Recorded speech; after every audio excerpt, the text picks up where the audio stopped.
ZBrush for desktop and iPad get major updates with our spring release. The most anticipated addition for ZBrush for iPad is the ZModeler feature, which revolutionizes box modeling and significantly speeds up workflow. ZModeler's Q-Mesh mode allows users to easily add and subtract topology, making it easier for sculptors to work with low-poly models and create base meshes. The update also includes a fresh UI, an insert edge loop snap ability for more flexible edge placement, expanded selection actions, user presets, and long press options for added convenience. Additionally, ZBrush for iPad will support nano mesh, enabling users to populate mesh polygons with multiple models without sacrificing performance, and the introduction of UV Master for gesture-based UV unwrapping. iPad users will also gain the ability to create their own VDM alphas, a feature that adds undercutting, making it possible to draw out complex sculpted shapes with a simple click and drag of your brush stroke. On the desktop side, ZBrush will add more Redshift integration with 18+ new Redshift materials and a 1-to-1 RS standard material feature set, as you find in Cinema 4D and other DCCs. ZModeler enhancements will be introduced on desktop as well, such as the presets, insert edge loop snapping, and new selection action mode. These updates mark significant strides in both platforms, with ZBrush for iPad closing the feature gap with the desktop version.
for desktop and iPad get major updates with our spring release. The most anticipated addition for ZBrush for iPad is the ZModeler feature, which revolutionizes box modeling and significantly speeds up workflow. ZModeler's Q-Mesh mode allows users to easily add and subtract topology, making it easier for sculptors to work with low-poly models and create base meshes. The update also includes a fresh UI, an insert edge loop snap ability for more flexible edge placement, expanded selection actions, user presets, and long press options for added convenience. Additionally, ZBrush for iPad will support nano mesh, enabling users to populate mesh polygons with multiple models without sacrificing performance, and the introduction of UV Master for gesture-based UV unwrapping. iPad users will also gain the ability to create their own VDM alphas, a feature that adds undercutting, making it possible to draw out complex sculpted shapes with a simple click and drag of your brush stroke. On the desktop side, ZBrush will add more Redshift integration with 18 plus new Redshift materials and a 1-to-1 RS standard material feature set, as you find in Cinema 4D and other DCCs. ZModeler enhancements will be introduced on desktop as well, such as the presets, insert edge loop snapping, and new selection action mode. These updates mark significant strides in both platforms, with ZBrush for iPad closing the feature gap with the desktop version.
What is up, everybody? How's it going? Welcome back to the ZBrush Summit. Rodolfo, I think you might be muted, buddy. I think you might be muted. It's okay. It's your first summit all the way through day 3, day 2 of presentations. How you doing, buddy? How you doing? I'm doing good. I'm excited for this one. Aha. You know why? I have a little hint. I know why. I have a little hint of my favorite. You got a vibe. Yeah, I got a vibe here. I got a vibe That's going. Good. Awesome. Well, again, welcome back, everybody. It's been quite the roller coaster, of course, in such a good way, because we've had so many great presentations. And then, of course, too, just like you guys coming here in the chat, checking out with us, hanging out, giving us your thoughts, your feedback, all that good stuff. It's always so welcome. So you might notice real quick though that it's just me and Rodolfo at the moment, and that is because we have Paul Gabriel in the background right now, going through with the judges, talking with them about the Sculpt-off, which was the very first thing. How we kicked off the summit was both two Sculpt-offs. So remember, we had an invitational Sculpt-off where we had past competitors who have competed as an invite only to come in and showcase the theme. And then we had the public version where you guys were able to come in, sign up, register, and compete yourselves. So all of that is taking place. The judges are making their final call. And so Paul's working with them in the background to make sure everything is copacetic. So that is super exciting. And so Paul might be absent for the first couple presentations, but he'll be back and we might get a wild Paul showing in. So stay tuned on that. So, yeah. So real quick, before we just start getting into it, Rodolfo, do me a favor. Tell what has been like some of the highlights for you. This being your first Maxon, like your first summit as working with ZBrush. How has that been for you? What are some of the highlights? It's weird in a way because again, I've attended the summit and I've attended multiple times, and it was always wild seeing it from the outside as a part of the audience, let's say. From the inside, it feels it's a little more exciting because you get to see what everyone is doing in a sense, like what in the Sculpt-off particularly. Wow, that was because again, like when you're either competing or when you're just watching, you're basically seeing whatever's being streamed or whatever's being presented on stage. But when you're here, you're actually pulling the artists and you're seeing what each one is doing, and it's mind blowing, like the amount of talent that we see. And again, being part of the ZBrush team, when we go through ZBrush Central all the time, like going through all the crazy artwork that gets posted there. And every week I run through, because of the staff picks, we do the staff picks, right? Every week I go through the artwork, and it's just crazy, like absolutely mind blowing. And it feels like the same thing, right? Being on this side of the stage, let's say, even though it's a virtual stage this year, but it feels a little crazy, and it feels in the beginning a little bit overwhelming, just the sheer amount of talent here. But it's also very inspiring, right? I can tell you, like, I got my creative juices are all flowing after like 3 days of this. Even though it's the weekend, like you're like, oh, you're not supposed to work on a weekend. I'm like, I go home and it's like, and for me, it's like that's 2 a.m. in the morning, like, so, and I still am like going crazy with ideas, and it's wild, right? So it's been very, very interesting and very, very eye-opening in a sense, right?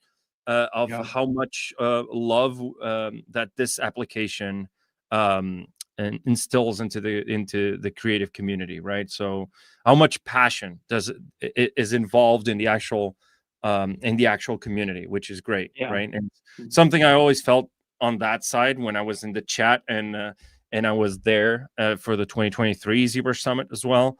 But it's different when I see someone on the chat saying Marco has charged me creatively. Yeah, that was insane. Even to watch from here, that was crazy. Yeah, right? Absolutely. That's the thing that I love the most about the summit, because I remember, like you, I remember just being at the time when it was in person, just in the audience and just taking notes, like in the back of the room, taking notes and going home and then trying it myself. I wish back then I'd taken the time to network and stuff. That's one of the things I miss about in person, is being able to talk and network. But at the same time, too, the good thing is that so many artists are active on social media. So you can kind of get a sense of like messaging them like, hey, that was great, and talk to them. So, but either way, it's like we go from sitting in the background taking notes to now being here, thankfully, and it's so cool. So absolutely, I think it's just been amazing these last few days, again, to see the overwhelming talent in the Sculpt-off, and both on the invitational and in the open. Like so many heavy hitters came out, swung for the fences, and did a great job with the theme. There were so many creative ideas. Actually, I'm going to share my screen here just for a quick. I just wanted to say as well, like while we're still on that topic, it feels like it's different being on this side, but at the same time, not really, right? It feels also like we're both. I mean, we all, like in the ZBrush team, we're all just artists, right? Trying to make tools for artists, and it feels like in the same way, I'm still like in the audience. I don't know. It feels weird to say this, but it's kind of like what it feels like. You're you're on this side of the stage, but you're also part of the audience. You're still engaged and interested in whatever the presenters are talking about, right? And we're still taking notes in a sense, right? We're still learning. We're artists, so it never ends, right? So I just wanted to keep that in mind, because it still feels like it's just the added layer of the responsibility that we have towards the community, right? And it feels a little overwhelming in the beginning, but then it's kind of like we're trying to fight for the community and fight for the artists, right? And what artistry stands for, right? And this, especially in this day and age, right? So I just wanted to give that. Thing. Yeah. Go ahead. Sorry, but no. Go ahead. Yeah. I was finished. Yeah. That's the thing. That's why we want to call out ZBrush Central, because ZBrush Central was one of the really, it ended up being one of the big resources for just pure ZBrush art. So I put the link in the chat. If you guys do not have a ZBrush Central account, it's free to come in and you get nothing but ZBrush art. You get such creative talent. Like Rodolfo was saying, there's a top row, there's a staff pick. That goes in. You can also see right here, we have the 2 entries that are live. You can see the entries that were put in for the Sculpt-off, which is fantastic. But if you're ever looking to get just inspired at all and just like see what other artists are using, how they're using ZBrush, their creative mindset, definitely come in here, create an account, log in, and then you can interact, comment. You can post yourself. If you comment and then you create a new account, like a few things, comment, you'll be able to post yourself. And so you could just see the overwhelming amount of talent that's here. But also, this is where, like, if I'm having a down day as an artist and I'm like not really feeling too much, but I know I want to sculpt something, or I want to just get like my creative juices flowing, I come here, I check out what's happening. I mean, anywhere from food to statues to just beautiful artwork. So if you guys do not have a ZBrush Central account, please log on there, disconnect from any other social media, come here, hang out. This is a great place to be. Yep, 100%. That's one of the things that I get stunned every week. Just the sheer amount, and not just the amount, the quality of the artwork is crazy, right? It's just not. It's out of this world in a sense. It's a curated, let's say, list of artists, and it's curated by the nature of the software itself, right? Where people who engage with it to that level are just so passionate about art that you see the quality of the artwork, and you see the progression as well in some artists. I've been around for 2 years here, since I joined Maxon, and I've seen that progression in some of the artists that I follow on ZBrush Central, and it's really, really a joy and a blessing to watch that, in my lifetime. Just wanted to. I'm a little emotional today. I don't know. Maybe it's because it's the last day. I don't know. I don't know what it is. I don't know what it is. I don't know. Maybe it's something in my background that's instilling my emotional side. Like, I don't know. Just throwing it out there. No, it's so positively overwhelming. There's a lot to look at, but that's why too, if you guys don't know, we are going to be, having these recordings live after the summit.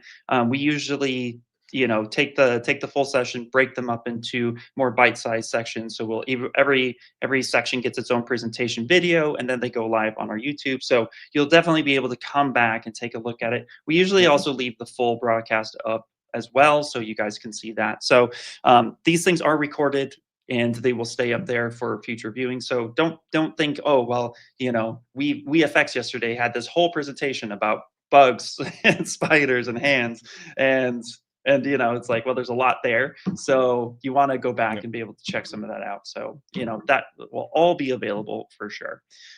Speaking of which, too, I just want to recap a little bit about what has happened and also what is to come today. So what the schedule is. So we have the ZBrush Summit presentations. Again, like I mentioned, on Friday, we had the Sculpt-off. So past competitors were invited to come in and to take part into the theme Sculpt-off of playing cards.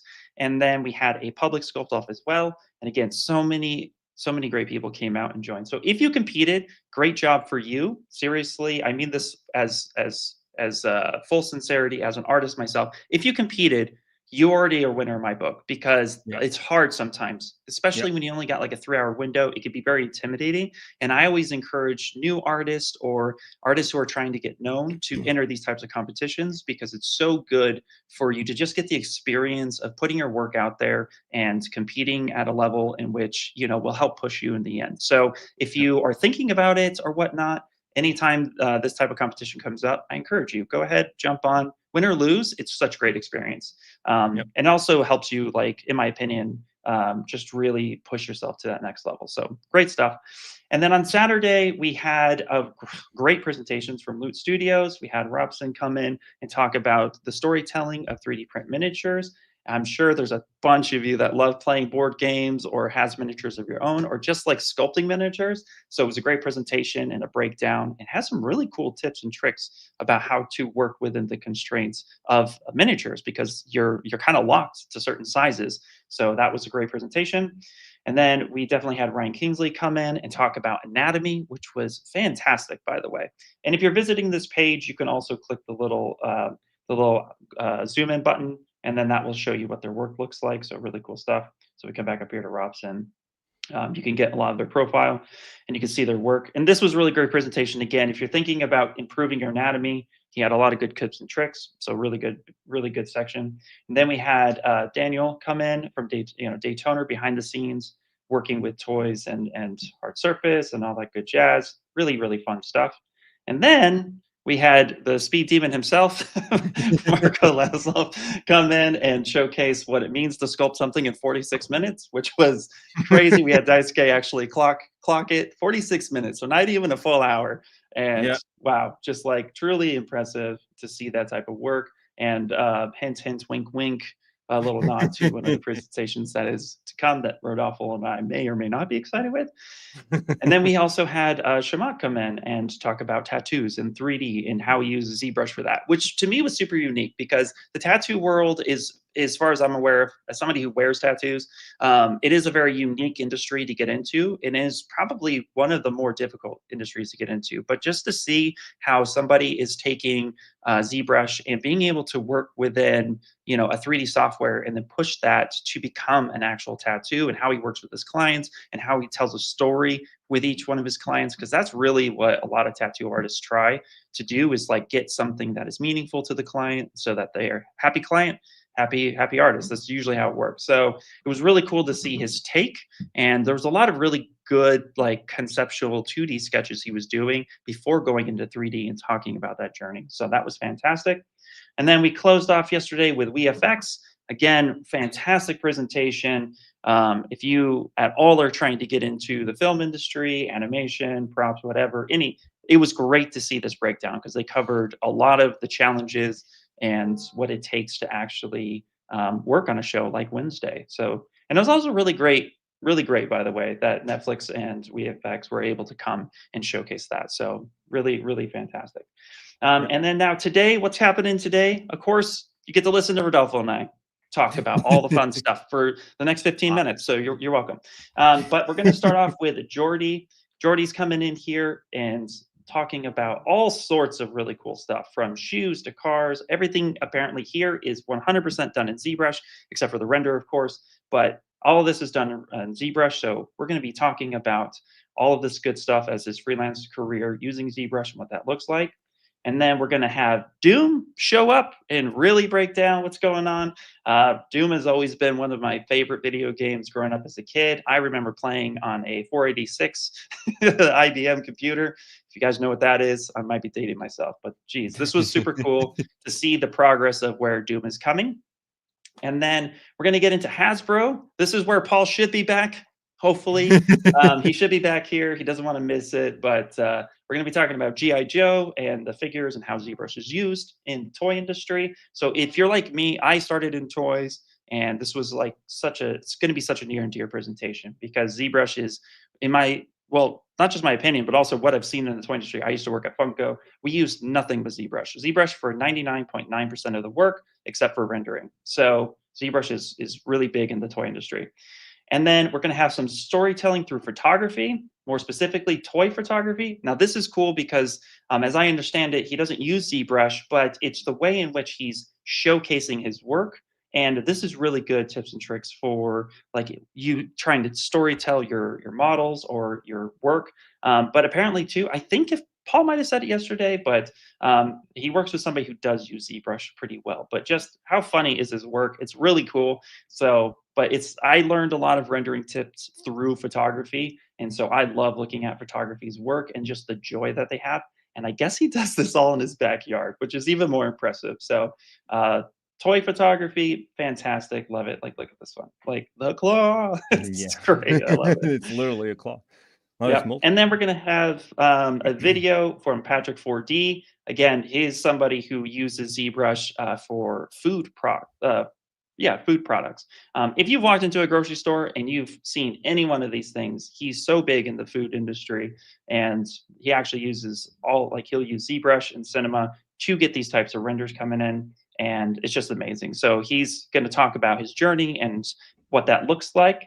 And then we're going to take a small little break, and then we're going to have a presentation where I know a lot of you are talking about, oh, where's the Retopo tool? Where's the UV tools? Like, what's this stuff? So honestly, like, we're going to be showcasing all of that. So if you've asked that question in the last couple of days, this is where we're going to showcase what we've been working on. We have some pretty big projects we've been working on that we want to talk about. So trust us when we say we're excited to showcase that. There's more. And then we'll get kids. into It's not just that. There's more. Stay tuned. Yep, exactly. I was just excited for that. Oh, me too. I'm super excited for it. And the audience is as well. And then, of course, we have the announcement of the Sculpt-off winners, which will wrap up the day. I'm happy, excited, but also a little bit like, oh, man, this is the last day. I love coming in and just hanging out with everybody. So that's what it looks like today. So, yeah, chock full of super fun. And, of course, we will be doing giveaways. Now, one of the things I want to mention real quickly, because there's been a lot of conversation in the chat about this, is that the link, I just put it in the chat right now, but we've also been flashing a QR code throughout the days. If you are going to try to win any of the prizes that are showcased, go ahead and fill that form out, and then just double check your email and look for a verification to be registered for the wins. Now, if you do not receive a verification of the giveaways, it is possible that either A, there's something going on with just the email, maybe something got blocked, or B, you've already registered for Maxon stuff in the past. Maybe you've come to an event, maybe you've signed up for one of our newsletters, or maybe you were hanging out with me at Lightbox and you actually picked up one of those little pen holders that we were giving away at the booth. So if you've ever had to verify an email through Maxon, it is possible that you don't have to do that, and that's why you're not receiving a confirmation. But all winners for the giveaways will be announced next week. So we're not giving away anything live right now. So that's something we're trying a little bit different this year. So next week, we'll be notifying the winners directly. So make sure to fill out that form and just double check everything to make sure you're going through. And yeah, this is super, super exciting. Rodolfo, I've been chatting now this whole freaking time. So go ahead. I'm excited. I'm excited for today. I'm excited to see what the audience will think of what we have to show in the last presentation as well, right? We have a few things that we want to showcase that got me pumped, and I'm not sure if I'll be on stream or if I'll be on the chat, but either or I'll be there because I have to be there. And obviously the rest of the presentations all look sick, you know, like I still, to this day, I still referenced that, you know, the Doom presentation from 2022. I think was it 2022. I think it was the last online summit that we did, you know, back in the day. I was still, again, in the audience, and that was, to me, still one of the best ZBrush presentations I've seen, you know, up until now. And it is a pleasure to be hosting them. You know, it's something I never thought would happen, right? And then obviously we have so many things, and I've seen some people in the chat saying I missed yesterday, whatever. You can always go back and watch it, and I would advise you to, because like yesterday was insane, it was crazy, and today promises to be equally, if not more, insane than yesterday, right? It just keeps ramping up, guys. Like started with the Sculpt-off, it was already crazy, like the people doing crazy renders that didn't even look like 3D. You know, they looked 2D. They looked like we had fire being sculpted. Like we had an I know. artist that sculpted fire, and it looked like it was particles. It wasn't. It was just geometry, and the person was just sculpting. It was Vachar, right? Like Yeah. it was crazy. It gets crazier as we go on, right? And obviously today is our last day, so it has to go out with a bang. So you know, so yeah, so stay tuned. It's a pleasure to be hosting this with you, buddy. And Yeah. and I hope the audience enjoys it as much as we do, you know, because it's been a Absolutely. blast, right? Yeah, absolutely. And at the risk of sounding like a YouTuber, somebody who live streams, all that good stuff, please, can you do us a favor, guys? Because this is what helps these type of events kick up. Is if you guys can please like and share this video, make sure you're subscribed, all that good stuff. Because at the Yep. end of the day, like it's really helpful for us to get to see what kind of engagement we're going through. Because any event we do, whether it's live or on stream, it takes a lot of work and effort from a lot of people, not just us on camera, but there's an entire team in the background. You probably heard from Grace, Michael, Kyle. We have Melissa. We have Natasha. There's a whole team behind us working to make sure this goes off without a hitch. So that's one way that you could help us out is please just make sure you engage with the video, comment, like, subscribe, all that good stuff. That's how things are done these days. So I do appreciate if you guys can do that. You'd be doing me a big favor. And if you just comment the word frog, then the next time I live stream, I will sculpt a frog. That's how this is going to go. So maybe a frog with rocks too. So if you want to see me sculpt frogs and rocks, that's how we're going to do it. So please make sure to do that, and I'll check the comments. I will be checking. So yeah, make sure to do that. That's how you guys can help. I don't even remember how that became the thing. Like how did frogs become the main? Like I don't know the joke this year's summit. I don't even remember. I don't know. What started it? Was it the Sculpt-off that we saw? Like I think you showed like 2 or 3 like frog sculpts or something, and then Paul said something. Hey, you're just pulling frogs. And I don't remember. I don't even remember. I like And then frogs. the demonic frog. No, the demonic frog was yesterday. It was like people saying, "Oh, this is a crazy ass frog," like the one from Marco, you know. And then we're like, "Yeah, demonic. It's a demonic frog." Yeah. I don't know. Well, yeah, we got emojis frogs already, Ronnie. Yeah, people want to see frogs. So anyway, yeah, absolutely. But real quick, what I want to do is, Kyle, if you're there in the background, if we could put up the sponsors, because we do want to say thank you to the sponsors for making this possible. They're the ones that help out with the giveaways. They're the ones that keep this thing going. Again, there's a lot of people in the background. So thank you to our sponsors. It means a lot for us to be able to be here and work with you. Yep, 100%. It's an honor to be backed by such amazing companies like Gnome Workshop. Again, we're talking about yesterday about learning ZBrush and how, for example, Marco was talking about how he learned all his anatomy from Gnome Workshop. And if you're into more practical stuff like miniatures or jewelry, right, you have ZBrush Jewelry Workshop and Pavlender Academy. You know, I have a bunch of incredible sponsors that we're giving away some of the products that they provide right in the giveaway. So if you haven't registered for that, be sure to register. Let's ask Kyle to put that up. There you go. QR code. See, like this was magic. I just did this and it went up. No, it wasn't. It was Kyle. I thank Kyle in the background and and Grace and Michael. So yeah, just be sure to scan the QR code. Remember to fill in the form.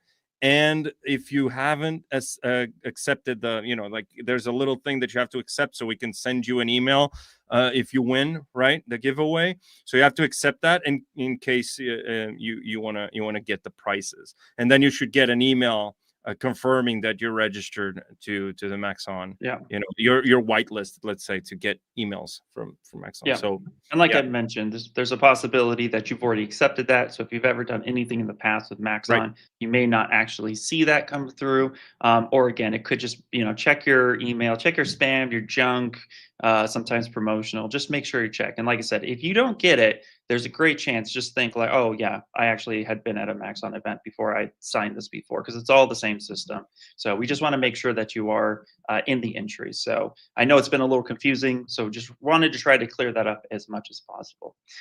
We only got a couple minutes left. So Rodolfo, before we bring on our first guest, do you have any other last things you want to say? I could go nonstop, man. You know, I know me. we have 5 minutes. I am a yapper.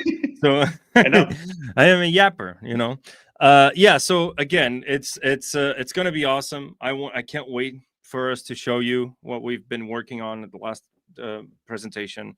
In the meantime, we have a roster of incredible presenters, so stay tuned.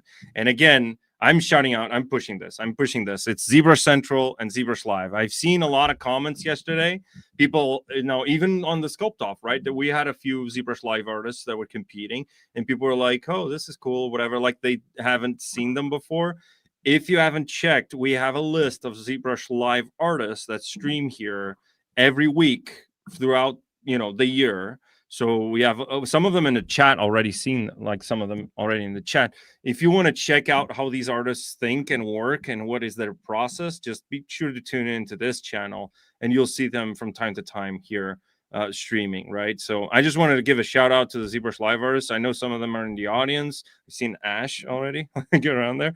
So yeah, just that's what I wanted to shout out. And again, ZBrush Central, if you're in, you're going to be blown away by the amount of work that we see every week there. So yeah, that's all I wanted to give a shout out.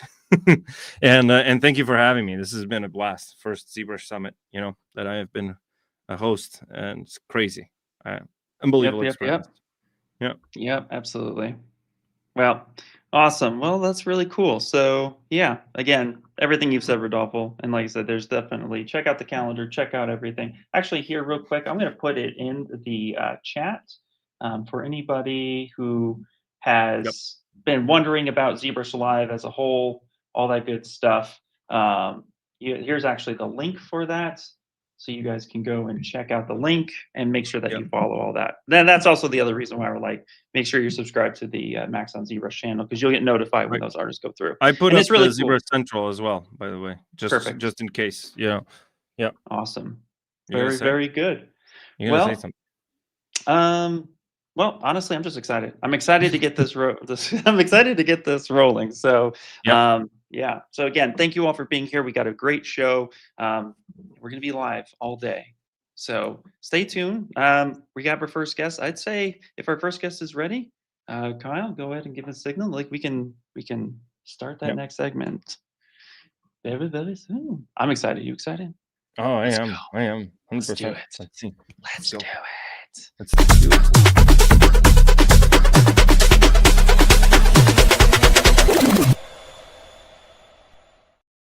All right. Welcome, Jordi. How are you doing? Hi, how are you guys? Doing great, doing great. Paul sends his love and regards. He couldn't make it for this one here, so you have to deal with us too. So it's a pleasure. Yeah, no, no worries. Yeah. I'm super excited to be here. It's, I mean, it's my first time, I think, making something like this, talking to everywhere to everyone in a live stream. So it's kind of mix of emotions, but yeah, because once I start the presentation, you'll get a little bit the idea, because today I'm gonna be talking about many things, but not too deep into ZBrush. I mean, all is about ZBrush, but also about life using ZBrush. Well, that's fantastic. Well, what we're gonna do is, you get an extra minute for this presentation because we popped on. So let's go ahead and get your screen sharing. And absolutely, I'm excited. Go ahead. We'll be here the whole time. Also, the chat. If you have any questions in the background as Jordi is speaking, please feel free, because myself, Rodolfo, and Daisuke are in the chat. So we'll make sure to get your comments or questions answered as best as possible. So Jordi, go ahead. Take it away. Okay, let's go. So, well, for those who don't know me, I'm Jordi from Barcelona. And first of all, I would like to thank you. Thank you for having me at this very special celebration. It's 25 years of being the number one software in the digital sculpting, and also number one building such an incredible community of artists from all around the world. Congratulations on that, for sure. It's been a pleasure to be part of this. And also I want to thank you for making the best tool I could imagine. I mean, honestly, I find joy every time by just using ZBrush, whether it's for personal or professional work. It's become part of my daily routine. It's like almost a natural extension of how I think, maybe, and how I create things. Well, it's honestly, thank you, because it's because of artists like yourself and the community that has made it possible. So, I mean, you know, if it wasn't for Yeah. you guys, honestly, we wouldn't be here today. So, no, thank you, and thank you to all the artists that just even have taken the time to play with our software and see what it can do. So, it means a lot to us. Thank you so much. Yeah. Okay. So this year, that's where I was talking about before starting sharing my screen. It's your 25th anniversary, but it's also my 15th anniversary as a 3D artisan in the CGI industry, of course, using ZBrush. And after all these years, I was thinking about a short sentence to sum up this milestone. And it's something I finally come up with 15 years crafting 3D models, because there's crafting, which represents what it means working with ZBrush. But I had this new addition. It's a natural intelligence. Of course, this last part, it's new. It's something I felt the need to emphasize lately, because of everything that's been happening with AI. But don't worry, I'll try not to mention those two vowels together again for the rest of this talk, because today it's a day for a celebration. So yeah, let's jump into it. Let's do it. Let's do it. Yeah. Okay. Yeah. I have to say real quick, just this shoe, every time I see somebody wearing this shoe, I'm like, this was made in ZBrush. Yeah, absolutely. There's no single polygon that it's not crafted in ZBrush. And then the render, it's with Redshift. I mean, it's all inside of Maxon. Wow, that's fantastic. So beautiful. Yeah, you'll see later on that there's maybe something unexpected about the textures of this shoe. How I approach, because this if I'm not wrong, maybe the shoe, it's almost 6 years ago, more or less. Wow. Yeah. But yeah, you'll see that part. I think you're gonna like that. So here I'll present you some of my professional work of 3D models I have done inside ZBrush. Over the years, this is actually new renders from all models. So I'll try to explain later the reason for that. But before going further with more next professional stuff, I would like to start talking a bit about my background and how I first got into ZBrush through some personal work, which unfortunately is something that I would at that time, well, I'll wait for it. So here's where I was talking about.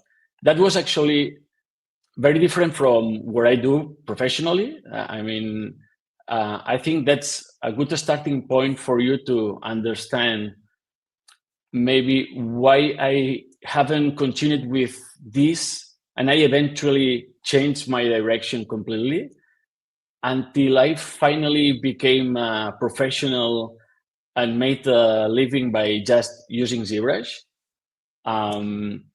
So here's a few more examples about my personal work. So yeah, that was shortly after, at the age of 30, actually. that I was being curious about Cinema 4D while I was working at the same time as a videographer, recording and editing videos, especially in documentary and music industry.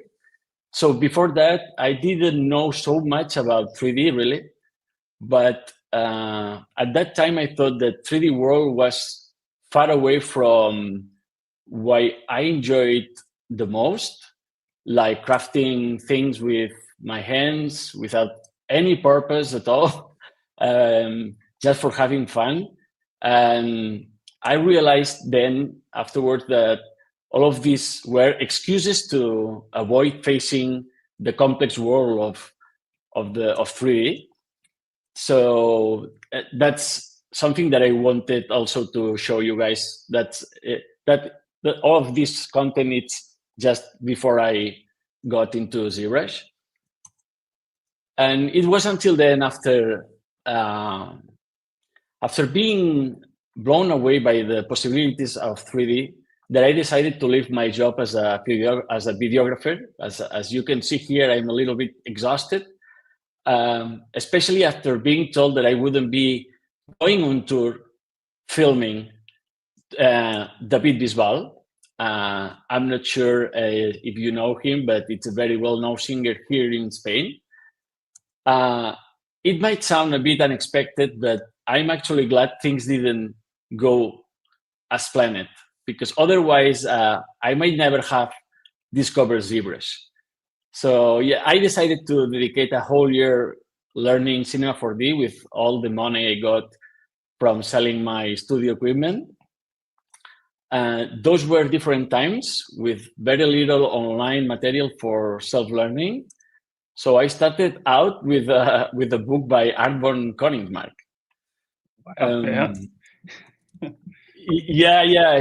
I mean, I'm getting almost emotional.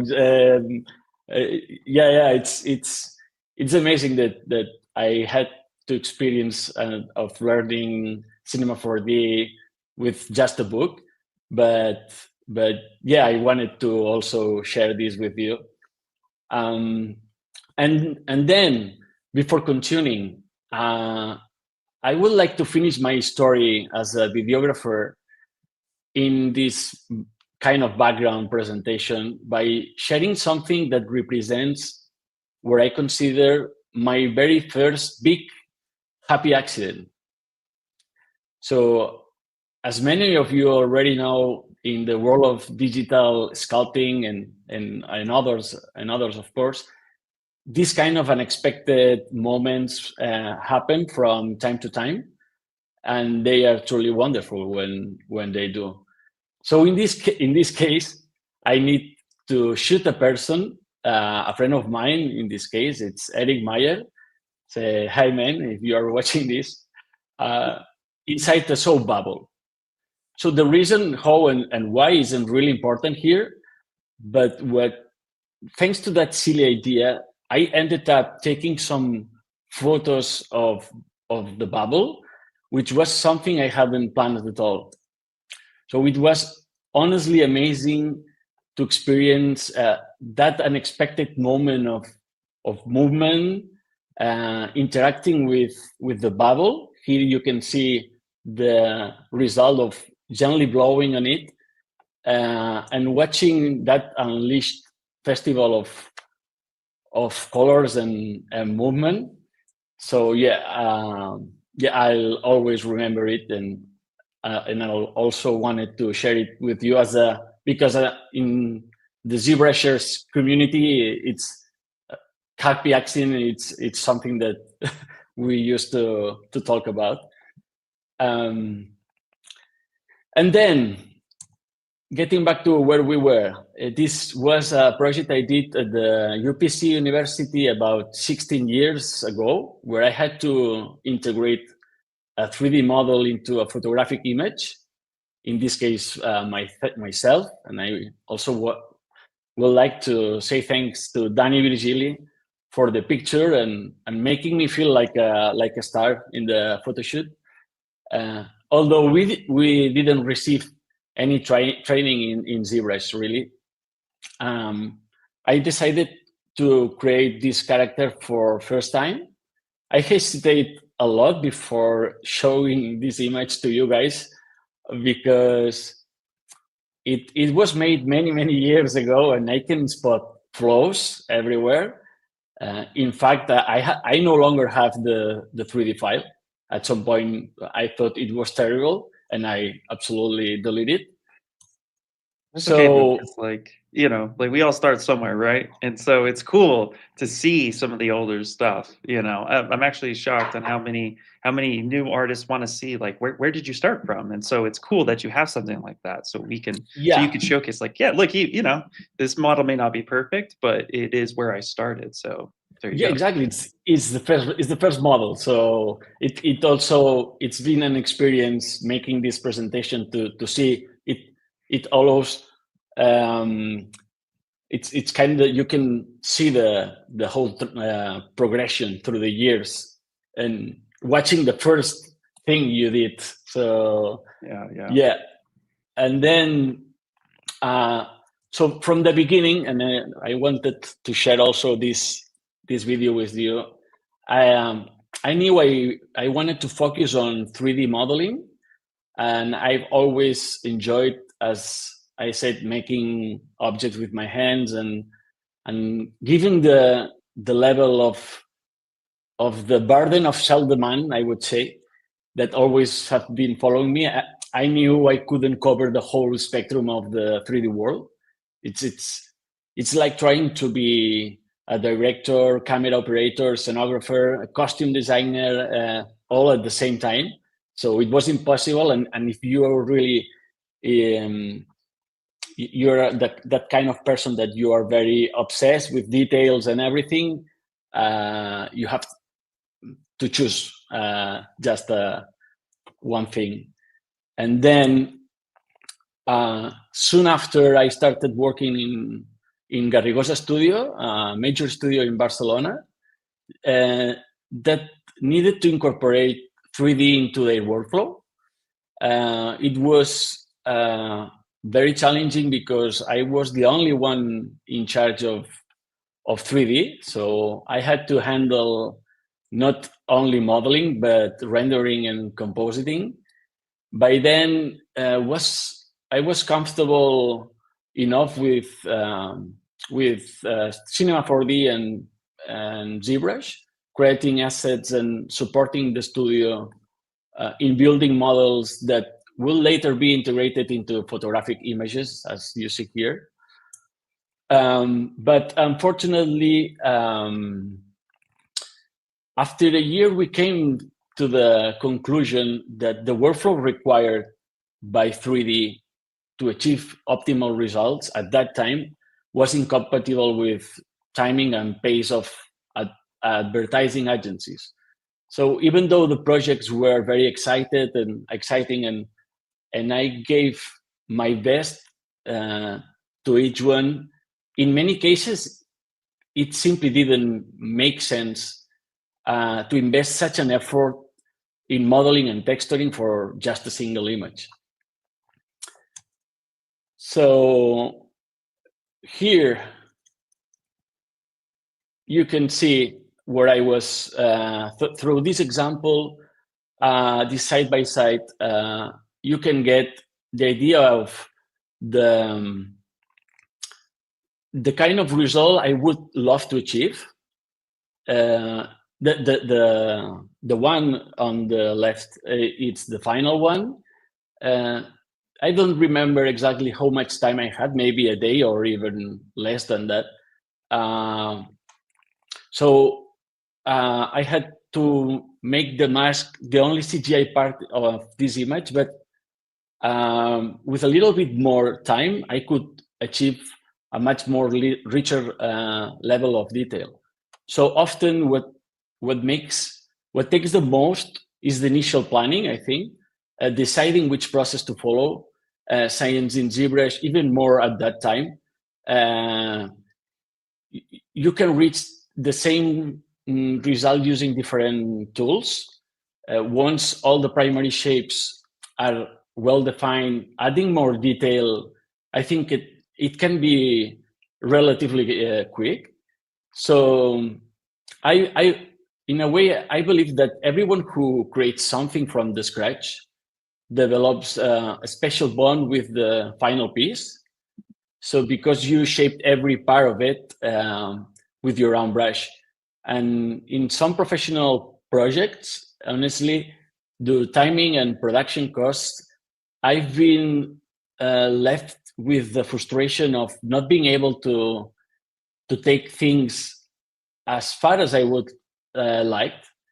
So over time, and because of that connection I mentioned, I have revisited some 3D models and updated them, like this one, as if they were personal projects.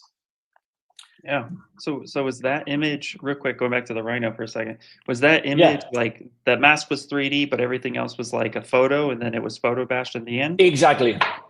Okay. Yes. Yeah. Nice. Cool. They were. That was. I'm not sure if this was the first, or maybe, but for sure the early ones I did for Garrigosa. Mm-hmm. Okay, so after leaving Garrigosa, I realized that I needed to find a studio that already, because Garrigosa is just focused that time on photography. So I realized that I needed to find a studio that already had an established team and was looking actually for a modeler.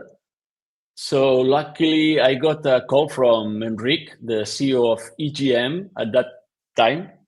Sorry.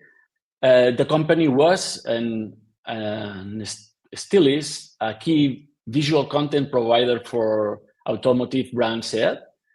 So this time, it was a perfect fit within the team, as there were animators, lighters, and retouchers, but no modelers. So all of them were very happy to see me going into the team. So you have to keep in mind that this was about 12 years ago, when 3D was only just starting to be used in studios outside of traditional industries like film. So in a way, many of us, there were like pioneers in the field, producing and learning at the same time. Fortunately, and this is very important, developers of 3D toolsets, ZBrush again, had started releasing content on YouTube. Part of my job was to keep up with these constant innovations and integrate them into my workflow.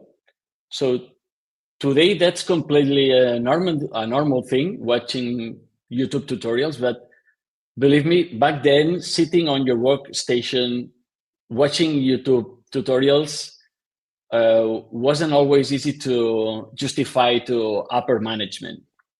Yep. So for a year, I also worked on creating environments for SEAT technology videos. Until then, the brand had never produced full CGI videos, and honestly, they turned out to be a real success. In this video, I modeled and textured the entire Ronda Litoral of Barcelona.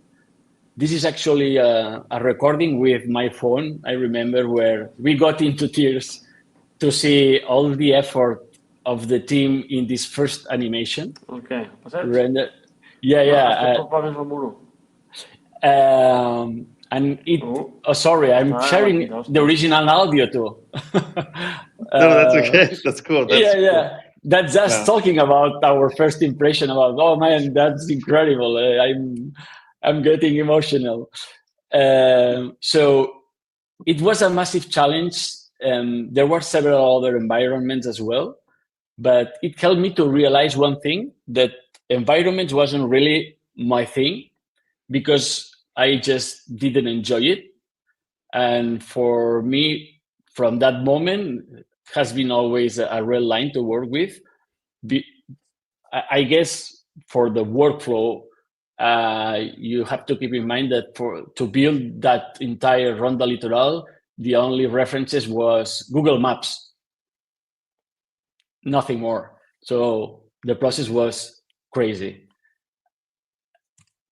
And I ended up my time at the company with one of the most challenging projects of my career, where I also experiencing a deep sense of physical and mental exhaustion.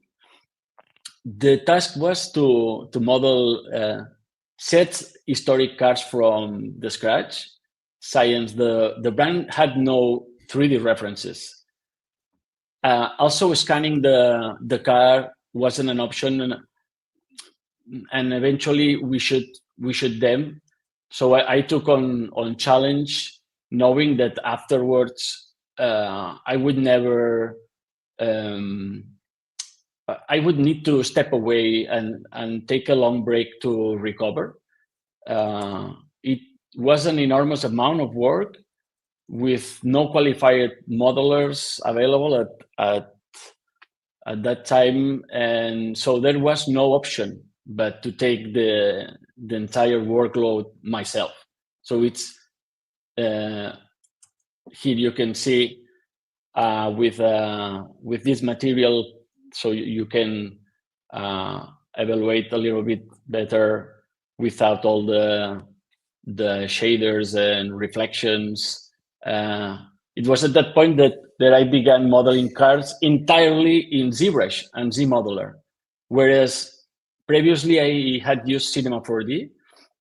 So this next time, this became a major turning point as I realized that ZBrush alone was capable of handling any type of object, so without relying on an external software. So it was incredible. That was thanks to ZModeler at that time, a game changer. So I almost quit from Cinema 4D because honestly, as a long-time ZBrush user, I never liked having to deal with other tools outside the program. So yeah, here's another set. And as I mentioned earlier, the path I started was new and of course full of challenges and that were yet to come. So unfortunately, burnout was one of these. And it's difficult to foresee because you really, you don't notice it until you are already on fire. So after this and a good salary and long working hours over 4 years, allowed me to take a well-deserved break, I think, recover, and with all the experience I gained, refocus my professional path. So at this point, I knew that after working at 2 studios, going through a burnout, and taking time to reset, it was the right time to continue my career now as a freelance. Yeah, I think that's really important too, that you're touching on the burnout and the exhaustion. I mean, any industry, I've been in a few industries myself, any industry can have its toll and it can definitely take it out. And as passionate as us creatives are, right, it could be draining sometimes. So I think that's really cool that you touched on that. Thank you for sharing that. Yeah, I feel the need to always include that moment of my professional career because it changes for good. And then when I was trying to figure out about what next, because I'm exhausted, I am what I do, can I do? So I focused on improving and learning new techniques in ZBrush through completely random personal projects. In other words, I did whatever I felt like doing. as a way to maybe compensate for that constant pressure. So I had experience during my first 5 years in the industry. It was a kind of a therapy, and it really helped me to regain both energy and enthusiasm, do whatever I like with ZBrush, with no clear style to define, just making things. So these characters were made by Tomás Peire during pandemics. They are based on a marble race content on YouTube we watched at that time. He felt inspired on drawing the character, and I tried to translate the drawings into my own 3D interpretation. But this is a long story that it's a very, very funny story. But unfortunately, today I can continue talking about this. And yeah, we are almost reaching the shoe. We'll talk about the shoe. Don't worry. I'm not worried. These are cool. Yeah. Thank you. There it is. It's not a frog, but you know. Lizards are almost frogs. I see it in the chat. We got almost frogs, right? This is actually the last personal project I made before starting my plan working as a freelance. So I wanted to close this retrospective by showing this for what it represents to me.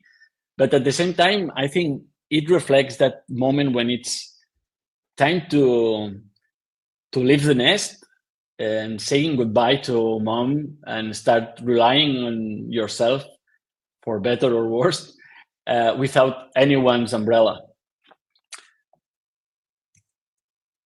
So here, these are a few time lapses.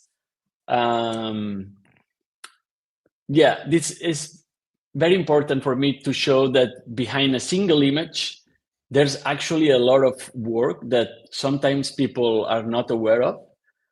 So you can create them directly in ZBrush by generating an animation from the action history. And it's a very important tool, especially nowadays when you can hardly believe in anything anymore. This way, the time lapse, I think, serves as a proof that behind the work, there's a human hand, someone who consciously shaped every stroke that makes up the final 3D model without any AI involvement. So now it was time to choose the right direction. Even though I love making characters and many other random things, I felt I need to step up my expertise. So as much as I enjoyed creating characters and other wild experiments, I wasn't willing to commit to the lifestyle that came with it. I mean, most of the jobs at that time were on site, which mean dealing with traffic jams and work environments that didn't appeal to me at all. So from my studio now, and thanks Alex for your help, I was looking for a professional direction that in first place allowed me to work under conditions that I truly made me happy. That was the main goal.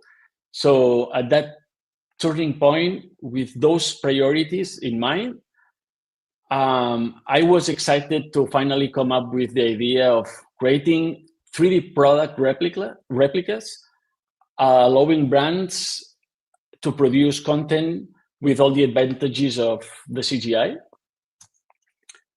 So this time, recognition came a little bit later, but in a much more solid way, I would say. With patience and careful management of my savings, I eventually started getting my first clients.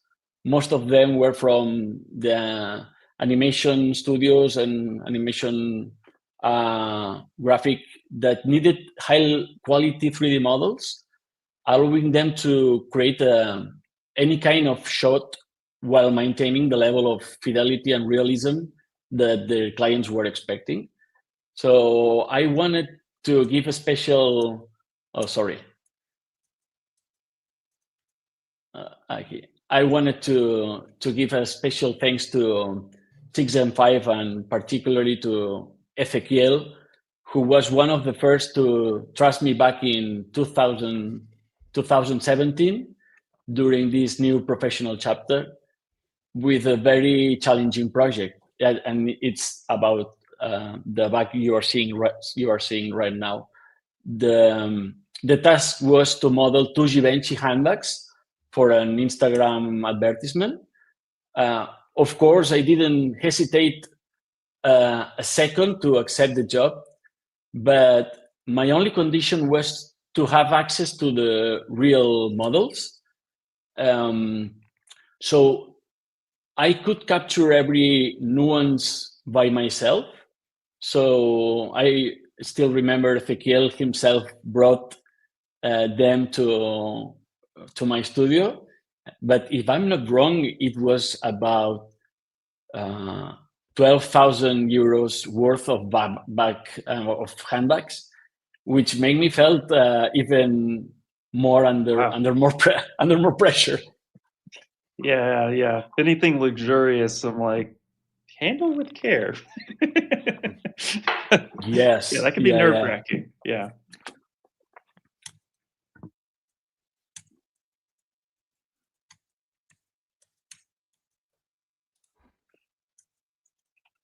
So here we can see a time lapse in action related to the last handbag, using the robust workflow of ZModeler, polygroups, dynamic subdivision, curve brushes, and insert meshes, and also the newly introduced Gizmo 3D was absolutely a game changer, and at that time, what was a great addition, allowing for much more precise movements, rotations, among, of course, many other features.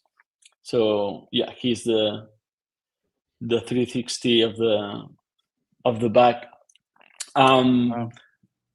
After this project, I took an important step forward and I began working from my own studio for many clients, which allowed me to build a portfolio more focused on 3D modeling.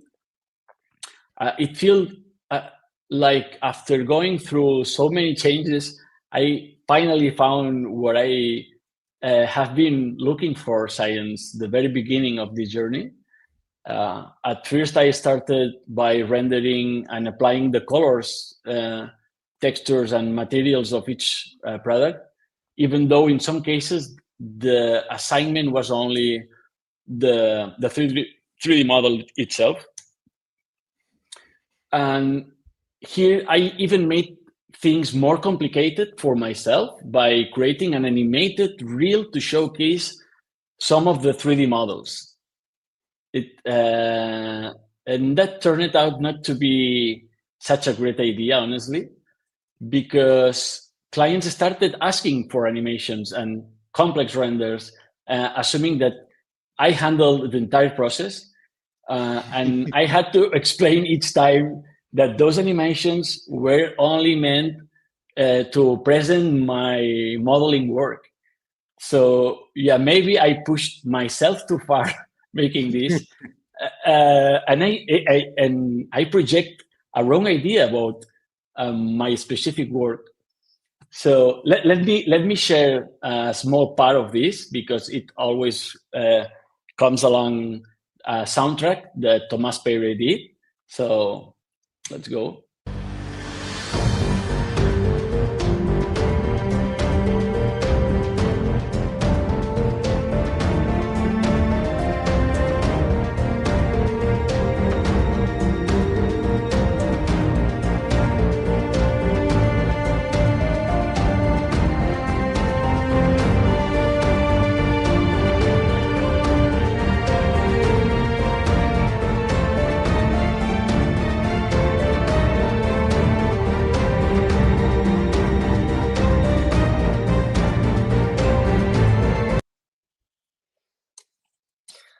Wow, so Well- cool, so cool. That was really cool. Yep.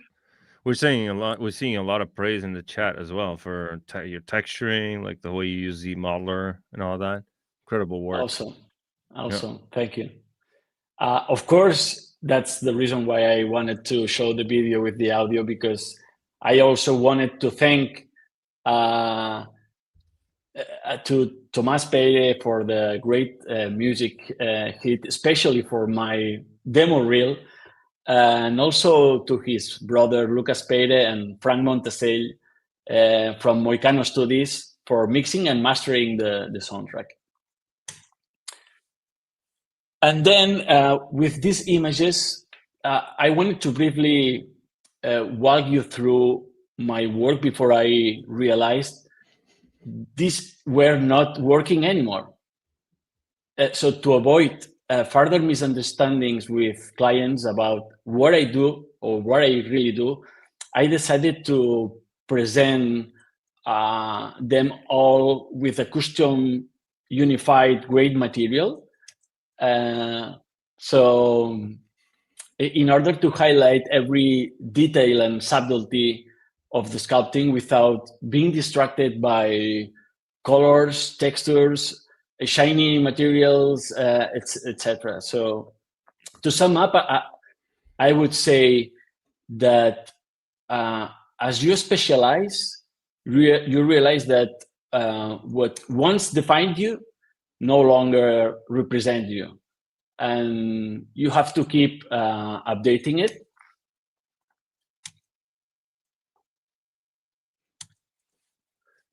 Yeah, we now reached the final part. Returning to the very first image I showed you at the very beginning of the presentation. So real quick too, are all of these that you've shown so far, all these are Redshift? Yes. Yeah. No, the gray ones with the gray material, it's Redshift. Okay. And the colorful ones, it's Keyshot. Okay, perfect, awesome. Yeah, great work. Thanks for clarifying. Thank you.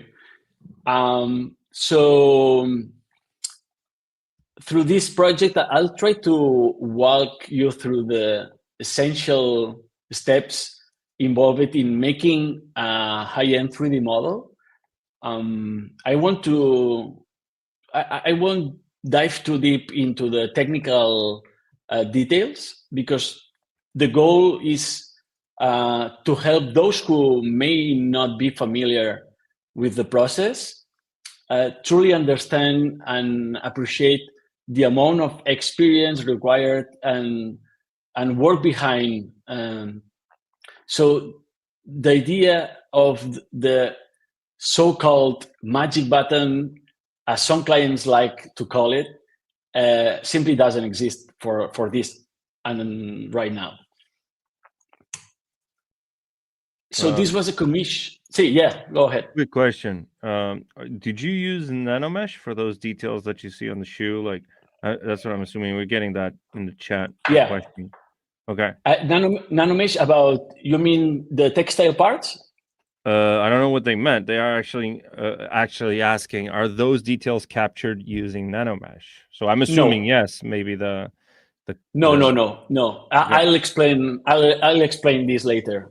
Okay. This should be the common thing to do it. For example, nowadays in Substance Painter, for example.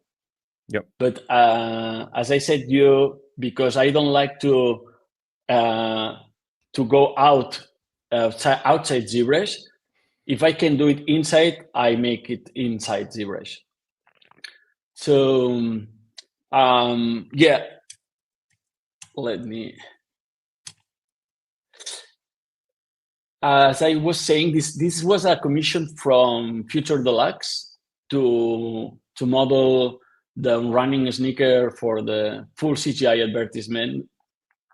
So this type of product is among the most challenging to create due to the complexity and variety of its shapes and materials interacting and blending with each other. So to begin with, in this case, the studio provide me the 3D scans and also the physical sample. So this file become essential for the modeling process, but also requesting a real samples, it's extremely important to fully understand the product and to save time. So working only from photos, it's uncomfortable and inefficient. So without proper reference material, you can guarantee an optimal result for a realistic outcome. So once the scans are ready, the process starts by creating a new polygon layer over the scan using ZModeler and Snap to Surface. This is a slow and meticulous process. And yes, still there is no magic button for this, but it's absolutely essential for several reasons. Let me explain that.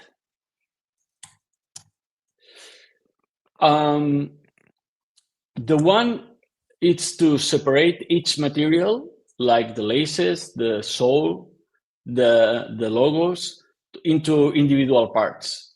So the scan itself is a single solid block. So this step, known as retopology, allows a proper separation.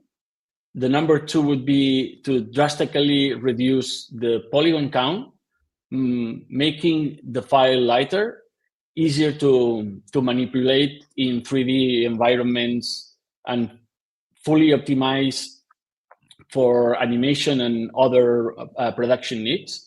And the third, to refine and stylize the shapes. So scans, that's important because often contain wrinkles and imperfections that clients may want to minimize. So at this stage, it's very complex because you need to find a proper balance version between the original imperfections, the real one, and stylize it 3D forms. So the fewer polygons you have, the easier it is to move, sculpt, and stylize geometry. No, that's fantastic. Real quick, just wanted to give you a time check. There's about 15 minutes left, just so you know. But wow, such a great breakdown. Yeah, I think yeah, we are on time. So once the entire shoe is modeled, separated into its components, it's time to move on to texturing.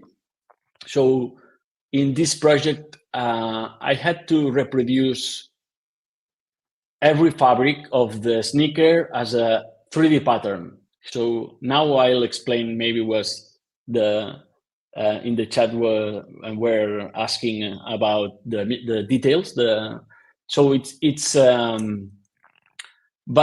first of all, it's a manual process. What you need to see is the fabric. So using a magnifying glass with built-in LEDs, I took detailed photos and analyzed each fabric repetition pattern. And then by combining different techniques and deformers in ZBrush, I created each pattern in 3D and then converted into a texture. So here you can see the sequence from left to right. The first one it's modeled, it's real geometry, and then once you have your master in real geometry, you can extract textures that would be later on applied on the model. So yeah, I mean, that texture was applied as a displacement or BAM. I don't know what finally the studio decided, but creating the illusion of modeled geometry, but without actually increasing the polygon.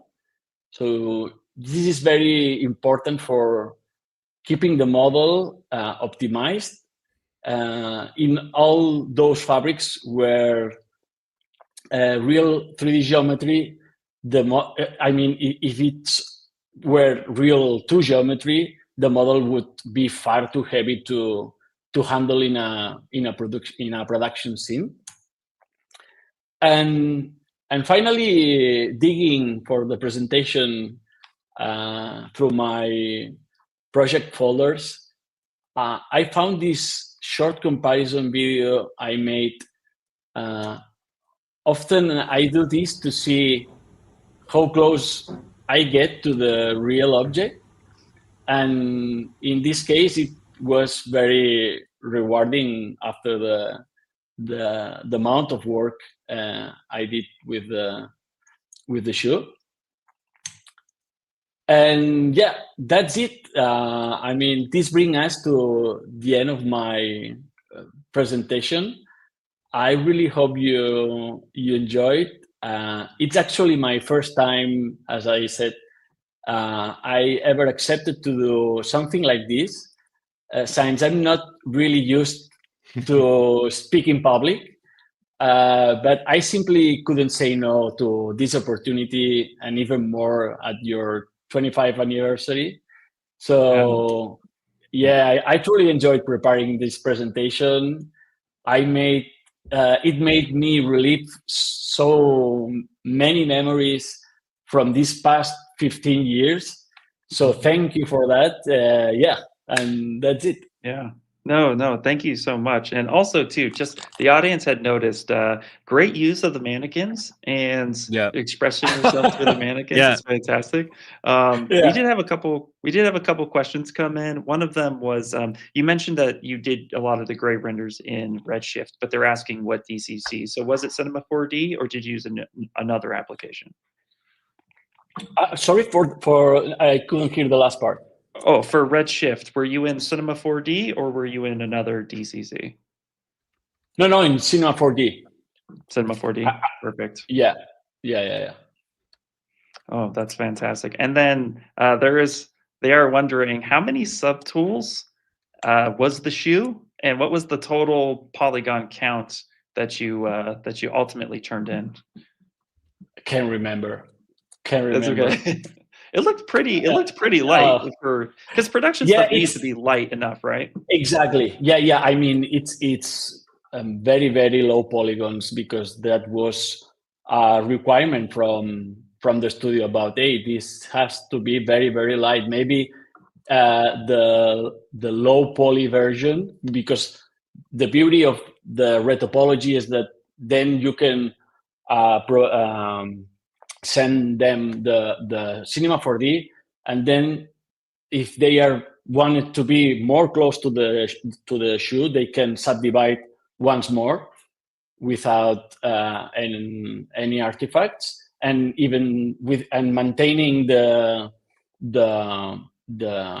textures. So yeah, and I think it was more like the amount of subtools for the shoe. I think the answer for this is the same as the shoe is fabricated. So each part of the shoe, it's a subtool. Yeah. No, that makes sense. Absolutely. Yeah, because you split the shoe, taking in mind the materials. So the sole, it's one part. Then the laces, it's another part. Then the inside, it's another part, and maybe 12 parts. No, that's so cool. You also mentioned as well that it was a slow process when you're doing that type of cleanup, because again, you have the shoe, you scan it, and then now you're trying to do the cleanup. How long on average does a project like this shoe take you to complete? This shoe, from the initial inquiry, from the first day I started working on, maybe it was 2 weeks.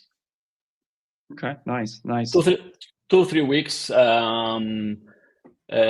Maybe, yeah, intense. 2 weeks with intense work, I would say. Yeah, and such a unique workflow, by the way. I've seen game studios start to do this. When you're talking about the texturing of the shoe itself and how you made the repeatable pattern as a 3D geometry, then you baked it to get the maps. Yeah. How did you discover that workflow? Because I noticed game studios do this too now. It's really easy to have good control. How did you discover that workflow? Just intuitive. Something that I thought, if I can, from any 3D object, you can grab an alpha. Mm-hmm. Why not to make a tileable pattern in true geometry and then extract the alpha from that? Then is how you manage to make all the yarns and all the interaction between them in order to achieve a tileable pattern. Mm-hmm. Yep. That's another part that maybe we should need another entire hour to explain this. But yeah, it was something. It's the beauty of working in ZBrush that what I was saying, there's so many paths to achieve a result. So yeah. So cool. The chat is wondering, did you get to keep a pair of shoes and put them on? Did they send you your size? No. It was not my size. Actually, it was a gift to Tomas Pere for the music. Mm-hmm. Nice. Oh, see, perfect. Yeah. Absolutely. There you go. Yeah. There you go. Yeah. It's bigger than me, so they were a perfect fit for him. That's awesome. That's awesome. Well, Rodolfo, I don't know if you have any other questions. We're seeing if the chat has any final questions. Well, we're seeing a lot of enthusiasm in the chat. Like, this is another good example of ZBrush being used in, again, in industries that, especially if you're new to ZBrush, you would never think that it is being used in, like product and advertisement, you know? And it's really interesting to see a lot of people in the chat amazed, just absolutely stunned by the quality of this work. So thank you so much. And I can see the chat. Yeah. Perfect. So, that's awesome. Perfect. And then we have people requesting a tileable tutorial from you, like how to make the tutorial, the tileable, let's say the weave, right, for the pattern, right? And then we also have, of course, a leather outfitted frog collab with Ian, and you know, I love me collaborations. I am always looking for collaborations with other artists, because for me it's so much fun to just sit down and work on projects, and yeah, so I'm always down with that. It's cool to see that. It's cool to see. Agree. So we have a question, actually. Mr. Freeze is asking, for the rhino, did you model the rhino or did you use the image as reference? I'm assuming, like, it's asking if you comped the prop on the face of the rhino onto a photograph, or did you model the rhino? If I'm not wrong, I would say that rhino, because in order for me to make the mask, I had to build it in a 3D rhino. Right. That rhino comes along with ZBrush. Yeah. Okay. Yeah. In the project folder, in the animals folder, I can't remember right now, but I remember saying, "Oh, it's perfect because even ZBrush has actually a rhino inside ZBrush." Yeah. Yeah. There's actually a bunch of cool stuff inside of ZBrush. If anybody is not sure, open up that light box when you open up ZBrush. There's a ton of stuff. So yeah. Exactly. Yeah. We actually reminded our Sculpt-off artists that there is a ton of assets up there that you can literally use throughout the whole competition. So that's really cool. Yeah. Awesome. They can save your life at some moments, like the rhino, for example, because it was perfect to not to model a rhino for just making a mask. So we have saved a lot of time. Yep. Very cool.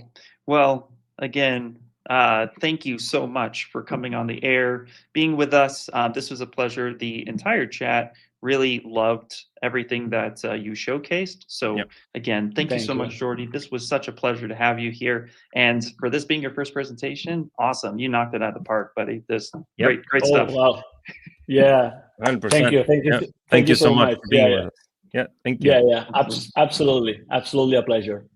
Right. Okay, cool. We'll catch you next time. Don't go away because we have some giveaways to go through, and then Okay. more coming. So stay tuned, everybody.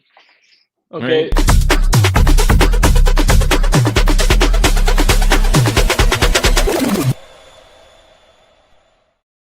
All right. Yeah, how you feeling, That buddy? was awesome. That was so freaking cool. What a great way to start off the summit. Awesome stuff. But yeah, but you know what? We are going to take a small break. Are you feeling generous? Are you feeling generous? You know, I'm feeling good, feeling pretty good. So let's see here. Let me do a thing real fast and make sure I do the right ones and stuff like that. So Kyle's gonna share my screen on and off a little bit, but we do have the very first thing we will be giving away soon. So again, I'm gonna put in the chat the giveaway link. Like I had mentioned before, if you had already kind of registered before, you may not get a confirmation you're already in the system. But here we go. We have an annual subscription to Gnomon Workshop, which a lot of presenters have been talking about this entire time that they've learned from that. Yep. And this is a great resource. So we have that one for sure. Yeah, people are asking for tutorials on the chat, and here you go. This is what we're giving away. First thing we're giving away is the best library online for tutorials. That and the one that's been around for the longest, from what I understand, right? So Gnomon Workshop back in the day with the DVDs, and now digitally, and you can get that for free if you register for the prices and you win. So just scan that QR code on the screen that you see there, fill out that form with your name, your email, and in case you haven't accepted one of those forms before, you're going to get a registration confirmation email on your email inbox. Check your spam. Be sure to check your spam. Check your spam and all of your folders, because it might be buried in there, and then you have to confirm in that email, right? Exactly. And we will be reaching out to the winners next week. We are not giving them away live, just to confirm. They're not giving away live, but these are the things we're giving away. We also have CC5 from Real Illusion plus ZBrush Face Tools that we're doing.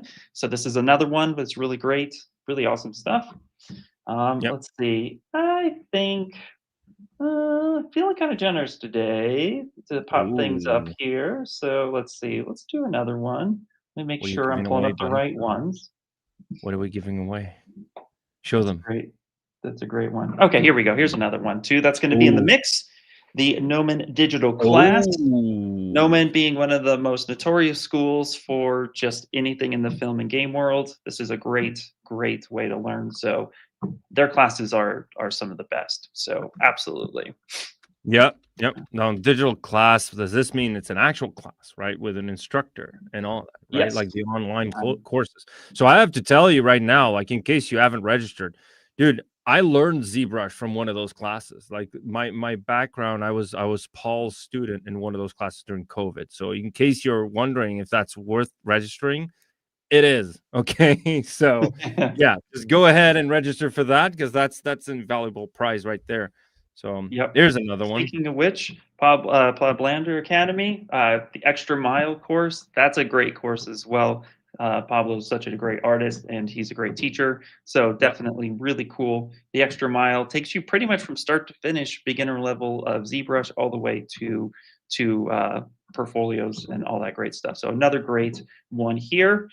And let's see. I'm thinking because we started a little early, and then Jordi's presentation was like right on time, which is so great. So I think for the sake of it, let's just throw another one up there real quick, fast, in a hurry. Let's make sure. Yep. Okay, here we go. Here's one more. Let's do one more.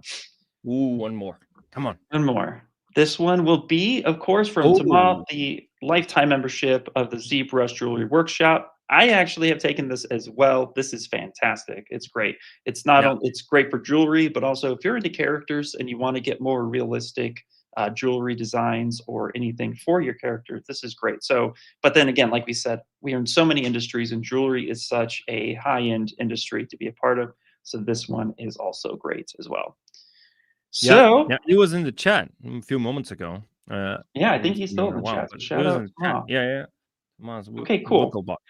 Yeah. So that being said, what we're going to do, let's take a little bit of break. We'll have our next presentation with Doom from id Software Ooh. at 10:50. So we're going to take a little bit of break, stretch our legs, make sure we do all that good jazz, and we will of Change course, my be back. hat. Change my hat. What you going to change? You going to change Oh, your hat? I'm gonna switch. Oh, there it is. Wait, there it is. Woo, There's the hat. I thought I told you guys, like I was teasing you. I have something here on my setup that is teasing one of our presentations, in case you haven't looked at the presentation list. So there we go. Let's take a little break, and we'll be back with Doom. Let's do it.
ZBrush is the sculpting powerhouse trusted by creators across multiple fields. In game development, it's the industry standard for building highly detailed characters and assets. Film and animation studios use ZBrush to design incredible creatures and characters, integrating with pipelines to bring ideas from concept to screen. For collectibles and toy designers, ZBrush offers precision sculpting that translates beautifully into 3D printing and manufacturing, with tools like polypaint, adding rich colors directly on the model. And concept artists rely on ZBrush's digital clay to rapidly iterate ideas, creating compelling visuals that jumpstart projects and inspire teams. ZBrush is truly where creativity meets craftsmanship, continuing to expand the features of ZModeler. On the desktop and iPad, we've made ZModeler more precise and responsive than ever. With enhanced visibility when hovering over vertices, edges, and faces, it's easier to model with confidence. Clean, clear feedback means faster, more accurate geometry manipulation so you can stay in the zone. We've also added auto-creasing when using insert edge loop, multi-edge loop, or creating a polygon inset. We've been working on new features for ZBrush for desktop and iPad. Another feature we've added is support for Python scripting for desktop, unlocking powerful automation and plugin development possibilities. Whether you're customizing tools, building your own UI extensions, or streamlining repetitive tasks, Python brings a new level of flexibility and control to ZBrush. On ZBrush for iPad, you can now import and export STL along with exporting a 3MF and VRML file with ease, giving you a clean, professional pipeline from Sculpt to print with the addition of the popular desktop plugin 3D Print Hub. Also new to ZBrush for iPad, using our Scale Master, you can set your scene scale in real-world units with just a few taps. Perfect for artists working on collectibles, prototyping, and precision modeling. We're constantly enhancing ZBrush for iPad to make your creative journey smoother. Now, you can easily move the custom bottom bar to the top of your UI with a flick. Plus, adjusting the size and rotation of your modifier wheel is a breeze with just 2 fingers. And we're excited to announce that customizing the interface on ZBrush for iPad just got a whole lot easier. Now, you can effortlessly transfer your personalized setup to a friend or between iPads. Save and load your custom UI, including your bottom bar, quick menu, trays, modifier wheel, the location of each element, and even your ZModeler presets. ZBrush for iPad adapts seamlessly to your workflow, making your creative process smoother and more intuitive. ZBrush's acclaimed surface noise feature continues to expand.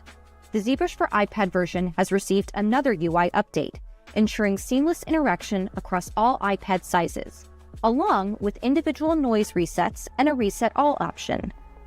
Additionally, the alpha image can now be rotated and transformed, and undo and redo actions are now available on both desktop and iPad versions.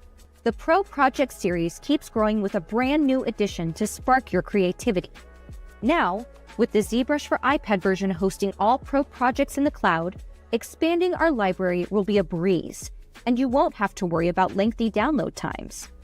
Set to be released later this year, the ability to create from scratch or manually retopologize has been greatly enhanced. Our team has been diligently developing new retopology tools that will empower you to design to create individual faces, precisely place vertex points, draw geometrical lines, expand by edge loops, select through various topology patches, and so much more. Our aim is to enable you to retopologize more efficiently than ever before within ZBrush. Another significant update we will be releasing later this year is the new folder restructure, which serves as the foundation for expanding user profiles. This enhancement will simplify the process of transferring these items from one version to another. Additionally, this improvement will facilitate better management of the ZBrush folder structure for educational institutions and studios. One of the most requested features for ZBrush is also coming soon, an all-new UV editor. You'll be able to create, edit, and manage UVs directly in ZBrush for desktop with precision and control, seamlessly integrated into your sculpting workflow.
right. we're back.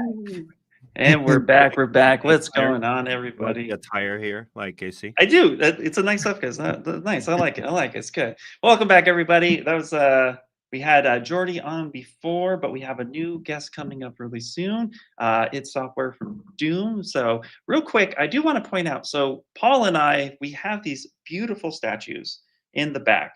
And these were given to us by various artists to showcase. So thank you to those artists that participated.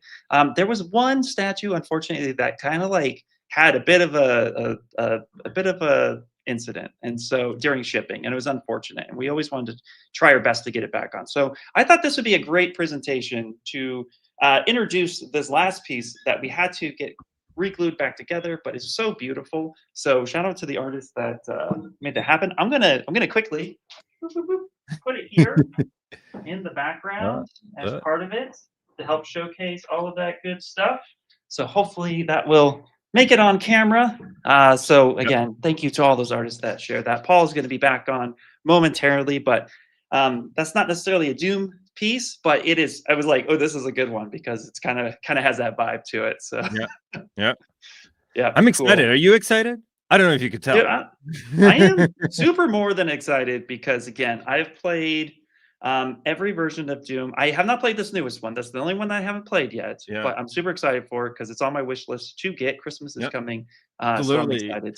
I feel like that game alone is like the reason that a lot of people in this industry are even in this industry in the first place, right? It is to me for sure.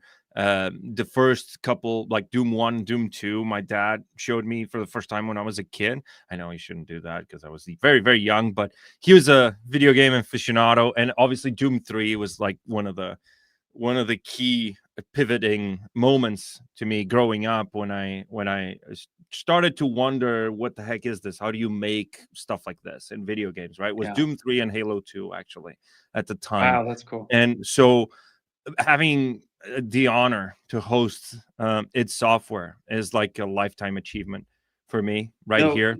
So it's so cool because my dad and I, he was super into computers before I even knew how powerful computers were going to be. My first computer we built, it was a IBM 386, and one of the first games he showed me that was possible to play on PC was Doom, and I was hooked. I was like, what is this craziness? It was so awesome. So anyway, well, I'll tell you what, without further ado, why don't we go ahead and bring on the Doom team, because I'm sure they can tell us more about what's going on with Doom than we can. So let's go ahead and bring the team on. Rip and tear.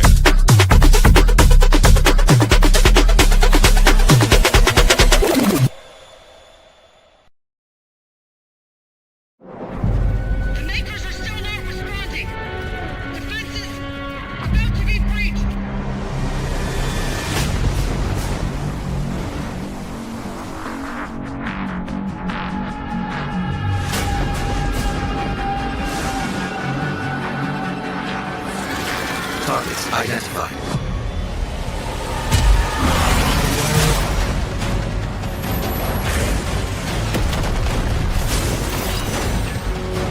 Weaponry deployed.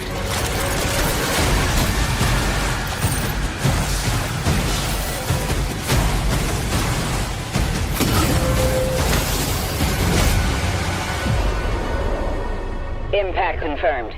The Slayer has been activated.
All right. Well, if I wasn't excited before, I'm definitely excited now. What a way to just like pump up and have an introduction. Welcome, team. How are you guys doing? Welcome, great. everyone. Awesome. I'm glad to be here. Thanks for having us, Maxon. Yeah, thanks a lot. Absolutely. Yeah, absolutely. Well, the chat is going wild because literally when the metal guitar riff hits, like everybody's just Without saying, further "What?" ado, right? Yeah. There you go. What a beautiful trailer. Well, can you guys tell us a little bit about who you are and like how this journey started with such, using ZBrush and all that good jazz? Sure. I mean, I'll go first. Hi, Jason Martin, character art director at ID. Been there quite some time now. We've been using ZBrush through every iteration from 2016 up. We came back in 21. I'll talk a little bit about this in presentation, but we've completely switched to fully ZBrush pipeline for modeling. We don't use any other packages other than ZBrush. We use Maya interface with the engine, but none of us model really in there. It's just engine interface. And switching to ZBrush probably close to 10 years now, but with ZModeler and everything was a huge game changer, and probably something I was looking forward to in my whole, especially as we get older in our career, you're faster not changing programs as much, and ZBrush provides everything we really need. Yeah. Wow. Yeah, that's super impressive. Actually, that was one of the things that really caught my attention when I saw id Software's first presentation at a summit a few years ago, which is still one of our top videos that get rewatched. And yeah, when you guys noticed like, oh, we're mainly ZBrush, everybody was like, what? A game made in ZBrush almost completely? That's unheard of. Are just me, man. I don't know. It's just me. Yeah, that's super cool. Absolutely.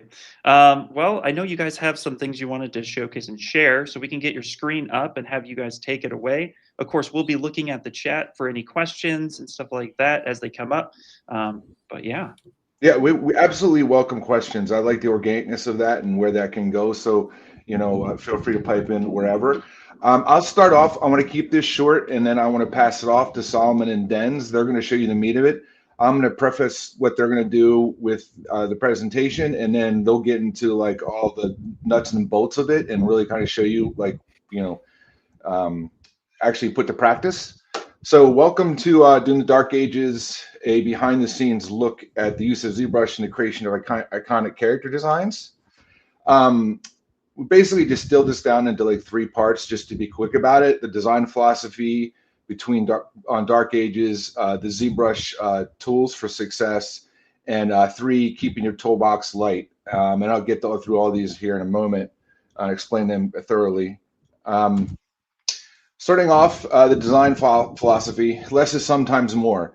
So when we set out to do Dark Ages, we had to answer a couple of things. We've done a couple of iterations of the Slayer, and he was always like big and bulky and teched out. Obviously, how do you make him even more badass? And going medieval, it actually gives you a lot of opportunity to do so. One, he's got to be tough, heavy, and primal, and more so than in the past, if you can imagine that. It's kind of hard to make him even more badass, but we set out to do it. Let me take that back. Simplified shape language.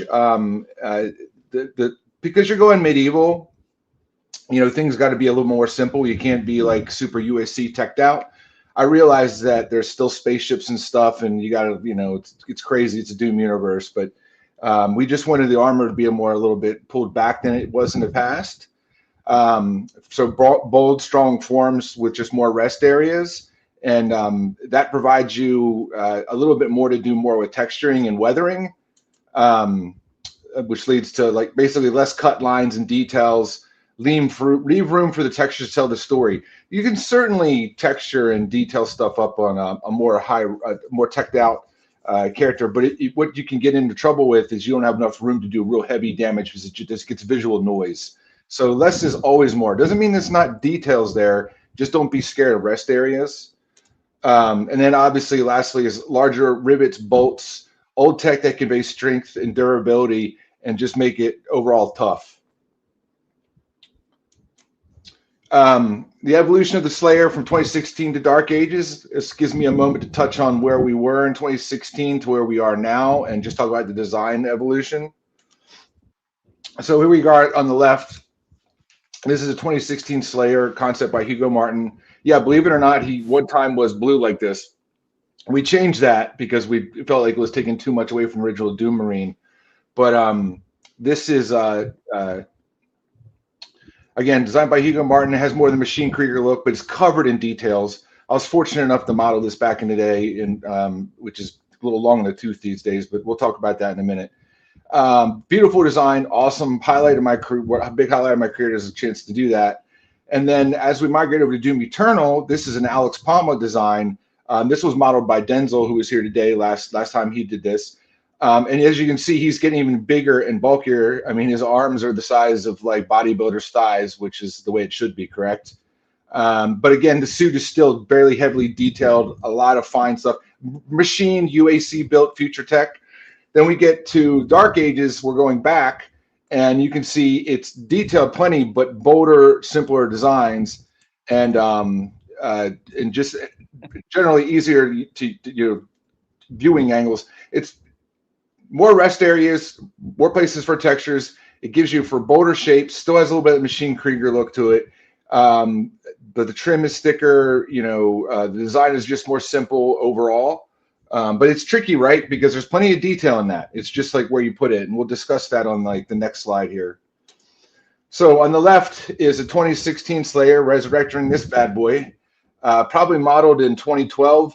This is, I won't show off the wireframe, I kind of should have, but this is actually completely poly modeled in XSI at the time, where on the right, that's 100% ZBrush, but it was of the era. This was, like I said, the left was probably made, I'm going to guess 2012 timeframe, released in 2016, somewhere around there. It has a tighter high-tech design. It's slightly more refined, elegant, but tough. Like, it still actually looks very dangerous. I'm going to use an analogy Hugo Martin always used. We went from an F-22 to an Abrams tank. And I think that's such a great analogy because it's exactly what it is. Still threatening, but more elegant and high-tech. And the other one is just more brute force. With larger, stronger shapes, little less refined, heavy, tough, durable, and more rest areas. And as you can, just putting out some stuff here, what I'm talking about is like up here on these panels, there's just areas to breathe, and you could do a lot of worn texture in here. You certainly could do that in here, but you couldn't overly do it because it will probably get too much visual noise. And also, the textures, even those, no one should be ever scared of rest areas. Like, remember, if you're gonna texture something, you can tell a lot with textures. So that's where we are, that's where we were, and this is where we are now with Dark Ages. Now the tools for success, Dark Ages and ZBrush. So what did we do to achieve this in ZBrush?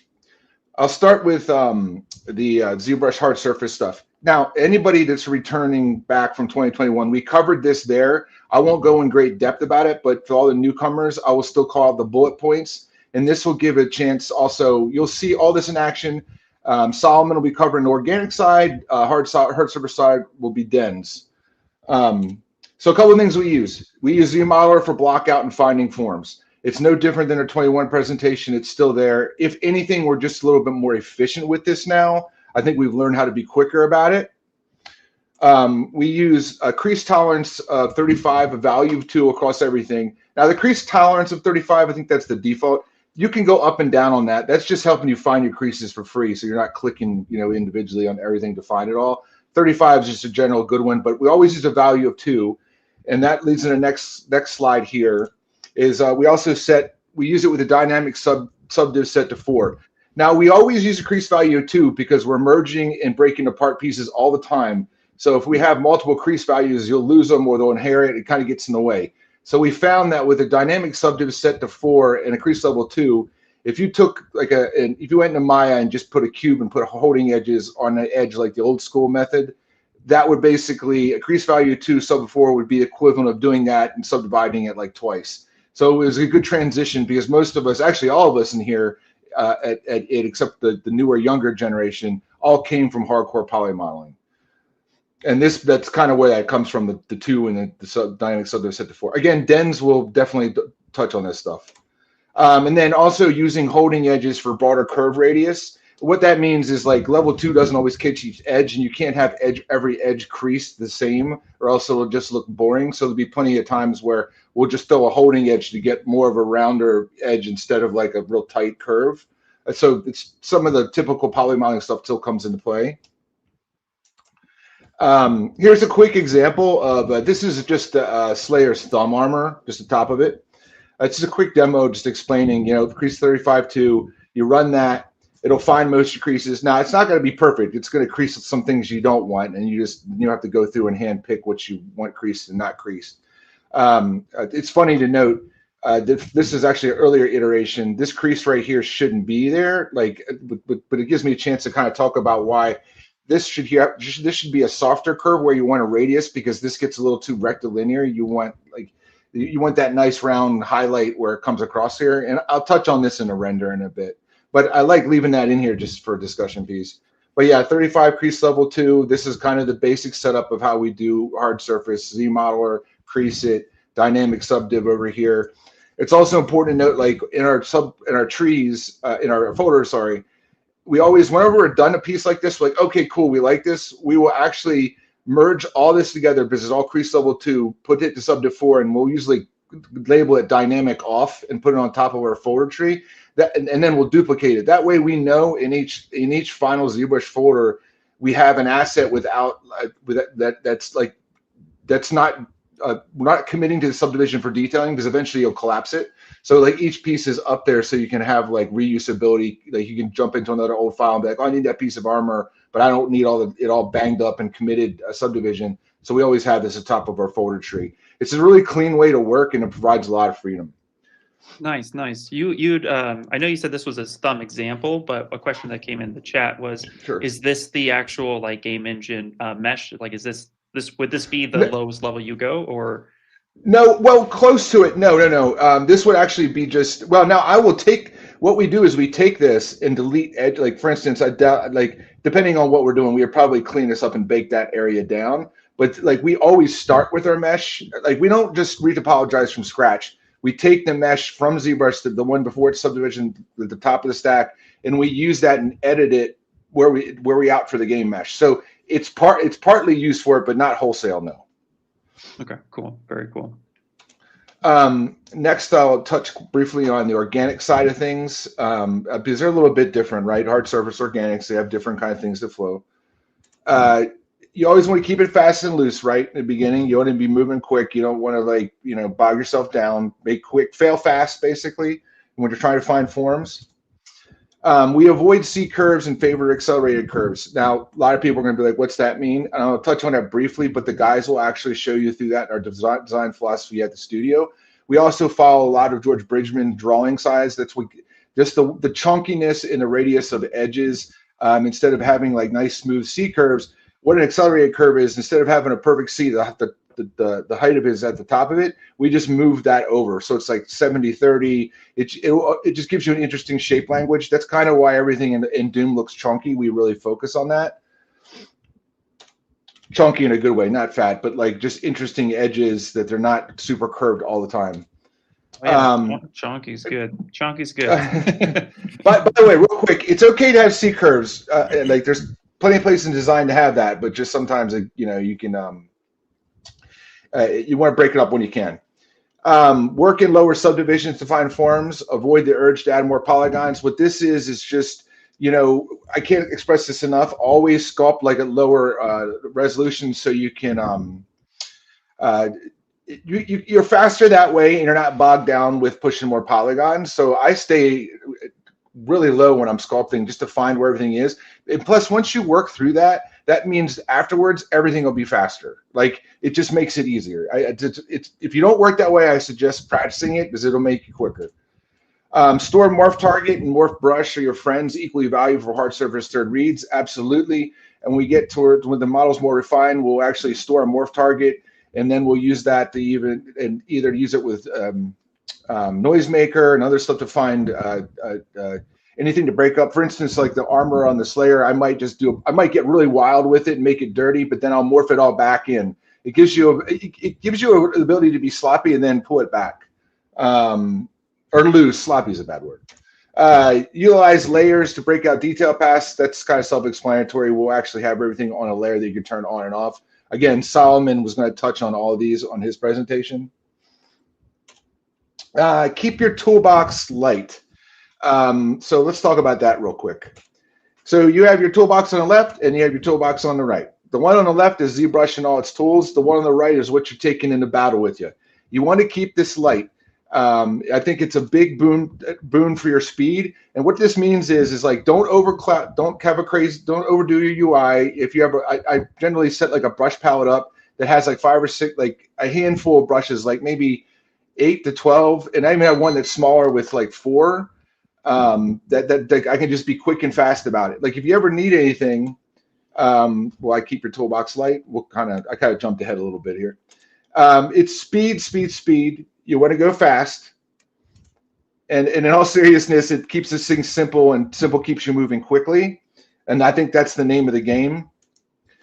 Only take what you need. You always have your big toolbox for more specific situations. That's exactly what I'm talking about. Is like, yes, you sometimes absolutely have to go back for specific things in ZBrush.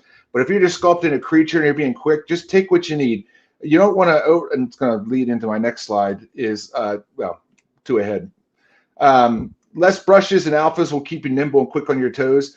Definitely mean that. Like I'm guilty of it, of having too many alphas. That's actually the next bullet point I want to talk about. There's nothing wrong with dense libraries of brushes and alphas. We all have them, but pick your battles. And I think that's what I'm talking about by saying less brushes and alphas will keep you nimble and quick on your toes. Just keep the ones you like. Actually, more often than not these days, I've been finding I use a lot of the basic ZBrush alphas and just my, with masking and cavity and some of the regular just clay brushes and stuff to kind of get surface aberration, just because I feel like you burn daylight trying to find that exact alpha. Now, there are times when you're looking for, like you might be creating the same character with the same information another one has, and obviously that makes sense to reuse an alpha that somebody else is using for consistency. But like in general, just try to be smart about that. And then lastly, you know, I can't go wrong with a nice optimized UI built around your sculpting habits. Your UI should be nice and light and easy. As a matter of fact, sometimes I actually have 2. I actually have a couple UIs. I have like a 4K one and a 1080 one, just so it all fits on the screen. Because I used to have 2 Cintiqs that I jump back and forth between work and home. But like keeping that optimized the way you work is really smart. It's even not a bad idea sometimes to make one for whatever specific modeling you're doing. I did have that for a while. I found that kind of obnoxious to maintain, so I just have one now. But like to each their own. So I've seen some people with their whole screen, it's just chaos. But I mean, if you were fast that way, I'm not gonna tell you not to do it. I just preferably like it nice and clean and keeping your toolbox light. It just kind of makes you it kind of gets you from A to Z a little bit cleaner. Let's just look at some of this stuff in practice. This is the Slayer. Again, soup the nuts, built in ZBrush. The only thing, except the splines, the hair and stuff, that's all spline from XGen. But yeah, this is typical. The Slayer was built all in ZBrush using the box modeling ZModeler technique with cube mesher and all that stuff. You can see the like crease level 2s all around here. Dynamic subdiv, obviously then committed, and then once we're committed, we're actually then using like the morph brush and noisemaker and stuff like that. And what I'll do is I'll just go through the armor and just rag it out, like put it often it'll be ugly looking, right? Because I'll just be like damage all over it. But I have that morph target, and then I'll morph it back and only keep that damage in some areas and kind of use that for look dev on balance. And then I'll come back in and then like make it more enhanced, or, you know, it's actually very freeing. Can't say enough about that. Using layers to have that on a layer and the morph and morph brush are huge for us. I'm sure there are lots of artists who are out there nodding their head like, yes, yes, yes. I don't think we do anything revolutionary at id with ZBrush. It's just trying to optimize it and pushing as much as possible. That's generally our methodology. I think that's fantastic. Real quick, I mean, you know, like you said, there's probably a lot of artists shaking their heads, yes, you know, but I think too for them, it's good confirmation to see what you guys are doing, because I think there's still this mystery as a new artist trying to get a job. Like, what do I do? Like, what do I need to show? So I think this is such a cool way to like kind of confirm that too. Yeah, that's such a good point. Is like I remember that too. It's like you need to be reassured, right? Because there's so much information online. With like it can be overwhelming. Which is funny because when we came up, I've been in it a long time. The gray hair shows it. Like there wasn't that. It was like Nomon DVDs and like CG Talk forums and 3D Total. Like there's so much information out there now, which is awesome. But they can also be kind of confusing on like what's the real way, because there's a million ways to skin a cat, right? So our approach is always basically very simple. Now I'm sure Dens and that's the one thing we're super team oriented in software, and we all share as much as we can. Everyone uses these things a little bit differently because that's the part of it being an artist. It's unique, but it doesn't matter because these techniques all like translate to the same at the end. Even like on this gauntlet, like this is all Z-modeled with crease level 2, obviously some radius stuff in there. There's that piece I showed earlier that without the crease in there should be nice and soft and round. It gives a little bit of balance and play, and light, translates over that pretty well. But yeah, this is, a real nice close up of all that stuff in action. This is a back shot of this layer. You actually never really hardly ever see. You don't see this actually because I'm good thing I modeled all this, right? But because he's got that cool cape on. But like any kind of character stuff, you got to be prepared for what can't not model that stuff underneath there, because you got to see it. You never know when certain angle. You know what I mean? Plus, it's a hero character. So on this slide here, this is a representation of a lot of the team's work. All the heads and all the hair and splines on this are all Solomon. And then I'll touch real quickly on the body of Azaric is Angel Bedello. The Slayer obviously is myself. The Princess, the body of her was done by Adam Beardall. King Novik, again, head and hair Solomon. The body was by Bruno Camara. And I'm sorry, Bruno, I didn't mean to mispronounce your name. And then Joe Arkovich did the body. And then lastly, this is Valen, and I really like his facial expression. He doesn't look pleased to be here. He didn't like picture day. And then this is by Denzel did the body. But great work by the team here. This is Surat the Dragon. This is modeled by Peter Bohm. And there is some additional texture work by Chase Jordan and myself on this. But then also this really excellent scale was done in some designer painter stuff that Kat Tamburello did for us, which actually really kind of set this off because it was really tricky getting those scales for like the size what we had to do. So having some designer love over on this really pushed this to where it needed to be. So I appreciate that work by Kat.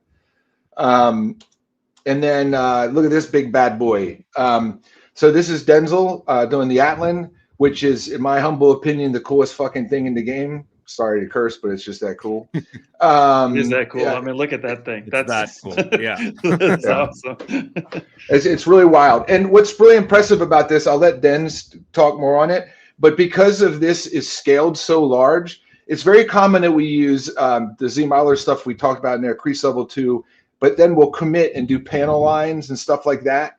But when you have something of this scale, when you start sculpting on top of it, you got to be very careful because you got to get close to it. And depending on viewing distance, you can get away with a lot of sculpting detail. But with something that's massive with scale, you can't. Got to be very careful with that. So a lot of this is just really super hardcore Z modeling in here. And Denz will go through this. Again, this is the coolest thing in the game, in my opinion. Denz killed this. Super awesome. He'll cover some of these points in a bit. This is my last slide. This is a Mecha Cthulhu, also by Denz. Great pose. Awesome model. Again, using combination of the organic and the hard surface stuff we just talked about. But that's it for my portion of this. I don't want to waste any more time. I want to hand it over to Solomon and Denz, who will get into the real meat of this and really walk you through some of how we apply ZBrush to the Doom pipeline. Absolutely. Yeah, that's Thank you so so cool. much. There's already like a bunch of questions like asking about topology and like how you guys achieve things. I'm telling the chat, don't worry, they're going to get into it. So so buckle up. Yep. Will do. Hey everybody. Right. It's my there you go. Okay, so what I'm going to begin is actually I'm going to go over again some of the points that Jason covered. So the first thing I would actually like to go over is the toolbox stuff that he was talking about.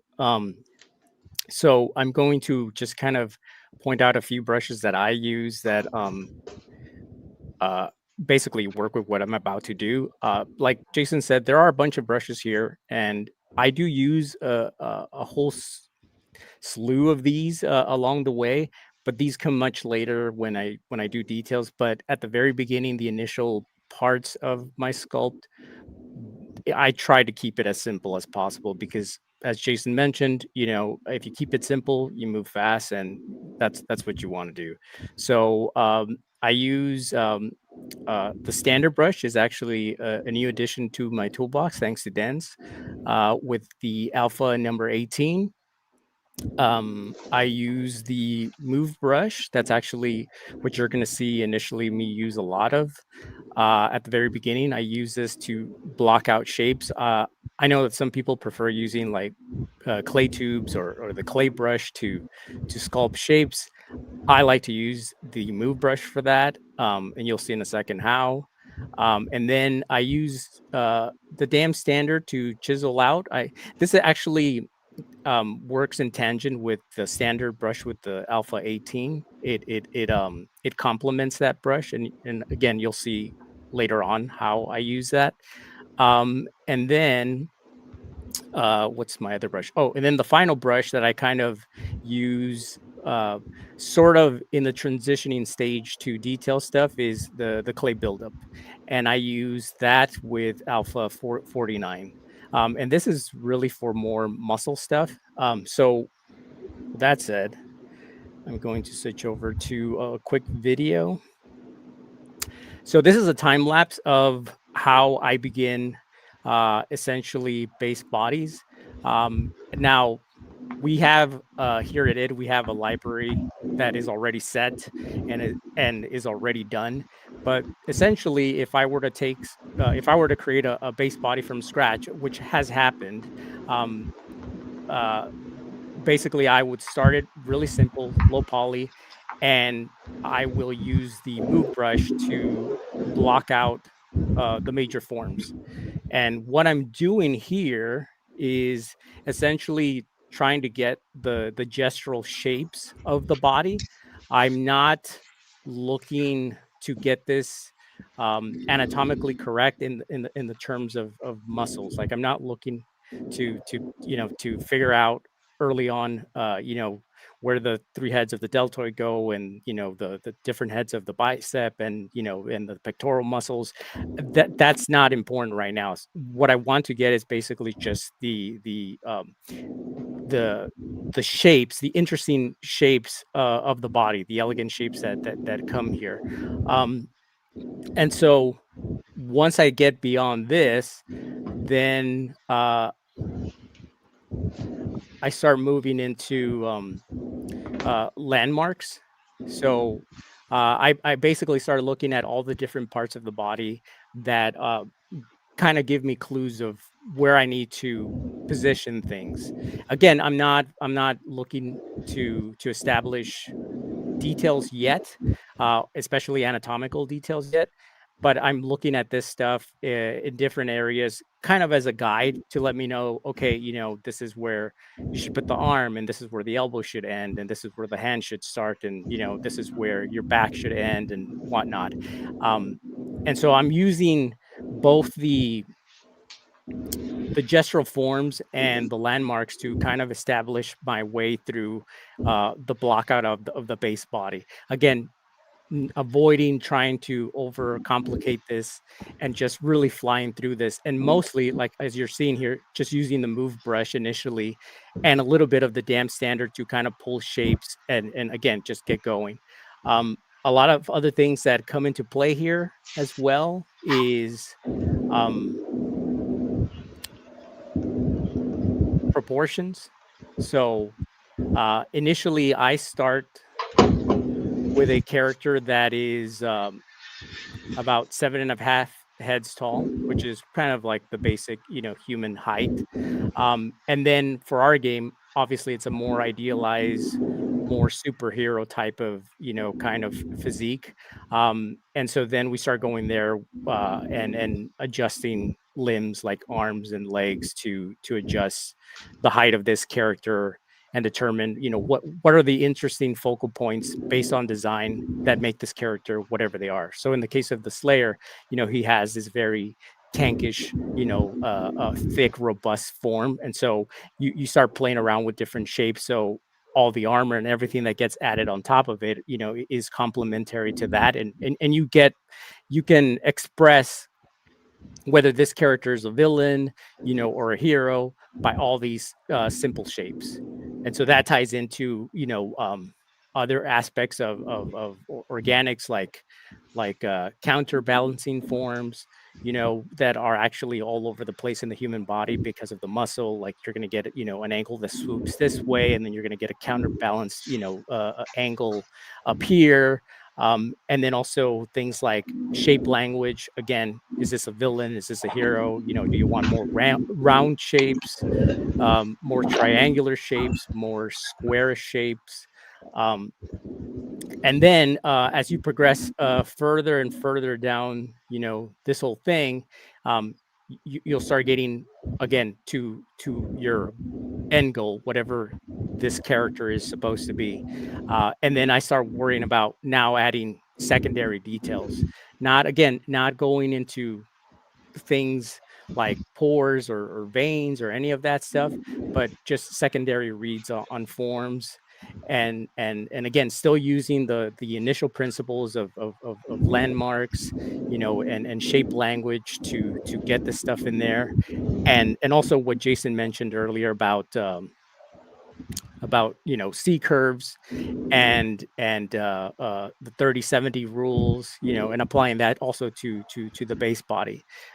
Here at ID, we really lean on a lot of like George Bridgman, type of anatomy. So there's a lot of like very angular shapes and very prominent shapes around the body that break the silhouette. That's actually, very important that the silhouette is interesting.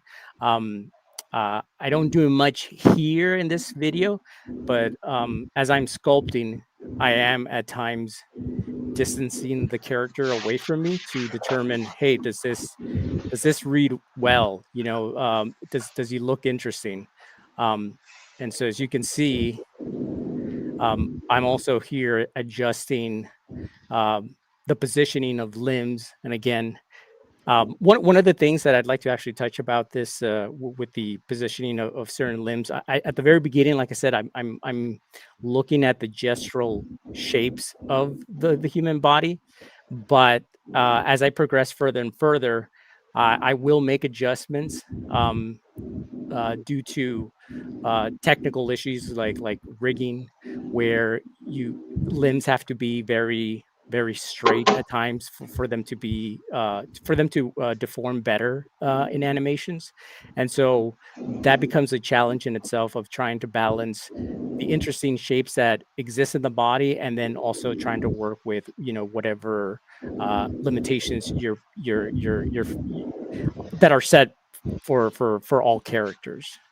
No, that's really cool. We do have a question coming in. Oh yeah. About like, for this process, obviously it's a time lapse, but how long does this process usually take? Let's say if you had to start from scratch. So this video was a composition of 5 different videos, each an hour each. So this is about 5 hours worth of work. So I'm just kind of gunning through this stuff. I've done this so many times that I know kind of like, okay, I need to go here. I'm not kind of figuring things out. I know like I need to go here. Like, for example, this is a perfect example. Like the fingers, I didn't worry about them early on. The same goes for the toes. What I did is I leave that stuff later off to the end. And here, I've done hands so many different ways. One of the more recent ways that I'm doing hands now is that I will sculpt one finger and then cut it out, and then kind of duplicate it over throughout the hand, and then paste it back in. You'll actually see that in a second. So yeah, that's me cutting it out, right? Taking it out, positioning, and I'm just roughing it in. Like the fingers don't look nice yet, but I'm just taking that that one finger that I spent, a decent amount of time pasting that back into the mesh, gluing it back. And I will do the same thing, like, for example, for the toes here, which I kind of don't do in this video. And again, just once I get to that point and I have everything kind of where it needs to sort of be, then I start worrying about topology. So initially, all the stuff started as a Dynamesh, but then I do ZRemesh to get myself a base that I can subdivide and go up and down in subdivisions, because I am going to slowly transition into tertiary details, and so I want to be able to control my mesh and not have it fight me throughout the way. And also too, if I keep using Dynamesh, when you get to this part of the stage of the sculpt, you are going to get areas where it is going to weld if the proximity of one mesh and another mesh are too close together. And so, I mean, I could set the Dynamesh settings to kind of be really high to avoid that, but I rather just at that point just move over to Z-remeshing this thing and then just getting a clean sculpt from this. And so you can see, and again, still not, this is still secondary and primary forms. I'm not going in there sculpting nails or wrinkles on the knuckles or, pores or any of that stuff yet. And so we have a few questions. I mean, actually, the chat is going crazy with questions. Go ahead. We have one that is asking, how do you deal with the limbs having to be straight for rigging? You want them to be curved or in interesting form. I will address that, because I'm going to do now an actual kind of short version of this in a little bit. But to answer that, in a quick way, is you basically it's going back to what Jason said about all the C curve stuff, the rules of 30-70. It's like you're integrating all that stuff into.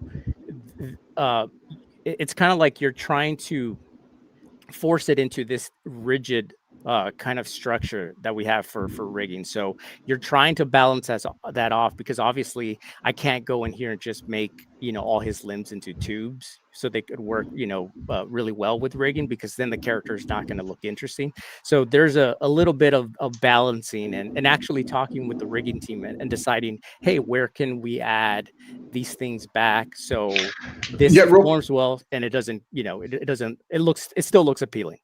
Real quick, while he's talking, another thing that helped explain it is, like, we always have the limbs on a plane, so it's like from a plane from point to all the way down. So like they're kind of typical A pose. So as long as it goes, and what Solomon's talking about is, you can still have some interesting shapes, but you generally, for rigging, they have to be in the plane, like like from point to wrist, or from the hip down to the ankle joint. They have to be facing like pretty straight. There is times where we sometimes that's not attractive for sign off. So sometimes we'll adjust that a little bit for model approval, but we'll always set it back for rigging. And what I'm talking about that is sometimes the feet looking dead forward is just not appealing. They look just kind of ugly. But for rigging, they do need that. So yes. Right. And there's also other areas too that kind of, you can get into like a weird spot with it. So then once we are done there, right, then you end up with, basically a base that you can kind of move over and then take through the different layers. So once I do this pass, right, it may take me a day, maybe two. Then it goes over for review, and it goes through Jason and Hugo, all the people involved for this, and then we determine like, hey, maybe we need more shoulder mass, maybe we need to bring out a couple of these angles out some more. But then when all that has been approved and done with, then we start going and creating the actual base body. And so these base bodies come with a proper low poly with the proper edge loops that correspond and where they need to go. And then from there, what I do is we store this in a library. So instead of creating separate Z tools for a large or even a female character, they all share the same topology, and then we kind of use a morph target to just kind of, you know, morph between these and make adjustments and create, you know, the different unique aspects for each individual body. Oh, sorry, I'm jumping ahead of here. Hey, Solomon, real quick, can you bring that image back up? It's a good example to talk about that last one. Yeah. Sorry to throw you off game. Hey, no problem. The accelerated curves versus C curves. If you notice on him, his shoulders are a little bit like a C curve. So I just want to throw that out there. C curves exist in design. We just try to push them where we can more. And I think his thighs and his calves, you can clearly see how we're exaggerating the tip of the outer thigh, and then we're kind of pulling it the same on the inner calf. We just push that a little bit more. Those are all found organically in the anatomy. We push on a little bit more. Another, sometimes on the biceps, instead of in a big round ball, this thing, we kind of go flat, and then at the head of the biceps, we drop it down. So it has that nice bold shape to it. So it's a good example of the C curve versus accelerated curves. Sorry, Solomon, go back. Yeah, no problem. So again, I'll kind of show you kind of briefly like how I get this going if I were to start this from scratch. So I'm going to do this with Dynamesh. So what I do is I'll take usually a tube. You could use a sphere or a cube, whatever shape. I like the tube better, and you'll see in a second why. And then I just drop the resolution down somewhere like really low, just because I don't need. Oops, let me get the move brush. Really low topology, because like I said, what I want to do is just kind of fly through this. So I usually start off with the torso for this.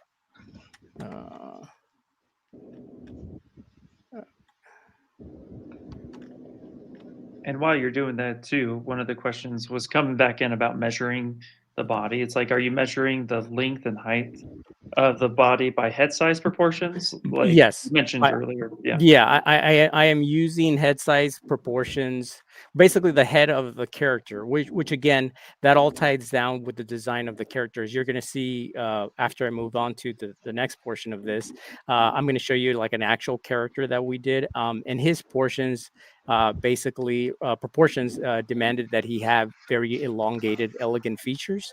And so when you have a character that's tall and elegant, you know, you might have a head that's slightly smaller, and so that's going to affect and trickle down to his limb sizes and you know, where things land. So yes, I am using the head, but again, that all depends really on what this character is supposed to be.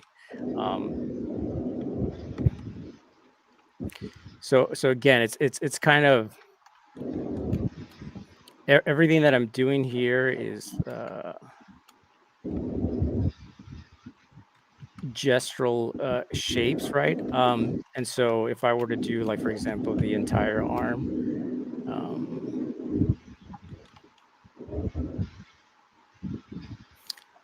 I like how you're just like taking the move brush and just not caring. You're just moving along. Right. Well, the thing with what I find it with this is that this is my personal reason of why I do it this way. Is because it has disciplined me to stay in low poly.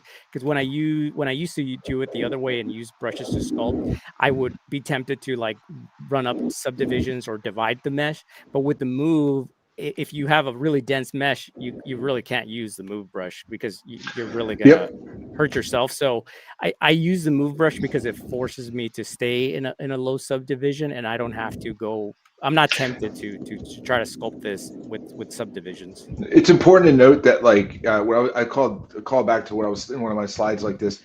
I will sculpt an entire body and form with about that much topology or less. Yeah. Even when it's like you there's points where you're trying to find form, you'll want to up subdivide it. Your brain's like, I want to do that. I will force myself not to, because there's usually enough topology to get what you want, and it prevents you from wasting time detailing, because every sculptor knows how it is. You get to a spot and like, oh, I want to get in here, you know. But we stop ourselves from doing that and to focus on that, because you can work through so much form at low topology. You do not need to push that much around.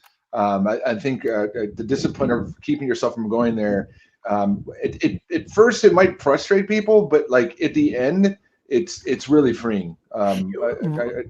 And I agree with what Jason is saying. It is frustrating at the very beginning because if you're accustomed a certain way to sculpting, you might be like, this has worked so great for me. Why would I want to change this? But again, when you try this method, and it might seem like it might take you a while at the very beginning, but once you get accustomed to it, you realize, actually, I'm just just mowing through this so quickly, and again, it's just this is just forcing me to also block out like the large forms, not worry about secondary forms or even tertiary forms. Not that I would worry about pores or that kind of detail here at the moment. Yeah, no, it's also really cool to note that your focal shift on the move brush is very soft. Like you have a major fall off, which is cool. So I'm imagining that's for like the transition to not be so harsh. Right, exactly. And then when I do want to make any kind of transitions, this is where I go into my damn standard. And by default, it's set at 33, and the Z intensity is set at 33. That's actually another thing that I'd like to point out. For most of my brushes that I use, I always kind of lower the intensity by half, or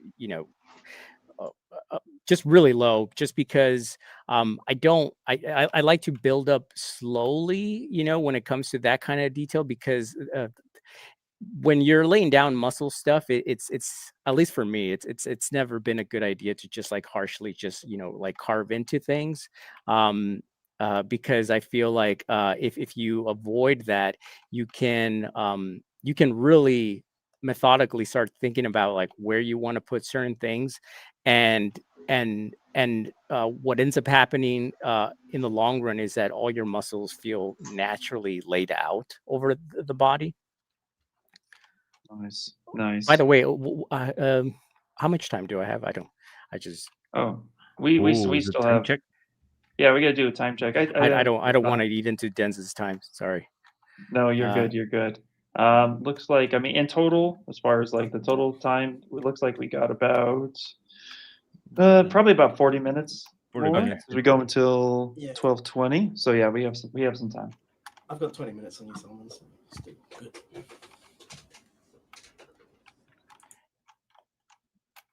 So yeah, so like I said, so if I do the bicep here,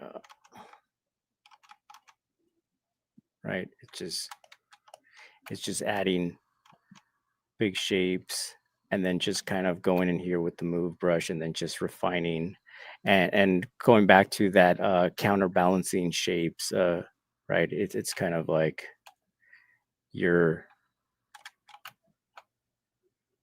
We had a question a few minutes ago regarding when is the right time to change from Dynamesh or to ZRemesh it actually and start working with subdivisions. Did you find like that's usually when you're blocking out just the proportions, right? Your Dynamesh, and then when you start building the anatomy, for me, the best time to switch over to good topology is when your primary forms don't need any more touch-ups. So Right. if your primary forms, which is like the foundation for the whole body, if those are correct, you can move to your secondary. If your secondaries are fine, then you can move to nice topology, because now that's the part where you're going to want to lay out details and stuff. So that's when I would like to have stuff just for other things like layers, using layers, as you're going to see in a second with the actual in-game character, and pores and all that other kind of information. But initially, it's best to just not jump there until your first, specifically your primary forms are solid. Because if you're jumping to that, again, there's that temptation of I'm going to go up and down in subdivisions and kind of be all over the place as you're sculpting. Because like Jason said initially, we're trying to move through these pretty fast because there's a lot of characters, that need to get done. And so as you're going through this, you want to hit this strategically. Jason likes to use this example. I think it's neat. It's like, he kind of refers to like sculpting, this kind of stuff. Like he's referred to precise sculptors as like snipers, because it's kind of like, you're precise, you're direct, you're not like you just all over the place, just trying to like figure your way out through this. You're being precise of like where you're going to lay out this muscle, where you're going to do this stuff here. So and it helps you move really quickly, and not kind of be there figuring out things along the way. So once we get there, then we start getting to an actual character, right? So at this stage, like I said, you can start seeing like how, let me isolate his body. So you can start seeing like, what I mean with like specific, information with his body and proportions and physique. This guy, he's the bad guy of the game. So you're going to also find throughout his body in shape language, a lot of triangles, right? He's also, kind of weird looking. So you're going to have weird things happening in his body. You're going to start seeing like things being broken up weirdly and strange, right? And when you understand all the principles, that I was kind of going over quickly initially, it's easy to navigate through a variety of different body types and characters and what they're supposed to be, and really kind of pinpoint where you need to adjust things to make that personality of this specific character shine. So let's see. Actually, so let me go here. So once you're in here, right? Like I said, the topology gets cleaner. It follows the muscle of the body better, right? For whatever reasons or things that we need to have on here. Now, in the event, because like I said, we do solidify our base bodies. So if this character, for whatever reason, which this is actually a great example, if he needed certain things that needed to be cut in, and we didn't want to damage the underlying body, I have built things on top of him, kind of like a prosthetic would live on a person, for a movie special effect, which offers me also a whole lot more resolution to do things in here. Whereas if I were to take it directly if I were to sculpt this directly onto his chest, I might not be able to get away with some of these interesting, details that I'm getting from this shape. And so what I've done is that I basically taken any place where it merits having those details live there, and separated that off and made it into its own, CG prosthetic. Very cool, But then very when I cool. then when I get to the base body, this is where I kind of tie into the layer stuff. So once again, your primary, secondary details are all good, then you can start moving into, a lot of the fun stuff that we all like to do, which is like, the minute details like veins, subtle pores and wrinkles.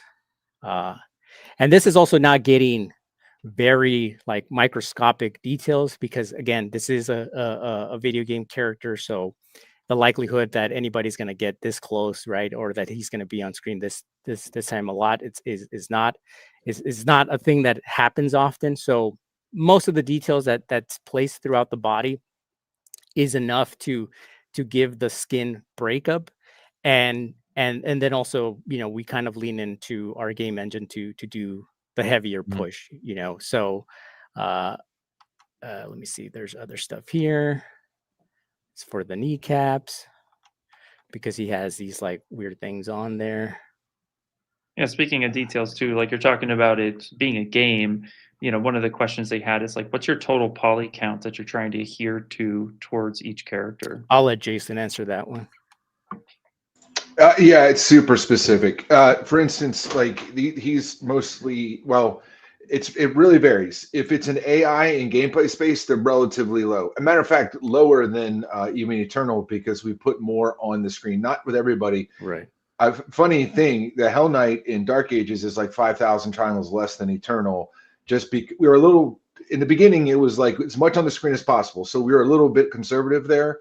The total count for him, I think, was like 20.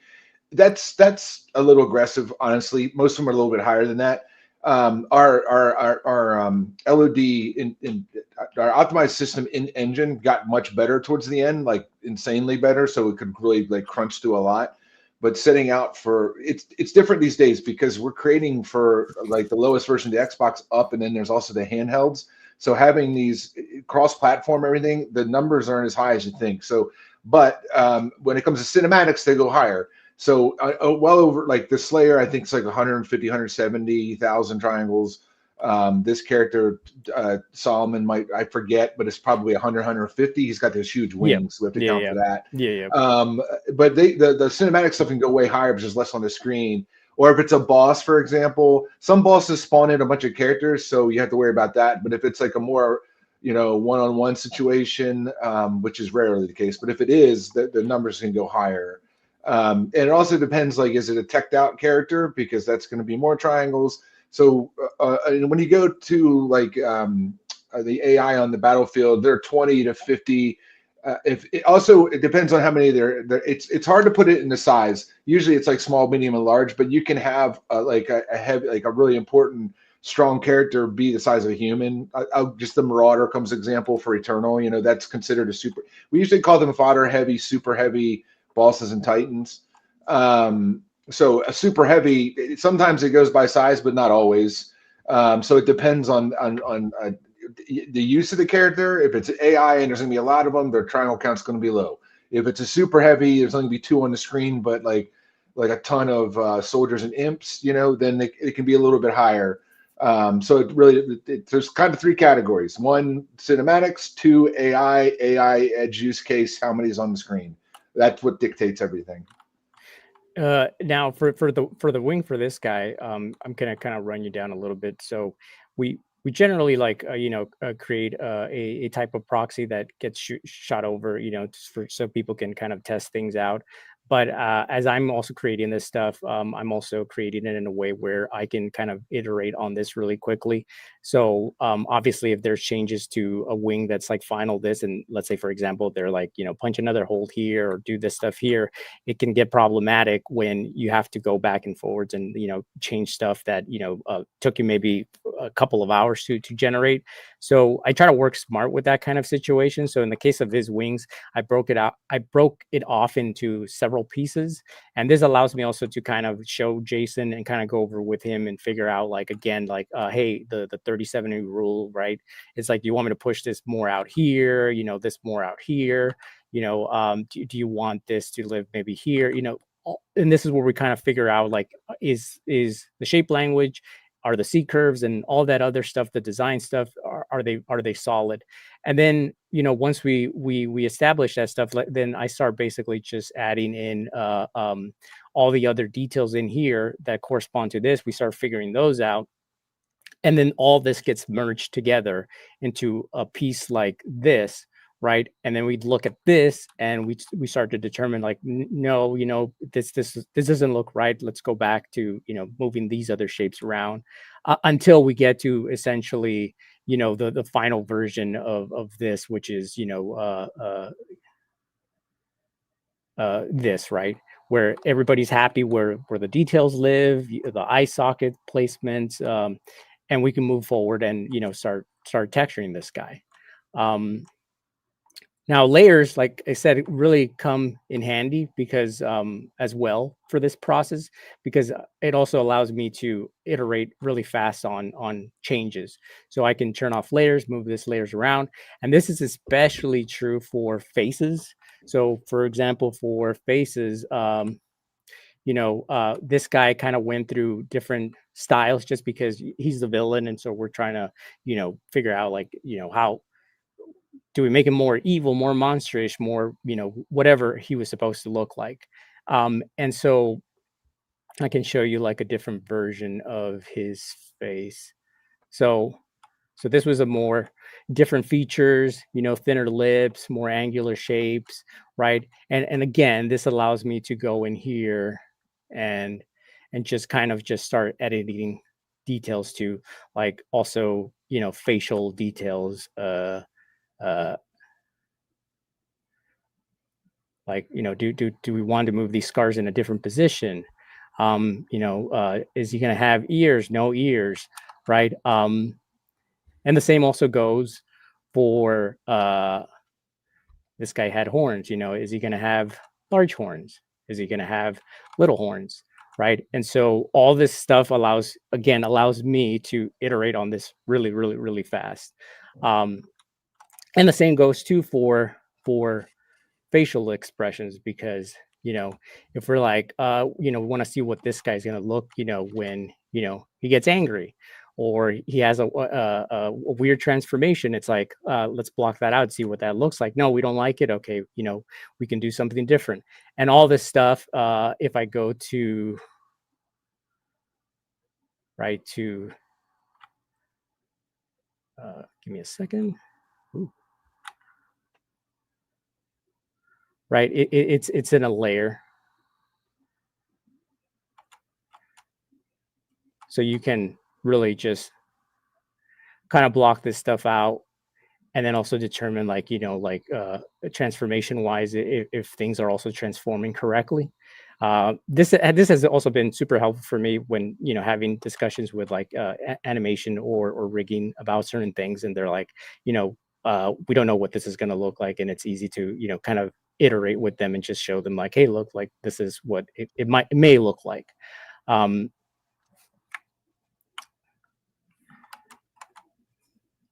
yeah. Yeah, the different changes, the blend shape, all that's really cool. With the texturing, somebody had a texture question earlier, like you choose what's your strategy in the sculpting phase? Are you using like generic noises, or using surface noise, or using alphas? So let me actually illustrate this with this head. So we do, for the most part, use X, Y, Z information to get pore information, but I do start off with the base. Like I said, the base that I start off for pores and that kind of stuff is actually, it lives here in ZBrush. Anybody can generate those brushes. So I use a mixture of standard with spray, and I use alpha 7, and I lower that to about 6. Again, my intensities are always very low. And then I don't know if you could maybe pick an area that's not, there you go. You can kind of make out, like, I don't know if you guys can read that on your end. It's coming through a little bit, yeah. Yeah. So it's very broad, porous information. And then for areas where like the skin may bunch up, or you get kind of wrinkles forming, it's the same standard brush, and then I use alpha 60, and I basically go along the lines of where these wrinkles would primarily form, or the skin would basically squeeze and compress. And then just kind of, I don't use this one everywhere. I just use it in areas where I know, like, okay, this is where folds will overlap, and stuff will, kind of like compress. And then I refine that over. So then, once I have this stuff in here, then the same standard brush, which is actually pretty universal. I can go back to a very low subdivision, and then start, erase that to 22. Oops. Oh yeah, I forgot. Stroke. Oh no, it's already set. Oops, drag. Yeah, start basically blocking out again, kind of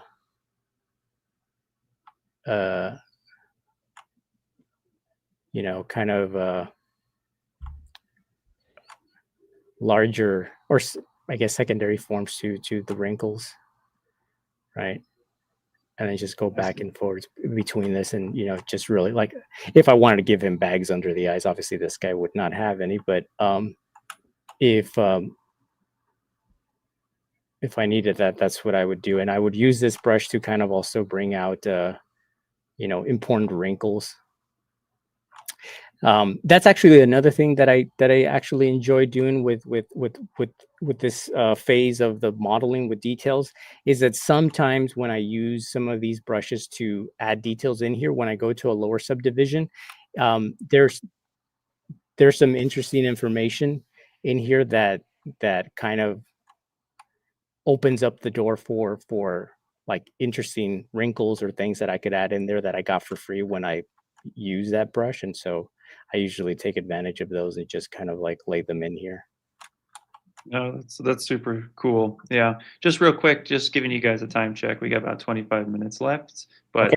that's a really good tip. And for those who don't know, the standard brush actually does a great job keeping whatever tertiary details you have on top. That helps. Yeah. It keeps them, almost inflates them a little bit, but it helps keep that detail there. So it's really neat to see that brush. I think the standard brush is one of the most underrated brushes in all of Yeah. ZBrush. Yeah, it is a very good brush. We use it all the time. I love standard brush. 100%. It's yes. So I'm going to end with this. So again, using all those methods, right? For details, layers, all the stuff that Jason covered initially about our way of doing things here at ID, in terms of design, C curves and Bridgman shapes, and then all the stuff that I covered with the layers and working with your primary forms, getting that grounded. You can kind of end in this position where you now can really spread this across various different characters, various different shapes, different facial features, and really, again, just kind of really go through them really quickly and iterate quickly on them. And this can apply to, again, any type of face, old, young, people with a lot of scars, with no scars, or in the case of this bad guy, with a different set of eyes and things like horns. And then again, you get basically to the final version of him, and we will look at him from all angles and just determine, like, hey, we're happy with this, and it's all good. So yeah, that covers my portion. Wow. Yeah, so cool. And thank you for all Amazing. the demonstrations too, the techniques in ZBrush. Everybody's just going nuts on that. Yep. Standard brush, they're saying that we should rename it to the standard brush. This is coming from Daisuke, the standard brush. It's funny, like in early days, people were trying to get everybody away from, I mean, I hate to date myself, but I've been using ZBrush since 2. I just remember in the early days, Paul coming, when I worked at Blur, coming in, he's like, hey, do you guys know there's other brushes other than standard? But I totally agree. Like, it used to be clay. I mean, standard has become, it's almost like it was the beginning and then people forgot about it. And it's like, man, it's super, super useful brush, man. Like we definitely use it. Yeah. Oh, that's amazing. All right. Cool. Geez, that was awesome. I haven't seen that that time lapse before, so that was really cool. Solomon. Yeah, so just quickly, I was thinking about this earlier yesterday. I've been using ZBrush for over 20 years, which just absolutely blows my mind. I'm Denzel O'Neill, by the way. 20 years in the video game industry, 10 with id Software, from all the way back in 2016, as Jace was talking about, the first reboot, through to the latest iteration, Dark Ages. And ZBrush has been a part of that the whole way, which is pretty crazy. Just goes to show, how much of an amazing piece of software that is. So yeah, I'll be doing the hard surface kind of portion as opposed to the organics that Solomon just went through. This right here is the Macatlan that. Just want to say something real quick. Yeah. Denz is also. I know he's covered hard surface, but this guy can organic just as much as he can here. Just to throw that out there. So it's not that he just specializes. Yeah. That's so important at our studio. We definitely we really harp on the fact of being able to do both. I mean, some people, we're always strong in some areas, but I think it makes you a stronger artist if you can actually, you're that much more marketable you can be put on certain things. It's just the best way to go is try to balance both of them. But it's funny, the last few times we've come here, he's harped on the hard surface, but the guy's an incredible organic sculptor as well. Just throwing that out there. 10's awesome. Yeah. Yeah, Jason's right. We put a high value on all of that stuff. So yeah, it's all part of character modeling. Yeah, this one right here is the mech outline that Jason was talking about before.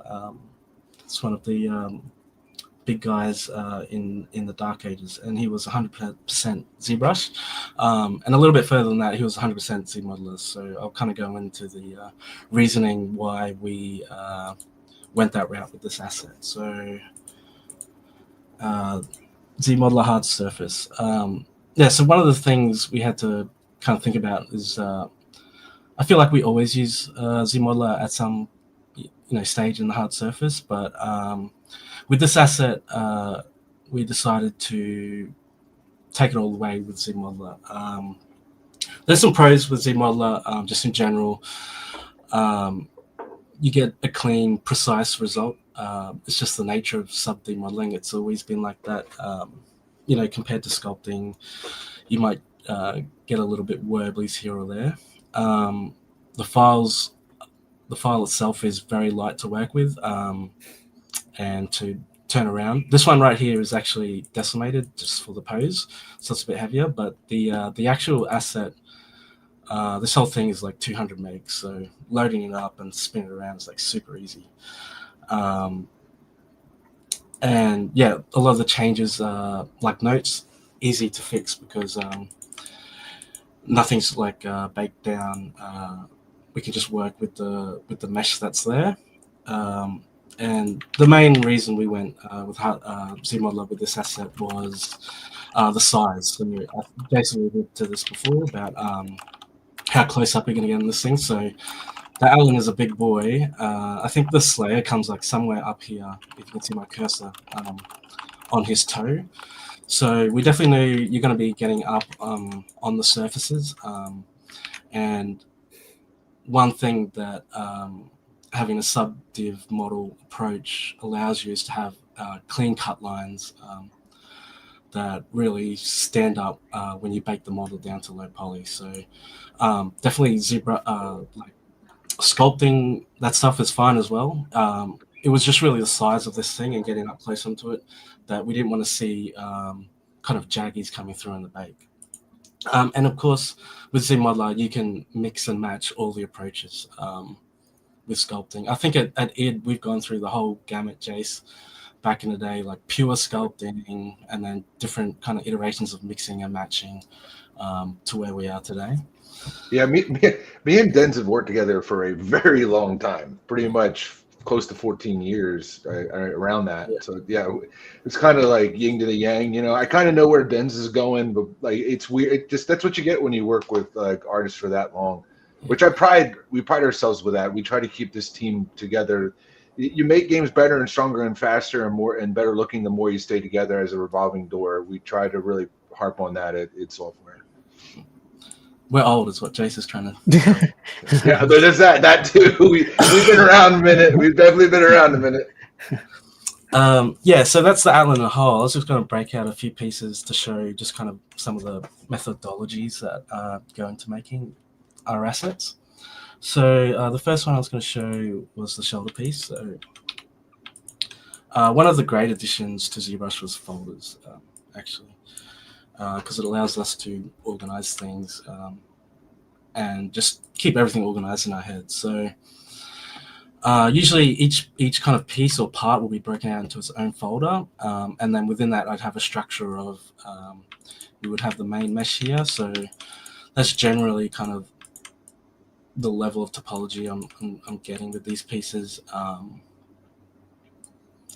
It's not clean 100% in a lot of places, but I just try to keep it clean where it needs to be clean. So at the end of the day, does it smooth the way we want it to, then that's good to go. Yeah, so we'll have our main hulls. There's one here. There's another kind of bottom piece here. Just more kind of techie pieces. And then under all that stack, I'll have a Boolean subtool. So this is to get your more greebly, tinier details. That even with poly modeling, it's pretty hard to get that level of crispness.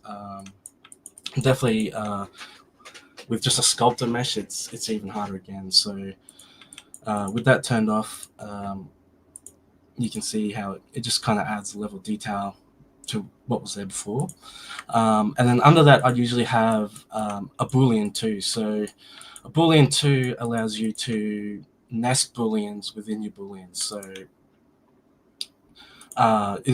for example, this part here, I have a divot, but I wanted to add just some little details inside the divot.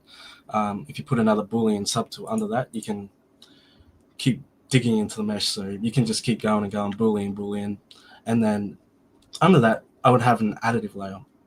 So the additive subtool, if I turn that on and off, goes under the Booleans so that it can go on top of the Booleans, if that makes sense. The Booleans don't cut out of it. And then you can kind of continue this chain and do Booleans within Booleans and then additive within those Booleans, etc., etc. You can just keep going nuts if you wanted to. Yeah, so that's the general layout I'd have for a folder for each piece. I'll move over to the cannon, which was a lot of fun for me personally, actually, because we all love big giant robot guns. Just undo that a bit. Yeah, so for this gun piece, I was just trying to show how we have segmented pieces, and using the folder structure, we can really the really great power of ZBrush is you can make these pieces functional and able to work for animation. So we knew from the get-go we wanted these cannon hoods to kind of open up when it fires.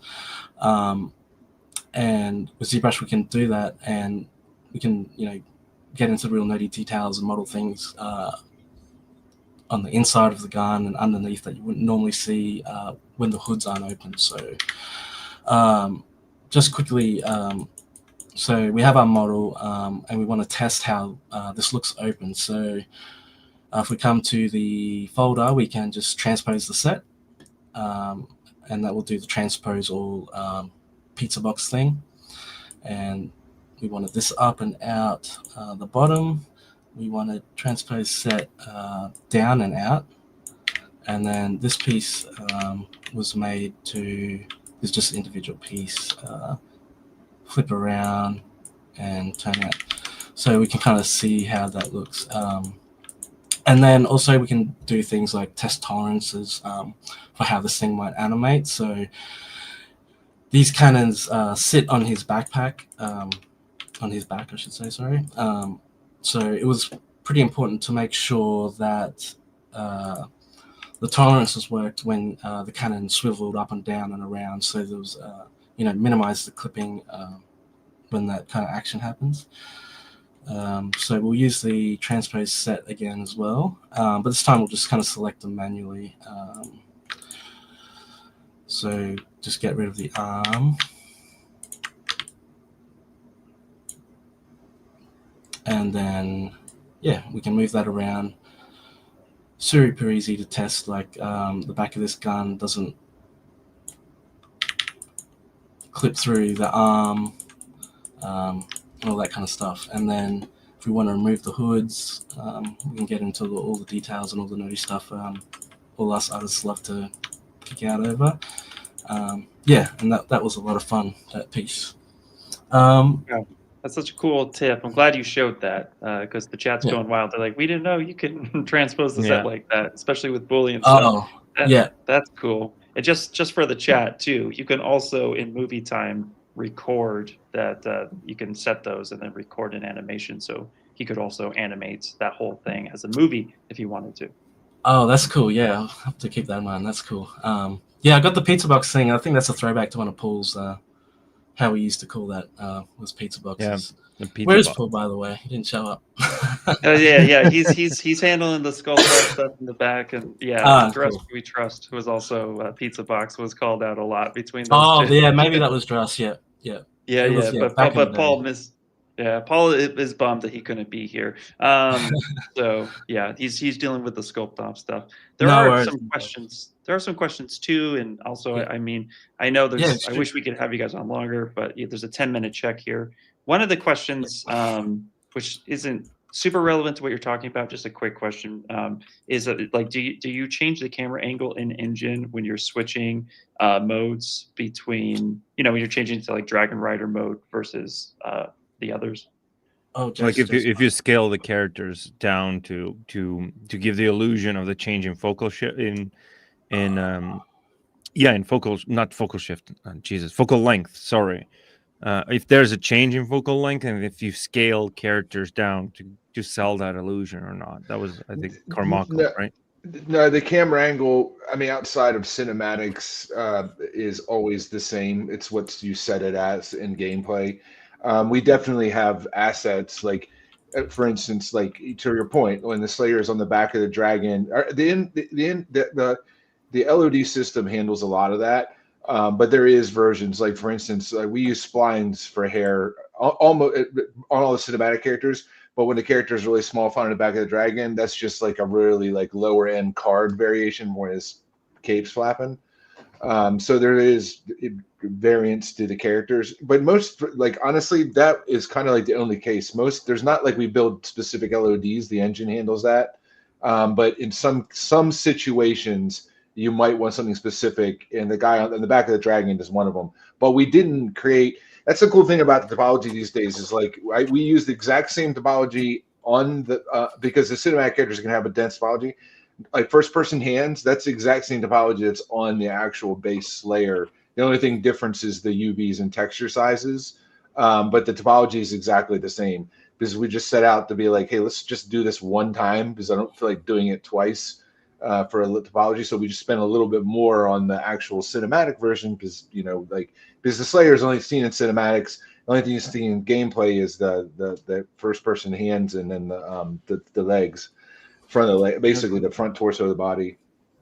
Nice. Yep. And the other question too, I guess, is an addendum to that is, what's the focal shift of the camera for game engine? I mean, guys, what is it, like 70, I think, and then like it's set to like, and people can send it to whatever. I mean, it depends though. Sometimes when we're reviewing, I'll give you an example. If Solomon's doing a portrait, right, we're not going to view that at like a 70 FOV front up because it'll just make it all weird. Right, So we do have to flatten and bring it back and forth for reviewing and stuff. Because again, cinematics are set by the cinematic team, so the focal lengths will vary all throughout what that cinematic requires. But gameplay, when you're actually entering gameplay, that's whatever you set in the settings, which I think standard is 70 FOV. What that is millimeter wise, I couldn't tell you. It's just all like a FOV slider. But here's the important note though, because it's Doom and it's fast, we know people are going to go all the way the highest FOV possible, so everything's completely fisheye. So we don't model to that, but we do consider it sometimes. Ultimately, we're not going to sacrifice how a character looks to look cool in 90 over the base, but we still turn it up and look like, how bonkers does that look? But how much that factors into design is minimal, but it is thought about. Okay, cool. Yeah, I noticed that because I see you guys sculpting in both perspective and orthographic, so that's really cool. Oh, on that note, when we're redoing reviews, it's almost all orthographically because the silhouette is everything. So, like, usually when people are posting process, it's always flat orthos and then a perspective shot. But when I'm doing paint overs in art direction, it's always on orthographics because what you see dead on in the character is what matters the most. It's not that we ignore perspective, and we certainly sculpt in both. I'll let Denz comment on that, and but I'm constantly turning perspective on and off when I'm sculpting. Mostly it's on, but when I'm doing ortho stuff, I turn it off. So it's like I'm checking both. You know what I mean? It's never just one on all the time. As a matter of fact, that's burned me a few times where I'm like sculpting, thinking like I'm in ortho, like, and I'm pushing too much, and I'm like, oh my god, I'm in ortho, and I hit perspective, and it's like yoink, and I'm like, uh-oh. So, but you do need to sculpt in both. In my humble opinion, it's just being aware of it. Nice. Yeah. All right, Denzel, I'll let you take it. Yeah, no worries. I was just gonna piggyback on that. Talking about the author, Jason talking about the author. Author is great for getting that front shot. I think we all judge the front shot with the author just because it takes the length out of it. You can really see what the character looks like. Another place I use ortho is when we're in the weeds of just purely modeling. So like it just helps, in my opinion, just to read. Not really looking at shapes, but I'm looking at, looking around the object, looking at verts and edges. I feel like ortho is also king for Move Infinite brush, which is a standard, huge for hard surface modeling. Move Infinite is like ace, but you need that in orthographic to work properly, or else you're going to be pulling points you don't want to. Move Infinite, Jason's talking about, is just the brush shoots all the way through, and when you're in orthographic, you can judge all that stuff. I'm gonna I think we've got 5 minutes, so I'm gonna sorry if I'm gonna be talking really fast here. So the Atlan, I did actually kind of miss a piece. Sorry, 1 second. Another reason for choosing high poly versus sculpting versus ZModeler. This guy, the Cthulhu, is the same size as the Atlan, but the surface is a lot more forgiving. So because it has an organic kind of feel to it, it's all kind of dinched up. So not having to go, being able to sculpt those details in is definitely forgivable.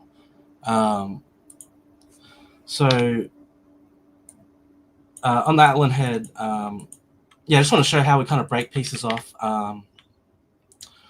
from different meshes. I don't know if you've seen this, Jason, I snuck in a little transform out there.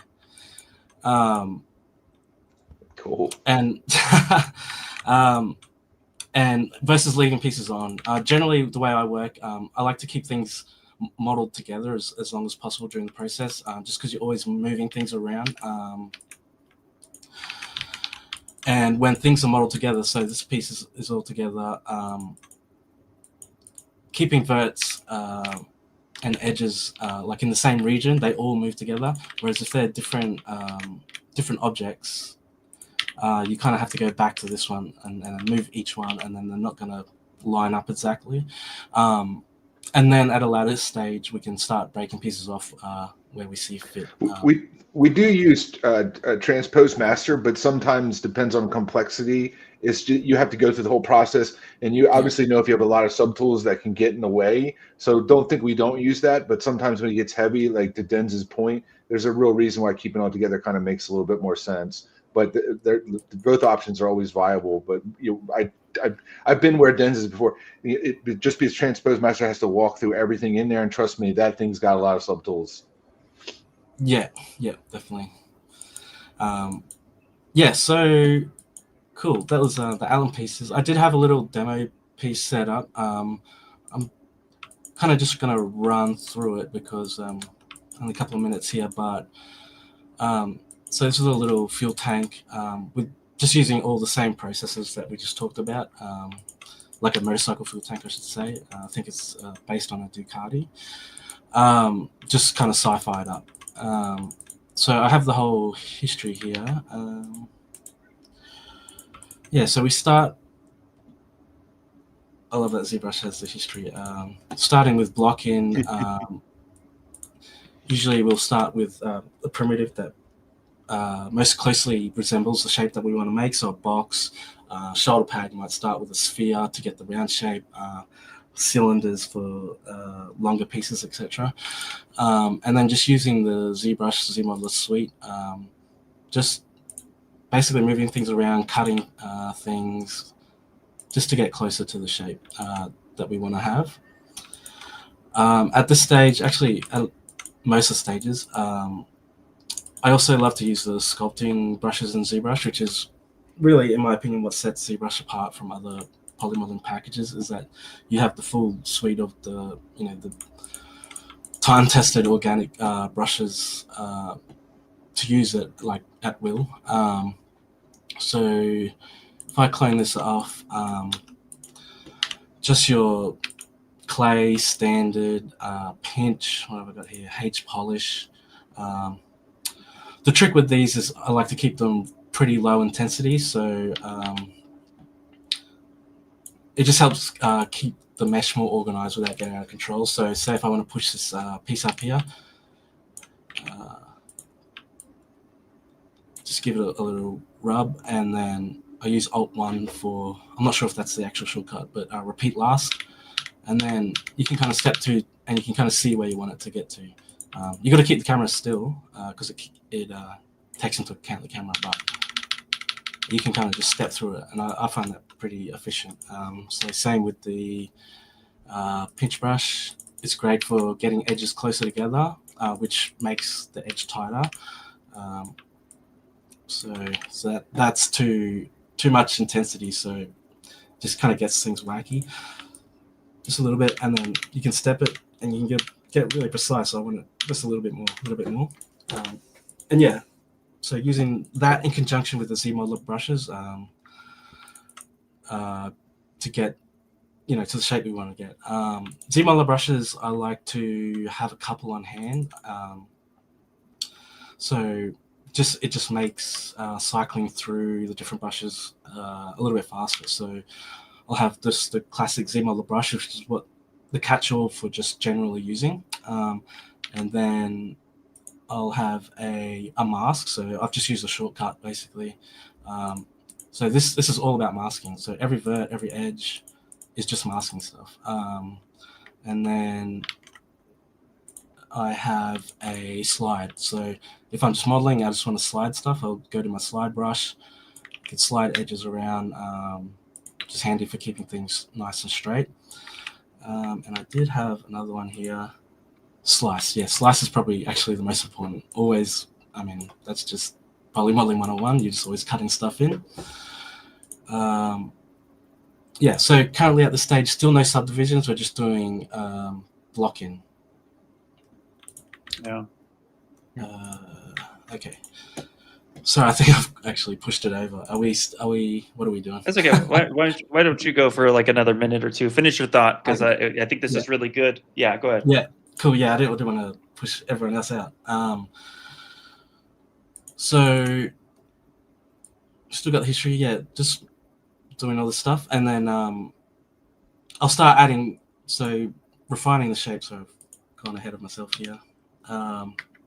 Refining the shape is where we start adding creases that Jason was talking about at the start. So the creases will make the edges tighter. So if we look at this in subdiv, we've just made that a bit tighter. So before it was really blobby, and then we need that tighter, so we just add the crease. And I'm just kind of doing that around the mesh. I'm not really worrying about what we call the quality of the edge, like how tight or soft it is, just putting everything in place. And then we can kind of refine that a bit later. So yeah, here we have all the edges in place. Things might look a bit harsh, but it's just everything's in place. So what I'll start doing is refining edges. So this part of the fuel tank here, we want to be softer, so we start removing creases and then adding edge loops. So all creases is basically edge loops, but when we add in manual edge loops, we can control how soft the shape looks rather than just a hard edge. So there's still a turning corner, but it's a lot softer. So, and that's kind of what we're after.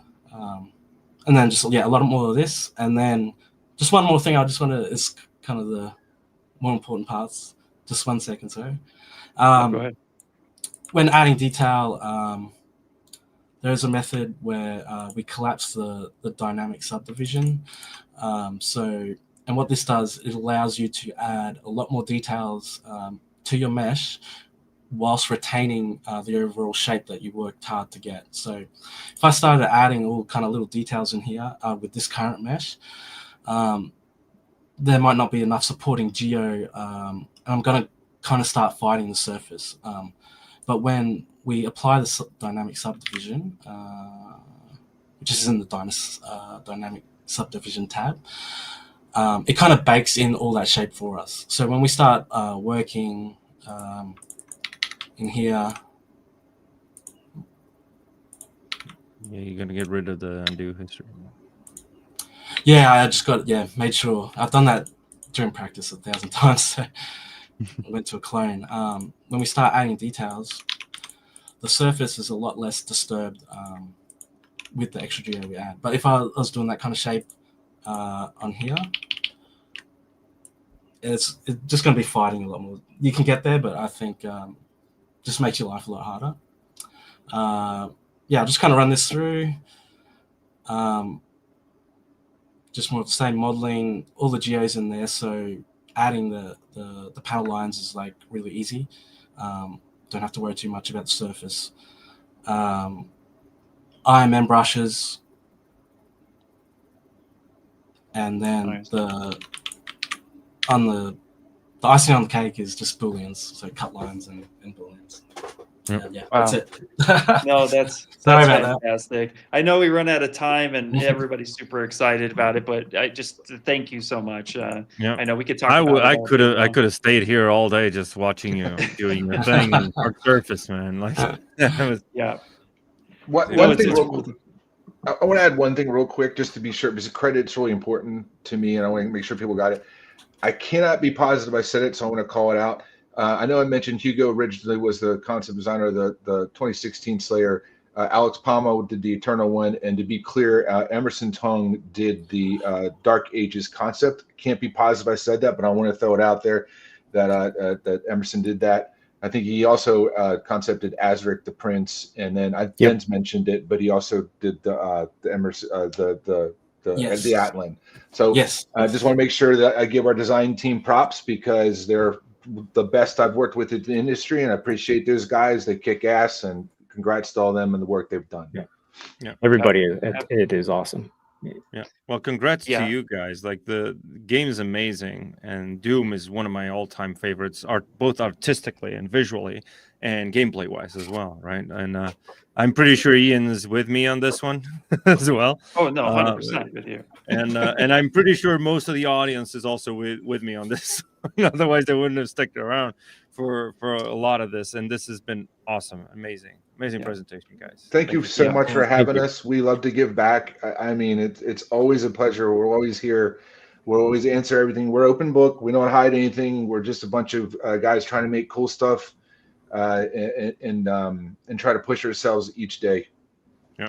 Awesome. Well, it shows. So thank you guys again. It's a pleasure to have you here. We're going to go ahead and wrap this section up. Don't go away, everybody, because we have some things to showcase what we're giving away. And then, yeah, we have more presentations. Yep. Cool. Thanks for having us, everyone. All right, bye, guys. Bye.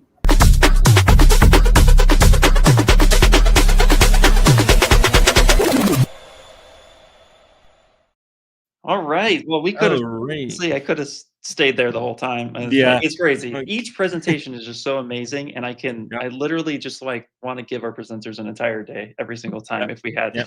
but let's go ahead and get into just real quick. We're going to run through this pretty quickly, but I'm going to share my screen.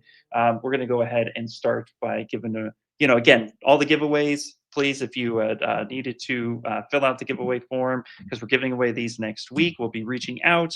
You just need to make sure that you links in the description, but when the QR code's up, go ahead and scan that for these giveaways. We're going to go with the Gnomon Workshop annual subscription. Again, such a great thing. Tons of resources. If you get this, definitely take advantage. Let's see what else we got here. Let me see. What are you giving? What are you giving? I'm gonna have to real quick generous. over here. Yeah, I always try to be, because our sponsors are super generous with this stuff. So believe you me, it's really cool. Just want to make sure I pull up the right one. No, not that one. Yep, this one right here. So CC5 Character Editor 5 with ZBrush Face Tools by Reallusion. So shout out to them. Thank you guys so much. Let's go ahead and let's do. Oh, here we go. This is going to be a cool one. Another one of these, super awesome. The jewelry workshop. This one's super amazing. Again, Tamal, if you're here, thank you so much for being a sponsor. Great one. Jewelry. Amazing. Really cool stuff. Let's do one more real quick.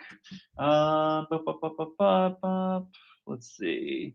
Let me make sure where it's at. I always want to make sure I pull up the right one. Where is it? That's not it. That is not it. Hold on 1 second. I had it right here. The Anticipation. Exactly. Anticipation. suspicion See is where- killing them. Where's this one?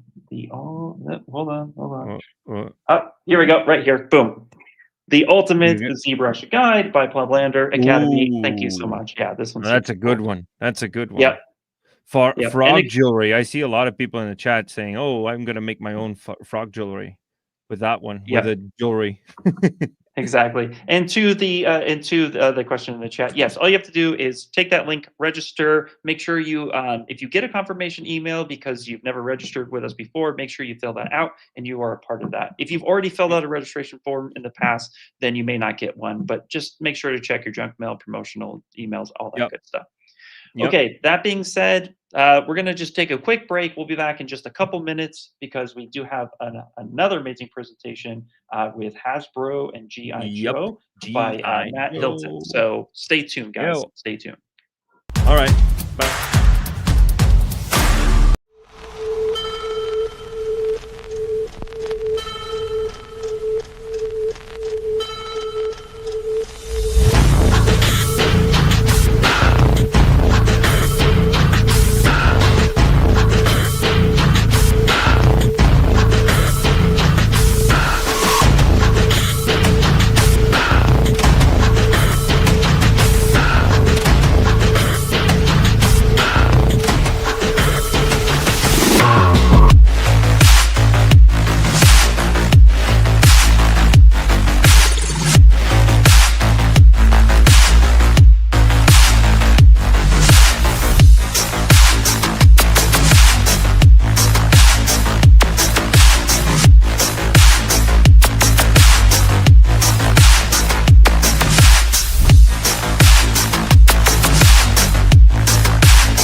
for desktop and iPad get major updates with our spring release. The most anticipated addition for ZBrush for iPad is the ZModeler feature, which revolutionizes box modeling and significantly speeds up workflow. ZModeler's QMesh mode allows users to easily add and subtract topology, making it easier for sculptors to work with low poly models and create base meshes. The update also includes a fresh UI, an insert edge loop snap ability for more flexible edge placement, expanded selection actions, user presets, and long press options for added convenience. Additionally, ZBrush for iPad will support nano mesh, enabling users to populate mesh polygons with multiple models without sacrificing performance, and the introduction of UV Master for gesture-based UV unwrapping. iPad users will also gain the ability to create their own VDM alphas, a feature that adds undercutting, making it possible to draw out complex sculpted shapes with a simple click and drag of your brush stroke. On the desktop side, ZBrush will add more Redshift integration with 18 plus new Redshift materials and a 1-to-1 RS standard material feature set, as you find in Cinema 4D and other DCCs. ZModeler enhancements will be introduced on desktop as well, such as the presets, insert edge loop snapping, and new selection action mode. These updates mark significant strides in both platforms, with ZBrush for iPad closing the feature gap with the desktop version.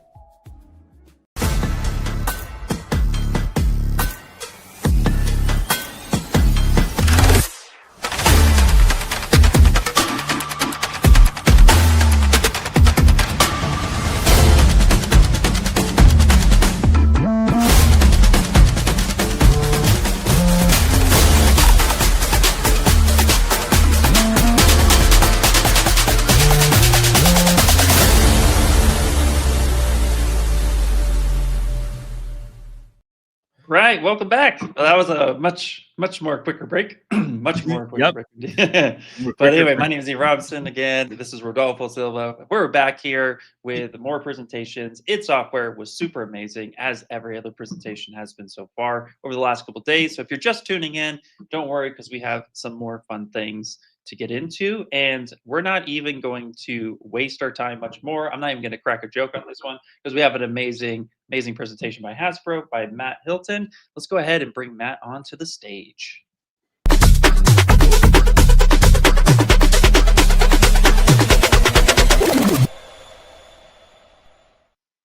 Welcome, Matt. How are you doing? Hey guys. Hello. Nice to meet y'all. Yeah, it's such great. Thank you. Yeah, it's great to have you here. Thank you for coming on and talking about Paul's favorite, and also it is near to me, G.I. Joe. I mean, that's just so cool. Like, so yeah. Can you? Anyway, sorry, looking at the chat too. What's up, chat? How's it going? Matt, can you tell us a little bit about yourself? Yeah, definitely. So Matt Hilton. I lead the 3D product development for G.I. Joe. I've been doing it probably about 6-7 years now. Prior to that, I was actually in the games, working primarily games, so character art, and then kind of made the transition over to physical product, and been doing this, ever since. Nice, man. Nice. Well, it's amazing to have you here, and we're really excited about your presentation. So we'll go ahead and get your screen up right now. Of course, to anybody in the chat, if you guys have questions, please feel free, because myself, Rodolfo, and Daisuke are always looking in the chat for questions, and we'll try to get to as many as we can, obviously given the time. But Matt, why don't you go ahead and take it away? Sweet. Yeah. Also, definitely shoot out questions. Going to be kind of winging it so we'll be jumping them back and forth from quite a few different things. So feel free to shoot out any questions at any time. But a little additional, I guess, backstory. Starting at Hasbro, I'll pull up some older work. So I was leading the Fortnite line as well. So the Victory Royale, just pulled together a couple of the figures. The line went for probably about 3 or 4 waves, and I had quite a few. These are some of the cool ones. Following that, did the starting lineup figures as well. So that was like your NBA, this whole lineup here. It was a short run, but it was a fun one. A lot of fun portraits, work like that. And then now I am on G.I. Joe. So that's the classified line, and then we're also working with the retro card back. So distinction between the two is that the classified design philosophy is a little different. It's kind of more the modern interpretation of these old school figures, whereas the retro cardback figures are more, they're basically recreations of those old school kind of O-ring figures, but at this different 6-inch higher quality, higher articulation range, the same modern interpretation basically, but the old design aesthetics. And jump right into ZBrush. Don't have a full PowerPoint or anything. We're gonna go. This is the ZBrush Summit, so let's spend a lot of time in ZBrush. Yeah, it's what the people want, so go for it. People are here for. Yep.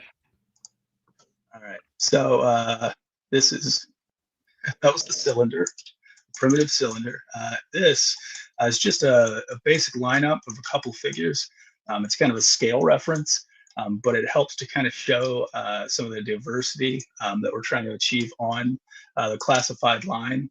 All of these are part of the classified. They're not the retro cardbacks, but the retros are going to be basically the same thing, just like I said, a different design aesthetic. It encompasses everything from animals to vehicles to all the character lineups.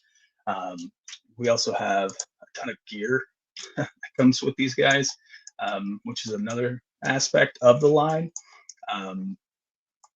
Because it's a Hasbro-owned IP, luckily we're able to really jam pack all these offerings with a bunch of different material, a bunch of different accessories, and that's a really fun part about the line.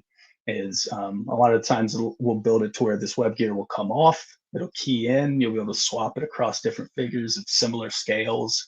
Obviously, you're not going to be able to. It may not look good putting Road Pigs shoulder pads here on somebody like Pythona, but within reason, we try to make it cross compatible.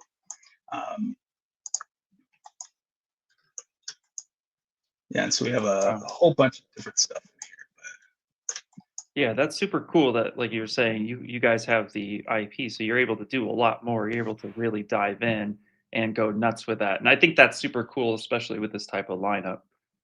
Oh yeah, absolutely. It's been a lot of fun working on G.I. Joe because of that freedom. You can take a gun and be like, wouldn't it be cool, if we had the silencer come off or the mag actually come out? And it's like we can split this stuff up into many more parts than you would normally, be able to do. Like on a more licensed or on a licensed brand, but they could, they still figure out ways to pull it off, which is awesome too. But it just gives a little bit more freedom, which is always fun. But that's another aspect of it is like all this gear. We kind of want that toyetic aspect to it, which is that playability. What would be fun to play with? Kind of, tapping into your inner child as you're designing this stuff out. Like example is this ridiculous contraption that comes on the heavy duty offering. And I mean, it's just literally a bunch of guns that attach to a chassis. Actually, I have one right here where it's, well, you can basically kind of see try to make a full screen. Right there you here. go. But you can kind of have, all these different like little parts and pieces that, pop off. This kind of has that whole Avatar-esque construction where it kind of clips in and sits on the character's back. It's got a peg hole or a peg there to plug into a peg hole. All of these swivel up and down. Ammo cartridges, at least in the original design, they did pop off, but we ended up molding a couple of those due to like some costing constraints. But these whole ammo ribbons, we're able to feed that out and feed that through to plug into these weapons. A lot of cool. They were able to pull off a lot of cool like deco on there. which is just another word for a paint for those unfamiliar with the industry term. But yeah, it's a pretty sweet offering. I can jump back in. Yeah. Oh, we got an autosave. Let's cancel that. Wow, yeah, that is super intricate. I'm just going to go ahead and ask it because I'm very curious, and I'm as a toy maker myself. What is your favorite articulation piece that you like to model, and do you model those inside of ZBrush? So favorite two-part question. I would say I really like the animals, like we have over here Law and Order offering. It's a German Shepherd. This one was a lot of fun developing because it's a little abnormal. I've cut so many double joints and elbows and knees at this point where it's like I want a different design. I want to design something else, and that's where these animals come in, and they're always a lot of fun.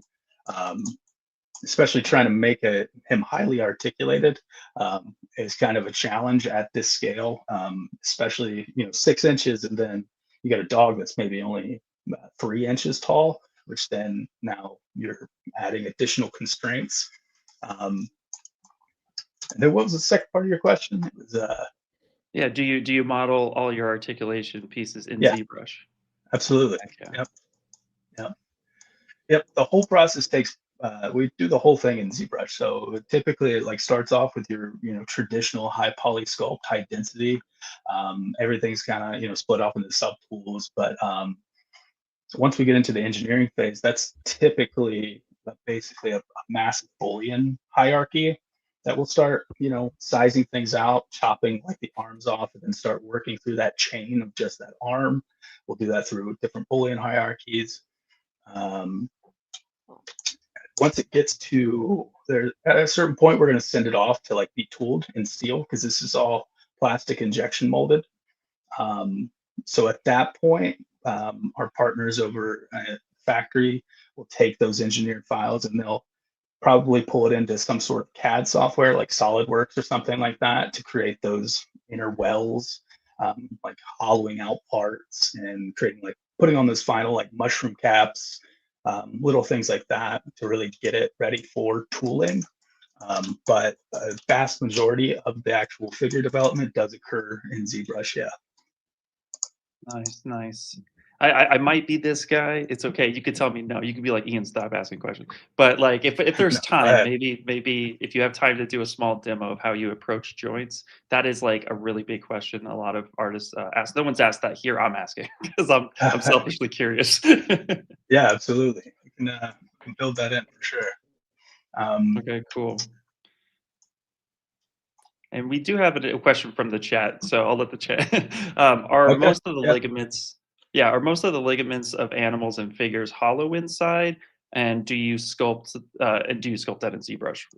Is the question. Ligaments is in the internal parts. Yeah, I believe that's where they're going with that. Yeah, it feels like that's what they were asking. Yeah. So typically, yeah, like this, for example, is a bunch of different just kind of.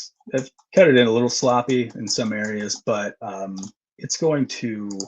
Once it actually gets molded, what they'll most likely end up doing, and what they did on this one is we'll cut out holes in the underside of this, like the backside, and we'll create little channels in there because we don't want, if we were to actually mold this, I mean, that's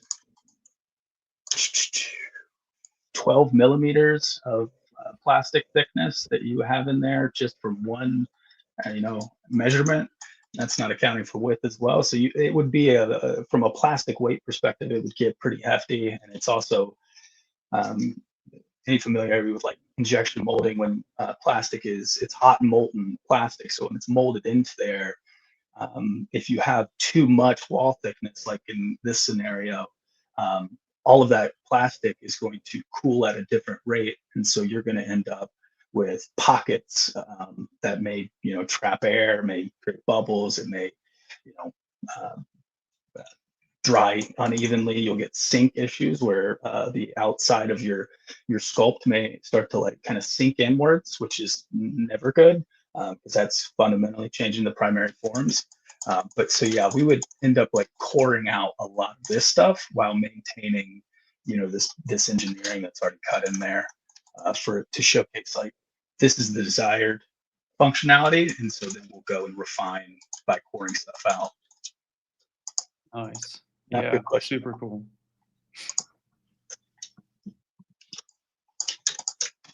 Yeah, so I can kind of jump on. There's no more questions on this lineup. Yeah, but, no questions yet. okay.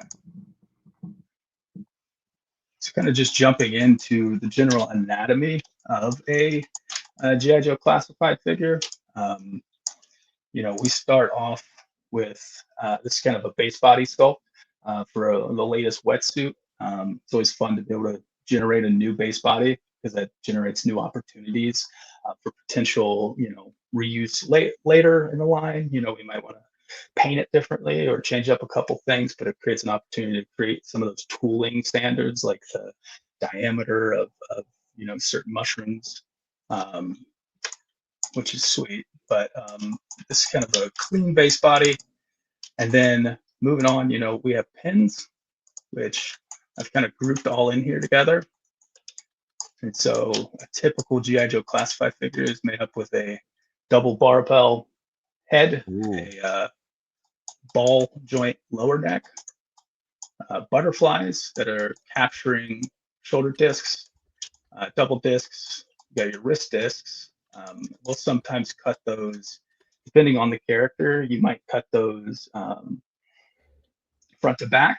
If they have like kind of more trigger finger type action, like maybe some of your like more like Wild Bill, which is more of like a cowboy-esque type figure, comes with some revolvers, and so we want to get that kind of like double recoil action, or more side to side if you have more like it's usually like handheld swords, things like that, where you want to kind of get those cool poses. And that's really kind of the key, is trying to increase the posability of these figures as much as possible. Underneath this PVC, which is just like a soft plastic brief, is kind of like a chassis that we'll use. And then those actually incorporate like hinges in the ball joints of the hips. So those will go up and down as well as rotate on those balls. And so you can actually pull the legs down and fold them up if you want the figure to like sit inside of a vehicle, is the main function of that.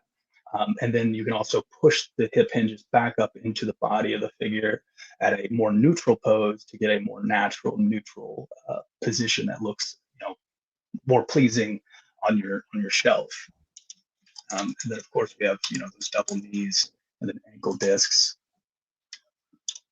So we have a question coming in from the chat. Do you paint your pieces in ZBrush and then you injection mold that poly paint, or do you get do you have a pre-made color scheme set up separately? Like, do you do any painting in ZBrush?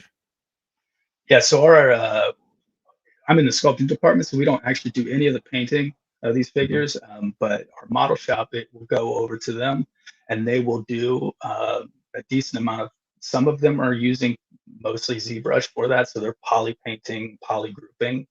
They poly group because I think a lot of them are using like KeyShot to render, and so having those poly groups separates as a material in that render engine, and then they can kind of assign different materials to different parts based on the color breaks. Yeah, a lot of painting does happen in ZBrush, and then that's of course sent over for painting physically, but none of the poly paint ever comes out in final product. It's always kind of just a point of reference for a factory to apply actual paint. Okay, cool. So then we also have, you know, our hinges, which is your shoulder hinges. We have an ab crunch, which is technically a hinge. You have your hip hinges, and then we'll also throw hinges on there. So if I was to combine those two, you can kind of see the full breakout of a typical articulation scheme for classified figure. Kind of cool. Wow, no, that's super cool. One of the questions that just came in too is like a figure like this and its complexity. How long does it usually take you just to complete one figure? It's we go through a lot of figures in a year. So at Hasbro, we it's very rapid development cycle, and so at least on GI Joe, we do like, I want to say like close to 70 to 80 figures every year. And yeah, some of those are partial figures, so we'll only be doing a couple new parts, which it makes, it's less work, obviously. But I would say if you were doing a full, complete figure sculpt, that first sculpt of the actual figure, that's going to be ideally 2 to 3 weeks of development time just for that initial sculpt, and then another week for cutting the articulation. So you're looking at ideally 4 weeks of development time. And then by the 5th week, we're reviewing with like extended design partners on the design team to be like, what do you think about this? What do we want to change? Blah, blah, blah. And then you're probably looking at another like 2 or 3 weeks of just like going back and forth on, let's change the backpack, let's change the articulation to do this, what have you. So in all, 5 to 8 weeks, ideal, typically. Yeah, absolutely. No, that makes sense because, like you said too, I mean, you'll be chatting about the anatomy and stuff, and you want the sculpt to represent the character, the concept, the IP as best as possible. Very, very one-to-one process. Yeah, exactly. And like, we run into different design challenges based on the brand. So if it's like, or at least the line, so if it's like the retro line, that retro card back figures I was talking about, it's a little easier because you have a direct one-for-one reference to pull from, which is, that old cartoon, those old O-ring figures. But then on these classified figures, we might mock something up and it just doesn't read, it's not reading. So it's like, let's change it up. Let's change up the shape language. Let's push it, what have you. And that iterative process can take a while. Nice. And then don't worry, we're getting plenty of questions, so we can keep you busy. Nice. What are the processes? What's the process you factor into tolerances between the pieces, or more specifically, what tolerances do you really keep an eye on? So we keep an eye on all the tolerances. Basically, anytime that a part connects with another part, we're considering tolerance. In the sculpt phase, so in this phase of like cutting all of this articulation, typically we're going to move on to a 3D print as well. So a lot of our tolerances are based off of a resin print for just prototyping and testing, and that offset is ideally about 0.12 to 0.16 millimeter wall thickness, which is very subtle. One way you can quickly kind of do that and visualize that is like, let's say I took all of my articulation here and I know all these parts are plugging in. I can say, just throw a Dynamesh on it.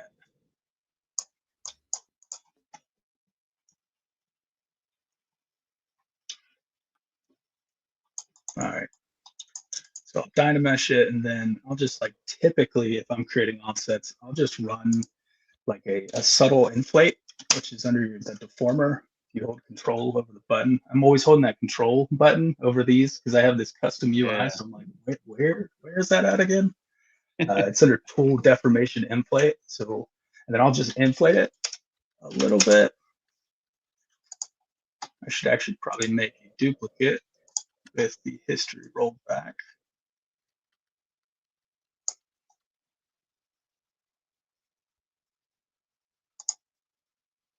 There we go.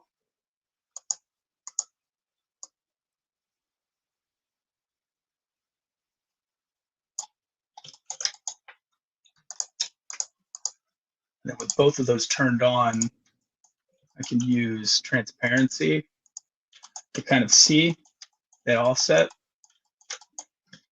which I can then measure. And so right now it's at 0.2, which if you look up in the top left-hand corner, whenever you use the transpose line, so I'll click on a surface right here, and I'll hold shift to drag out perpendicular to your camera view, and I'll just kind of eyeball it, center line there. So that's 0.22, so that's actually a little bit too much. So I would roll that back a bit until I got closer to 0.12 to 0.16 millimeters. And then I would typically just kind of dynamesh that at a lower resolution, maybe run a smooth on it, just to kind of smooth out some of those nasty parts.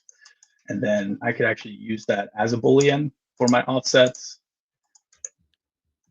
Wow, nice. Now kind of seeing that cut in at that 0.12 to 0.16 offset. You're also seeing that overlap a little bit right there. Nice. No, that's super cool. That's super cool.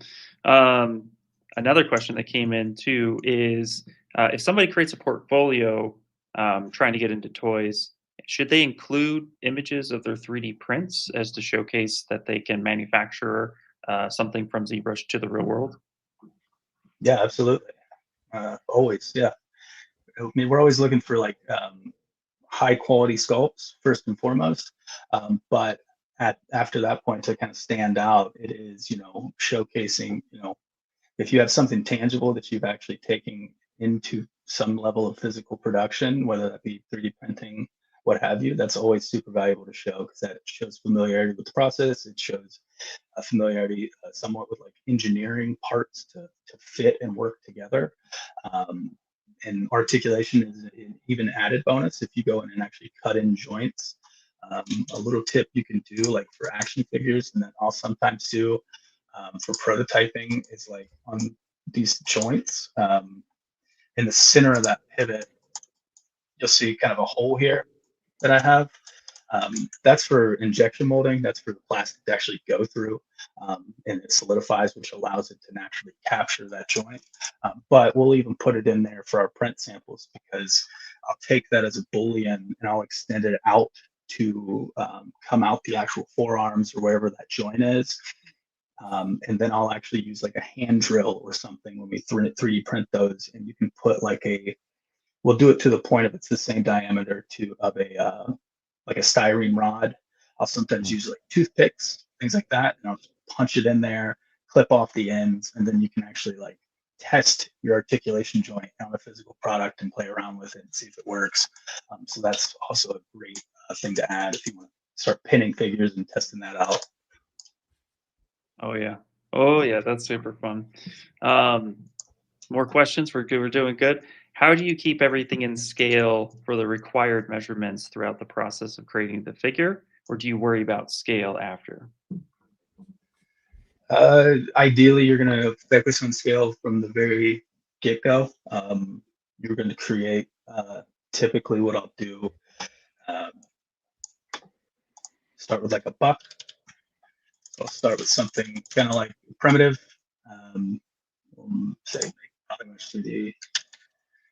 And so I'll go into like Z plugin under Scale Master, and then I'll leverage this to be able to get my initial scale of the scene. I actually like to take this and I like to set this with that initial buck to 20 millimeters.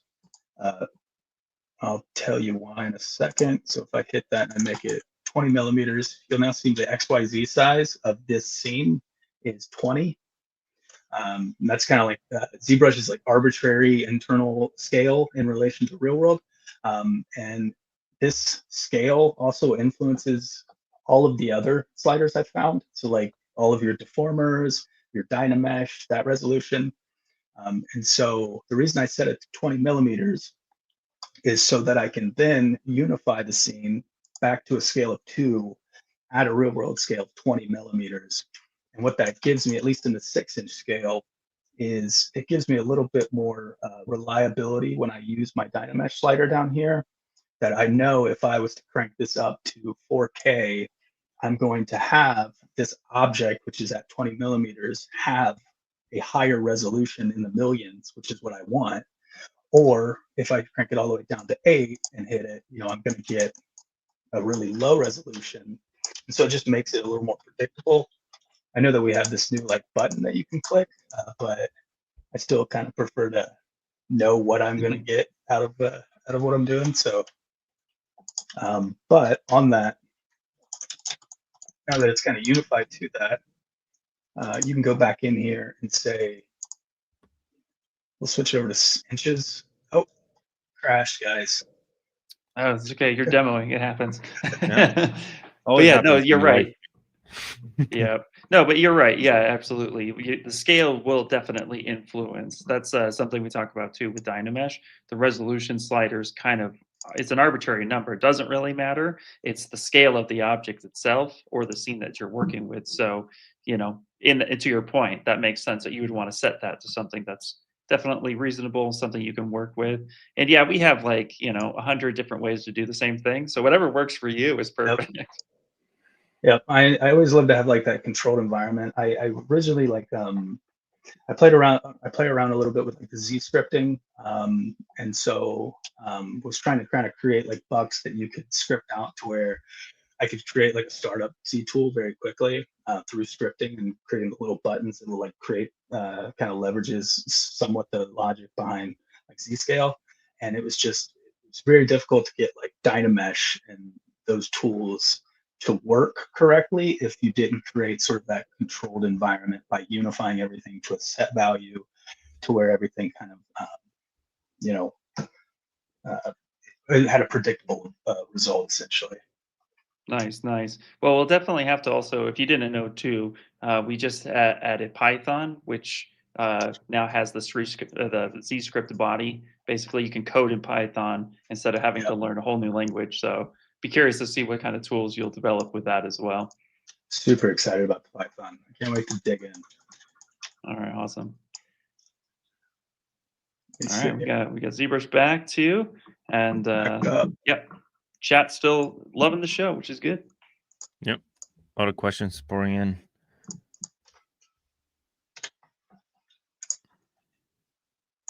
Awesome. Yeah, Joe. There's a whole conversation going on in the chat. It's good to see. It's good to see like that. A lot of people interested in toys and collectibles. We'll actually switch over to Python. It's all relative. So back to the scale aspect. After I've kind of unified the scene, I will typically just we'll actually do it real quick. Really, again, plugin, scale master, docket.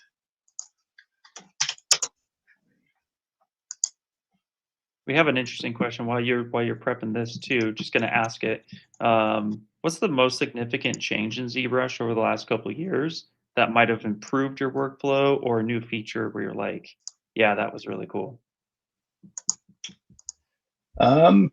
Introduction of live Boolean was big, especially for toys. I would say the most recent one. I really like the cloth brushes now. I've always sculpted them by hand, and there's still a decent amount of that. At least getting into those idealized folds, especially for action figures. You want tension folds in certain places around articulation joints and things like that. But the cloth brush is implemented is sweet because now I can go in with a dynamic nudge and just slightly pull to create a little bit of asymmetry in those folds very quickly, being able to push and pull and squash some of those hand sculpted folds to be a little more natural looking. And then of course the knife brush. I love the knife brush. Be able to chop parts off and having that clean polygroups. So I'm going to stay away from trying to hit that the inches right after doing that unify, because it seemed like it was maybe crashing in. Wasn't liking that with the stream. Yeah, no worries, no worries. Well, yeah. But what you can do? Oh, go ahead. No, I was just going to jump in with another question. Just follow. Go ahead. Finish your thought. I was going to say that if you go in there, switch it to inches, and then you just type in 6 inches or whatever scale you want your thing to be, you can click a new subtool at the scale or whatever button. It's in there, and it basically create a primitive shape that's at that scale that you're working with, and then you can kind of use that as a ruler as you're developing your sculpt. If you do finish like a full sculpt of like say a high poly model figure, you can also just go into Scale Master and change that entire figure to 6 inches pretty easily with that tool as well. It's not something to play around with because it's, you know, whatever your current tool is selected, it's going to scale that to whatever is input as the measurement. And then if you have things like if you have all turned on, it's going to then scale everything in your scene as well relative to that pre-scaled object. Nice. Okay, cool. So the question was, other than anatomy, what would you say is the most useful thing to learn when designing figures and toys? I think it's all of those topics, you know, in sculpting are valuable. Anatomy is one aspect of it. Accurate drapery, how cloth folds, different material thicknesses. You know, learning that leather is going to have larger, softer folds. It's going to behave differently than say silk, which is going to have a lot of tighter, thin folds. It's kind of the anatomy of cloth. I would learn hard surface stuff, like you know, even the last presentation was a good example of that, of just like the variation in your hard surface design, having you know, edge profiles that have varying levels of bevel included and varying levels of hardness and softness, and not everything's just 90-degree cuts, or not everything's the same uniform bevel on everything. That helps everything read better. I would master those, just the fundamentals of sculpting. And then I would start to, you know, play with like some engineering, cut things apart. If you have the access or the ability to 3D print, that's always valuable to be able to then test things. Yeah, I would say that the sculpting part, at least for me, was the part that takes the longest to master, and then the learning, the engineering, the manufacturing. It's it's something you can just add on top, kind of like you would in games. So it's like learning topology and, you know, those more technical processes involved. Okay, cool. Thank you.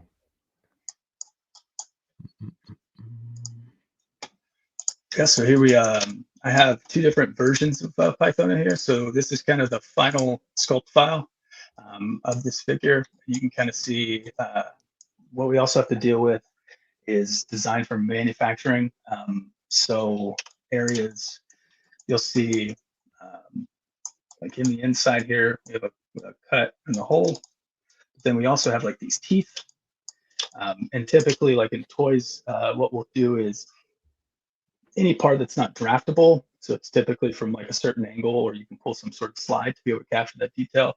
If it's overly complicated, where there's a lot of overlapping parts that interfere with draft, we'll typically like cut those parts out, and then we'll try to find another way to like key them together and glue them.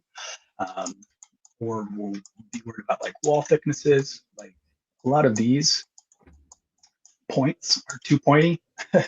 They would create a lot of like material thickness issues.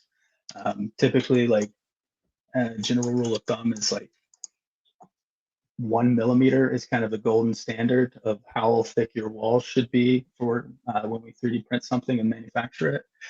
We've pushed it down as far as like 0.08 millimeters, but this like right now is hitting 0.35 or 0.4 millimeters. And so when that actually prints, or that's manufactured, it's gonna break, or it's not even going to come out at all. And so an example of what ends up happening during the manufacturing phase is that we'll actually go in and start to kind of radius some of this stuff off, which at that scale, it doesn't look as great in the sculpt, but at the actual product scale, you couldn't tell a difference. Same thing with like the earrings, and then also, let's see here, let's see if I can auto group it. Yeah, we actually like split out the tongue, and then we have that piece plug into the back of the head. And so that way you can also capture those teeth, because your draft angle is front to back here, which another tip if you want to like test your draft angle. I used to use this a lot, and not so much ever since the introduction of the draft analysis, but like polygroup front was one I used a lot, which would basically take like your whatever direction your camera was moving, or you can change the angle of it and then get kind of an idea of where that draft line was going to be. You can kind of see right there, that's where that draft line would be, right across the center there.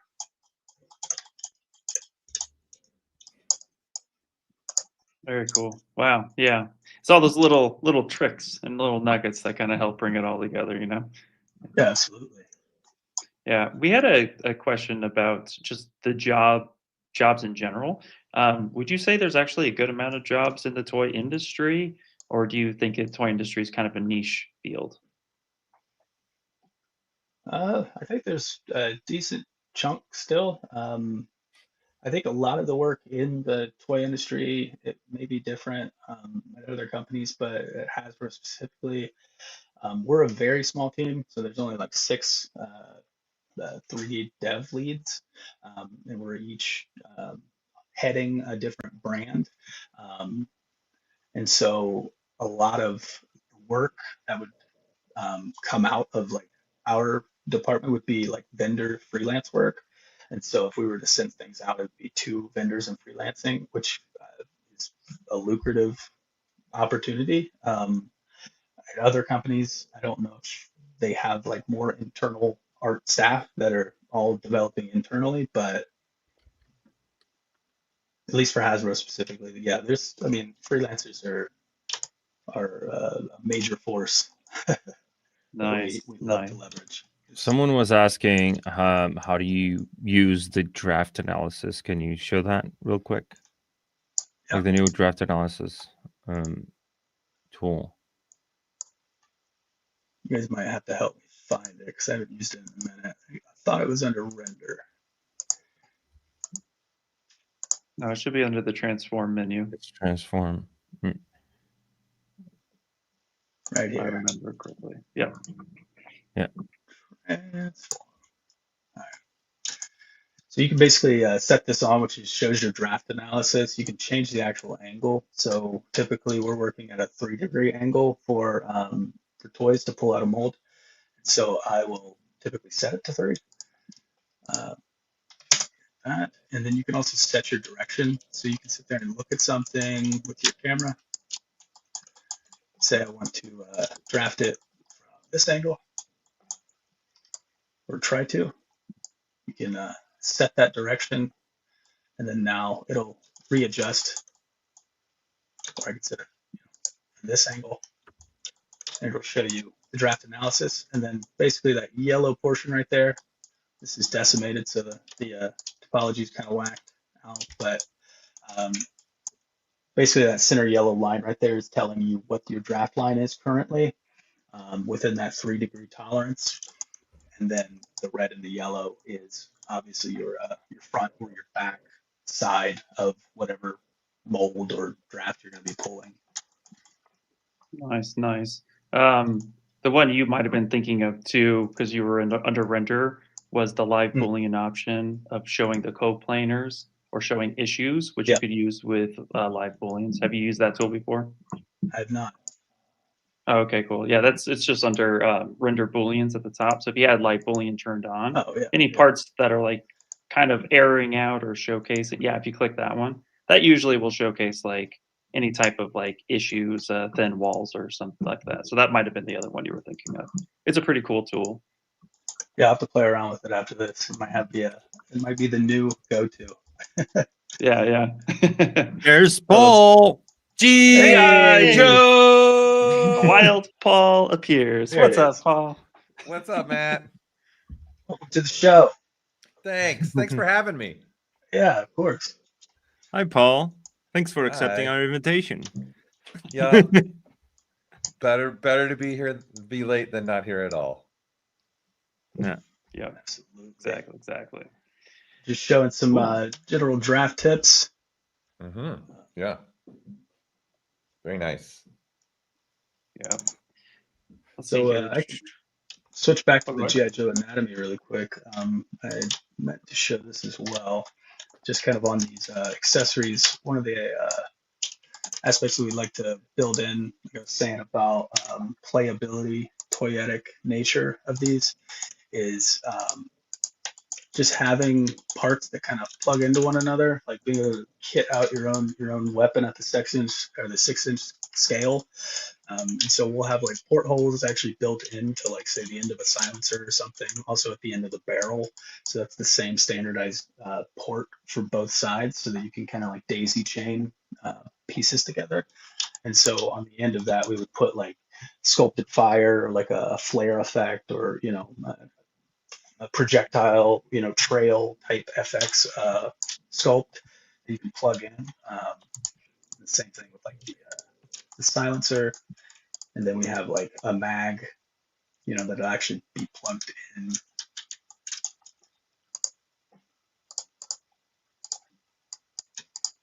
What are the tolerances you usually give everybody for these, Matt? For thickness tolerances, and especially because you're dealing with a toy where a kid's going to be playing with it, right? So what do you usually set for your tolerance, and what things do you look out for? So typically we're still aiming for that like 1 millimeter ideal wall thickness around, well, typically your walls. But then we were saying that basically the offset, if you're going to like 3D print this or test it out between actual parts, it's that 0.12 to 0.16 millimeter offset.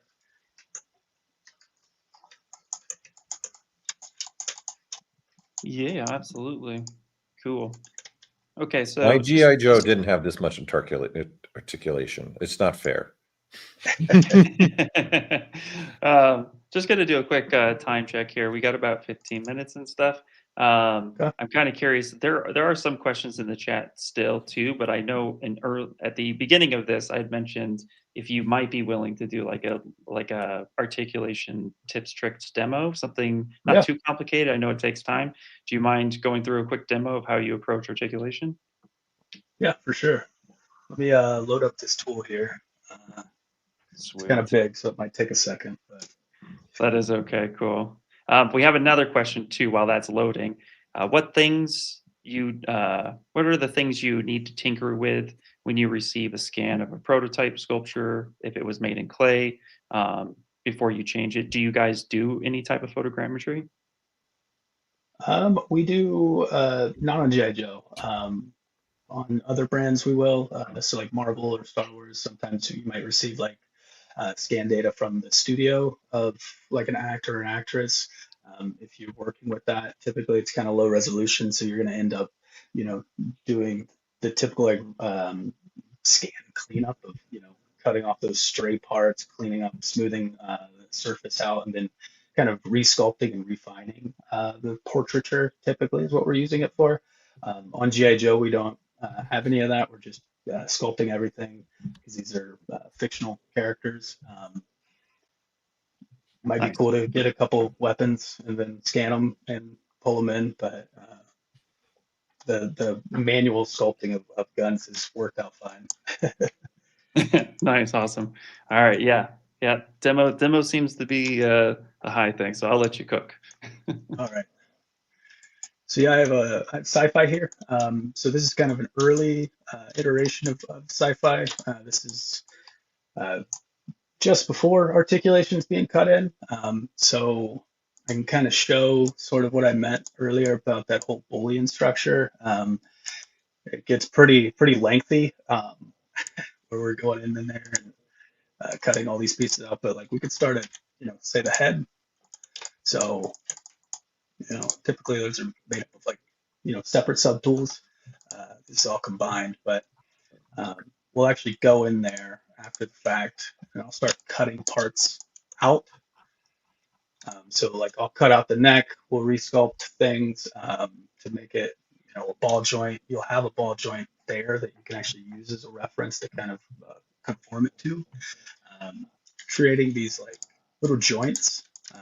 It's pretty easy to do, just like these simple primitives, just a ball with a cylinder. And then this is like an example of, chop the head off, following, the jaw line, cleaning it up a bit. It's all kind of, dirty on the bottom there, but that's just kind of a starting point. And then I'll actually take usually that ball joint. So like say I was to duplicate this. This is where I really like that knife tool. Go in there and actually start cutting articulation. So I'll sit there and I'll find kind of my center line. I'll first position the joint where I want it, which is typically like on a head. I'm going to position it towards the top of the cranium, towards forward, towards the front of the forehead, which is where it's currently sitting. And then I'll go in there, and then at about I'd say about the 60 to 70% point on the hemisphere of the ball, with your 50% being right down the middle, I will go a little below that because you want a little bit of that bite, a little bit of that overlap, so that you can pop that joint on and not have it just, fly off the figure. We'll take a chop, which gives me a clean polygroup on the bottom, which I can then isolate, mask, snap my gizmo to the bottom of it. Then I can just use that control modifier to start pulling it out. And then I'll start, pulling it out, start flaring it out. I can actually turn off some of this stuff so you can see what's happening.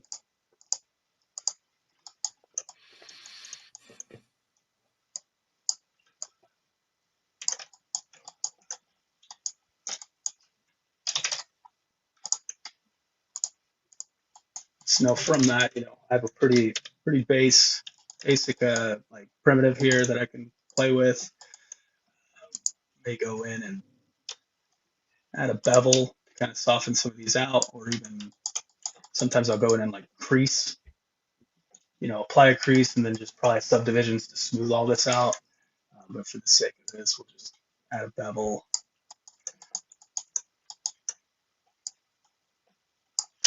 We'll actually keep it kind of dirty. Why not? It's just, you can just use that as a negative.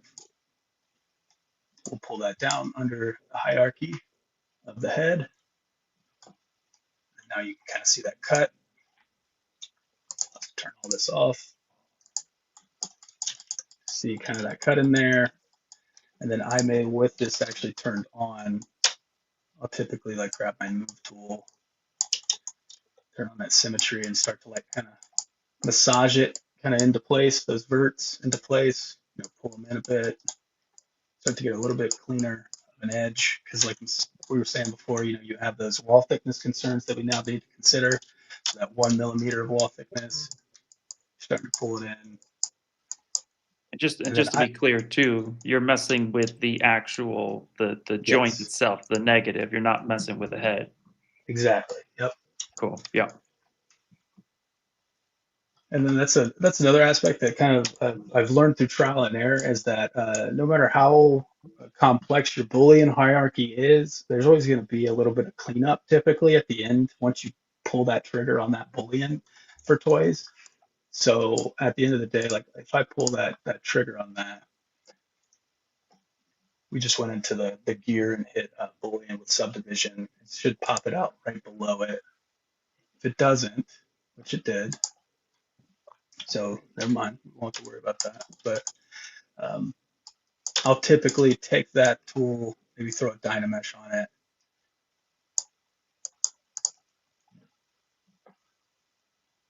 And then actually get in there and start cleaning up some of this stuff with like smooth, if I go around the edges here, start smoothing some of this stuff out, it's going to get rid of some of the surface detail, which I'll have to go back and like, put a spray on with like a fine tip alpha, and I'll spray, some of those sculptural details back on there.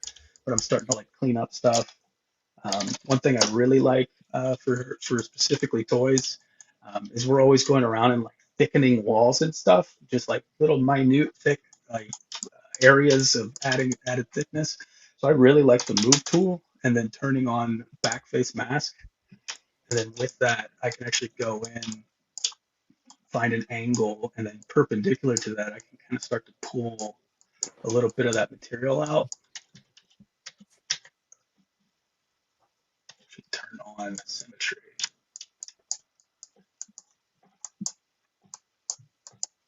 Now, when you were talking about like some of the back of the detail itself is kind of faded away a little bit, do you use project history and kind of bring that info back, or like a morph target? Yeah, sometimes it depends on like if it's just fast enough for me to like quickly throw, like this, for example, is just a spray operation with a fine detailed alpha. I'll probably just do that. But there are times when, I'll cut something and then it's like a really intricate hard surface detail that I'll actually go back, pull that old subtool and like project that detail on it. Sometimes with articulation, that's really the only way you can do it with articulation, because once I've committed to that Boolean, projecting the history on it, it's gonna like try to project onto geometry that's no longer there. And so that sometimes creates issues, and so, I'll just go back in and like start cleaning up things, but this is usually just like damn standard with back face on. Nice. Wow, that's looking really cool. That's awesome. Just like that. Cut a joint. I love it. Cut a joint. That's so cool. Well, just a real quick time check. We got about 5-6 minutes ish left. Time for any last questions that are coming through. Make sure to throw them in the chat. Let me just make sure we didn't miss anything. Here we go. Here's one. Do you ever add relief cuts to allow the Boolean to snap in easier? Or is that 60-70% that you were talking about kind of help with that?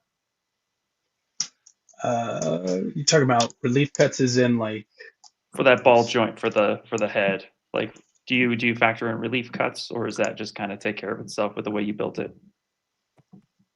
Yeah, that typically it'll take care of itself, and then a lot of it, it's like a lot of time we're moving so fast that I'm chopping, Booleans out really quick, and then kind of a little bit of this re-cleanup sculpting that occurs right afterwards. And ideally, it's like build the Boolean to the point where the cleanup is minimal, but like I was saying, like we don't often. It usually takes more time to build a Boolean that is, the second you hit like execute this Boolean, it just comes out perfect. There's no touching, you don't have to touch it any further. That usually will take a lot longer than just quickly chopping it out and cleaning it up after the fact.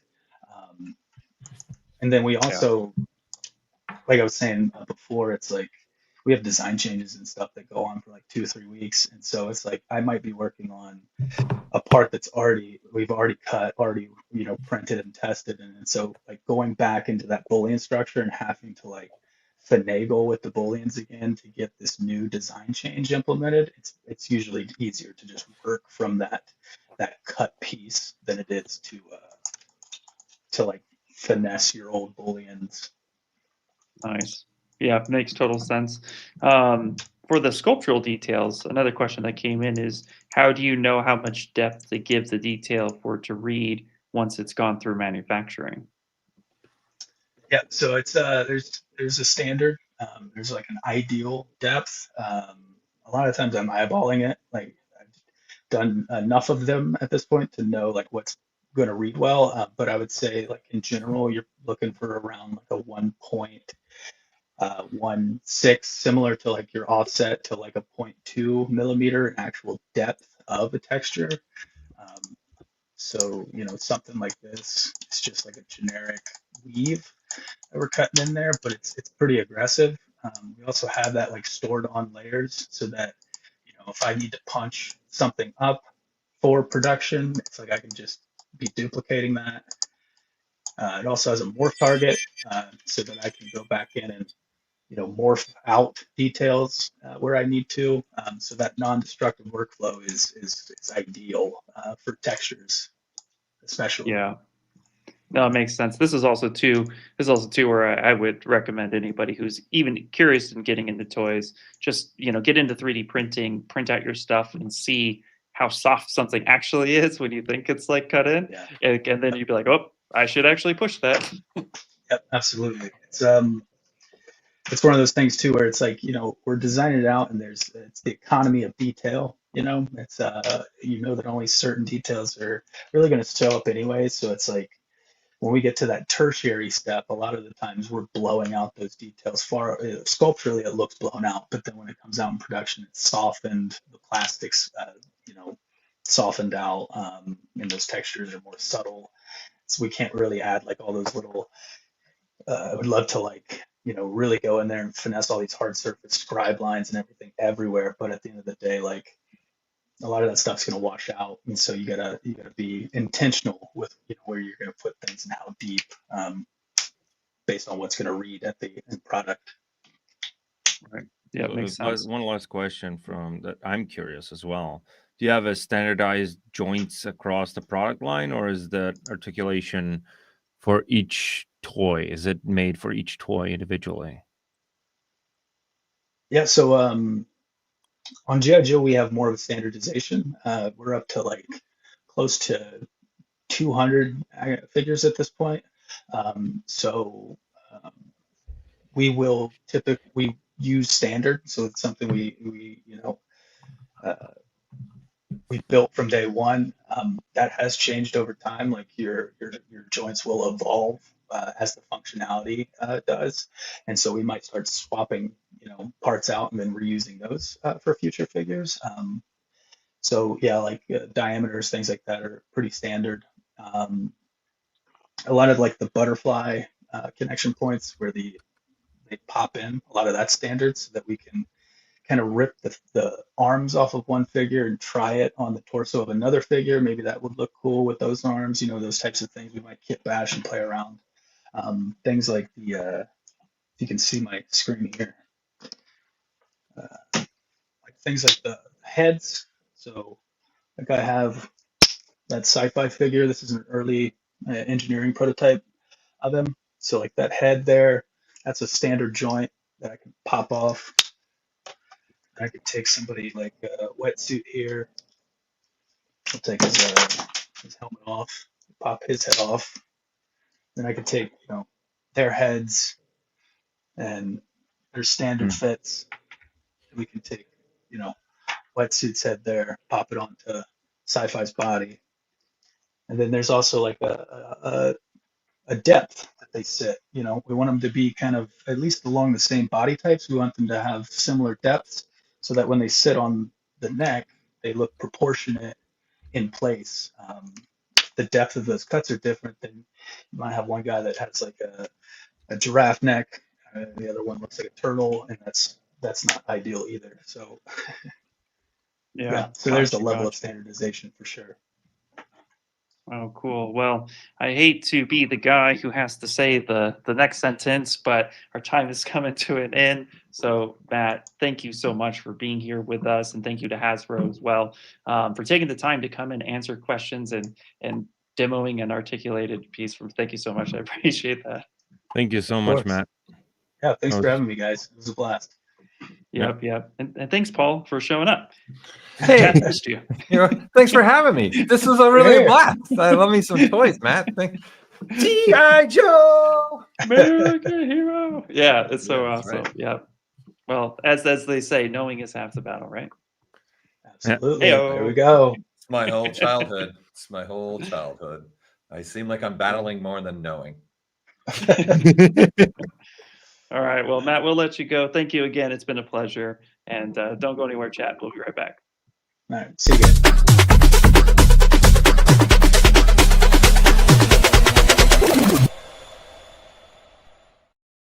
All right. So, how's your day been going? It's been going great. How's your day been going?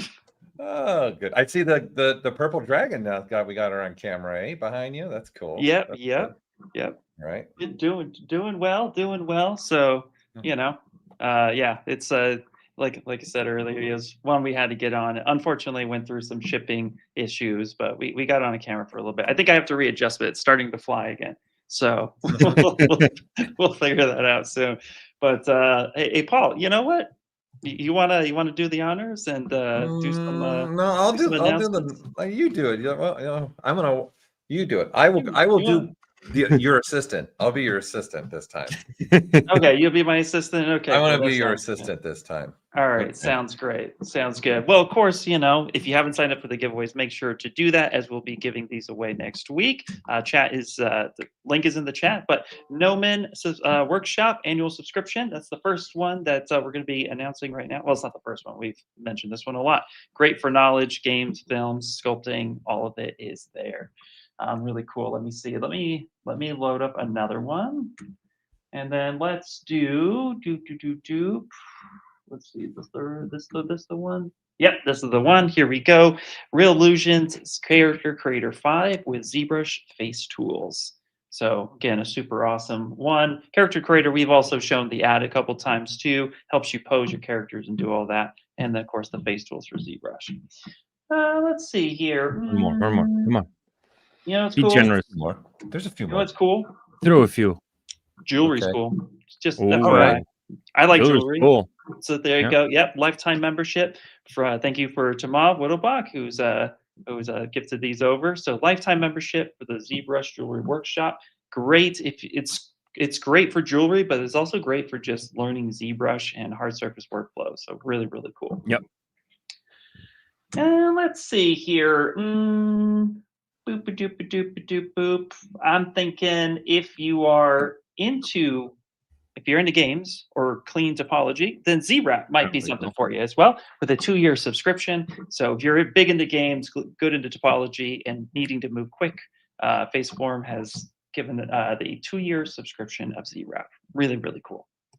I think we should do one more. All right. All right. Feeling Is that generous. cool? Yep. That work? Frog jewelry. There we go. We are There's getting Tony. into the season of holidays. So We are. let's rock and roll. Yep. Let's see here. Let me make sure it's the right one first. Hold on. Okay. Hold on. That's Hold the on. right that one, not that one. Nope. This No. one. No. Wait. Wrong Which one. Which one? See? Oh, hold on. Hold on. Technical difficulty. Hold on. There it is. I got it. Did you? You got it? There There we it go. is. Creature There it is. Workshop There it with is. Outlander Academy. Yeah. All right. Well, I've destined to fail at some point. There you go. The Creature Workshop, really cool stuff. Sculpting creatures. Pablo's amazing. So really a great course. Yeah. You guys can do you can win me over with frogs and jewelry and in Creature Workshop. That's So, still alive Thomas- today, huh? The frogs are still alive today? still Well, alive. Thomas Actually, Whittlebach was just saying I have a frog for you. So oh, In see, the chat. so you win me over. Well, it's already been determined that in one of my next live streams, we're going to be doing some sort of frog creature. It's a I'll must. be making a frog pond at this point. Yeah. I'll make an environment for your environment. frog. I'll make Okay. the environment for your frog, you know. I like it. All right, perfect. Love it. There's a collab for you. It's done. There it So- is. There it is. All right. Well, I know, Paul, we just got your face back, but we're going to go on a small break, and then we'll come back because next we'll have some toy photography with Mitchell Yu. So stay tuned. Boo, boo, boo, boo, boo. Sound effects.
ZBrush is the sculpting powerhouse trusted by creators across multiple fields. In game development, it's the industry standard for building highly detailed characters and assets. Film and animation studios use ZBrush to design incredible creatures and characters, integrating with pipelines to bring ideas from concept to screen. For collectibles and toy designers, ZBrush offers precision sculpting that translates beautifully into 3D printing and manufacturing with tools like polypaint, adding rich colors directly on the model. And concept artists rely on ZBrush's digital clay to rapidly iterate ideas, creating compelling visuals that jumpstart projects and inspire teams. ZBrush is truly where creativity meets craftsmanship, continuing to expand the features of ZModeler. On the desktop and iPad, we've made ZModeler more precise and responsive than ever. With enhanced visibility when hovering over vertices, edges, and faces, it's easier to model with confidence. Clean, clear feedback means faster, more accurate geometry manipulation so you can stay in the zone. We've also added auto creasing when using insert edge loop, multi-edge loop, or creating a polygon inset. We've been working on new features for ZBrush for desktop and iPad. Another feature we've added is support for Python scripting for desktop, unlocking powerful automation and plugin development possibilities. Whether you're customizing tools, building your own UI extensions, or streamlining repetitive tasks, Python brings a new level of flexibility and control to ZBrush. On ZBrush for iPad, you can now import and export STL along with exporting a 3MF and VRML file with ease, giving you a clean, professional pipeline from sculpt to print with the addition of the popular desktop plugin 3D Print Hub. Also new to ZBrush for iPad, using our Scale Master, you can set your scene scale in real-world units with just a few taps. Perfect for artists working on collectibles, prototyping, and precision modeling. We're constantly enhancing ZBrush for iPad to make your creative journey smoother. Now, you can easily move the custom bottom bar to the top of your UI with a flick. Plus, adjusting the size and rotation of your modifier wheel is a breeze with just 2 fingers. And we're excited to announce that customizing the interface on ZBrush for iPad just got a whole lot easier. Now, you can effortlessly transfer your personalized setup to a friend or between iPads. Save and load your custom UI, including your bottom bar, quick menu, trays, modifier wheel, the location of each element, and even your ZModeler presets.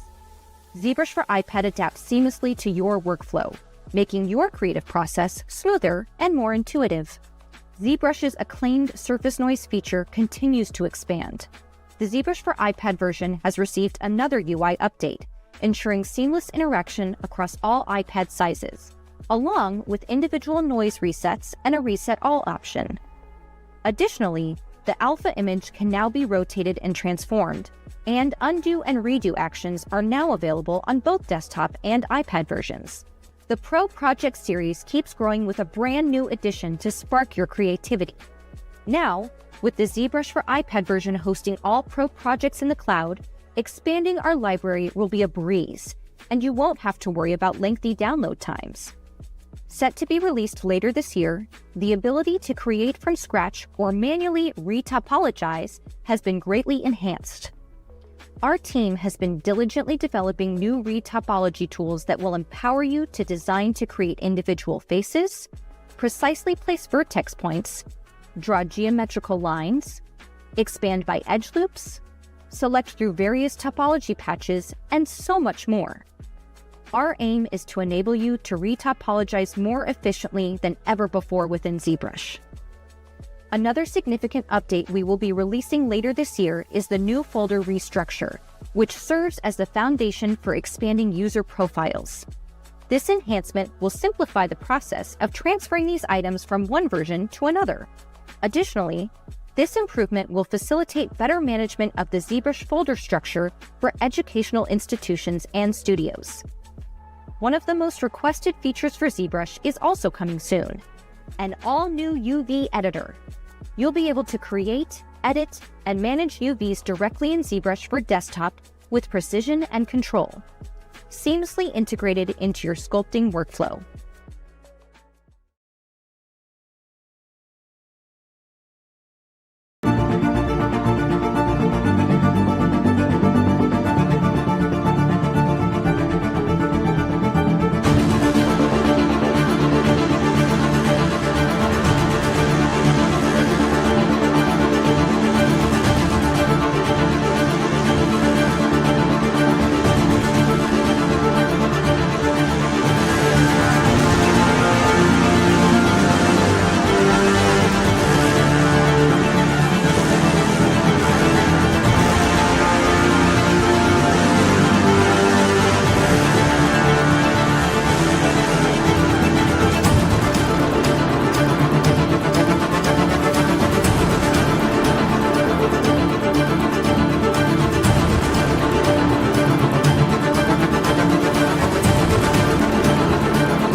right. Hello. Oh, what's Hello, everyone. up? How everybody? What's What's happening? Paul. We're good. Paul. Yeah. All right. Story Okay. time, man. What have you been doing? What you been up to, man? I feel like camping out, doing this, doing that. We're, honestly, I've been gone because we did have a little fun on Friday. No frogs were harmed in the Sculpt-off. Some were created. But so we had the Sculpt-off right on Friday. So I was talking to the judges and working with them to see who the winners were for both the groups, going through them. So that I was tied up with them, working with them on that stuff. So we know who the winners are now, but you guys will find out in a little bit. It's the last presentation today is who our winners are for group 1 and group 2 of the Sculpt-off. What have you guys been doing? Hanging out, talking about hanging frogs. It's all good. Yeah, nothing too much, nothing too crazy. So nothing too All right, crazy. well, just hanging. I'll tell you one thing. I am stoked to see what Mitchell's going to show us. I am such a gigantic fan of his work and what he does. We will constantly be sharing to his YouTube, his Instagram, because this is where I actually found him, was on Instagram, and I'm like, this stuff's awesome. Puts a smile on my face every time I go see what he's doing. And I love that he shares on his Instagram too, a little bit of what he's doing, and on his YouTube. It got me hooked. I was showing it to my daughter and everything, and I'm like, we got to have this guy on the summit. This would be awesome, right? Might as well have him on, following up from a toy company as well, because he is a toy photographer. So he's going to show us how he does his process of making toys, pictures, which I don't want to spoil it too much, because he will be able to show us and tell us a lot better than I could put it into words. So I'm looking very much forward as well. We've had some amazing presenters throughout these last 2 days for sure. Cool. Yeah, no, absolutely. Well, you know what, Paul, you sold me. So let's get you're in. You're in. Yeah, that's it. We're in. Let's go. Okay, really let's hard go. to do. Let's go.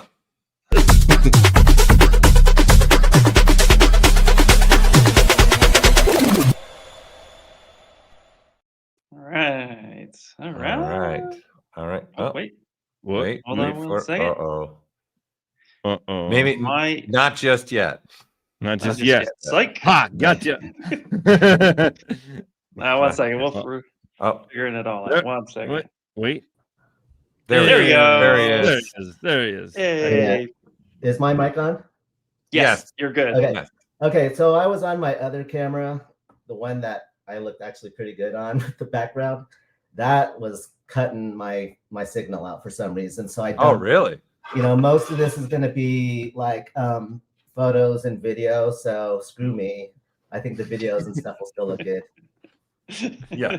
Well, Mitchell, thank you. So. You look good. And again, I love it. What's over your left shoulder? That's it's one of my faves. Little Woody and Rex. Right on. Hey man, I've been watching off and on when I can. This has been an amazing summit. Your guests have been blowing me away. It really makes me want to. You'll see a couple of like examples of me doing some sculpting, but not in ZBrush. ZBrush is definitely a game changer, which everybody knows, but it looks really, really amazing. I want to try it sometime. Yeah. Well, thank you. And if I remember right, your wife is also actually an instructor for sculpting, right? At a local school. She teaches sculpting and ceramics at Ventura College. But not the kind of sculpting. Yeah, but that's fine. It's art, baby. It's art. Yeah. And it's one of the reasons why I go ahead, Rodolfo. No, I was just saying it's all the same foundation. Like if you know how to sculpt, you know how to sculpt, right? Yeah, you're right. You're right. Well, tell you what. I'll just throw this out there now, just for you. But between the three of us, just hit us up. We will help you out. Absolutely. I'll get right on. I appreciate that. Walk you through some stuff. No problem. Absolutely. Very cool. I know I'd be in good hands with you guys. Yeah. Well, that's sweet of you.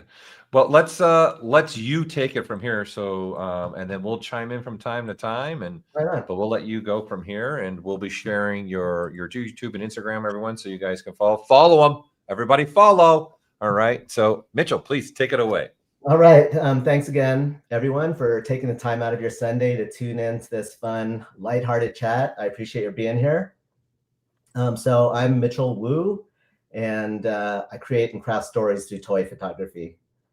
I capture the illusion of motion and motion where none exists, and most of my career has been spent working with the incredible 3D forms created by artists like you guys.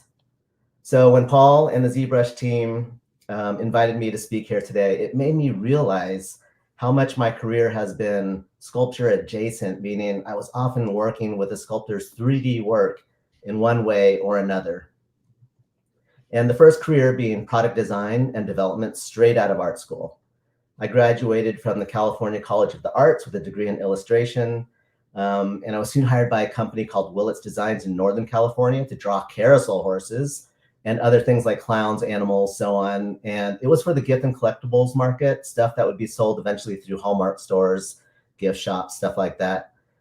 Those drawings that I did would then be sent to Taiwan, where they'd be traditionally sculpted in clay, molded, and produced in porcelain at the factory. This is how long ago that was, because it was going to Taiwan, which was considered a low labor cost country, which it is not now. After Willits, I was hired by Disney Consumer Products on the heels of the wildly successful Lion King. I managed the product design and development of Disney's high-end collectibles line. It was called the Walt Disney Classics Collection. They were basically frozen moments from Disney's most popular films translated into ceramic figures. And this was just several years, I don't know, 4 or 5 years before ZBrush made its debut, I think. So our figures were still sculpted in clay and other materials. I had the honor of working with the top animation sculptors of the day, as well as the top animators. I worked with a legendary sculptor named Kent Melton. He sculpted these figures as well as many others for our line. He also was one of the main sculptors for Disney Animation's maquettes, the sculptures that the animators referred to when they were creating their drawings. And yeah, I have so many fond memories with this line. Disney moved us down from Northern California, and we've been in Southern California ever since. My role was essentially the same as when I was with that other company, Willits Designs, except at a much higher level of quality from start to finish. And this is what I mean by having a sculpture adjacent career. On rare occasions, there would be a tertiary character that was simple enough that I'd be able to design and sculpt it myself. This is Babette from 1991's Beauty and the Beast. I sculpted her in Super Sculpt, and honestly, I really lobbied hard to sculpt Babette because she didn't have any arms or legs to worry about. Yeah. And in between gigs, I did a lot of freelancing. I created the sculpture on the right here by having one of Cirque du Soleil's top performers of the time 3D scanned. I then had it 3D printed, refined by a sculptor, and then it went to Asia and was cast in pewter, which were then sold as limited editions through Cirque du Soleil's VIP galleries. And it was a super cool gig. When was that? Wait, when was that? When did you do that one? Oh man, that was probably 2002-ish. Okay. Yeah. Okay. Okay, so this is where toy photography enters the scene. How'd this happen? In 2015, I had been a professional photographer for already 10 years. 7 or 8 of those years were spent shooting weddings. It was the only time in my adult working life that I didn't really have a sculpture adjacent career. My kid was entering high school in 2015, and she was a competitive club swimmer, and that's her closest to us next to the creature. By the way, the creature is about to kick some butt in that pool with his webbed hands and feet, not to mention ginormous gills. Anyways, I digress. The point is, I was missing a lot of her weekend activities because that's when 99.9% of the weddings happen. So because of this, 2015 was going to be my last year shooting weddings. I just had no idea what I was going to do after that. So around the same time, my nephew, Johnny, he asked me to go shoot some toys with him the next time I was up in San Francisco. I'd seen some of his toy photography on Facebook and honestly thought it was really bizarre, but also pretty intriguing. So the next time we went up to visit, it's August 2015, I bring my camera with me. I didn't have any toys, so he lent me some really cool samurai stormtroopers. Oh, and by the way, before I forget, you can check out Johnny's incredible toy photography on Instagram at Sergeant Bananas, SGT Bananas. Anyways, we go to a park close to Johnny's house, and I set the figures up in the crook of a large oak tree, thinking it might look like they were walking through some kind of like alien canyon. And this was the very first toy photo I took. And I knew from the second that I pressed the shutter that I'd found my next career. It wasn't like maybe, it was like being smacked in the head with a sledgehammer. So honestly, 10 years later, I still think this image holds up pretty well. But if I could go back in time, I'd probably remove all those oak leaves at their feet because they give the appearance that the stormtroopers are either extremely small, like toys, or that the leaves are gargantuan. So I like to say that I went from shooting Bridezilla to shooting Godzilla. Yes. I like that because I've actually done wedding photography, so I totally get that. Yeah, and you know, I enjoyed it, but yeah, that was not meant for me forever. Toy photography is. So this is Vasquez Rocks, an otherworldly park, just about a half-hour drive from my house. It could pass as Tatooine in some areas. It's really cool. It's been used as a backdrop for so many television shows, movies, music videos, and commercials. Some things that were filmed there were Army of Darkness, Galaxy Quest, Blazing Saddles. One of my favorite things that were filmed at Vasquez Rocks was the Star Trek episode, The Arena, where Captain Kirk fought the Gorn. And what really stood out to me as I rewatched this episode recently was how far fight choreography has come since then. And here's the town of Bedrock from the live action Flintstones movie. I love it. Just makes me feel like Hollywood is magic. Anyways, you could randomly throw a rock anywhere in this park, and wherever it landed, it would be a cool spot to shoot toys. And that's only a small exaggeration. So if you're familiar with Pablo Picasso, you probably know he had what's known as his blue period, where his paintings were painted in monochromatic shades of blue. Just like Picasso's blue period, I had my loitering period where I took photos of toys loitering in really cool settings, not really doing anything, but hanging out and looking cool. This pretty much all happened when I was at Vasquez Rocks. And so although I wasn't saying much to these images, I was learning techniques unique to toy photography and starting to develop a style. Loitering. Here's some Predator loitering and Jawa loitering and more Biker Scout loitering. Very cool rock formations though. Okay, so now in the next couple slides, you can see that I was starting to play around with some practical effects like the hovering speeder bike here. And I feel like we're starting to see some semblance of stories just starting to form. It's an attempt to show more than characters loitering, and this is still at Vasquez Rocks. And more Biker Scout loitering. Hold on a second. Okay, and now we're pushing things a little further. So my loitering period lasted around a half year. And in that time, I continued to learn and develop my style. I look back really fondly at this period of my journey.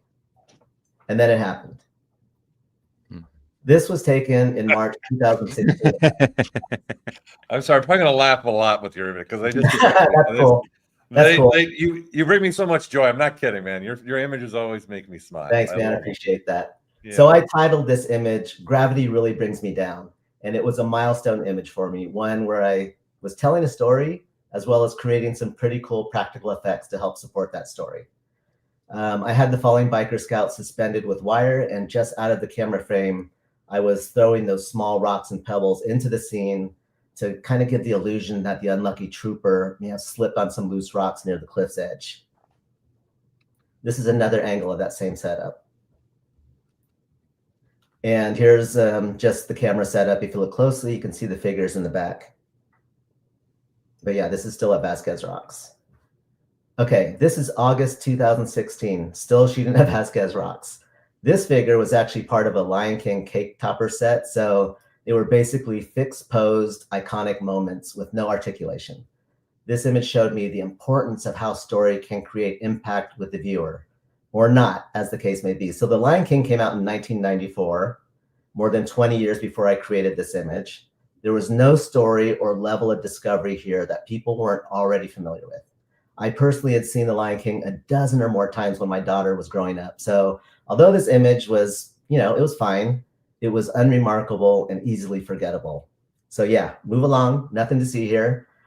Then about 3 months later, I came up with this idea. And I'm not sure how I came up with it, but at some point, I realized that some figures, like some words, can have double meanings. So while this figure was meant to look like Rafiki was on Pride Rock, showing all the animals below that this was their future king, it could also be seen as Rafiki offering Simba to someone or something. So I created this image with a rancor and titled it The Offering. And now while some people loved it, others couldn't bear to see what was about to happen to sweet baby Simba. But what was clear was that the image created impact with people that saw it, and many people, and made people feel something. And from that point, that would be the goal. Okay, I know some of you are looking at this image and are concerned about the welfare of these hot dogs. Well, let me assure you, hot dogs were definitely harmed during the making of this image. So this was my take on the meat locker scene in Rocky, which really made an impression on my teenage self when I saw it. I can't really tell you how I went from sides of beef hanging on meat hooks to hot dogs hanging on fishing hooks, but I did. And when I was shooting this, I had the theme song from Rocky playing on repeat, and super memorable shoot. Just the one? What one? Wait, which one? Just the theme song? Yeah, just the main theme song. Just the theme song. Gonna fly now. That one. So how long did this one take then? Like how many times did you listen to that song then, do you think? Definitely over an hour. Okay. Yeah, and it was cranking. And yeah, and it's a day I won't forget because it was just so memorable. But yeah, and this one really did. I mean, it's so bizarre and out there. Once in a while, I really get to show my warped personality through my images. This one really made an impact with the community on Instagram. Okay, so this is the Iron Giant. I often like to think beyond the character's provided narrative, like, okay, so I think you'd agree, there's no way the Iron Giant was walking around Rockwell, Maine without this happening daily, right? Yeah, right? 100%. Absolutely, yeah. Well, he was already running through the forest, didn't care about the trees or anything else. Like exactly, and he was in town enough at least once or twice. Eating garbage, throwing it around. Yeah. So yeah, this is kind of my thought process. Okay, pretty much every toy photographer has or had a Black Series Darth Vader action figure from Hasbro at one time or another, and I probably have 3 like in my somewhere stored away right now. So when I got unopened. I know I have 1 unopened, but the other 2 have been opened. Oh wow! I'm really rough on toys. So when I got this really cool figure, I eventually asked the question: is Darth Vader really evil 24/7? Like, what happens when he gets off work? Does he continue to think evil thoughts and plan out who he's going to force choke tomorrow? Or does he head back to his cabin on the Death Star, kick off his boots, take off his helmet, and let down his hair? I mean, if his hair didn't burn off in burning hot lava when he was younger. And that thought process of imagining characters in ways that are different than the narrative were provided about them is how I came up with this next image. And this was done a long time ago. And sometimes I think, I could probably reshoot this and do a few things different, but in the end, it says everything I needed to. So anyways, I've learned that asking myself certain questions can often lead to some pretty fun stories, like this next example. Another amazing figure from Hasbro, the ruthless, coughing General Grievous. I actually struggled with this guy because my first instinct was to create a super dynamic, badass image of Grievous fighting with 4 lightsabers. I mean, I was so blown away the first time I saw him doing that. So cool. I probably should have shot that image because, and no exaggeration here, it took a long time before I figured out what to do with him. I had him sitting on my desk for over a year, waiting for some kind of inspiration. Until finally one day, I asked myself the simple question: what would I do if I had 4 arms? And that's how this next image came about. Yeah, maybe not as exciting as Grievous expertly swinging 4 lightsabers while fighting Obi-Wan, which I just watched that scene again yesterday, and it is really cool. Your storytelling in one image is incredible, man. It's incredible. It is so good. I love it. Yeah, it's definitely one of my favorites. So waiting a year for me was worth the wait. And just a little note on the smoke from the barbecue. Let's see, that was created by lighting a small stick. It may have been a branch. It may have been like a shish kebab skewer. Lighting it, blowing it out, and just moving quickly the extinguished stick quickly over the barbecue, and that's how I got that smoke. And I just love keeping it simple. Sorry, somebody was asking earlier how you made the speeders float. I'm assuming you're probably gonna be touching base on how you make things float later on. Yeah, but I can just say it real quickly. When I first saw my nephew's toy photos, he was not too far into his toy photography journey either. And the first thing I saw on Facebook was this Ninja Turtle on a BMX bike soaring across a canyon or just in the air. And I just kept staring at it going, how did he do that? And so in my mind, I was imagining he was like, he had a little jump ramp or something, and he was launching this toy up in the air and taking 100 photos until he got lucky and taking it and catching it. But in reality, what he did and what I do is simply suspend whatever it is that's supposed to be jumping or floating or falling, suspend it with wire, and then you just remove the wire later in post. Okay. Yeah. Thank you. So peek behind the curtains. Mm-hmm. Again, just trying to show characters in new ways and maybe in unexpected situations. Although I could totally see this happening to C-3PO. And a little Monsters Inc. Star Wars mashup. And this is something you don't see every day, right? Or ever. No. That's Jabba's, okay, in my story, that's Jabba's Aunt Roz. And you can probably get what she's saying. What she's saying is, I'm watching you, Jabba. Always watching. I mean, so good. You're right. That's so good. They really look like they could be from the same species, right? And yes, when I realized that, then this image wasn't far behind. But when I first picked up, I forget which one I picked up. I'm going, wait a second, and then I got the other one, and then I'm going, holy crap. Okay. This was one of them in the thing that on our promos, but exactly the claw, and this was reinterpreting the claw in a different, more literal fashion. And so whenever I see this image, I think of it as an adorable nightmare. Love it. Love that. Thanks. This image was created for Disney for the release of Toy Story 4. I consider the Milk Splash the third character in this image because it holds as much weight and importance to the story as Forky and Duke Kaboom do. And this is a good example of how I try to leave as little to chance as possible in my setups. The characters are propped up with wire at the exact angle I wanted them. Even the cookies are propped up to give the illusion of being bounced around the table as a result of the action that's going on around them. The one thing that's less controllable, obviously, is the milk splash. But having created so many liquid splashes over the years, I'm really starting to get a pretty good feel for how the liquid will react to certain actions. So it is actually milk, right? You're not doing. Yeah, that's actually a heavier cream, which maybe you can tell or can't tell, but it seemed to move a little slower, and that was not on purpose. It's just something that we happen to have in the refrigerator, and I used it. But really creates dynamic splashes. So cream is probably a good thing to go with for this kind of thing.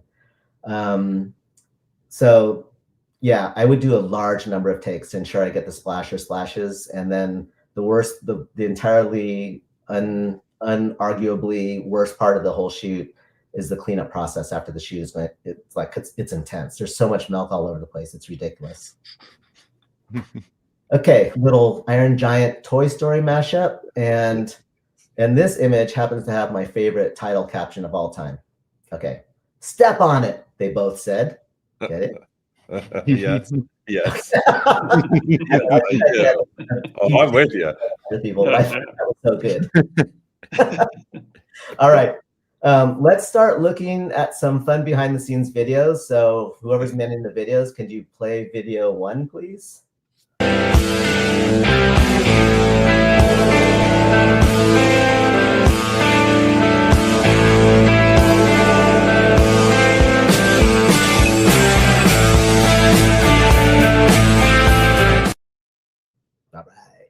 All right. This image was created in my backyard in front of our old chicken coop. I really appreciate my understanding neighbors who really have no idea when to expect what's coming from my backyard. Loud explosions happen all the time. All right, please play the second video.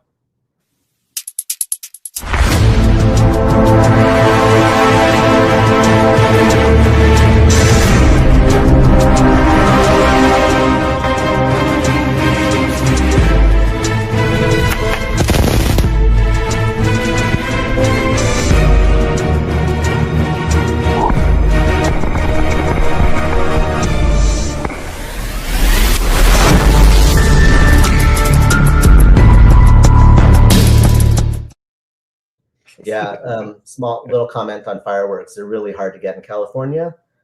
So these are actually considered safe and sane fireworks, but literally the only time you can get them is the week leading up to 4th of July at some of the stands, if you have any around. So the last time, probably 2 4th of Julys ago, I bought years worth of those crackling balls. So someone just said, "You're basically being Sid." Yeah, I saw that.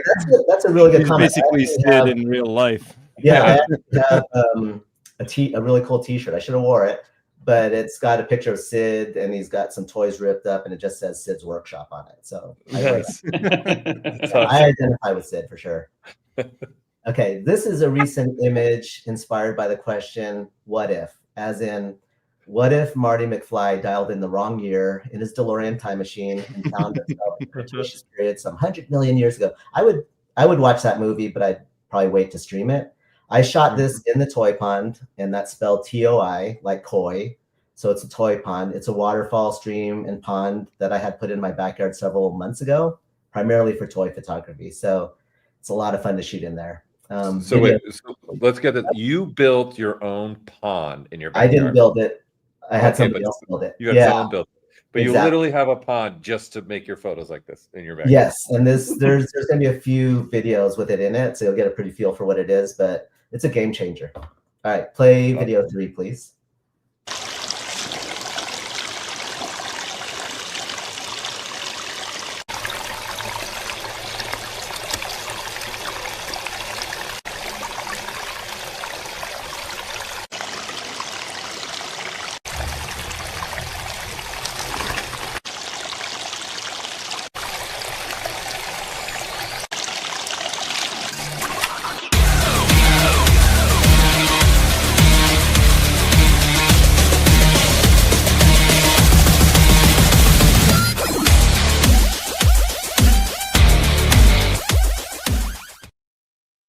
Right on. I love it. I love your music change too. You're like going completely different with every video.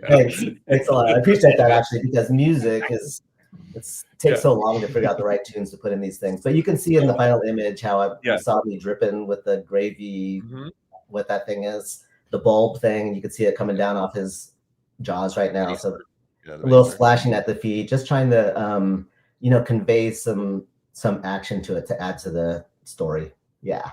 So how long are these usually taking you now? Like how long does this one take you? Because you're setting up in water, you're doing are they still taking you like an hour, or you're no. Yeah, it really depends on the setup, how many toys are involved.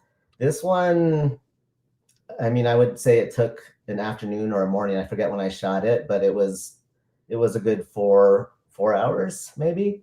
I have a YouTube video about the entire process, and do I have it? Yeah, I think I do. Anyways, it's a big part of it was like finding the right spot to shoot along. Even in my backyard, it took a while just to find the location to shoot it at. So it probably took the better part of a day actually. Nice. All right, now let's take a look at some super cool ZBrush files. I've been in an amazing creative collaboration with Boss Fight Studio now for 3 years. This is a toy company that was formed by several ex-Hasbro creatives who are first and foremost fans of the properties they create and license. And that really comes through loud and clear when you see the toys they make. I really wanted to include Boss Fight in this talk, since having a career that is sculpture adjacent, it's really driven home when seeing my images next to their ZBrush files. Huge shout out to the amazing, talented sculptors Tony Tellerigo and Fred Axon for bringing to life the characters you're about to see and for inspiring the work that I create. So first up, Red Sonja, legendary sword and sorcery character created by writer Rob Thomas and artist Barry Windsor Smith for Marvel Comics in 1973. She could also be seen at times fighting alongside Conan the Barbarian in both comics and film. And I love how Boss Fight brought Sonya into 3D form. Her accessories, the additional faceplate, the articulation just inspire storytelling and play. So let's take a look at how I shot this scene. Play video 4, please.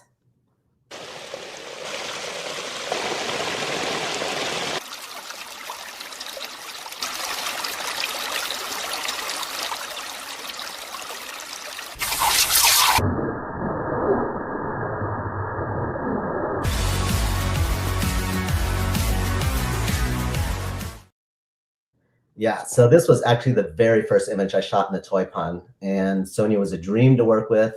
The faceplate expression was perfect for the situation, and her insane articulation like easily let me nail the pose I was after. All right, moving on. I grew up watching Popeye cartoons, and like many kids, I ate spinach thinking it would give me the superpowers it gave Popeye. Having seen what Popeye does while on spinach, I'm convinced he's more powerful than Superman and the Hulk combined. Unfortunately, I think the spinach industry was behind this brainwashing. But anyways, conspiracy theories aside, when I saw that Boss Fight Studio, which was a company I wasn't even familiar with at the time, when I saw they were coming out with a line of classic Popeye figures, I made it my life's goal to collaborate with them. In my opinion, there's never been a better collection of Popeye figures made. So here's some of Boss Fight's ZBrush files of Sweepy, which is Popeye's rambunctious, daredevilish little kid. Again, love the different expressions and moods available with the two faceplates. And everyone's favorite damsel in distress, Olive Oil. They absolutely nailed these characters. So this scene here, it's a screenshot from an episode called The Jeep, and it's what inspired the next image. Let's check out how I put this together first. Video 5, please.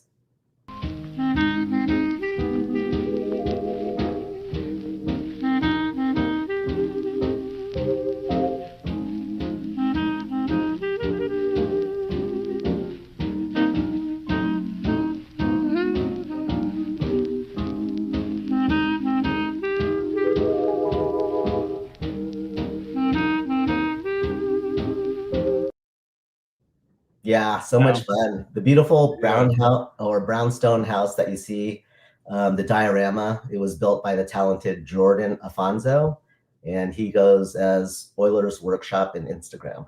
But yeah, I love this image. There was a couple quick questions about just actually speaking of this, the hardware you're using. Like someone was asking what camera you use, and for you for lighting, are you usually just using the sunlight, or are you setting up any studio lights? Okay, I'll start with the camera. I use a Canon R6, which is a mirrorless camera, and lenses depend on the distance that I'm going to be shooting at. Usually in my studio, it's a smaller distance because it's a small space. So it could be a 24-70 or a 50 millimeter, even a 35 millimeter.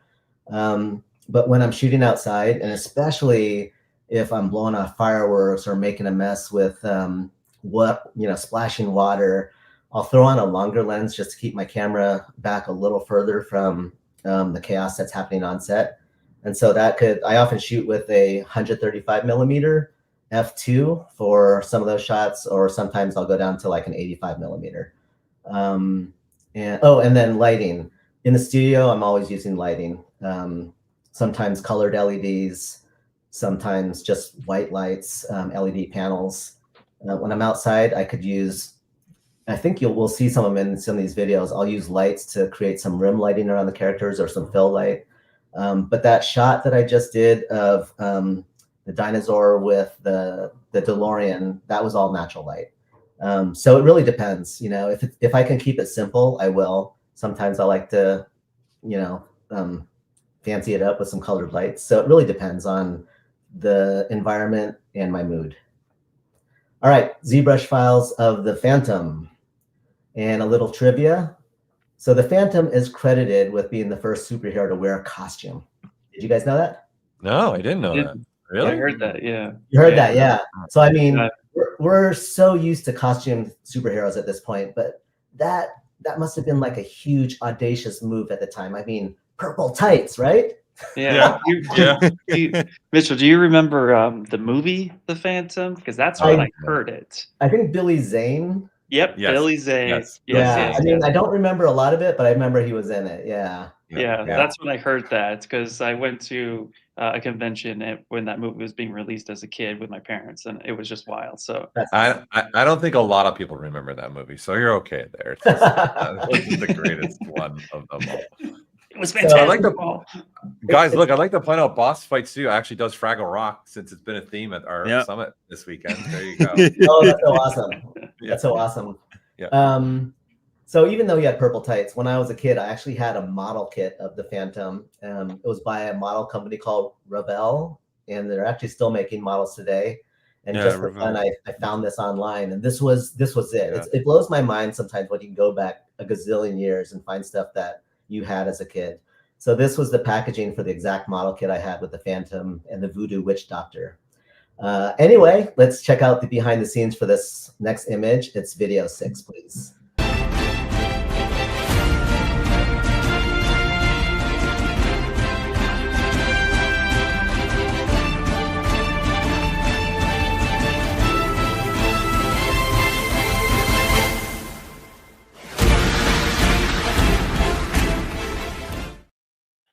Yeah, so this is the Phantom and his trusty steed, Hero. And one of the incredible things about toy photography is the ability to create so much out of so little. So as you just saw in that video, I set this scene up on a 4-inch wide railing on my porch. The dirt and debris being kicked up under Hero was just me throwing handfuls of dirt into the scene. All of those years of throwing dirt at my older brothers and my friends when I was a kid has really paid off. It's coming. You know the angles to do. Exactly. Okay, again, the range of properties I have the privilege of working on with Boss Fight Studio is insane. And the common denominator is the amazing sculpting being done in ZBrush by Tony and Fred. Their ability to work their magic across such varied properties, like it might be skeletons one day and strawberry shortcake the next, is nothing short of jaw-dropping. So let's check out some of their ZBrush files for this property. This is strawberry shortcake. And personally, I never had any strawberry shortcake toys as a kid. I didn't, but I had some in my house because I had an older sister. So yeah, I mean, but when I saw what Boss Fight was doing with them, I couldn't wait to get my hands on them. And this is her pal Huckleberry Pie. Love all the accessories, which for me leads to more storytelling opportunities. All right, cool. Do you get it with them early when they go, hey, Mitchell, we're going to start doing this one? Do you get with them that early, or it's just, hey, Mitchell, we finished this line. Do you want some of them so you can do some photography? Yeah, it's kind of both. It's kind of both, actually. Yeah, awesome. And they're fantastic to work with. They're really like what I would consider a dream client, because especially with their proprietary lines, because I don't have to really like submit a concept or anything. I just come up with something, I submit it, and we're good to go. Different with stuff like strawberry shortcake or any of the other licensed properties. Those I have to put together a concept and get them approved, then create the image, which then gets approved again. Kind of typical, but it's all been super easy and super chill and a great time working with these guys. Right on. Let's play video 7, please.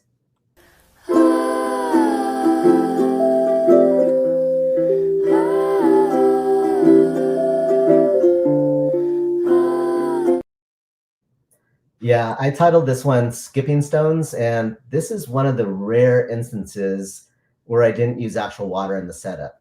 The weather wasn't conducive to shooting outside, so I ended up setting this one up in my studio. And it was fun because I never really tried using like just basic plastic wrap over some colored poster paper to create water. And so, when you look at the image, it's pretty believable.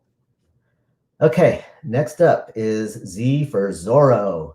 So the next ZBrush files and image are from the 1981 movie Zorro, the Gay Blade. And these are the files for Don Diego Vega, aka Zorro, and his flamboyant twin brother, Bunny Wigglesworth. Both characters were hilarious, played by George Hamilton. So the setup in BTS for this is pretty fun. Let's check it out on video 8.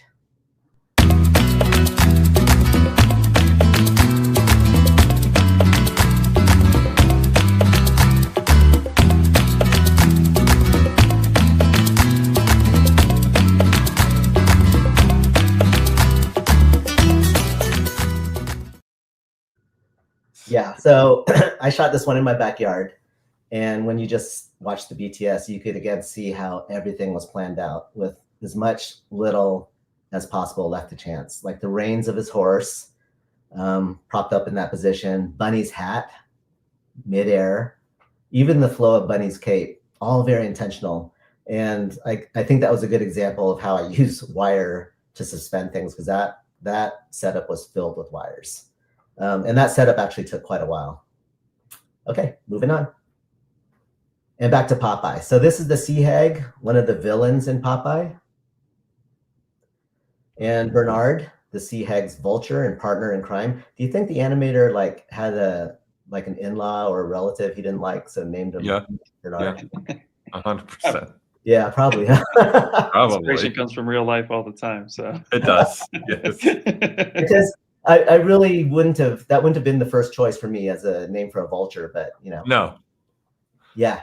Anyway, such amazing character designs, and they were really captured beautifully in ZBrush. Play video 9, please.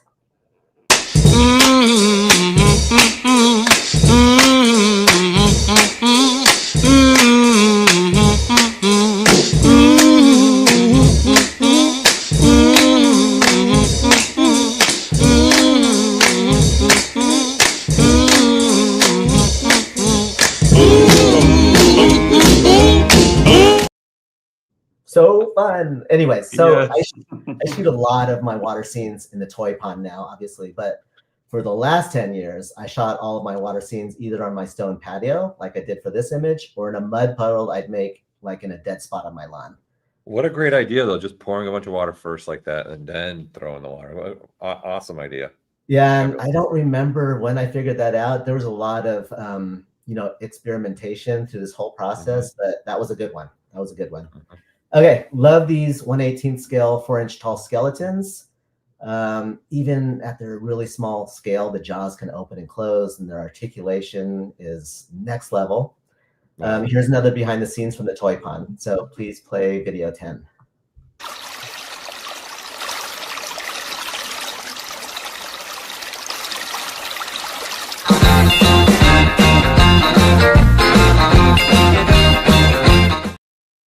Yeah, so I shot this in the middle of summer when it was scorching hot. And I think it was that why there's skeletons, because there's they're a little dehydrated. Yeah, I think it was just wishful thinking on my part. Like, I wish I could be these guys just floating down a river with friends while enjoying like a nice frosty beverage.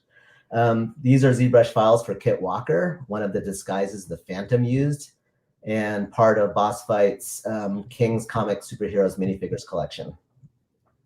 They're roughly 3 inches tall, fixed posed, not articulated. And this is Diana Palmer, the Phantom's wife.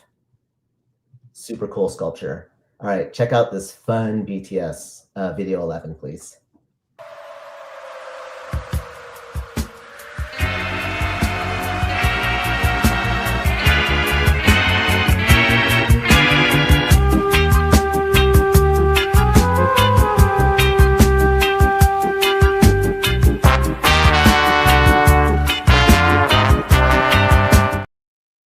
Yeah, I had a lot of fun creating this one.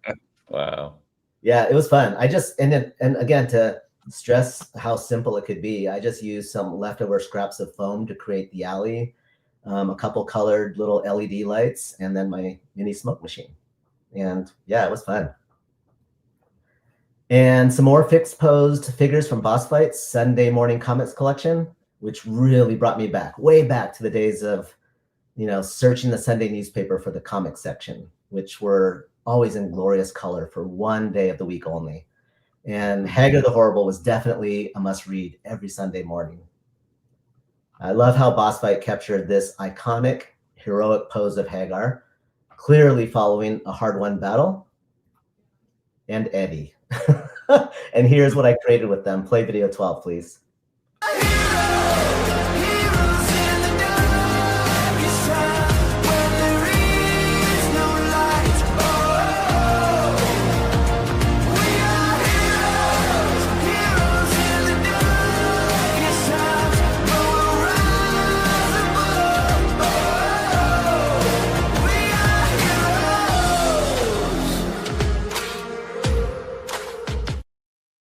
Yeah, epic moment with Hagar raising a sword in victory and Eddie. Okay, this was another image created on my stone patio. And I learned long ago, to your point, Paul, that I could create pretty much any type of body of water on my patio, depending on how I set up the environment and treat the water. It could be an angry sea, a calm lake, river rapids, whatever. And that's the magic of toy photography. And literally, the water that I pour onto my patio just to set the scene, it can't be more than like a 16th of an inch deep. So it's pretty crazy what you can do. It's kind of like Hollywood stuff, really. It's interesting. All right, this is Javik Mosa from Boss Fight's proprietary line called Saurozoic Warriors. Super fun sculptures with incredible detail and accessories. It's a wildly creative collection of dinosaur warriors that escaped Earth to another dimension before the asteroids destroyed their advanced civilization on Earth, which is not the narrative we've been told. And a board game will be coming out soon, which is super exciting. I can't wait to create some images with the game pieces. Great articulation. Wow. Yeah, the 10-year-old me really loves the separate scuba mask accessory. Like this guy would have had so much bathtub time if he was around when I was a kid. But that's okay, because Javik still gets to do some pretty cool stuff with me around. Take a look, video 13, please.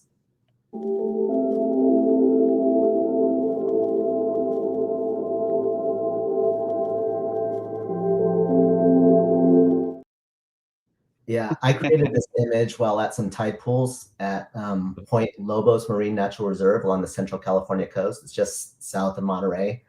And people, the sea was angry that day, my friends. So I was always on my toes while setting up and shooting. Did you find a golf ball? Did you find a golf ball? It was For a ton everybody that doesn't know what we're laughing about at the Seinfeld thing. I know. I hope. I was hoping somebody would understand. I knew somebody. Yeah. Oh, I understand completely. Oh yeah. It's not often that I have an element of danger when shooting toys, but the waves were insane that day. That's a big tub. That's a big tub. And also, now that I have the toy pond in my backyard, this guy will soon be featured in some cool underwater toy photography. I mean, he has a scuba mask, so I've got to do it, right? And I've just figured out how to do some stuff underwater. So that's next. Oh, that's awesome! I can't wait to see that. That'd be fun. That'd be fun. All right, these next figures are from Boss Fight's Epic Hack Skeletons collection. They're 6-inch, 1/12 scale skeletons with next level costumes and accessories. Really amazing sculptures. They are 100% built for storytelling and play. Play video 14, please. Just see those sleigh bells jingling, ring, ting-a-ting-a-ling too. Come on, it's lovely weather for a sleigh ride together with you. Outside the snow is falling and friends are calling you. Come on, it's lovely weather for a sleigh ride. Come on. I love it. I hope I didn't trigger anybody with the Christmas song, because I get triggered. I love it. I love it. I used flour to create the snow and then blasted it with compressed air to push the illusion that the coffin sleigh was barreling through the snow. Just the side note, the coffin and the food and drink accessories are from another scrappy little accessory and prop company called Super Action Stuff. Boss Fight acquired the license a couple years ago to produce 4-inch, 1/18 scale figures of characters from Sideshow Collectibles' Court of the Dead. And it's an original dark fantasy universe centered around a rebellion between heaven and hell. Sideshow offers stunning 12-inch, 1/6 scale figures. I mean, they're amazing, of these characters, as well as art books and board games. This is the character Galavarbe, one of a number of characters that Boss Fight licensed. Insane detail and articulation. Super fun figures to play and work with, which is exactly what I did here. Please play video 15.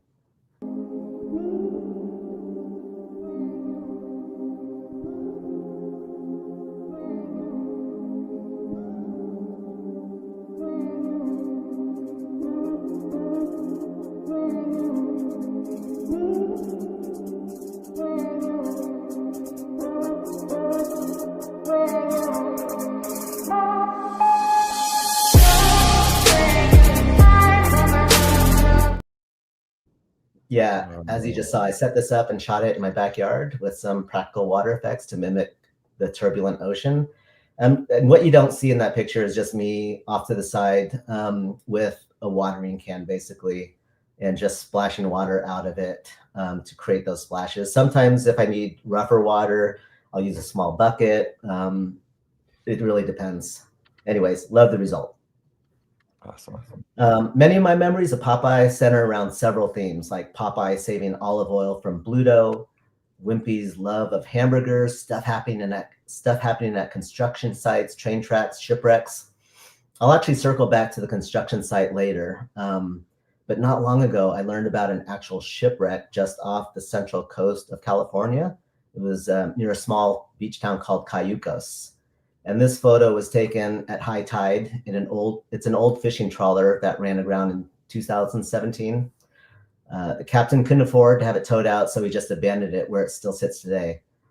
The Coast Guard surprisingly, the Coast Guard doesn't remove ships that run aground like this, but they did remove all of its fuel and other toxic fluids. Anyways, this shipwreck was something right out of a Popeye cartoon. So I waited like 3 or 4 months for a really low tide that wasn't too early or too late in the day because I still needed light to shoot in.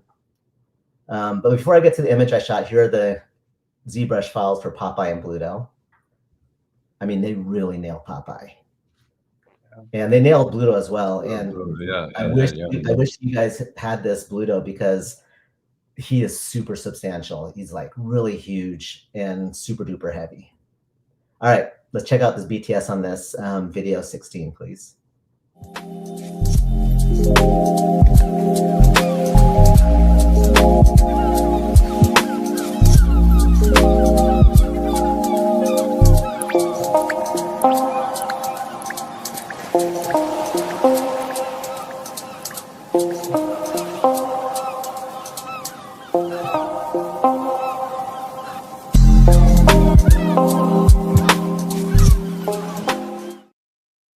Yeah, this one was really about the journey as much as anything else and the experience. Yeah. But I'll admit, the setup of the shot was super challenging. First, because I'd never been to this spot until this scene, basically. I went the day before and got that shot of it like at high tide. So first, I had to go out and find the right rock to set up on. And it had to be the right height and position to see the shipwreck, because that shipwreck was really the third character in this scene. Second, I was not expecting there to be so much seaweed, or as I started calling it, sea spinach. It pretty much covered the entire reef. It made walking around challenging, not to mention setting the toys up. But man, what an adventurous day of toy photography. I have a question that I actually also want to ask you. Like, do you have any environments that you haven't shot, like that you want to try? Like, is there anything like particular? Like, is there a scene that you would really want to try and you haven't? Maybe I can't think of any offhand. I mean, this one here had been on my radar for quite a while. But yeah, I mean, my wife and I went to Europe during the spring, and we were there for a few weeks, and I took a bunch of toys and my camera and went around, shot at castles, shot at all these different places around different countries. So that was really cool. And that took care of a lot of my wanting to travel and take photos. Basically, I had this line called Destination Toy Photography, and that was part of it. But yeah, I mean, I'm sure if one day I'll say, you know, I want to take a photo inside of a volcano or something like that. That may happen. I mean, but right now it's like I kind of take it like if there's a project like with a client that that would require something different, I'm all up for that, because that's what keeps things exciting for me.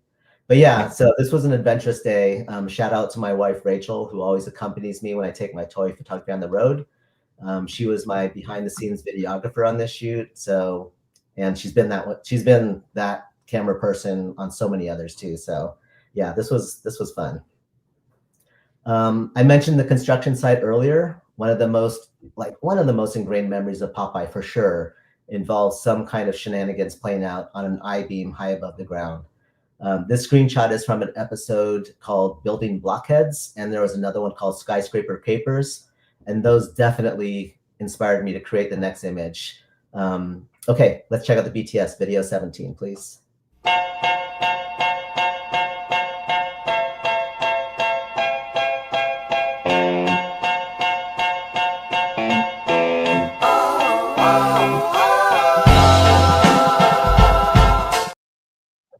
Yes. Oh man, there's awesome. another amazing music choice, by the way, too. Thanks. Yeah. So the Neanderthal I built the I-beam that Popeye and Bluto are fighting on out of some old Home Depot paint stirring ruler stick thingies that I had laying around, if you're familiar with those. Okay. Yeah. Okay.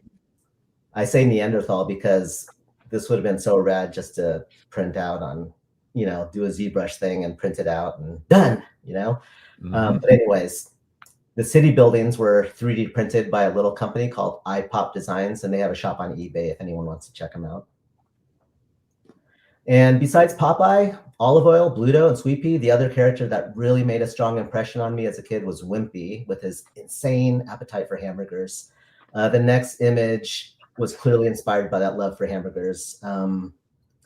Here's the ZBrush files of Wimpy and his accessories. Check out that meat grinder. It's next level. Oh yeah. Yeah. All right. Please play video 18.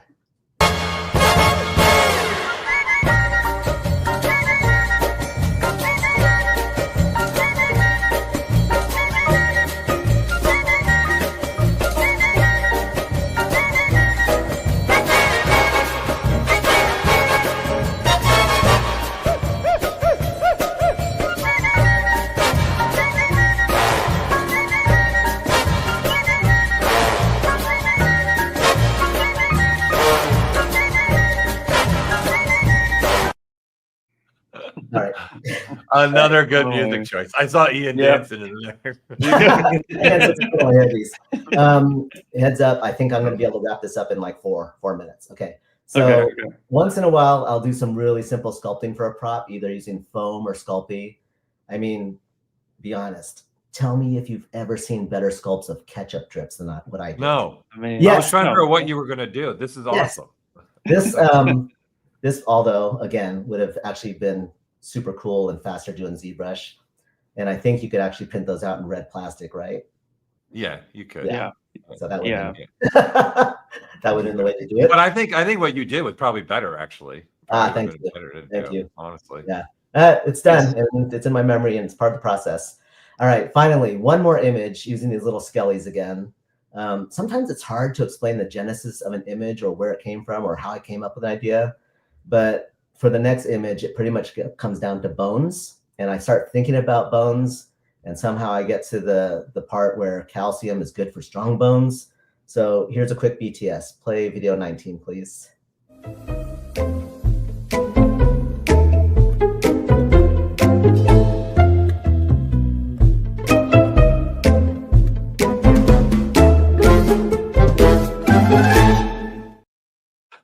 Yes. You need strong bones. I need a moment. I need a moment.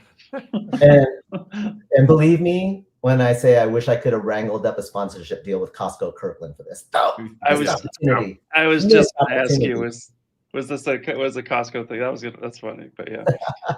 And just to finish up here, wow. I think this guy. Yeah. Nice. There's a question. I've kind of noticed you get a lot of things in camera, but how much like post-production or compositing do you do after the initial shot? Yeah, so for a shot like this guy right here, yeah, this was all in camera. But if you go back to things where there's wire, obviously I have to take off the wire. And then when there's something like a huge milk splash or something that's splashing, sometimes I won't be completely satisfied with one splash, so I might take some parts of other splashes and composite them in. That's kind of the extent of it. Nice. All right. I want to close by saying you guys, the creators that are watching, are really inspirers and enablers. You inspire us with your work and enable us to play and tell stories and create. I encourage you to see your digital sculpts not as final models or an end result, but as characters waiting for their stories to be told through imagination, play, and creativity. And in my case, through storytelling and creative toy photography. I can't do what I do without what you do. So thank you. Oh, no, thank you. Yeah. That was fun. Awesome. Yeah. Oh my God. You're inspiring people. The chat has been blowing up your whole thing. Like just go. People, things are been going on. Right on. It's awesome. They want to know. They do want to know, how many toys do you think you now have in your collection? Do you know? I don't know, but I do know that it's already taken over this studio here, as well as the guest room next door, and then part of my daughter's former bedroom because she moved away, and then a garage full as well. So there's a lot. There's a lot. And then the last one, somebody wanted to know, do you accept commissions, and can they send their models to you to be photographed? Yeah, I would. I mean, I would love that. I would love that. I mean, there's some obviously there's amazing things being done by this community, and for me, it's fun is like finding the story and then taking some rad images. So yeah, I mean, hit me up. There's my info right there. So. Yeah, I've been putting it in the chat. So guys, I'll put it again, the links, and I've been putting your nephew's, Johnny's, in the chat as well. So you guys should check that out too. Yeah, his work is extremely cool. Extremely cool. Putting his Instagram, his YouTube, Hugh's Instagram, Mitchell's Instagram, his YouTube, and his website. And we'll put Johnny's Instagram in there as well. I'm a big fan of this world that you're in. I love it. And I can't thank you enough for taking time out of your Sunday to do this with us. My face hurts from laughing so much. I'll be honest with you. That's awesome. I love hearing that. And I appreciate you reaching out to me when you did weeks or a month ago. I mean, I wasn't quite sure what to make of it first, but you know, when I dug around a little more, and obviously I was familiar with ZBrush, but it just made more and more sense as I started to look at it more. And absolutely no regrets. I'm glad we did it. I love it. No, it's super creative. It's super inspiring. And then too, it's just another way for anyone to take a look at something beyond, like you said, the traditional, I sculpted a model, now I'm done with it. We still have to like create a render. We still have to put it in our portfolio and showcase it as best we can. So this was a really fun way to like see what you're doing with the physical aspects of it, but how that could be interpreted with the digital aspects. Right. We've seen people in the chat saying that this is a nice way for them to start thinking outside the box to present their models, like 3D printing. Like we have some people interested clearly in 3D printing, collectibles, and toys. Yep. This would be a nice way to actually present your models and present them in a way that's like the physical model, meaning that you actually like to as a segue to the last presentation from Hasbro, how to present your models, understanding joints and all of that. Right. You have articulations, you print them, you make them actually workable and posable, and then you use photography to actually showcase them, which is awesome. Yeah, and then, you know, I have the gear, obviously, because I was shooting well before toy photography, but there are some amazing toy photographers who use their cell phones, and cell phones have gotten so advanced that this doesn't have to be a bank-breaking endeavor for somebody to get into. It's basically, you need your phone, or if you have a camera, that's fine too. You need your phone, you need your toys, and you just need a little set, and you can deal, you don't need lights really. I mean, you have lights on a cell phone or a flashlight. But when I first started, all those loitering photos and whatnot, they were just done with natural light, ambient light. And even, like I said, even the dinosaur with the DeLorean, that was just done with natural light. So you don't have to get crazy with stuff. Just start doing it and tell some stories. Wait, one last question before we let you go. Do you sell prints of your photos? Yeah, I mean, if people reach out, I send them to a link. But yeah, I mean, if people are interested. Oh, I'm in. Right on. I'm not gonna lie, Mitchell. I tried to get my daughter. Go, hey, let's do something. I'm like, dude, you gotta go. Like, come here. Look what this guy's doing. Let's do it together. Let's have some fun with your toys. I couldn't get her quite into it, but that's like, you made me feel like a kid again every time I look at your work. You know what? You got to get your daughter to try it, because there's the kids see it and then they see how it's done and they see that it's not super technical. It doesn't have to be. It just has. And your daughter's done stuff with you too, right? She's you know, she was already in her teens when I started doing this. So, and she helped me. I think she helped me do some fog spray one time. It was for Marvel 616 that was on Netflix. She helped me do that, but otherwise she's happy for me. Yeah, that's right. That's right. So everyone, Mitchell was in a special episode on Marvel, right? They did an episode about him. That's how awesome it is to have Mitchell here with us. Literally, Marvel's like, hey, we want to do you as a documentary. So yeah, that was cool. That's cool. That's awesome. Congratulations to you for that too. Yeah, thank you. That's incredible. Thank you. Again, thank you so much. I don't know, Rodolfo and Ian. I'm good to go. I'm having a great day, man. This is fantastic. Well, I'm glad you made it back for my thing. Yeah. It's like, oh man. Oh no, I was making sure I wasn't going to miss this one. That's for sure. I didn't want to miss any of them really, but I was so tied up with all the Sculpt-off stuff. So make the first couple, unfortunately. No. Again, Mitchell, this has been amazing. So thank you for sharing your journey. I'm inspired actually to try to think of how I want to create more dioramas in ZBrush, because that's actually an area in which I'm trying to play with more now. And so this is giving me some really fun ideas as well. So thank you. Yeah, thank you so much. This was really an eye opener, and seeing a lot of this this presentation for actual models. Thank you so much. Yeah, you're welcome. That was a blast. I enjoyed it. Yeah. Thank you. Thanks, Mitchell. Really appreciate All right, you. take care. I'll be in touch. Have a great Sunday. All right, thank you. All right. Bye. Bye.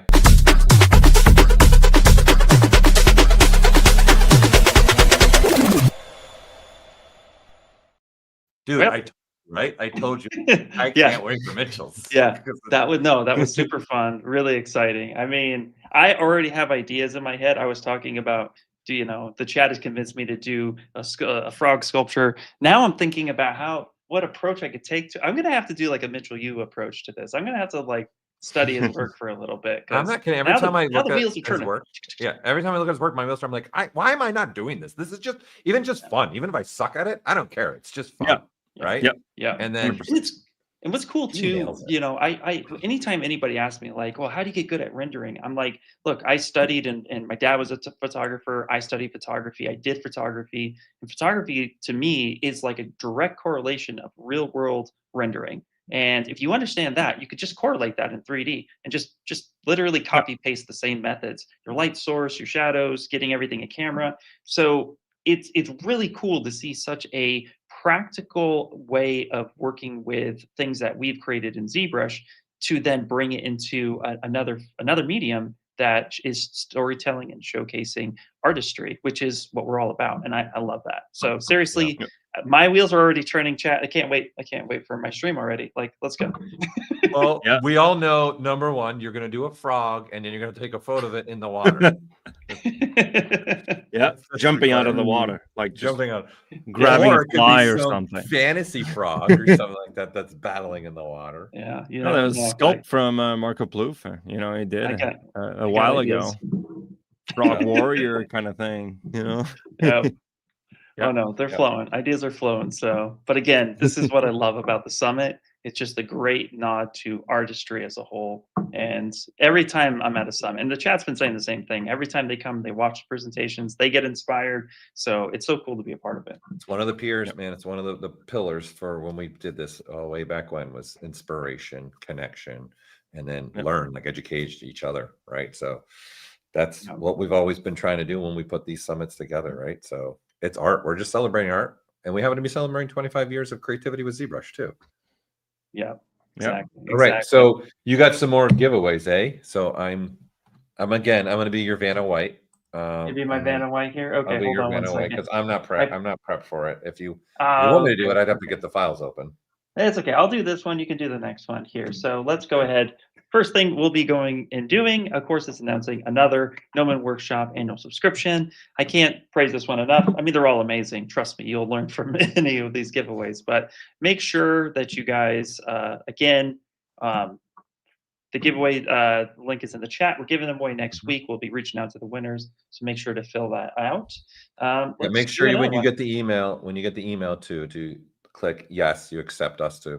You'll have a little yellow thing and says, hey, you're not done yet, and then you'll have to go to your email and then get a green check mark. That'll turn into a green check mark. If you've already done stuff with Maxon before, you won't need to do that step. Like, you've already given permission for us to communicate with you. Exactly. So, all right, how about a 3D workshop annual membership? Yes. So I studied under Shane when I was trying to get to that next level, and such a great resource. Seriously, cannot recommend this one enough. Super great. Kate right here is actually one of the models that you end up making in his workshop, among many others. So really, really cool. I also used her. Fun fact: I used her for a video once, way back in the day when we did when we allow you to paint and sculpt on the actual UV layout. I used that model. Oh wow! Fun fact that no one really cares about but me. So there you go. Have it. That's not true. But how about this one? CC Deluxe. CC5 Deluxe. Yep, by Revolution. Yep. So Character Creator 5, really cool. You also get a core set of library assets, human anatomy set, ultimate morphs, etc., to just make it a whole lot easier to pose your character and get it ready for, well, for doing photography. So, you know, there you go. And let's see here. You got another one, don't you? You know what? You know, Paul, I got two. How about that? Okay. You didn't think I was going to do that, did you? You didn't think I was going to do that, but you know, we'll do this one. We'll do another Z-Wrap 2-year subscription from Faceform. Really awesome stuff. Clean topology, all that good jazz. I've used it a few times. It's great if you're in games and film. Really, really cool. Or you just want clean topology. You can't lose. You can't lose with clean topology. All right. There's a recurring emoji on the chat with the frog throughout the exactly. ZBrush channel now. We've really created something. Yeah. Something special. Lifetime membership of the ZBrush jewelry work. Again, really amazing if you're trying to, again, get into jewelry or just how to build more accessories for your characters. This is a great one. So Tamal Willebach, really cool. I highly recommend this one as well. All right. Well, that will cover it for this segment. We have one more segment before with Patrick 4D. He couldn't be here in person, but he left us a really cool video to kind of cover what he goes, food photography, etc. And then we're going to finally get to the thing that a lot of people have been asking about is the Maxon presentation. So we have more to do, so don't go anywhere. We'll be right back. Stay tuned.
ZBrush is the sculpting powerhouse trusted by creators across multiple fields.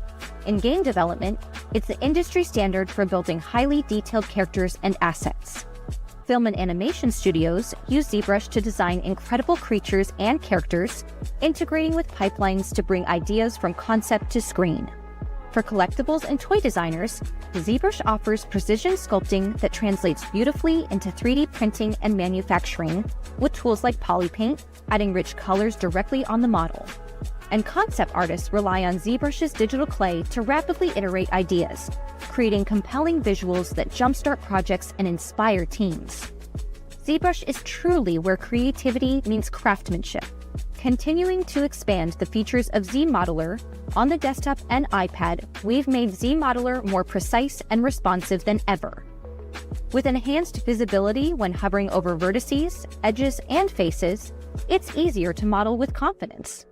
Clean, clear feedback means faster, more accurate geometry manipulation so you can stay in the zone. We've also added auto creasing when using insert edge loop, multi-edge loop, or creating a polygon inset. We've been working on new features for ZBrush for desktop and iPad. Another feature we've added is support for Python scripting for desktop, unlocking powerful automation and plugin development possibilities. Whether you're customizing tools, building your own UI extensions, or streamlining repetitive tasks, Python brings a new level of flexibility and control to ZBrush. On ZBrush for iPad, you can now import and export STL along with exporting a 3MF and VRML file with ease, giving you a clean, professional pipeline from sculpt to print with the addition of the popular desktop plugin 3D Print Hub. Also new to ZBrush for iPad, using our Scale Master, you can set your scene scale in real-world units with just a few taps. Perfect for artists working on collectibles, prototyping, and precision modeling. We're constantly enhancing ZBrush for iPad to make your creative journey smoother. Now, you can easily move the custom bottom bar to the top of your UI with a flick. Plus, adjusting the size and rotation of your modifier wheel is a breeze with just 2 fingers. And we're excited to announce that customizing the interface on ZBrush for iPad just got a whole lot easier. Now, you can effortlessly transfer your personalized setup to a friend or between iPads. Save and load your custom UI, including your bottom bar, quick menu, trays, modifier wheel, the location of each element, and even your ZModeler presets. ZBrush for iPad adapts seamlessly to your workflow, making your creative process smoother and more intuitive. ZBrush's acclaimed surface noise feature continues to expand. The ZBrush for iPad version has received another UI update, ensuring seamless interaction across all iPad sizes, along with individual noise resets and a reset all option. Additionally, the alpha image can now be rotated.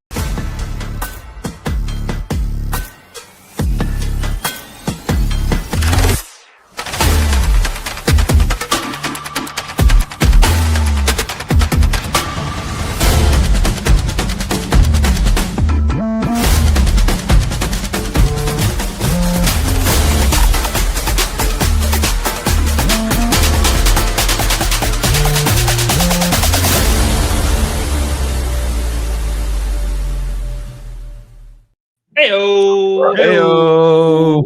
What's going on? All right. Did you miss us? I am. Yeah. Yeah. It's early. What? It's early in the morning, actually. Well, It is.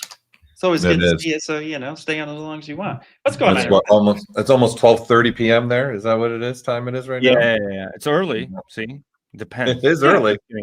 You would be Really? sculpting right now if you weren't streaming right now. So Exactly. Or playing a I might video need- game. I might need to dip on the next one, but I'll be on the chat. Try not to burn the chat too much and overload it with what we'll be showing. But I'll be there.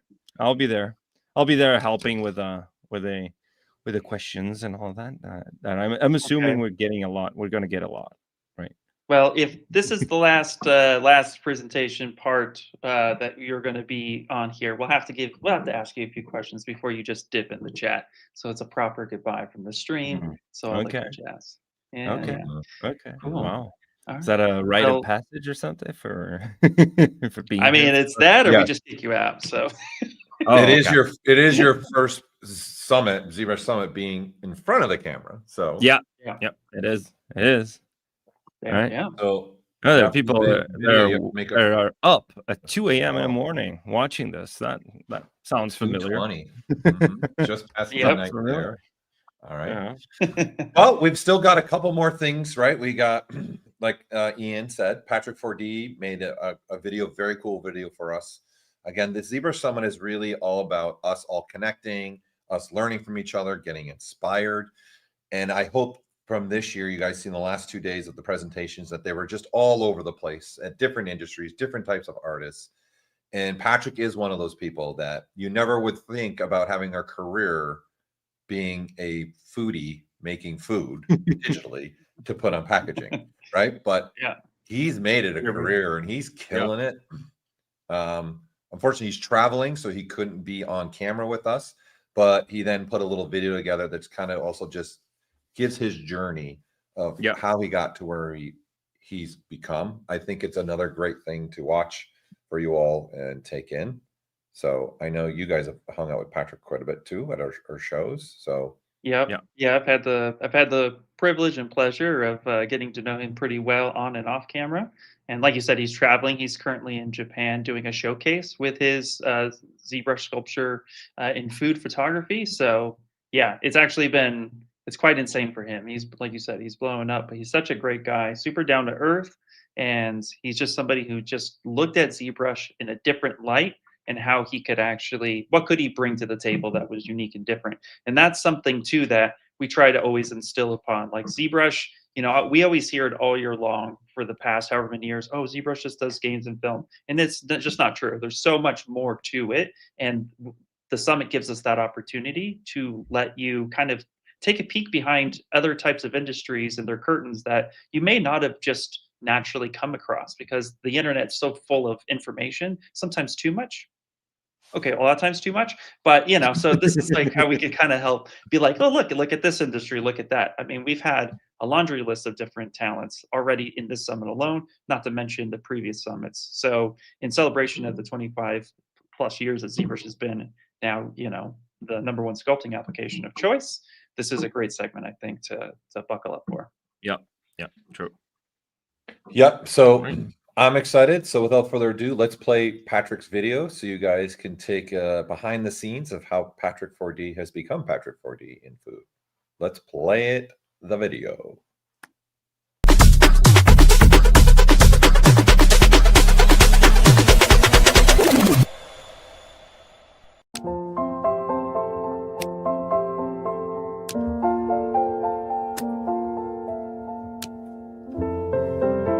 My name is Patrick Foley, or Patrick 4D as I'm known on social media.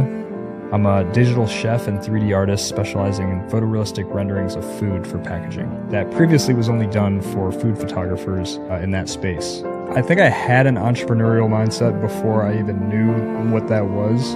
From a young age, I was always like trying new hobbies, loved cameras, anything that could capture something.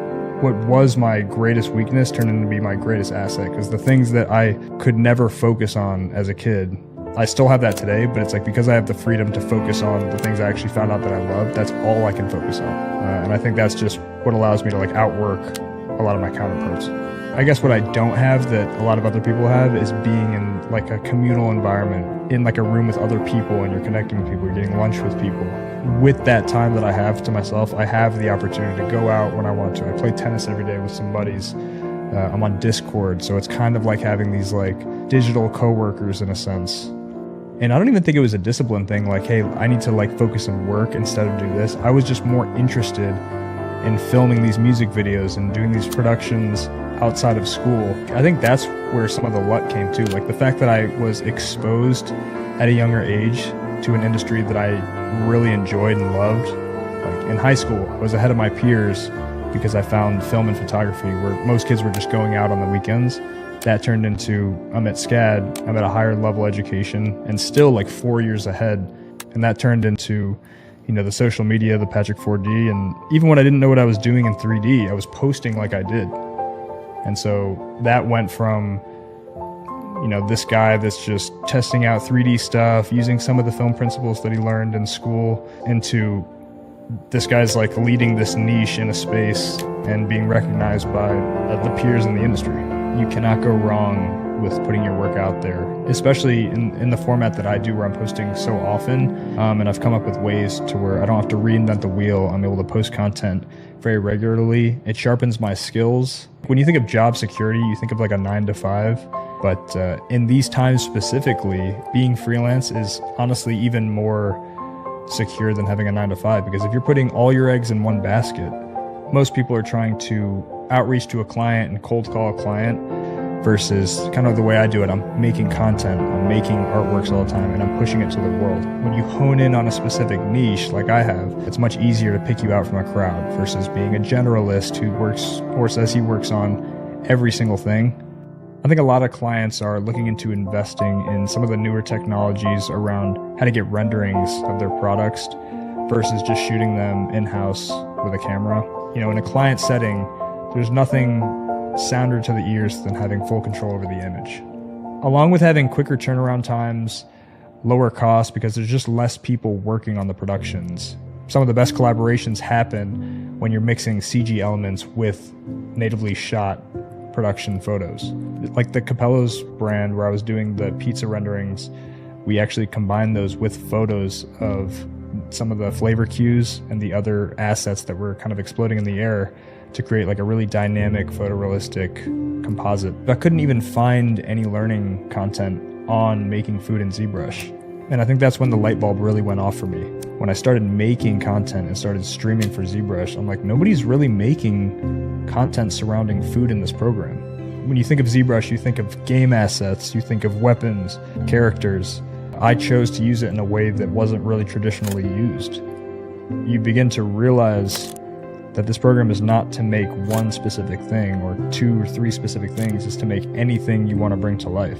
There are so many things that were maybe designed with the intention of being used for like cloth dynamics. I mean, the word's in the name. And when I hear cloth dynamics, I think of creating chips. I think of creating table mats. I think of creating different food elements. I probably only know about 10% of ZBrush, if that. And I probably use 5%. And I think that's really important. You can be a figurehead in an industry, but only really use what you need to use. The way I learned, not just ZBrush, but 3D in general, was less of, oh, take this crash course, this master class where you learn every single function. Okay, I want to learn how to do this very specific thing. Learn how to do just that specific thing until it's time and that you're stuck again. You need to learn a different technique. There's people who are super technical that understand software like nobody else. There's very creative people who have ideas for days. And I think the perfect middle ground is that in-between point where you have a vision, you have an idea, but you also have the technical knowledge to take that down.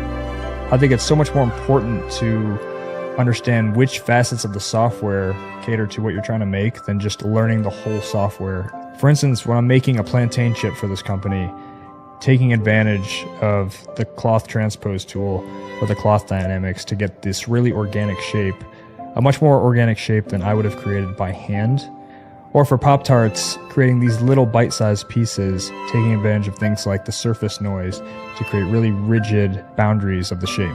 Using nanomesh to scatter objects all over a surface and then kind of bump them out as a flattened mesh so that I can texture these as one. And I think using these tools to your advantage helps solidify and sell the idea that these are edible foods.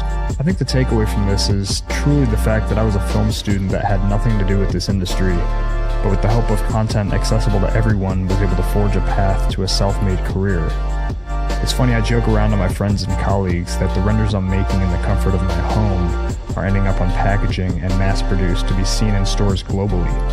You know, for a character artist, their highest achievement may be seeing their model in a video game or a movie. For an artist that works on VJ loops, their peak is seeing their work at a festival. And for someone like me, it's literally walking into any grocery store and seeing my work on packaging. And I think that's what it really comes down to, is that if I could do it with nothing other than ZBrush, Cinema 4D, and time dedicated to this craft, so can you.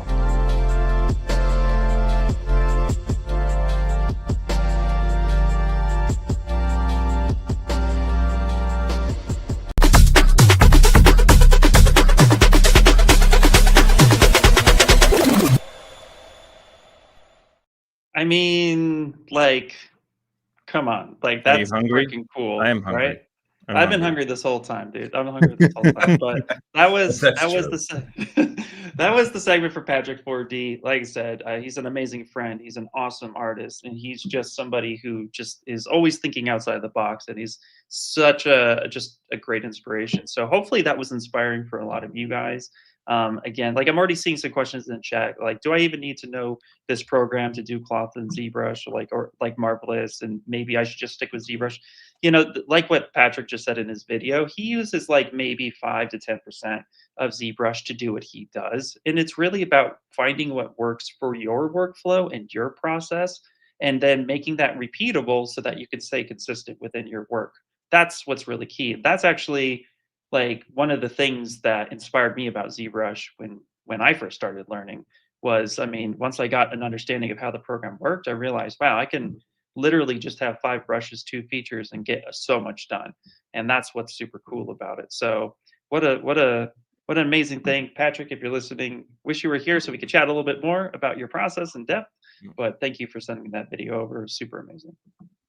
Yeah, 100%. Like for me, it was the same thing. Like what drew me to ZBrush was the customization, and not just the customization of, let's say, how you handle a certain project or something, but the way you customize the features to your own needs. That's something that I didn't see in any other software. And coming from before ZBrush, coming from a Maya background, Unreal, and all of that, ZBrush just offers that sort of like personalization. It's more like you make it your own piece of software that you don't get it in any other software. Like there's a tool like NanoMesh, for example, a feature like NanoMesh that you'd think could be used for, I don't know, like a repeatable pattern on a shirt or whatever. Patrick 4D is using that for like little chocolate chips, or for scattering stuff along a surface of a piece of food or something. You know, that is something that is it makes you think, or forces you to think outside the box for a particular need that you have, a practical need, an artistic need, right?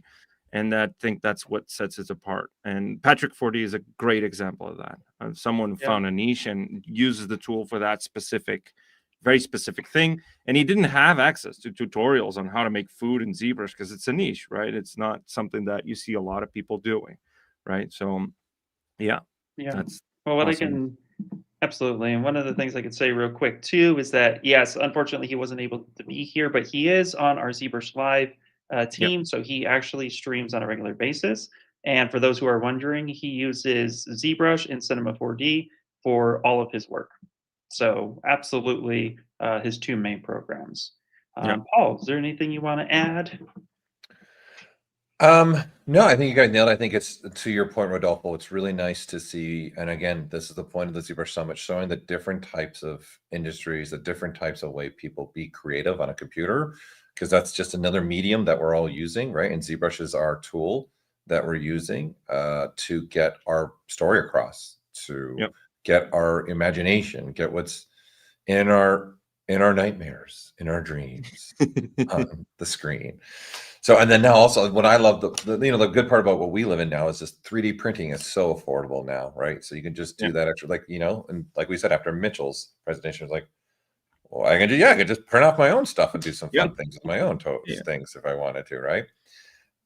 So that's why, like Ian said, it's too bad Patrick couldn't join us. He's in Japan, so it's not the best ideal. He's traveling a lot, so he put that video together for us to share it with you guys. He would absolutely love to show you more and deep diving into what he does. But again, reiterating, he's on ZBrushLive.com. He is one of our streamers that will jump on there, so you can talk to him yourself. Like, just go watch what he's doing, and then he'll answer your questions for you. That's what all the streamers will do on ZBrushLive.com. So if you've been really enjoying what's been happening these last 3 days, that's always on every day. There's usually somebody streaming on ZBrushLive.com. So and we as well. Like, I stream on Fridays. I'm going to be actually streaming this Friday, next Friday. So I'm at 11 a.m. You're Wednesday at 10 a.m. right? Los Angeles time. Yep, I usually go 10 to noon Los Angeles time, sometimes 10 to 1. And then yeah, Rodolfo, when do you go? Los Angeles time. Let me see if I can do the conversion. Your time. And my time, it's usually 6 p.m. Thursday, right? Around 6. Okay, cool. European time. Yeah. So then Yeah, you're so like it's like 9 in the 11 morning. a.m. 9 in the morning. Time, so it'd be Yeah. like 9 hours difference, 8-9 hours, depending on if there's a Depending time on where you zone. are. Yeah. Yeah, Depending where exactly. I am. Exactly. So you're Hey, like Patrick is in the- 9 or 10 in the morning, LA time. Right. 9. Well, actually 8 or 10 in the morning, right? Depending. Nice. Right. So if I'm in Well- Portugal, it'd be 8. If I'm in Oh. the Eastern Europe kind of thing, it's 10 times, right? So 10 hours ahead. So yeah. Oh, that's That would be perfect. it. Yeah. Well, Patrick is actually in the chat, at least on the YouTube side. So definitely everybody say hi to him. He's there. and Stuff like that. Yep. So, like I said, check out there he his is. streams. Yeah, check out his streams and all that good stuff. I can tell you, like, I'll tell you this little bit because he's answered this question before. So, hi Patrick, I'm just gonna throw this out there for everybody. When you're rendering stuff like food, just know that everything has subsurface scatter. This was a tip he gave out like last year, Everything. and I thought it was like so cool. And there were so many people who like had no idea what he meant, but that's just a little tip if you're gonna try to do something like that. Everything has subsurface. It's a great way to think about it. So, yeah. And don't eat what you're supposed to. Don't eat your client out, right? So you got to still keep some of it for reference. Keep some of it for reference. You're welcome. You're welcome for that bad joke. You guys. You guys sure you want me to really back in the stream again? Probably. Yes. Don't. Yeah. Are you kidding me? Probably 100%. Yeah. Absolutely. All right. Well, that being said, again, a major shout out to Patrick Jordi, Patrick Wally. Thank you so much, dude, for that video and for this segment. Paul, it's your turn, buddy. It's your turn to. Yep, it's my turn. Yeah, and I want to say, Patrick, since he's listening, you've inspired people because actually, if you guys go to ZBrushCentral.com right now, there's actually other artists posting food work right now. On ZBrush Central within this week. Yeah. There was also another one. So he's inspired people to go in this direction too and see what they could do with things like this. So hats off to you as well. Yeah. 100%. Well, okay, I got to get my screen ready. Hold on, I got to get my screen ready because I'm blocking where I want to share my screen right now. Un momento. That's okay. Patrick just texted. He says, hi, guys. What up, Patrick?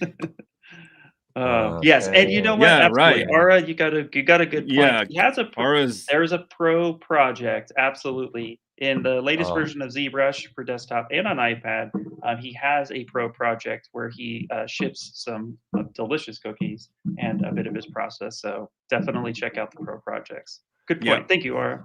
And a brush includes a brush, an IMM brush with a lot of the models that you see on that pro project. They're in an IMM brush, so you can actually make your own composition based on what you modeled there, and also make your own brush. So just take inspiration and make your own food.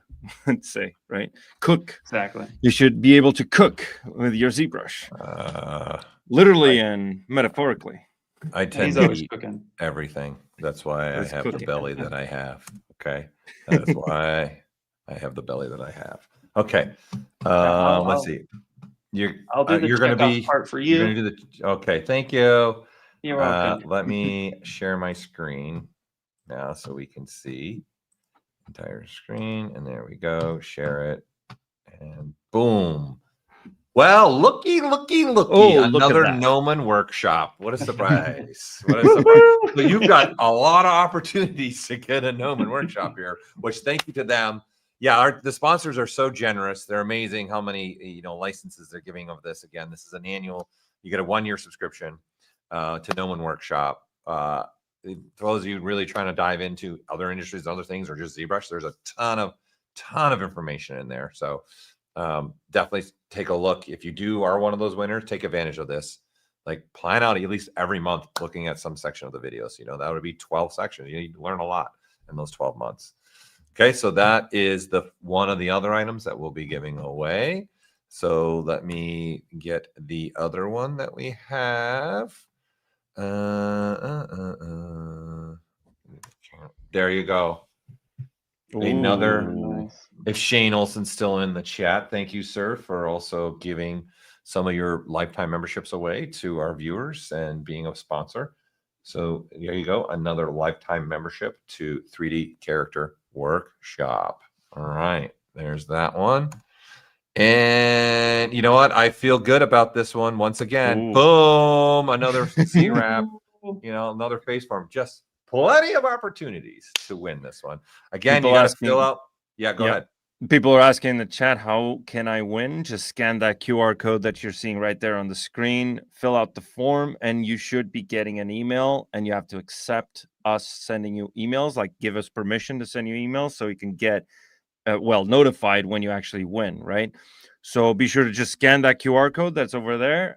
Someone shared the link as well in the chat in case you can't scan the QR code. Fill out the form, get the email, and then click accept, and you're good to go. Yep. Okay. Let's do another one. I'm gonna do another one. All that music that Mitchell was playing too has got my head going. His choice of music was fantastic. It was awesome. It's like another thing. I'm like, I wasn't expecting that. It's like, oh, not only is he making me laugh with the images, he's bringing the music with it too.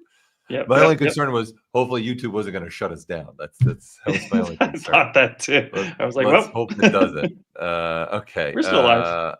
Yeah. Well, here we go. Another Character Creator 5 Deluxe bundle. So this is, again, you're getting Character Creator 5, you're getting their core library, you're getting the Ultimate Morphs, and they're throwing in Human Anatomy set. So this is a whole deluxe package that you're going to be getting from them. So that's pretty awesome to get this. Again, another great application that's linked with ZBrush. They even have made a ZBrush plugin that'll help you guys put your characters in pose if you want. You can even animate them in there. So, and then it's very powerful software. Very cool because you're creating in ZBrush and then you're sending it to them to put it in motion and action and everything else like that, right? So just because it's in the background, ladies and gentlemen, this website's called ZBrushCentral.com for those that don't know. Okay, here you go. You're guaranteed to run into a ZBrush artist on this website. I'm just saying because it does have ZBrush in the name of it. I learned a lot from this site, but we were talking the food. I just want to give the artist a little shout out. Here you go. Right, another artist that's making some food too, right? And then there you go. Yep. She put the video too. There you go. Yeah, she's got a couple that she's been putting up here. So you can click on names. You can look at portfolio. You did. Oh, yeah, did. What is a staff pick, Rodolfo? Well, a staff pick is pieces of artwork that we scour through on ZBrush Central if we find that are interesting, and every week we nominate them, and then internally the entire ZBrush team, and I don't mean just us three. I mean, everyone, development team on web, behind the camera right now, Grace, Kyle, Michael, everyone gets to vote on their favorite. And then the winner would get highlighted in that little row that you see over there that is now currently occupied with 4 staff picks and the 2 basically links to the Sculpt-off entries, right? So that is where the staff picks are going to show. So if you don't have one, just get a ZBrush Central account and start posting your artwork and your sketches, whatever. It doesn't need to be finished, doesn't need to be perfect. Keep posting. Use it like a sketchbook. Like you're doing whips, just post it there. Do experimentation, questions, anything you have, post it there. ZBrush Central has a presentation kind of purpose to that, but it's also a forum where a lot of people just ask questions, post work in progress, post breakdowns of their pieces and their sculpts. So just feel free to join the community, and we're on there all the time, right? So yeah, exactly. And not to mention too, it's just a great place to get true art given to you on a social media platform. It's a great place to just go and get inspired and see constant, ZBrush works, artworks, the different levels in which ZBrush is used as well. So I mean, there's so many just amazing artists on there posting all the time, and it's a free account, guys. It's free. It's literally just jumping in there, signing in, and just looking at what's being done just everywhere. So it's super cool. So definitely a source of inspiration for me. Yep. Yeah, I think the benefit for you guys too watching as artists is if you are picked as a staff pick, I'm sure you guys have seen it that have visited ZBrush Central or left ZBrush running. We have that screensaver. This is where it's all coming from.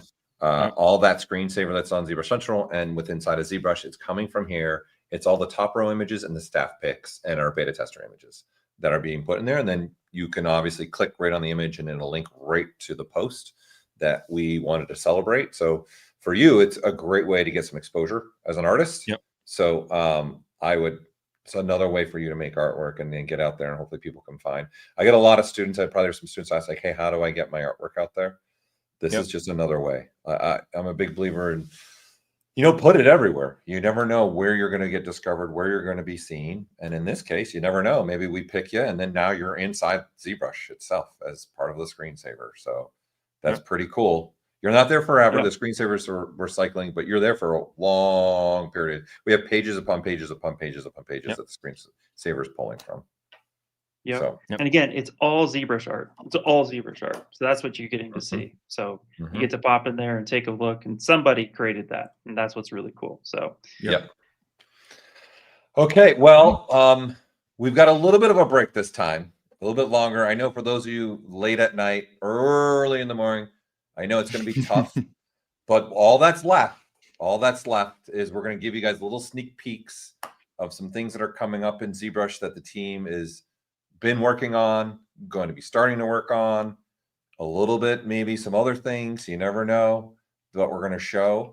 So our presentation is the last presentation for as far as seeing ZBrush in action or anything like that. And then we will end the ZBrush Summit and the night with our winners of the 2 Sculpt-off groups. So I'm excited for you guys to see who the winners are.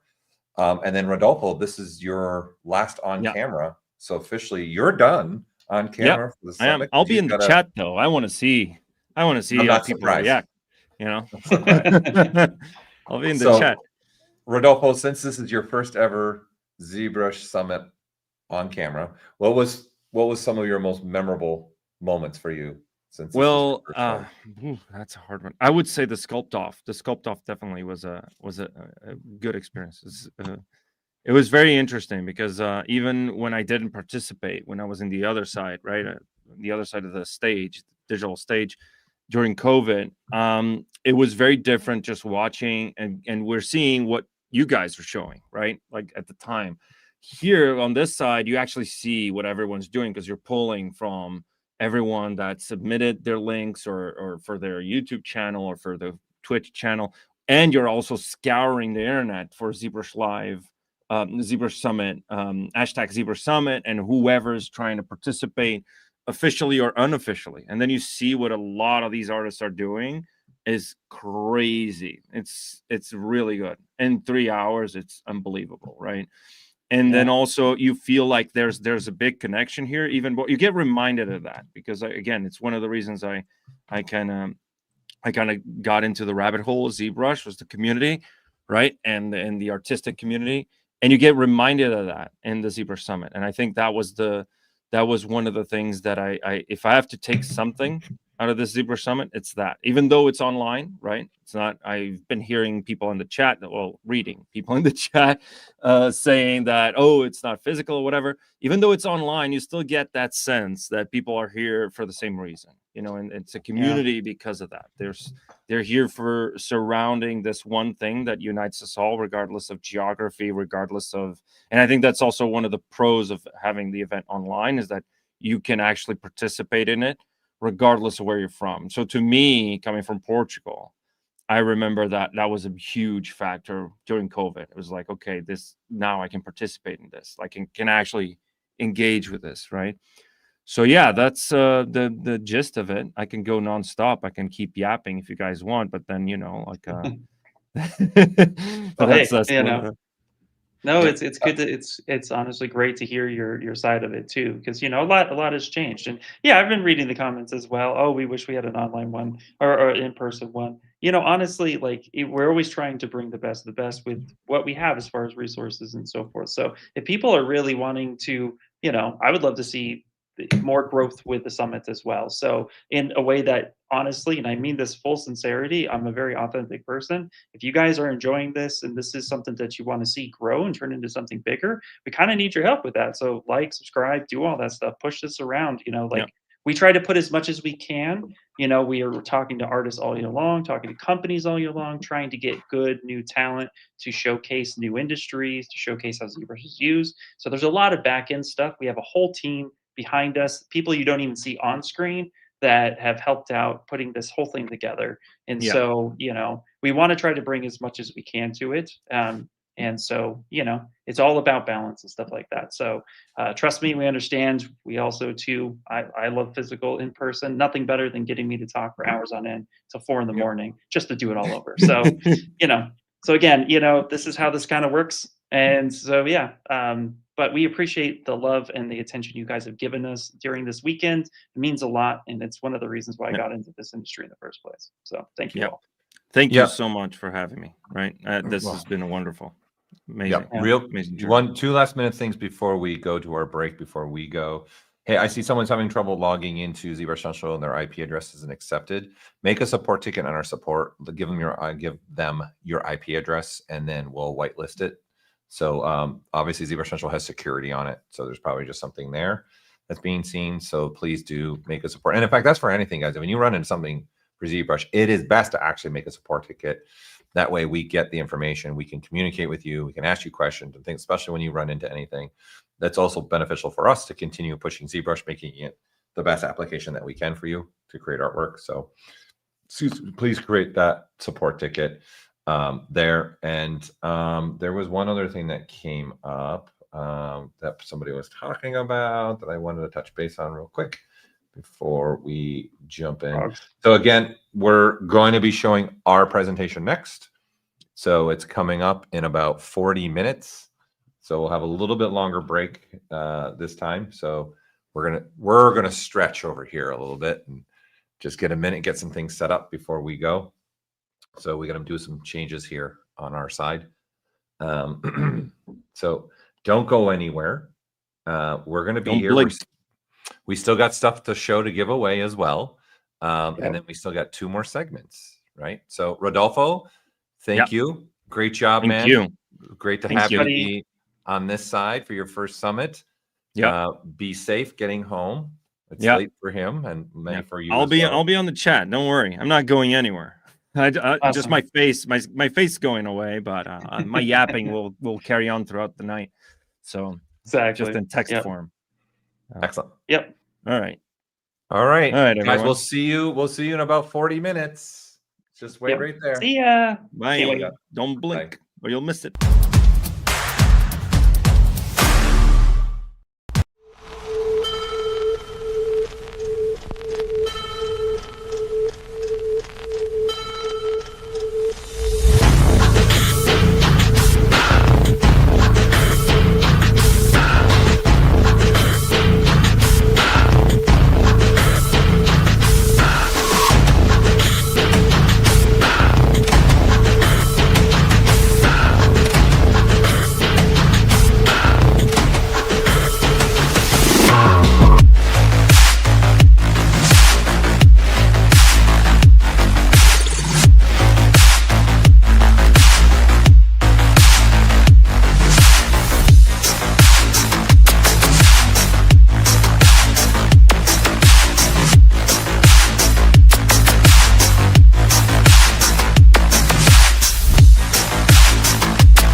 for desktop and iPad get major updates with our spring release. The most anticipated addition for ZBrush for iPad is the ZModeler feature, which revolutionizes box modeling and significantly speeds up workflow. ZModeler's Q-Mesh mode allows users to easily add and subtract topology, making it easier for sculptors to work with low poly models and create base meshes. The update also includes a fresh UI, an insert edge loop snap ability for more flexible edge placement, expanded selection actions, user presets, and long press options for added convenience. Additionally, ZBrush for iPad will support nano mesh, enabling users to populate mesh polygons with multiple models without sacrificing performance, and the introduction of UV Master for gesture-based UV unwrapping.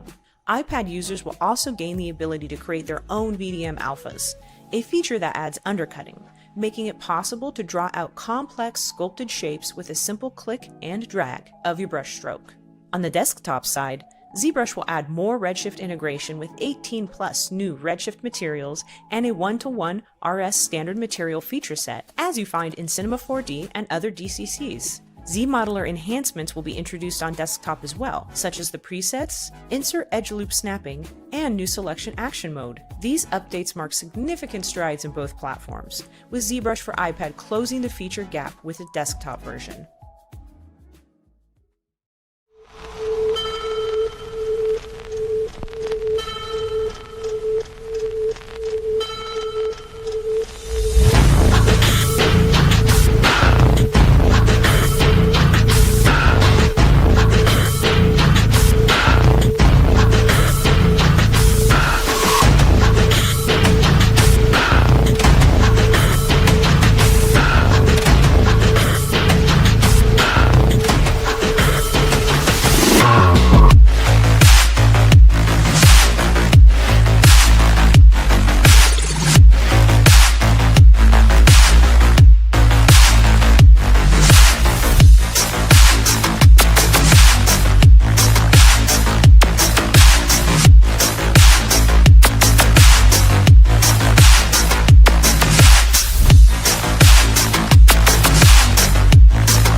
ZBrush for desktop and iPad get major updates with our spring release. The most anticipated addition for ZBrush for iPad is the ZModeler feature, which revolutionizes box modeling and significantly speeds up workflow. ZModeler's Q-Mesh mode allows users to easily add and subtract topology, making it easier for sculptors to work with low poly models and create base meshes. The update also includes a fresh UI, an insert edge loop snap ability for more flexible edge placement, expanded selection actions, user presets, and long press options for added convenience. Additionally, ZBrush for iPad will support nano mesh, enabling users to populate mesh polygons with multiple models without sacrificing performance, and the introduction of UV Master for gesture-based UV unwrapping. iPad users will also gain the ability to create their own VDM alphas, a feature that adds undercutting, making it possible to draw out complex sculpted shapes with a simple click and drag of your brush stroke. On the desktop side, ZBrush will add more Redshift integration with 18+ new Redshift materials and a 1-to-1 RS standard material feature set, as you find in Cinema 4D and other DCCs. ZModeler enhancements will be introduced on desktop as well, such as the presets, insert edge loop snapping, and new selection action mode. These updates mark significant strides in both platforms, with ZBrush for iPad closing the feature gap with the desktop version.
ZBrush for desktop and iPad get major updates with our spring release. The most anticipated addition for ZBrush for iPad is the ZModeler feature, which revolutionizes box modeling and significantly speeds up workflow. ZModeler's Q-Mesh mode allows users to easily add and subtract topology, making it easier for sculptors to work with low poly models and create base meshes.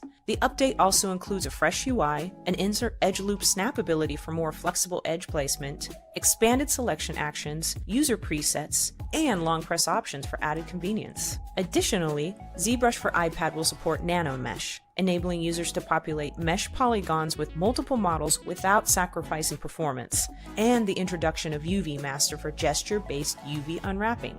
iPad users will also gain the ability to create their own VDM alphas, a feature that adds undercutting, making it possible to draw out complex sculpted shapes with a simple click and drag of your brush stroke.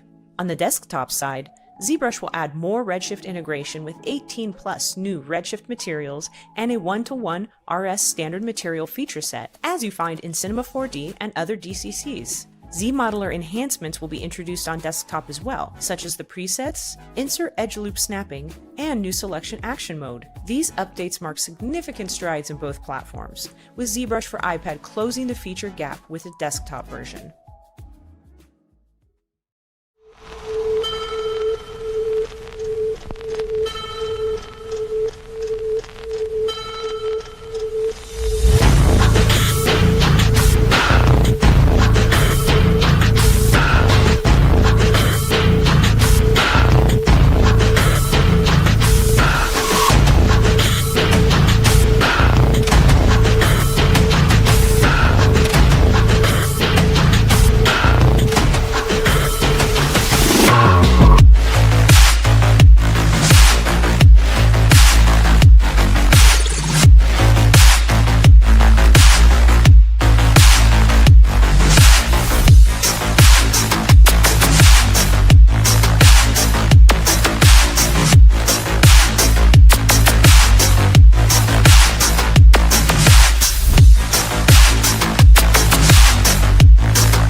ZBrush for desktop and iPad get major updates with our spring release. The most anticipated addition for ZBrush for iPad is the ZModeler feature, which revolutionizes box modeling and significantly speeds up workflow. ZModeler's Q-Mesh mode allows users to easily add and subtract topology, making it easier for sculptors to work with low poly models and create base meshes. The update also includes a fresh UI, an insert edge loop snap ability for more flexible edge placement, expanded selection actions, user presets, and long press options for added convenience. Additionally, ZBrush for iPad will support nano mesh, enabling users to populate mesh polygons with multiple models without sacrificing performance, and the introduction of UV Master for gesture-based UV unwrapping. iPad users will also gain the ability to create their own VDM alphas, a feature that adds undercutting, making it possible to draw out complex sculpted shapes with a simple click and drag of your brush stroke. On the desktop side, ZBrush will add more Redshift integration with 18+ new Redshift materials and a 1-to-1 RS standard material feature set, as you find in Cinema 4D and other DCCs. ZModeler enhancements will be introduced on desktop as well, such as the presets, insert edge loop snapping, and new selection action mode. These updates mark significant strides in both platforms, with ZBrush for iPad closing the feature gap with a desktop version.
ZBrush for desktop and iPad get major updates with our spring release. The most anticipated addition for ZBrush for iPad is the ZModeler feature, which revolutionizes box modeling and significantly speeds up workflow. ZModeler's Q-Mesh mode allows users to easily add and subtract topology, making it easier for sculptors to work with low-poly models and create base meshes. The update also includes a fresh UI, an insert edge loop snap ability for more flexible edge placement, expanded selection actions, user presets, and long press options for added convenience. Additionally, ZBrush for iPad will support nano mesh, enabling users to populate mesh polygons with multiple models without sacrificing performance, and the introduction of UV Master for gesture-based UV unwrapping.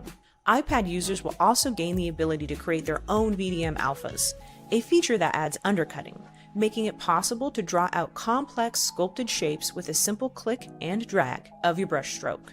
On the desktop side, ZBrush will add more Redshift integration with 18 plus new Redshift materials and a 1-to-1 RS standard material feature set, as you find in Cinema 4D and other DCCs. ZModeler enhancements will be introduced on desktop as well, such as the presets, insert edge loop snapping, and new selection action mode. These updates mark significant strides in both platforms, with ZBrush for iPad closing the feature gap with the desktop version.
back, everybody. Hey, Paul. How you doing? What's happening? The anticipation's killing me. I know. Yeah, that was a much longer break, but don't worry, we're back. We're here. We have a few more things to do before we wrap up for the day, and one of them is the very long anticipated, what is coming to ZBrush in general. So, Paul, I feel like we got a few things that we definitely want to show them. Yeah, wouldn't you agree? Yeah, for sure, 100%. I'm excited for this next hour for you guys to kind of show you some things that are coming to you guys soon, some things that we're going to give a little sneak peek of things to come later. So it should be really fun for you all to see what some of the stuff that we're up to. We're able to share some items with you. There's a lot more that the team is looking into and diving into, but we feel there's some stuff we want to share with you guys now so you can see where we're going and what's happening, right? So it's going to be super exciting for us all. I know somebody was asking, where did we get the music? Somebody was asking that question. So I thought that song is awesome. It gets me hyped up. I love it. Yeah. No, like honestly, I think Grace is usually the one who's scouting these songs, usually helping putting the stuff together. So yeah, shout out to Grace for with such the epic music choice. So yeah, it's super cool. Yeah. Oh, it's great. All right. So we're going to kick off with you first. And then, right? So you're going to go first. So I'm very excited to get this going and start sharing some things that everyone's going to be able to do with the next version of ZBrush and for ZBrush's futures as well. Yeah, absolutely. We also got to give a shout out to Casey, who works behind the scenes along with Grace and does a lot of these animations and renders a lot of the beautiful animations you've seen and stuff through the segments. She's been a big part of as well. So yes, absolutely. Shout out to Casey. Leo, Hashi, Leo. So many people. There's a lot of people who work behind the scenes. They work really hard. Yeah, it is. It is. So yeah. So yeah, we get started because some of these things are definitely features that people have asked for or was wondering if it was going to happen. And so we're always kind of trying to think of like, what can we do to help not only bring a good experience, but also improve workflows and so forth like that. So yeah, I'm ready to share my screen whenever we need to. Let me. Okay. Boop, boop, boop, boop. Let me just fly it on up there. Oh, perfect. All right, thank you. So one of the first things we actually want to talk about is photogrammetry. So photogrammetry has been a big conversation piece for a long time. And yet we are starting in the iPad. So you can see here, I have an iPad that's going on right now. I'm also, just for those who are asking right now, I am using the new M5 Apple iPad. They were kind enough to let us play with it and test it out and see how it works. So really cool stuff. But photogrammetry has been a big conversation piece for a long time. And throughout this whole entire event, we know that Rodolfo likes rungs, right? So what you might notice, he's a fan. So what you might notice is right underneath the new Sculpt, we actually have a capture button. So ZBrush for iPad ships with a camera, unlike the desktop. So how could we use that? And it also has LiDAR technology. So you can just go ahead and press the capture. And if I do that, it's going to ask for camera access, all this other stuff. This is currently live. So I would say allow, and then it's going to start looking for something. But it's really hard for me tethered sharing my screen to capture something. So instead, we actually made a little video to kind of showcase the process. And I'm just going to go ahead and talk over it while we showcase it, so no sound. So here we hit the new capture and boom, there's a tree outside my house that I think would look pretty cool. So you first want to line up your shot and then you'll be given this, which looks like a nice little box here that you can rotate and you can position and you can move. I did speed the video up just a little bit at some parts because of course I don't want to, I just don't want to sit here and have you guys watch me capture data.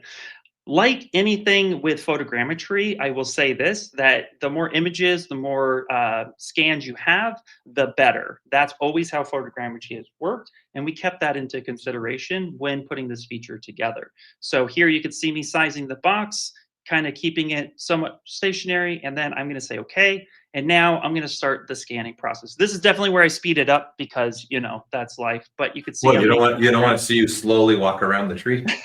It takes a few minutes to get this done. But you can see these little white bars coming around, cars are flying by, and it's just scanning. You do want to basically do a couple takes. We give up to 3 takes to do this. And when the first scan is done, it will say your first scan pass has been completed, and that's quality, do a few more passes. And that's what I did. I did not record myself doing that because we already done that. So after the scan, you would say continue.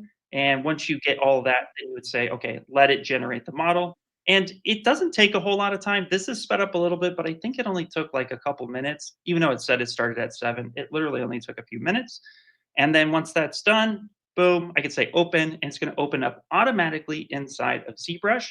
You can see here that I have my tree scan and I have a texture, which must mean I must have UVs and stuff on there. So I'm going to switch back over now to one of the scans that we had done. Here we go. This scan was actually done by Rodolfo.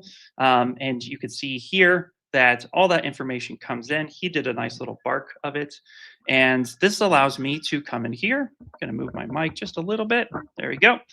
So I was allowed to come in here, have the scan, and you can see here we have a texture. If you don't know, we can pull this menu off here, and I can turn the texture on and off. I can turn off the texture, and we get a triangulated wireframe.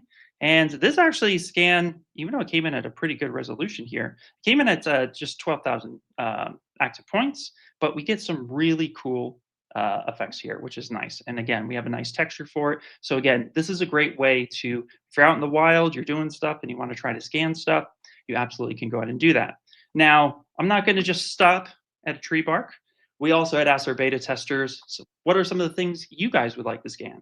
And we have Eric Keller, who might be in the chat. If he is, shout out to him. He sent over some scans. He was out and about over hanging out with his family over in Europe. And you can see here, such a beautiful work. And again, this actually came in, again, this is about 12,000 points. Really cool, really simple. And it's a great way to capture stuff. Texture comes in and allows for you to have some good captures. A few more that I want to show you. I did tell Rodolfo there's some rocks. Here you go, buddy. What a surprise. Environments and rocks. Exactly. Yeah, 100%. So again, we want you guys to think of this in a way of like, hey, you know, it's just something that you can bring into it. Maybe you have a model or a shoe. You know, we talked about shoe photogrammetry cleanup inside of ZBrush earlier today with Jordi. And so again, you can start scanning things, bringing them in, and working directly inside of ZBrush. Furthermore, a lot of that process, Rodolfo had scanned this one, so thank you for sending this over. What's cool about this is, again, we can actually go through the process of up-resing things, subdividing it. So we actually subdivided this model up to about 1.2 million vertices. And again, coming in here, we have a texture map. And you can also turn your texture into an alpha. And when you do that, then you can come in here into displacements. And now you can actually turn off displacements, pushing that element. So now you could do really good workflows inside of ZBrush for photogrammetry cleanup. Really cool. And just look at the quality of this. So this is actually, I don't know about you, Paul, but this has opened my mind a lot for some of the things I can do. Yeah. Walking around. Yeah. So yeah, we were talking a lot of beta testers about just who do clay sculpts. They could sculpt their clay pieces. Again, we're using Apple tech, right, from the iPad, right? So there's certain things that we can control and can't control here. So, but we're using their tech. I know a couple of questions coming through about scanning a room. You can try. We haven't tried that one yet, but you can definitely try. You don't have to do complete full circle 360 scans either. That's not necessary. There's an auto mode and a non-auto mode as well. So it has a lot of flexibility. And it's fun just when we showed this to the beta, how much people actually like, this is actually just fun to do. Yeah. Get a quick base mesh from a scan and start sculpting on it.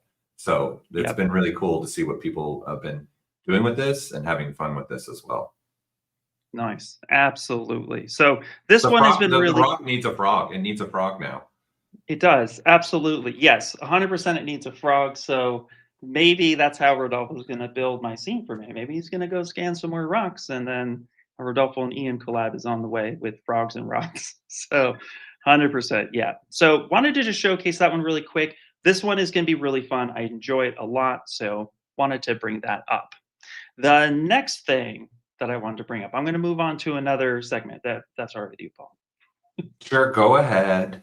Cool. So the next one is, of course, hey, how do I look for things? So, you know, those who are new to ZBrush, And, again, self-included, when I was first learning, ZBrush is full with a ton of menus. So there's a lot of times where you're like, oh, I need to go into the tool menu. I need to go into the movie menu or the transform. I need to go places, the stroke menu. I use it all the time. Well, what if there was an easier way for you to find these things? And that is where we're going to go ahead and introduce the search icon now. So just real quick, you can already see I've already searched for a few things, but what if I were to just go ahead and type in, I don't know, mirror, right? That's going to start bringing up my options like mirror and weld. And if you're on a keyboard, the really cool part about this is the keyboard has up and down arrows. So there you go. And if you take a look at like mirror and weld, you have X, Y, and Z coordinates. And so because you have those coordinates, what if I just want to use the left, right arrow keys to select those? And that's absolutely some of the stuff that you can do. So you're able to navigate these things a whole lot quicker, find the things that you're looking for instead of deep diving down a lot of these menus. And what's even cooler about if you're using the keyboard, and if you don't, it's okay, because again, I don't necessarily use the keyboard a lot, but it is a fun function for those who do, is that notice here, I'm going to search for subdivisions, and I see here that I have my subdivisions, and what do you know it with the arrow keys, I can go down and select it, and then I can actually toggle back and forth between my subdivisions. So my eyes have subdivisions and I can move in. But, that's cool. But like, again, one of the parts that makes things really interesting with ZBrush for iPad is the fact that it's easy to customize, right? So I could just literally pull this menu right off, boom, there you go. And if I close that and reopen it, and let's say I clear my search, now it's gonna remember the things that I searched for. So if I wanted to search for displacement, there it is, boom, displacement map. I can come through here and look at the different things. Oh, what my distance, et cetera, et cetera. I could play with it, go into my displacement map menus. It takes you right there, which is super easy. And then if I go back to my search, there you go, displacement map. It automatically holds that for you during the session of your ZBrush session. So this is a really cool feature. This one, honestly, when we were beta testing this, I was like, yeah, that's really cool. I like it. And then I was using the public version just like last week. And I was like, where's the search icon, Paul? And he's like, it's not out yet. And I was like, ugh. So it was one of those things I didn't think I needed. Now I'm glad it's there. So absolutely, one of that is like, yes, finally, super cool. Yeah, the key thing here, the good thing here for this search, right, that we want to highlight is you can search for anything. You got the sessions, you can rip it off. It'll automatically open up sub palettes for you, menus for you. You can do the actions right in the quick search. This is why we made it so you could actually rip it off and have it floating around your space. Some people I've seen just that have been testing this beta tester wise, and just some of them just keep it open the way you have it right now, and then just do your actions through here. And like Ian said, the nice part is once you clear out that search bar, anything that Ian has searched for is going to be remembered during this session. So you'll always be able to continue to call on those same actions if you want to. Obviously, you have the ability to create your own custom quick menus inside the iPad version, which you can do up to 5, but this is just another way. I think this is going to be huge for new users as well, just to start getting into it. Yeah, you can search for a brush, like do clay buildup. That's my fave. Yes. You can do that. You can find all your brushes. Boom. It'll find everything that's in ZBrush. So, yeah. And that's so cool. Again, it's one of those things. There you go, backface mask. It's there. Now, don't forget too, guys, that like if you hit the space bar and you move on over, well, I don't have anything there. Why is that? Well, because I don't have a custom menu. So like, again, when you're looking for things and stuff like that, you're building your custom menu. So, you're able to do this stuff, but sometimes maybe there's a feature, you're just not sure where it's at. You're like, okay, that's cool. Well, this is where this comes in handy. So this is just another way to just get that customized feel and to find the things that you're looking for all the time. Again, if you're not sure where any of your texture maps are, whatnot, just type in text and immediately you'll get to your texture map. And then it takes you right there. And it's a great way to learn ZBrush as you're going. So this has been a really fun feature for me that I didn't think, again, that I needed. And yet here we go. So awesome. Now, I'll tell you what, Paul, I will do one more thing. Okay. I want to hog the spotlight. I know you got some things you want to show. So I'm going to go ahead and show one more thing. And this one is actually another thing that I didn't think I needed until we started playing with it. And that is cropping my image for a render. So I got my beautiful silhouette up here, and it's nice when I'm sculpting to kind of see what is going on. but what if I wanted to frame him for, I don't know, an Instagram post or TikTok video, right? So here, if I go into the settings and I go under UI, I now have a resolution gate, right? Where now I can actually frame my model, and I can work like this the whole time if I would like to, just by the settings. So I can constantly stay in this perspective if I would like. But let's say I don't, we could just turn that off, no big deal. Come into our export and go to image. And now here, if I go ahead and let's say, oh, you know, I want 5:3, you know, or whatnot, let's come up down here, perfect. Turn the resolution gate on, there we go. And so I could, okay, what does 1:1 look like? What does 4:3 look like? This is actually a way that we could start kind of organizing things. So let's say, oh, like, yeah, okay, that's cool. And I could pick my my output size. So if I want that to be almost 4K or 2K or whatnot, I could pick that resolution. I could also come in here and just adjust this accordingly. So I can pick a exact resolution that fits my needs. I can even lock the aspect ratio. So if I move stuff, it moves together.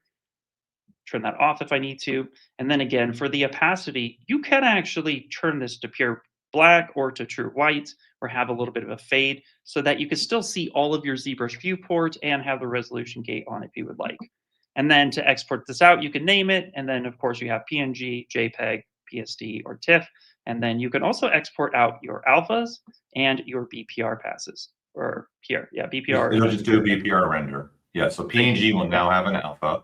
PNGs will now have an alpha on this. And then if he turns on BPR, it will do the render for you in BPR and then automatically open.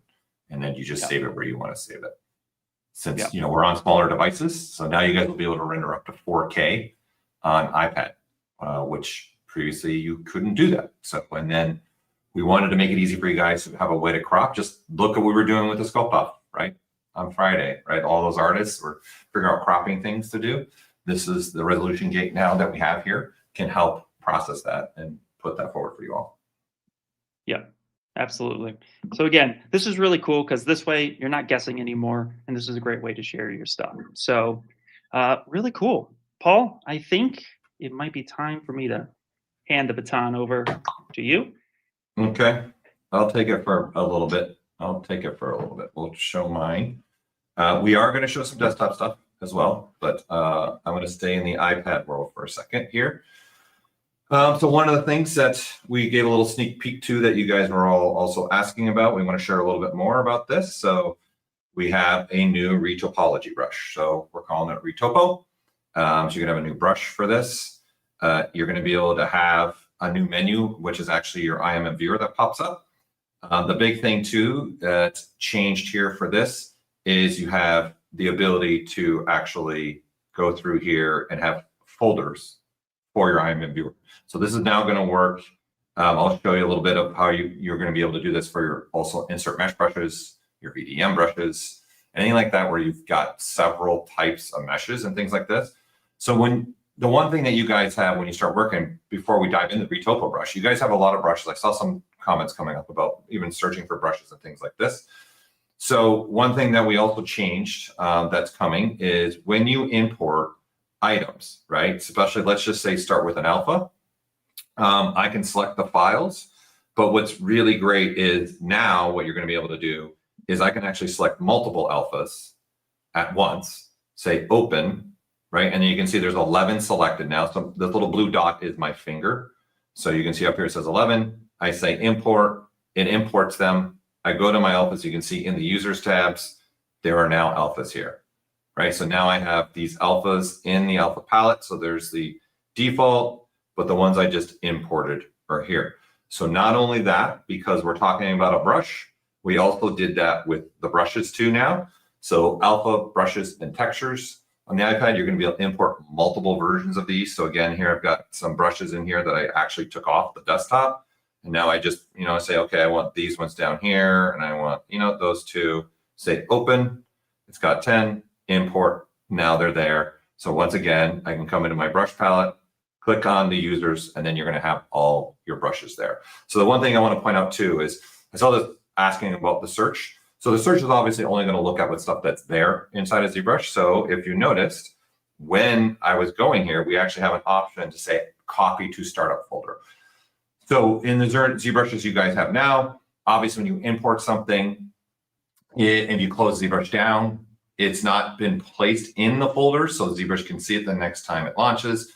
In this case, this is what we're trying out now on the iPad version, is when you import, you can actually automatically copy them to the right folder that ZBrush needs to see. So every time now you close ZBrush, open and close, they will always be there. So you don't have to keep importing. You don't have to move them to the folder location, which is a little bit different on an iPad too. You don't have the same flexibility that you do on a desktop for moving things around. There's only a couple places you can go there. Okay, so going back to what you guys really also want to talk about is the retopo brush, right? So this brush is going to allow me to start not only retopologize something, but use it to even build things. Okay, so I'm going to first just click on the surface. It's going to tell me, hey, this is a subdivided surface. What do you want to do? Do you want to just make a new subtool that you're just going to start building some new topology? Or are you trying to edit existing topology, right? So right now I'm just going to say, yes, make it a new one, right? And then now I have this, okay? And then now I can just start making dots, right? So I can just start making dots where I want them as I go, okay?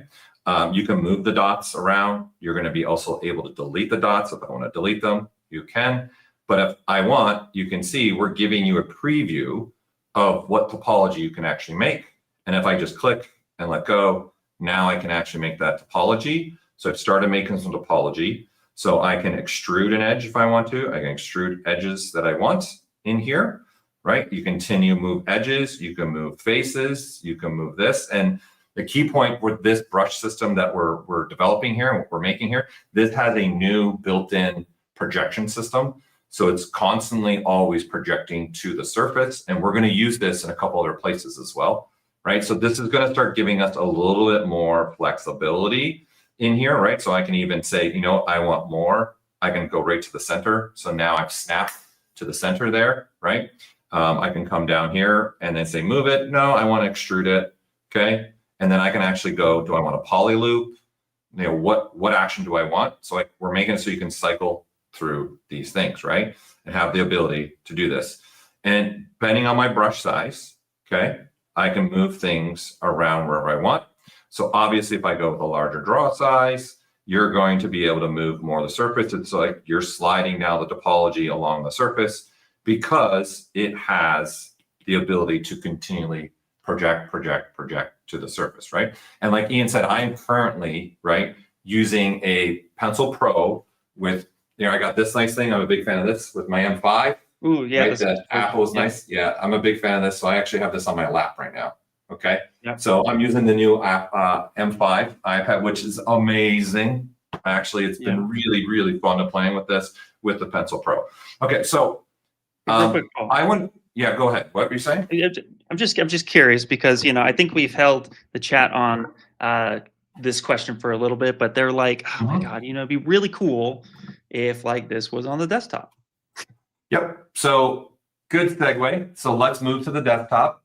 I'm going to walk you through more of the brushes too, again, because this brush is going to be both on iPad, and then on a desktop as well. So you're going to have in both. So let's dive a little bit deeper into the brush. You guys now know that I can say, yes, let's go ahead and play with this, make some dots. Okay. So this is just creating vertex points where you might want them. Again, you can move them around.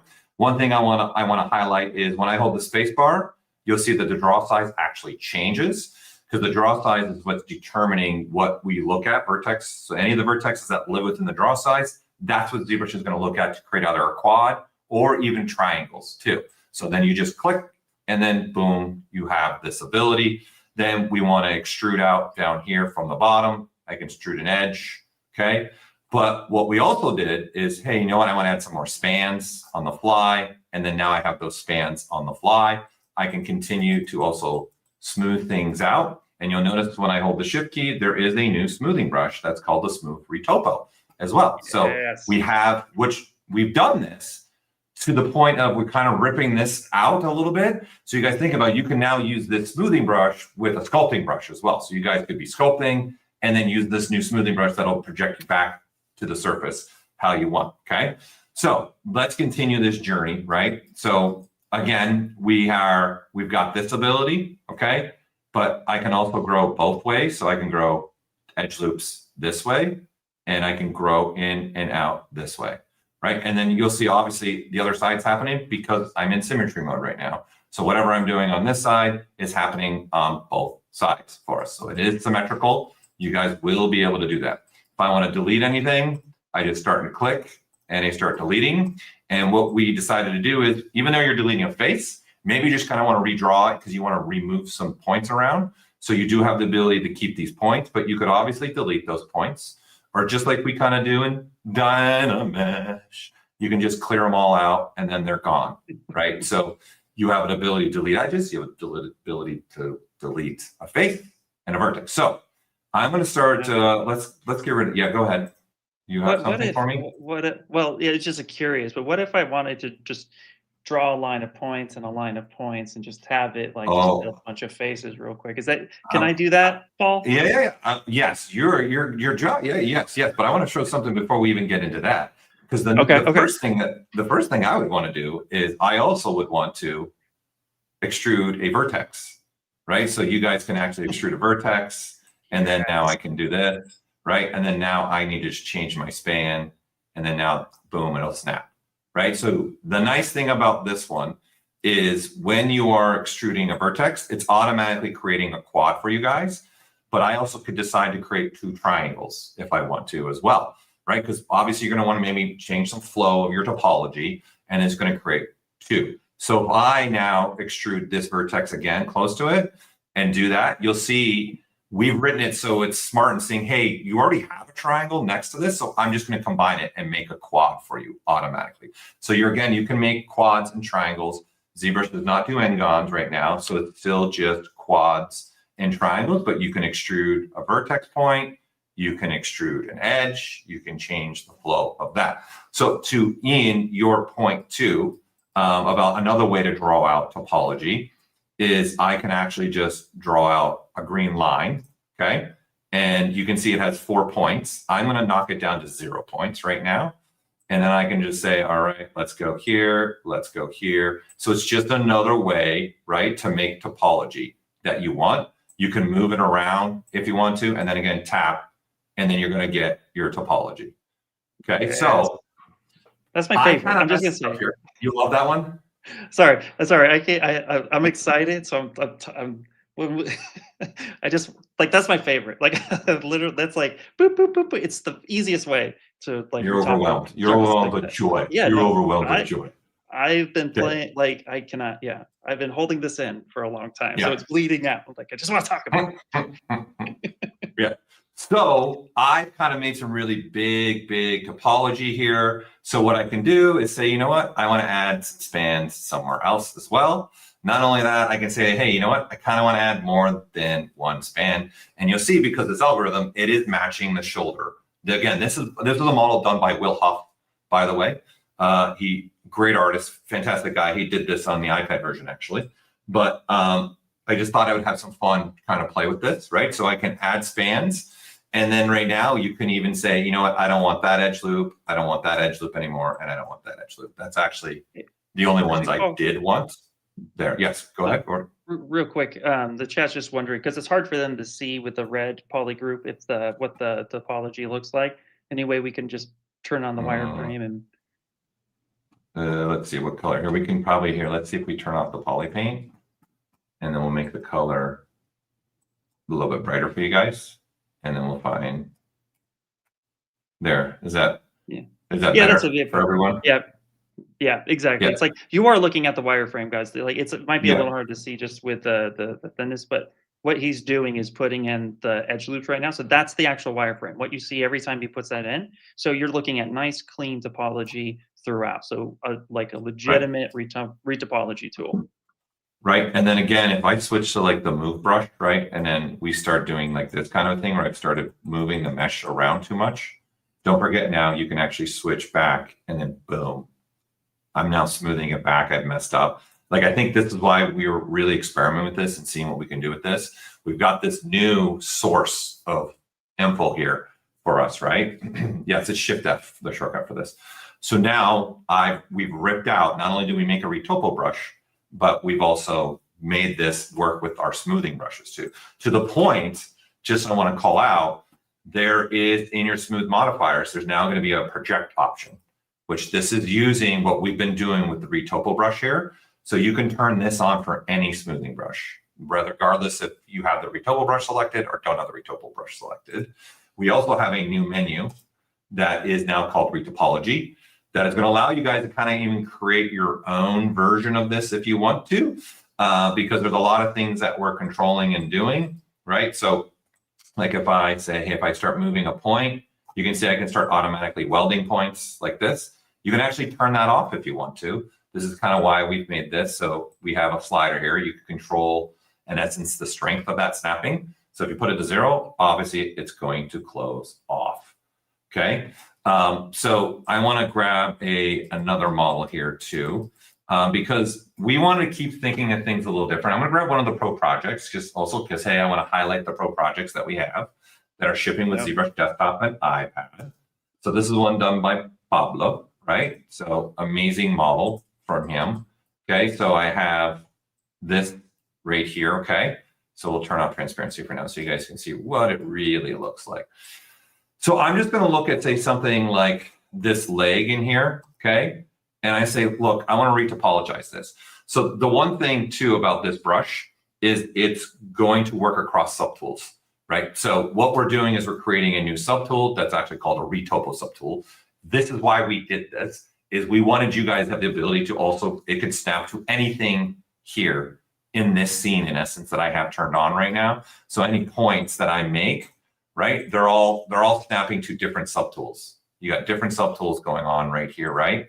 So when I hold the space bar, see, then it starts to see. And look, so you can have, you decide the topology you want to make, okay? So, and then your space bar, your draw size controls what it's going to make and how is it going to make this. So this is why we have 2 different draw sizes. You have a draw size for space bar, right? So see, there's a triangle, and then you have a draw size for when I let go, it'll have a different draw size as well. Right, so you can see holding this to get different sizes. So with that said, we wanted to go, hey, when we are retopologizing, doing things, there's a lot of topology that you just do occasionally over and over and over and over again. So we developed this patch system. So this is where the I Am a Viewer now has gotten an update. Like I said previously, you guys will now have foldering structure that you're going to be able to do where I can actually folder off these patches. Because this is topology that's done. Like here's a human one. Like there's just certain things that you guys are going to probably do over and over again. And yes, you can create your own patches. That's the flexibility we want to give you. But we wanted to ship you guys with some. So we have 228 ready to go patches, right? So I can go, hey, let's look at some squares.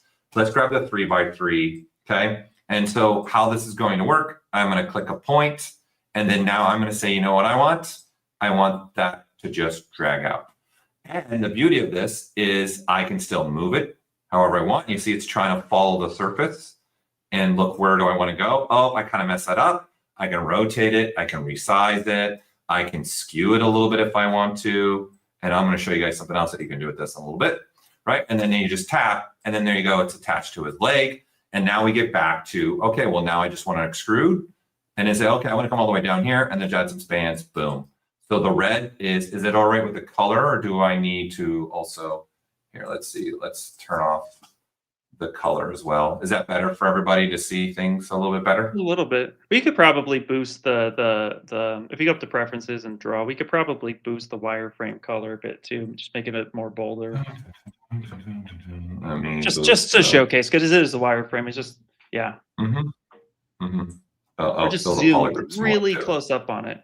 Yeah, I'm building new topology, right? Yeah. So this is, as you can see, as I'm hovering over, we're giving that to you, right? Yeah. See that? See how we're hovering over? Yeah. We have a question, Paul, too, by the way. Okay. Let's say I have a human. Answer. Well, let's say I have a human and I like this patch idea, but I need some like eyes patches or a nose loop or something like that. I don't want to have to build that from scratch. Do we have something like that will ship with this brush? Yep. So this brush, we've made some defaults. So right in here, you have several different eye loops, mouth loops that you guys can just use. So, let's drag one of them out. So let's make a dot here. I'm going to select this one, drag it out, and then there is your eye loop. So you can see you got the topology ready to go. Like why redraw this when you guys sometimes have the topology you need? Again, you can move this wherever you want. This will work symmetrically. You know, what's really nice about this, again, this patch says we want to make this flexible. So not only can you do this, not only can you do this, right? I'm rotating, I am moving, I can continue. And again, when it's blue, this is like a temporary thing. Like, hey, figure out where you want to put it before you actually want to drop this, right? So I don't know why I'd want to put it over here, but I want to put it over here. But what I can actually do is say, you know what? I don't have enough points of interest. I want to add more points. And now you've got like literally a lattice deformer for your topology. So you can move this and match this to however you want, right? Again, we're trying to build a system different that's also got some flexibility through here. Because maybe, I don't know, maybe you want to use this eye patch here. I don't know why you would, but there, and then you click, and then it's going to project to any of the subtools that it sees, right? I can hold the shift key. I can clean things up in here, right? However I want. Now, the one thing else I want to add is, you see, as I'm smoothing. In fact, let's use a little bit of a different one because there's something else I want to highlight here that I'm really excited about that we were able to do. Yeah, let's go with one of these. You know what? Let's in honor of our main man over here, in honor of Rodolfo. Let's see what else we got here to start making. Here we go. Let's do something on the environment. Why not? Okay, so I'm gonna let's grab this. Okay, and then I'm gonna drag that out. Okay, and I can actually tell ZBrush to swap through these as I'm going. So you can see I can actually, just like we're used to, right, with our IMM brush as it is, you can do things like this. Okay, and then you can drop that down. Let's say I want to let's drop a different one. So let's make this. Let's drop that one. Okay, and I click it, drop this one. Let's drop this one now. So we've got different patches here. So because of the system we're generating, right? Again, my draw size is going to be a player. So I can move things around, right? I can do stuff like this. So right now it's looking at the focal shift and understand that. So if I change my focal shift to -100, you're literally going to start moving the patch around. Like, and this is going to keep projecting to the surface as you're moving around, right? So you see it's trying to conform to the surface. And you see I'm dragging over this other little part of the patch. This is kind of why I wanted to show this. So what we've done, because of the brush system that we have, in our auto masking, we have topological. So now that'll never happen. And as I move around here, you can see it's still trying to match the surface. And then I can go to another one. And again, it's looking at your draw size. So all I need is to go really big. And now see, I can move this one around and have this to conform to the surface. Then I go a little bit draw size. So no matter what, look, I can start moving this around and having this. So this is all part of the process of this patching system, is allowing you guys to have flexibility. You can move things around even after the fact, right? So this brush is really, really exciting. I think it's going to give you guys a lot of flexibility. This is just the start for us, honestly. This is going to be something where we are really, while we're making this brush, we've got so many other ideas that we got like a list of things we want to continue to do for you guys with this brush. So it's just like, this is Ian's favorite, of course. Yeah. And then again, I can add the spans. I can add spans this way, click, and then there's your topology. Oh, I forgot. I want to put some more here. Add your spans there as well. Very, very flexible brush. Gives you guys a ton of power. So this is a little sneak peek for you guys of where we're going, what the Retopo brush is going to be doing for you. So it is a fun, opens up new ways for you guys to actually work here within it. Now, I want to, go ahead. Oh, sorry. Just looking at some questions here. Can you use ZModeler with tools with it? The thing is, guys, is it's creating a new mesh for you. Now, when the first time you open up the Retopo brush and then you click on your mesh, it's going to ask you, do you want to create a new subtool, or do you want to work on the current one that you have? So if you are building something, let's say with ZModeler, then you want to use the Retopo brush to go in and do some tweaks and then switch back to remodel, then yeah, you can absolutely say, hey, I want to work on this current mesh. I do not want to create a new Retopo mesh. But by saying that you do want to create a new topo mesh, now you're creating a whole new mesh, but you can use any other brush with it. You can literally use the move tool, you can use the ZModeler brush, any one of those things you can use with it. So just like in previous features that we've talked about in the past, absolutely think about the different tools you're used to using in conjunction with this tool. Yep. So to Ian's point, this is what it's saying. So this is the system we're building because we know we want flexibility down the pipe. And in just in the beginning, like I said, I have flexibility. I can draw on multiple subtools at once, right? It's going to see them. Whatever is visible, it's going to see them. So this is why we made this choice, is saying, hey, let's make a new retopo subtool. And this is asking me, do I want to make a new retopo subtool, or do I want to edit the topology I'm looking at right now, right? So if I say yes, it automatically creates a retopo subtool, right? And so now I have the ability that, hey, I want to be able to just put stuff where I want them, right? And make a dot, right? And then again, to this point, if you want to have like some kind of eye piece, you can, this is the topology maybe you want to start with, and then click, and then there you have it, right? And of course, I turned off symmetry, so you could have symmetry on and still do this as well, okay? So that is definitely something you can do, right? So you can see if symmetry, again, make a dot, draw it out. Now you see you've got both. Both can be moved around. Both are being paid attention to. Both are going to size up, size down, rotate, right? And then tap them, and then you'll get your results, okay? Yep. So and it snaps to the underlining mesh that was visible at the start. So whatever's there, as you can see, this will help because it's a lot smoother surface. You guys can see what it's doing. Yeah. Right. And again, if I start moving the topology around, we're constantly trying to snap, see, it's to the surface. Right. And right now I have my focal shift turned up to negative. So if I want softer movements, right, and you just guys want to start moving things around, you don't need symmetry on anymore, right?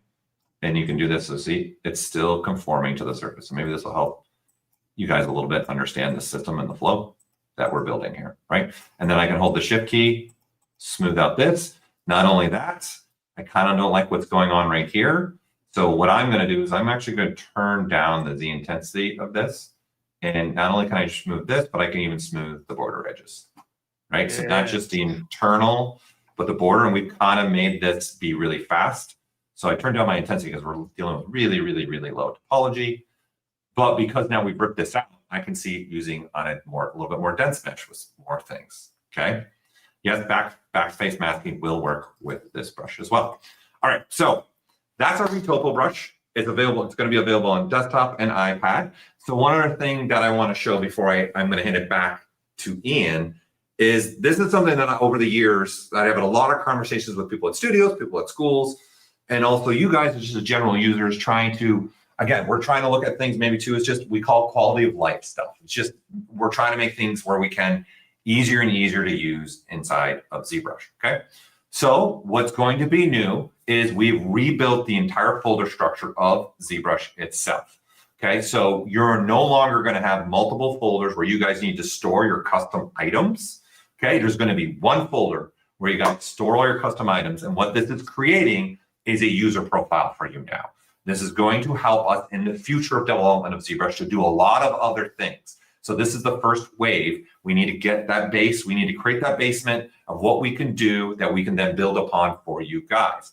So what I mean by that is in preferences now, there is going to be an asset directory. Okay, so this is huge for schools, huge for studios. So the new ZBrush will no longer be able to write to its own folder in the application folder. Okay, and the application folder now is going from like 30 folders to like 6. It's massive. It's gigantic. Okay, what it's changing to. Okay, so if I say open my directory, what will happen is I will open up where I want to go. Right, I can say reset the default as well here. So it's on my other monitor. So this is the new folder structure. So what we've done is taking the stuff that you guys are used to having in the ZBrush data and your public folder, and then there's also the main ZBrush folder that has the application stuff, the Z startup. So we ripped that out, and you have now one folder, right? As you can see, one folder that just goes to this, okay? And so now you're gonna have your own Z startup folder as a user, right? So if you log on a computer, and then you log off and someone else logs on the computer, you can have different ZBrushes in essence with your own custom stuff, obviously, because this is going to help us build that foundation for you guys to move forward, right? Your Z plugin data is all going to go here. This is also where your quick saves are now going. As you can see, my quick saves are here. And Lightbox now has its own folder because what's really exciting, and in fact, let's do this. Let's go here. My Lightbox right now is empty. I'm going to take the light box of what you guys are used to. I'm going to grab some brushes from a previous build here even too. I'm going to say form. Okay, let's grab these brushes and say, okay, let's put this in my brushes now. So we'll put those brushes in there. Let's go ahead and put, oh yes, let's put all my planar brushes in there. There you go. Okay. Then grab all those let's custom brushes. Yeah, you loving them? Grab all the custom brushes. Okay. So I'm not going to take our time going like what the idea here is. I put brushes in here. This is my light box. What does that mean? Is now it will have 2 different light boxes. You're going to have what we are going to ship to you guys on a regular basis in ZBrush. Then we're also going to have a light box that's a user's. So this is looking at that folder. So now if I go to my brushes, right, it'll look and find those brushes in there, right? So this is what we can start doing. You can have, in essence, 2 sets of light box because now we have the new profile that we have there, okay? What also is one benefit to this is you can actually even change the location now. So you can click this button, and here I'm looking at my desktop. If I just want to create a new folder in here, let's, oh, I'm sorry, I don't know if it's going to allow me. Oh, well, it might help if I create the folder first. I'm trying to create a folder when it's actually looking for it. This is me being me. ZBrush, we're going to call the folder ZBrush stuff. Okay. And so now I've made a new folder on my desktop. There you go. You can see ZBrush stuff. And then now I can say, hey, in my preferences, you know what? I don't want to go to your default directory. I want to change it, and I want it to go here. This is where I want it to go now. And now I say open. ZBrush is going to tell you, okay, the next time we restart ZBrush, I'm going to remake all the folder structures that you need to have there to do your own custom light boxing and everything else again. So you don't have to go to that one main folder structure. So again, something huge for you guys to move on. So I've seen a lot of people saying, when's it coming? When's it coming? When's it coming? When's it coming? When's it coming? When's it coming? So everything so far that Ian and I have shown you is stuff that is going to be in your hands by the end of the year, this year. Yep. Okay. You guys are getting it this year. Everything we've shown from this point up. So what we're going to do now is we're going to show you some other stuff that we are working on. We've been working on. Some of the projects are still in the earlier stages, but you will be getting this stuff. So we want to give you guys some sneak peek of some other things. So I'm going to send it back to Ian, and he's going to show you a couple other things. And then I'm also going to show you a couple other things. So Ian, take it away. We'll send it back to you. Sounds great.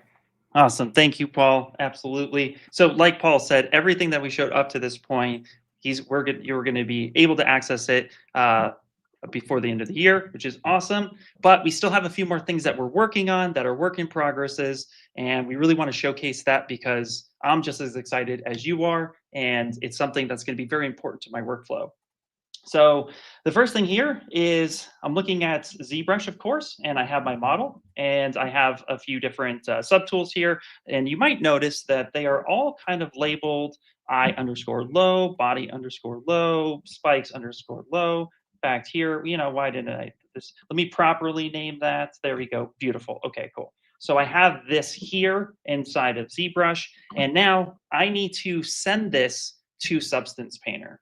And the original way of doing this, of course, would be like, look, I need to go to export. I need to find a thing. I need to make sure that I pick, FBX, OBJ, whatever works. I need to find that. But that's a little bit too much work for me. I'm lazy these days, and I just don't want to do that anymore. So instead of that, what I would like to do is I want to go ahead and I want to come up here to Document. And we're going to scroll down to the bottom. In fact, instead of scrolling over, let's just go ahead and dock this over here on the right-hand side. Very good. And so now we're going to scroll over here, and we're going to highlight a new button called Send to Substance. And so that's exactly what it's going to do. If I just go ahead and I click this one time, boop, I'm going to click that. Let me pop over to Substance Painter, give it a second real quick, fast and in a hurry. Boom, pops right over there for me. And what you might notice is that I had 3 subtools, and now I have 3 texture sets. I have my body low, my eye low, and my spikes low. And this is super important for me because, of course, this is just going to get me going into my workflow, get me texturing immediately. Now, what you might be thinking too is, well, again, what else can I do with this? And this is where the team at Maxon and also at Adobe, we're brainstorming things. So we understand that polypaint is super important. What if you want to use polypaint for your ID maps, right? Then that's something, or you have polypaint on there. Smoothing your normals or auto baking, maybe turning on auto baking would be super beneficial. So that way I don't even have to really worry too much. I want to send my low on over. I want it to recognize my high and then start my baking. So, you know, we have that. What if I don't have UVs? Well, that's kind of a problem, right? So I'm going to need UVs. So we want to also force an auto unwrap for things that don't have UVs. And then, of course, too, if you just want to send your current subtool, or if you want to send your low to your high subtool, these are all things that we're playing with right now to see what we can get working and what would be helpful for the workflow. Everything you see right here is what we're considering on it. But again, this is a work in progress stage. But now that we're going to have retopology tools coming in, so we're going to make sure that that's really cool. And then we got to be able to send it to a texture engine. Now, I'm going to go ahead and pull this one down because there's one other thing I want to talk about. Also, real quick before that, we are doing per subtool or per polygroup. So imagine that your model here has different polygroups, for example, here. So if I were to come in, and of course, I'm being crazy right now and using my trackpad for this because it's a different setup. But if my model had 2 different polygroups, then or more, then I could send it to Substance Painter and have different polygroups become a texture set. So these are things that you can use as well to break up your model. So again, the team is still working on this. It's a work in progress, but I'm super excited for it because already in early test, I'm like, this has been very important for my workflow when trying to get real-time assets working great for games. Now, one other thing I'm going to showcase, so I'm going to go ahead and pull my screen down for a second, and I need to just make a small adjustment to my monitor here real fast. And then I'm going to come over. I need to share my screen on this other machine because I'm quite insane here. I'm running with 2 computers because that's again, while you're doing that, guys, remember, so this is something we're working on that's going to be coming very soon. We're working with Adobe to do some stuff as well, so we can't give you a definitive dates right now on this workflow, but everything else that we've shown, you're going to get it next month. So you're going to get the retopo brush next month. You're going to get the new folder structure. You're going to get photogrammetry, the new searching, the new ability to import multiple alphas, textures, and brushes on the iPad side as well. Like all that previous stuff, you guys are getting it next month. The stuff we're showing you now, you will be getting it next year. So we are working on getting you some dates. When we have more information to share with you, we'll get you those dates. Absolutely. So the other thing too is Paul was showing the retopo feature like just a madman. It was awesome. I still love it. It's one of my favorite new features. So I have like clean topology. Yay, got clean topology. That's fantastic. But I do need UVs. And of course, I could come to UV map. I could just do, go to create because we did add some features beforehand where we could now use crease edges to unwrap. But that's kind of like, that's not always something I would want. So what if instead, again, I'm going to come on up here to my plugin and let's go ahead and just edit the UV instead. So I'm going to go ahead and send this over to a editor that would help me get just that. So here we go. It's going to go ahead and pop up. Boom. And so let's just go ahead and make this like that. So immediately right now, I'm going to be able to kind of move in and let's rotate this around. And you can see that my model's coming in at the low subdivision because I did have subdivisions on this model. And you can see over here just on the left-hand side that I have a texture, UV grid space that's going to kind of look at everything. So if I just go ahead and double click on this model and I say, okay, I can select everything really quickly. And then I have polygroups on him. So maybe an easy way to do some sort of unwrap would be to just isolate the seams with a polygroup selection set. And so by doing that, now I'm like, okay, let's say I'm satisfied with these seams 100%. Then I can easily come on over, click the unwrap, and unwrap my model, giving me exactly what I want. Now, this is, of course, a little bit of a down and dirty version of it. You would want to come in and select your seams, but this gives you a sense on how you can also set yourself up for success, even just using polygroups. And then right now, if I need to move things around, so I can press and hold Shift, double tap, and select a few things, come over here. Let me move this over. You know what? Let Let me just go up and down. Woo, scale things. Oh no, I scaled it too much. Control Z, that's totally fine. I can even go ahead and rotate stuff as I need to, and then move it around. So as you can see, we have some options here. So we have the ability, of course, to select scale, move, size, all the things you need to. Your vertices, your edge loops, being able to pick those is super important. That's going to be really good. And then, of course, we also are considering, again, by auto seams, our thresholds, different by poly groups, even to the ability to select welds together and points like that. So this is a really quick sneak peek on this because the team is working so aggressively on this to make this really good and powerful and making it easy to use when you need to. So we did want to let you guys know that it is a work in progress, it's happening, and this is also something that's going to be coming sometime in the next year. So wanted to just showcase that for you and let you guys know we haven't forgotten about it. It is definitely something that's going to be very helpful and very important to that workflow. Did I forget anything, Paul?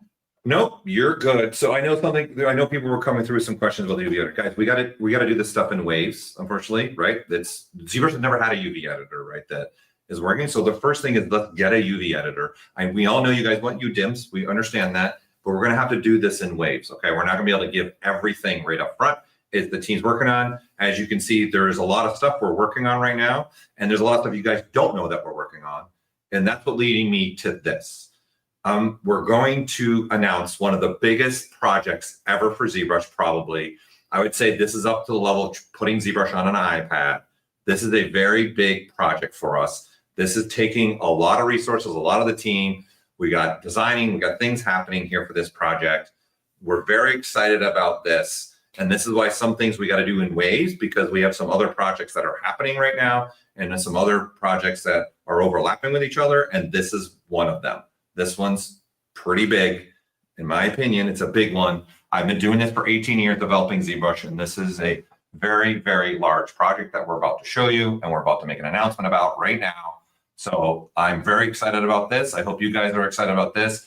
We got a little video that we put together for you, and then I'm going to spend a little bit of time to also just share a little bit more information. But you know what? Let's go ahead and play the video. So let's go.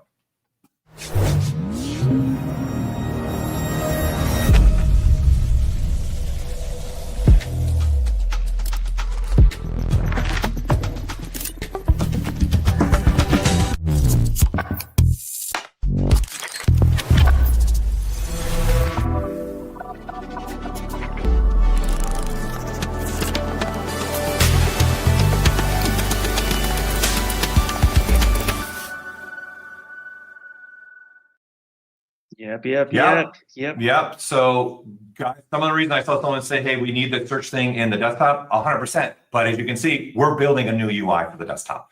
So we are working tirelessly. This is massive. This is not an easy thing. I got to stress, this is not something really easy to do. So we're not putting a lot of stuff that we're doing on the iPad on the desktop because we've been doing this in the background.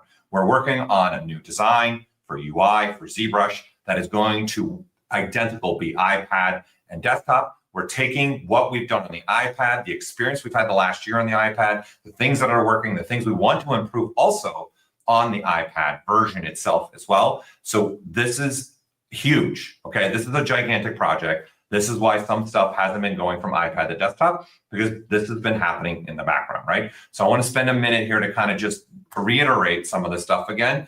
We are looking at things that we can do to streamline the processes and the things that we do on a regular basis.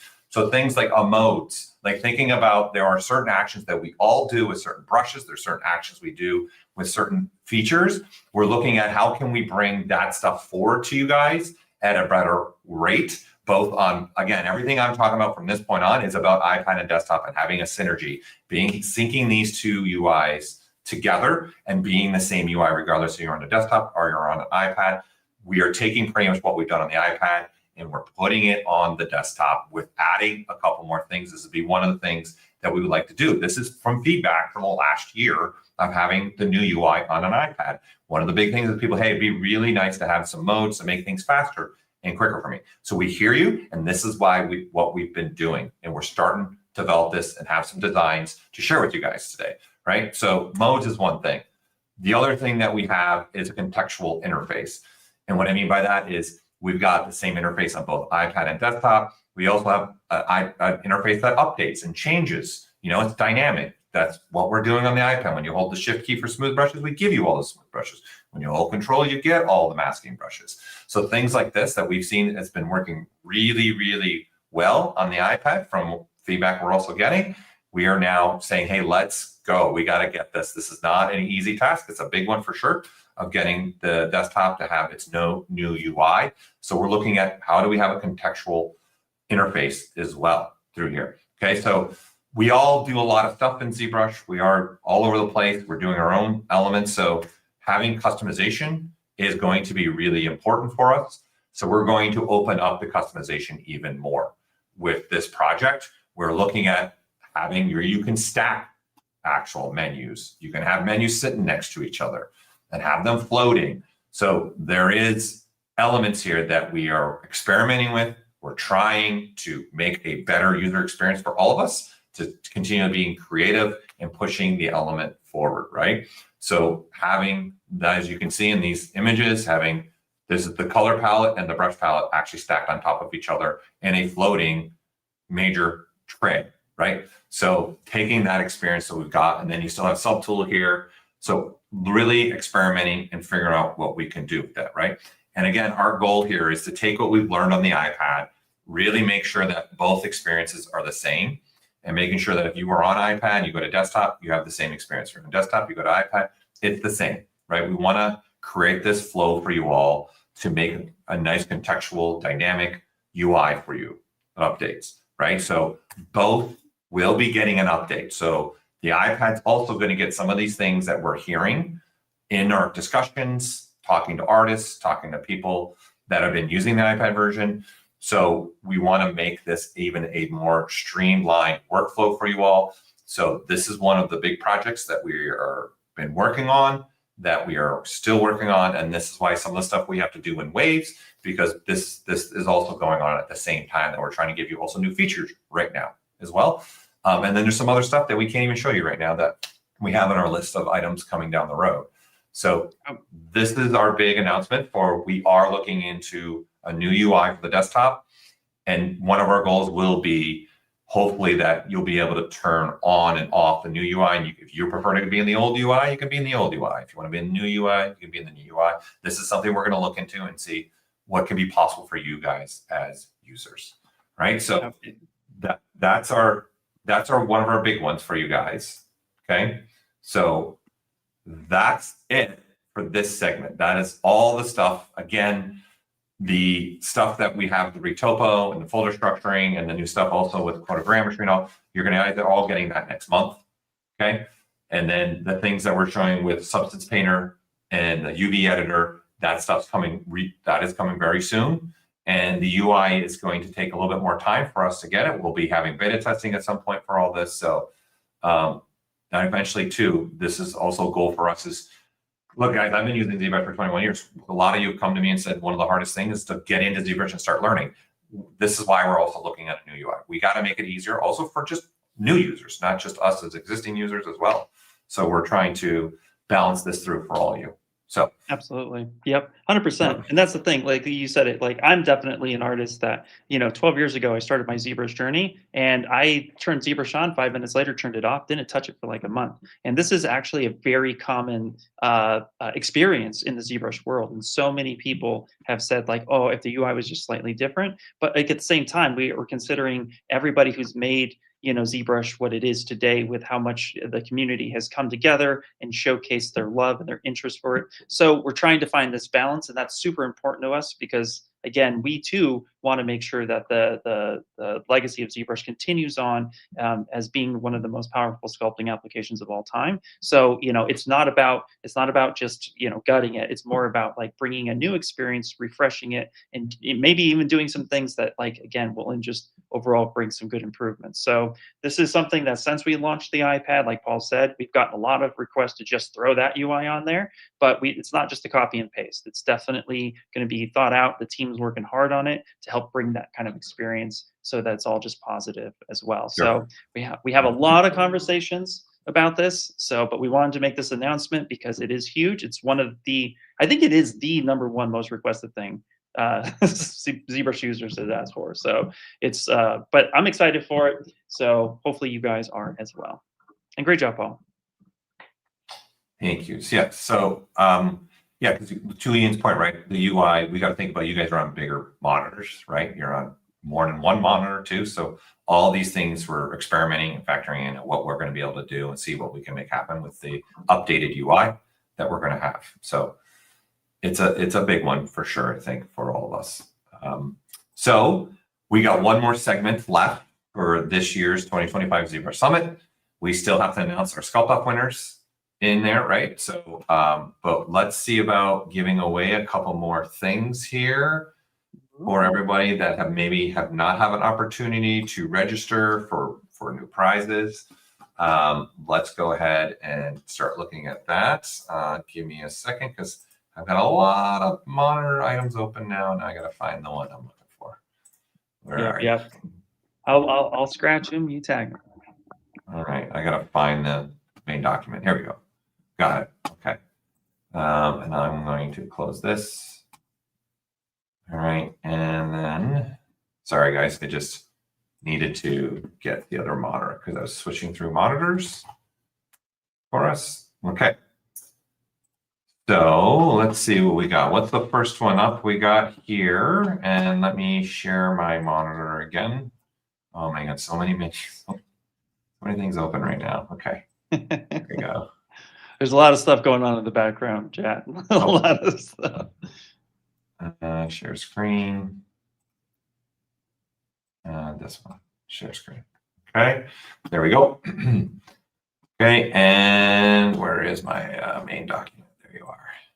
Okay, so the first thing we want to do is give you guys an opportunity to again scan the QR code. We'll be doing these later on as we go through, but the first one I wanted to announce is the ZBrush Creature Workshop from Paul Lander Academy. So this is Pablo Munez's.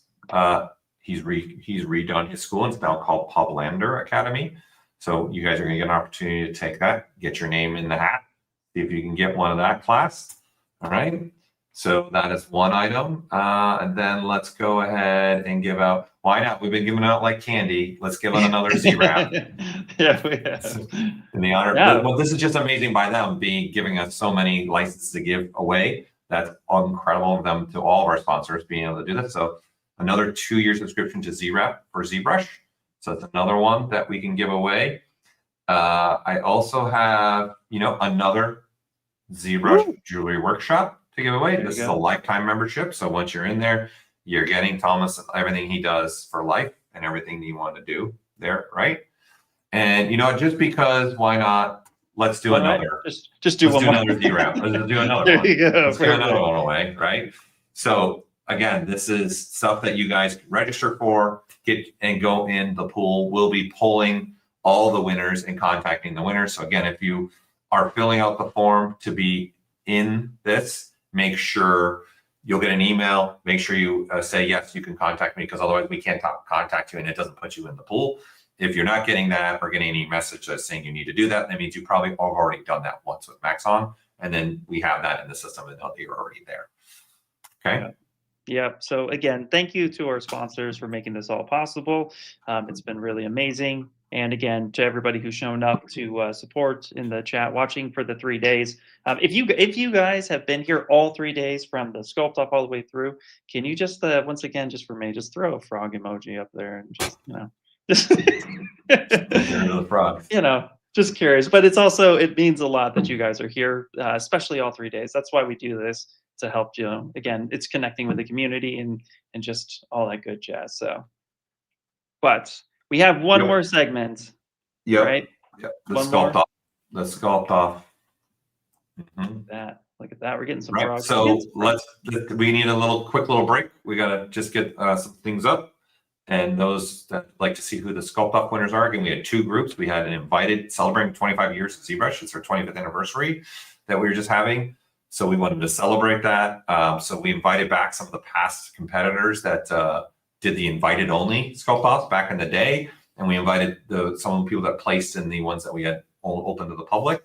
So we got a great group of artists to do that. The first wave on Friday, and then obviously our second Sculpt-off was open to the public, to anybody, right? So we are going to share who the judges have picked to be the winners of this. So we're going to take a quick little break, and we're going to come back and announce the winners for this year's 2025 live ZBrush Sculpt-off at this year's ZBrush Summit.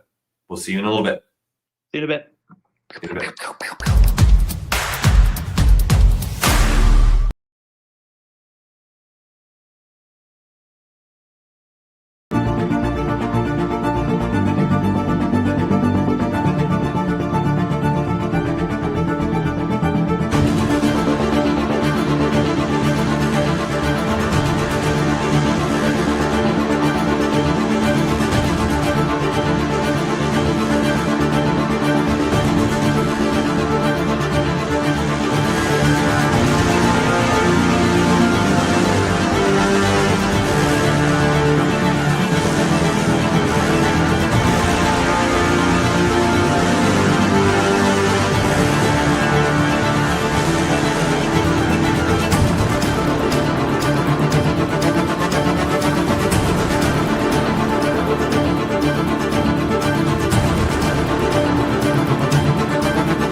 ZBrush is the sculpting powerhouse trusted by creators across multiple fields. In game development, it's the industry standard for building highly detailed characters and assets. Film and animation studios use ZBrush to design incredible creatures and characters, integrating with pipelines to bring ideas from concept to screen. For collectibles and toy designers, ZBrush offers precision sculpting that translates beautifully into 3D printing and manufacturing, with tools like polypaint, adding rich colors directly on the model. And concept artists rely on ZBrush's digital clay to rapidly iterate ideas, creating compelling visuals that jumpstart projects and inspire teams. ZBrush is truly where creativity meets craftsmanship, continuing to expand the features of ZModeler. On the desktop and iPad, we've made ZModeler more precise and responsive than ever. With enhanced visibility when hovering over vertices, edges, and faces, it's easier to model with confidence. Clean, clear feedback means faster, more accurate geometry manipulation so you can stay in the zone.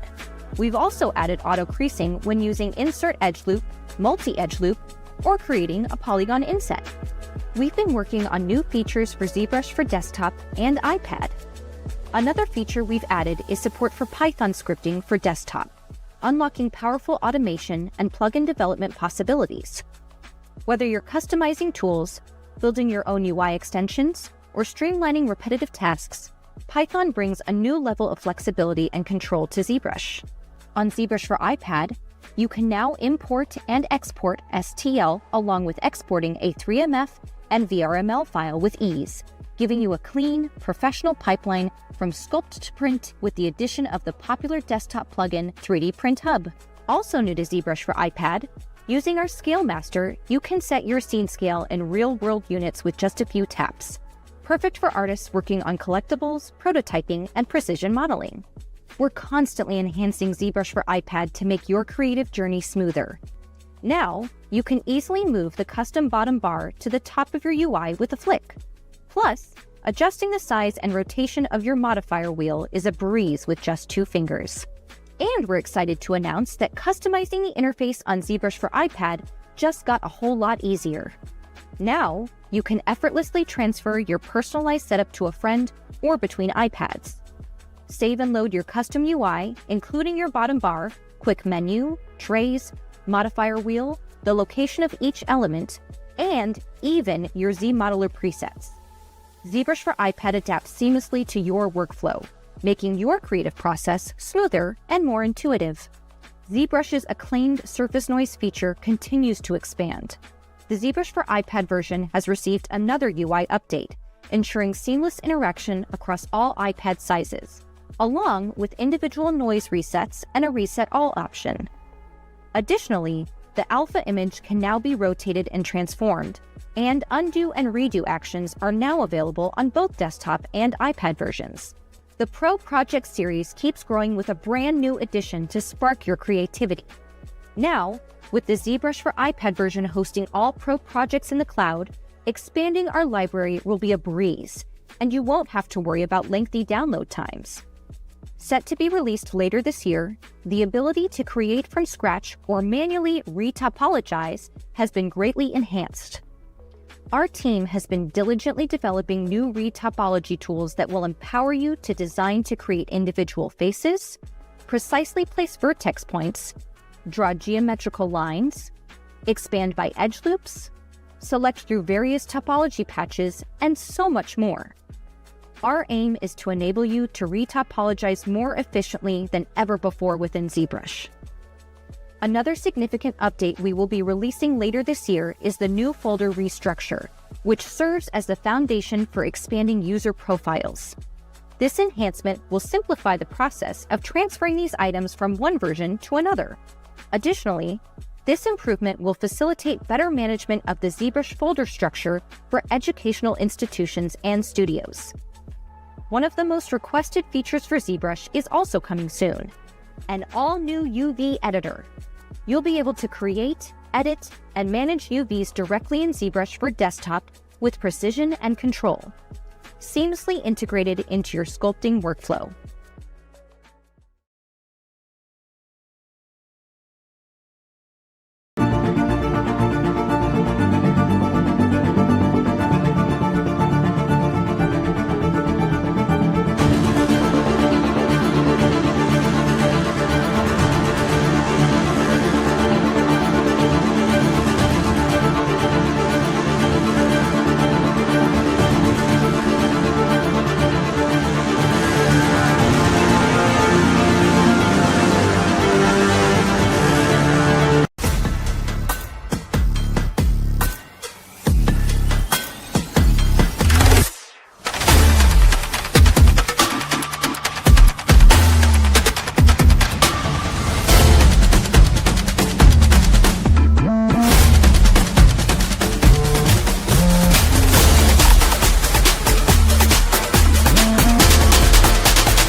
What's up, Hey. everybody? Loving everything. What's going on?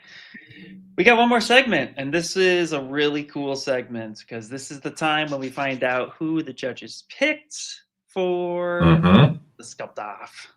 I love it. Yeah, I just want to take a moment too to thank our 3 judges. Amazing artists. They've been in the industry, the film industry, makeup industry, sculptors. They also are teaching ZBrush. So really great group. So Brian Wade, thank you for taking time to look at all this.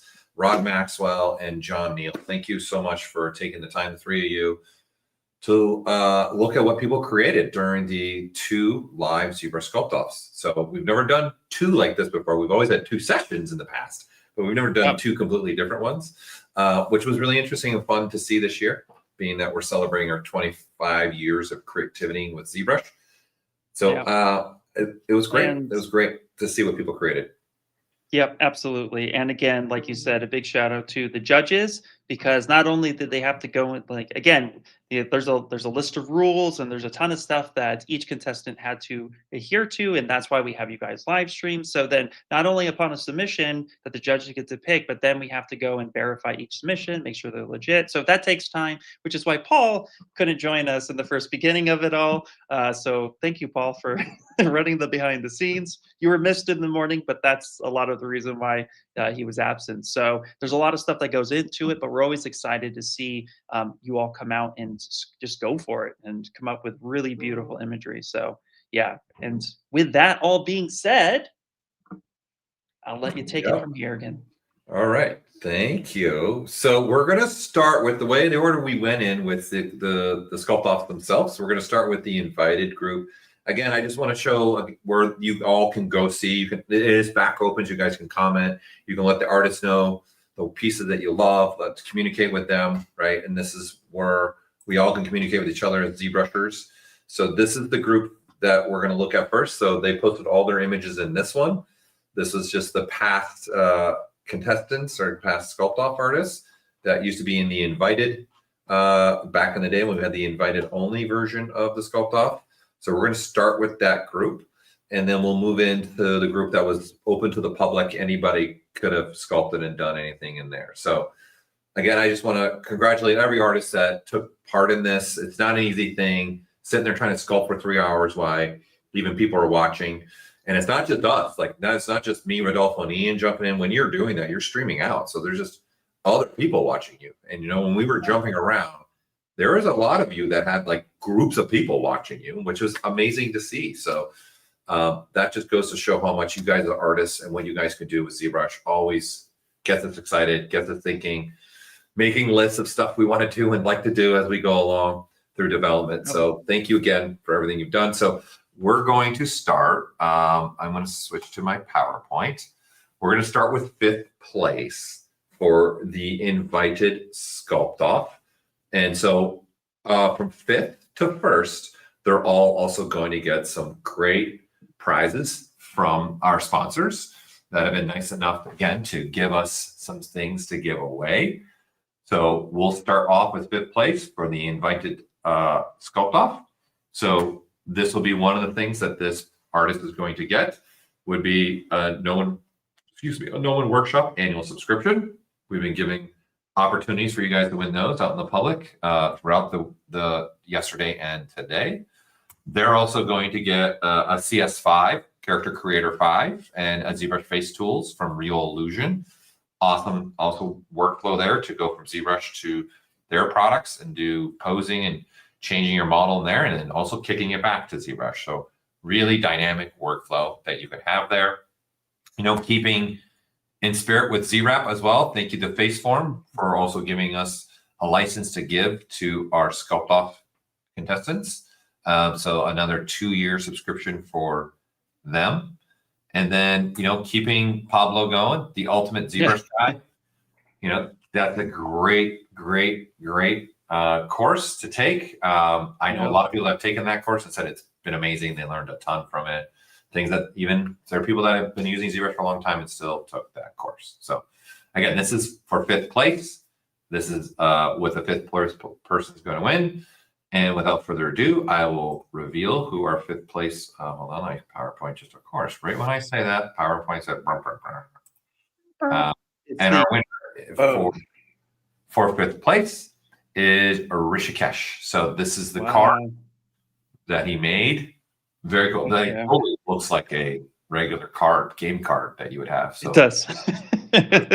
Yeah, this was so Very cool nice to job. watch the process, and yeah, really nice job. Beautiful work. Yep. Beautiful work. Great job. Congratulations to you. And thank you again for taking the 3 hours of your day and all the prep time leading up to it as well. So let's move on to 4th place. Here we go. 4th place. So this person is also going to get a Gnomon Workshop annual subscription. Nice.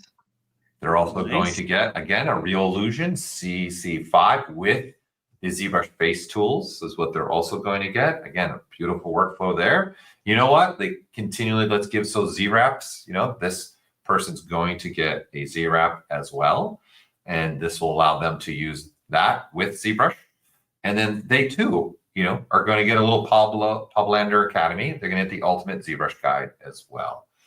So the winner for 4th place is Eric Sosa. Nice, So congratulations to you, Eric, for being a winner, being in 4th place. So that is awesome. So there you go. Awesome. Yep. Congratulations, Eric. Awesome. It was cool too, because Eric, like, he started the stream and then he didn't hear us say go. And then like minutes later, he was like, can I go now? Like, yes, you could start going. So he started a little late, but he was streaming the whole time. Yeah. Yep. Yep. Okay. So again, we're in the invited. So we're going to go to 3rd place. This is the invited artists that we brought back that have done this before with in the past. So again, we're lucky to have awesome sponsors that are giving us things to give away for 5th through 1st. Right. So this artist is going to also win a Gnomon Workshop subscription for 1 year. They're also going to win that. They also will win now a different CC5. They're going to get the deluxe version, which this is the Character Creator 5 with their Actor Mixer. They're also Ultimate Morphs, and then also their Human Anatomy set. So this is a big bundle that this person is going to get from Real Illusion. So thank you again to Real Illusion. We're also going to give a freeform, faceform, Z-Wrapped subscription as well for them. They also are going to get a digital class from Gnomon. So you have Gnomon also here giving you digital classes. So this is going to get them to be able to take an online class of Gnomon. So now they've got Gnomon Workshop and they can take an online class themselves.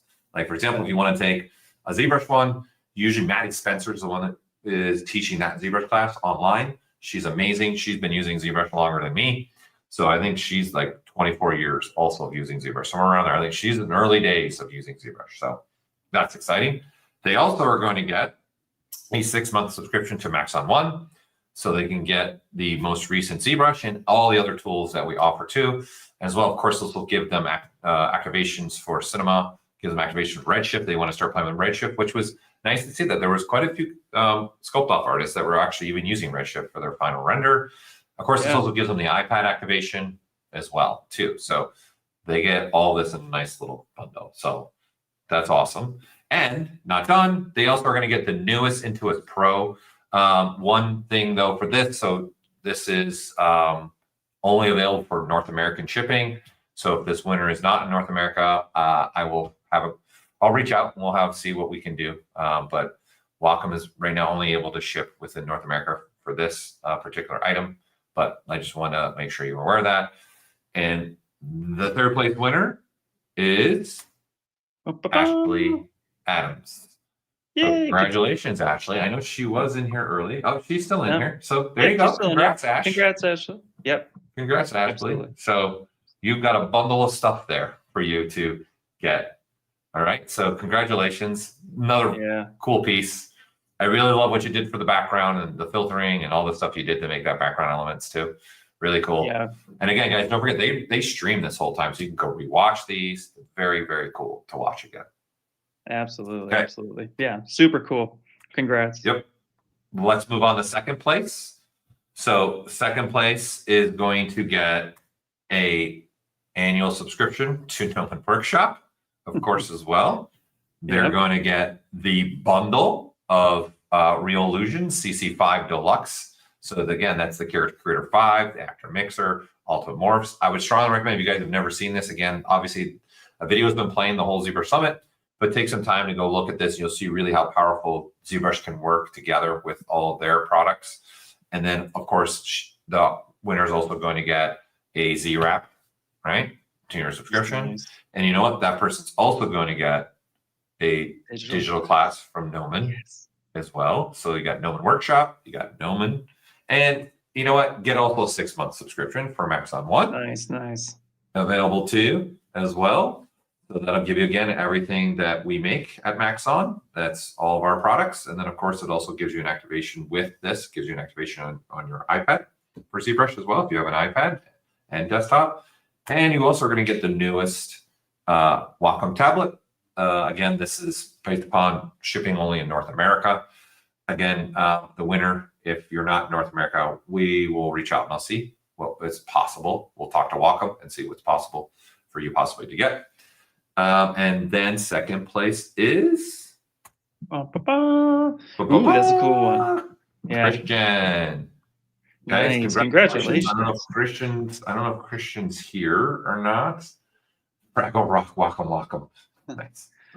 That is awesome. That's a cool piece. Yeah. Yep. Congratulations. Very cool piece. Congratulations. Awesome. Guys, I'm like, these cards, there were so many that were so good. It was hard for them to really narrow down and figure out who they get. So let's move on to the winner, right? So the first place winner, I'm going to let you guys guess. Guess what? Noman, that's right, Workshop. Okay. Yep. Just giving them out. Noman gave us a lot. They give us a lot to give away. So we were giving away a ton to the general, just you guys watching, and we wanted to make sure the people that were in the Sculpt-off were also getting an opportunity to have that too. So there you go. An annual 1-year subscription to Noman Workshop. You also are going to get CC5 Deluxe as well. Again, all these products that you're seeing there, Character Creator 5, Actor Mixer, and the Ultimate Morphs, and Human Anatomy. And I'm not forgetting about you, first place winner. You too get a Z-Wrap from Facebook. Z-Wrap. Okay, that's right. And you know what? Just because Noman Workshop's there, get a Noman class too while you're at it. Like, have one of those too. Noman is amazing school, great school. So let's take full advantage of having a digital online class, plus also have the Noman Workshops. You also are going to get a 1-year Maxon subscription. So you'll have a Maxon One subscription for 1 year. That again will give you access to everything that we are creating at Maxon for artists. And Wacom said, you know what? Why don't you have a 24-inch new Cintiq, which I got right here. It's awesome. It's amazing. It's a really great equipment product that we can use as artists. It's really cool. So this winner, again, this is limited to North American shipping. The winner, who it is, I will reach out to you and we'll see what we can do. But that is one of the stipulations from Wacom that they have. So really cool device. So who is our winner for the Invited Back 2025 Live ZBrush Sculpt-off? Our winner is Marlon Nunez. Then this is his second time winning. He's won before. So congratulations, Marlon. I'm sure he's sleeping because I know he's in Europe. So I'm sure he's probably sleeping. So congratulations to you on winning first in the Invited Sculpt-off. All right. So we are going to move on to now look at the other artists that also took place in this. So again, just to reiterate, so I'm going to move, give me 1 second. I'm going to move this back over. And again, like we had said before, if you are a winner who's not in North America, reach out to like Paul and we will reach out and then try to work something out. So on the Wacom side, so no worries there. We'll be able to have that conversation. Yep. Okay, so this is the post that everyone was in the public open to anybody. This is where this went. Okay, so again, this is on ZBrush Central. Please take some time to go in there, comment, let artists know, again, this is not an easy thing. For some people, this is the first time they probably ever even did anything like this. And then they got to stream it. And then they know people are watching them. They know we're going to try and come watch them. It can be stressful for us as artists. So definitely get in there, make some comments, let people know you appreciate what they're doing, right? And just have some conversation with them, share your thoughts also. So even let someone's updated his card. He's got a final. So he did another render of his card. So, all right. So let's get into the PowerPoint. Okay. So let's move on to 5th place for the public Sculpt-off. What does this person win, you think? Well, you're right. An annual. A 1 year Gnomon Workshop, right? A 1 year subscription to Gnomon Workshop. You know what? I feel good about this. Why not also get Real Illusion CC5 with ZBrush Face Tools? So you're also getting that package. And I won't leave you hanging. You also get a Z-Wrap from Faceform, which is really, really exciting. And you know what? Pablo says, hey, have the ultimate ZBrush guide again, and let's give that to an artist. So this is what the 5th place person is going to win for, again, the public ZBrush Sculpt-off that was open to the public. And our 5th place winner is Layla. So this is the piece that she created. Very cool, very different, right? It really fits with the card and everything as well. Yeah, so very, very cool placing. All right, so awesome. Congratulations to you. I don't know if Layla is up either because it's late for a lot of people, but congratulations. So let's move on to 4th place. Here we go. And you guessed it, a Gnomon Workshop, right? You got to get a 1 year subscription, right? You got to have that 1 year subscription for 4th place. And you too also will get a Real Illusion. Yeah. A Real Illusion CC5 and ZBrush Face Tools and Z-Wrap from Faceform as well. And Pablo said, just come on, man, give them another one. So they're another ultimate ZBrush guide from Pablo. So thank you for that, for Publander Academy. And that's what the 4th place winner is taking home. Who is that 4th place artist? It is Enzo. So congratulations, Enzo. Man, these cards, everybody, even if, forget just also 1st through 5th, everybody, there were so many amazing cards. It's a lot of work to do this. So great job to everybody. Congratulations to everybody that was involved in this. So Enzo, congratulations, 4th place. All right. Let's move on to 3rd place. Again, this is for the public open Sculpt-off that we had, which is the 2nd group we had on Friday. So a Gnomon Workshop. I think I'm going to be saying Gnomon Workshop for the next couple of weeks a lot. And also Real Illusion. But hey, this one, you're getting the CC5 Deluxe edition of their tool set, which is, again, Character Creator 5, Actor Mixer, the Ultimate Morphs and Human sets. You also are getting a 2-year Z-Wrap Faceform as well. So congratulations on that.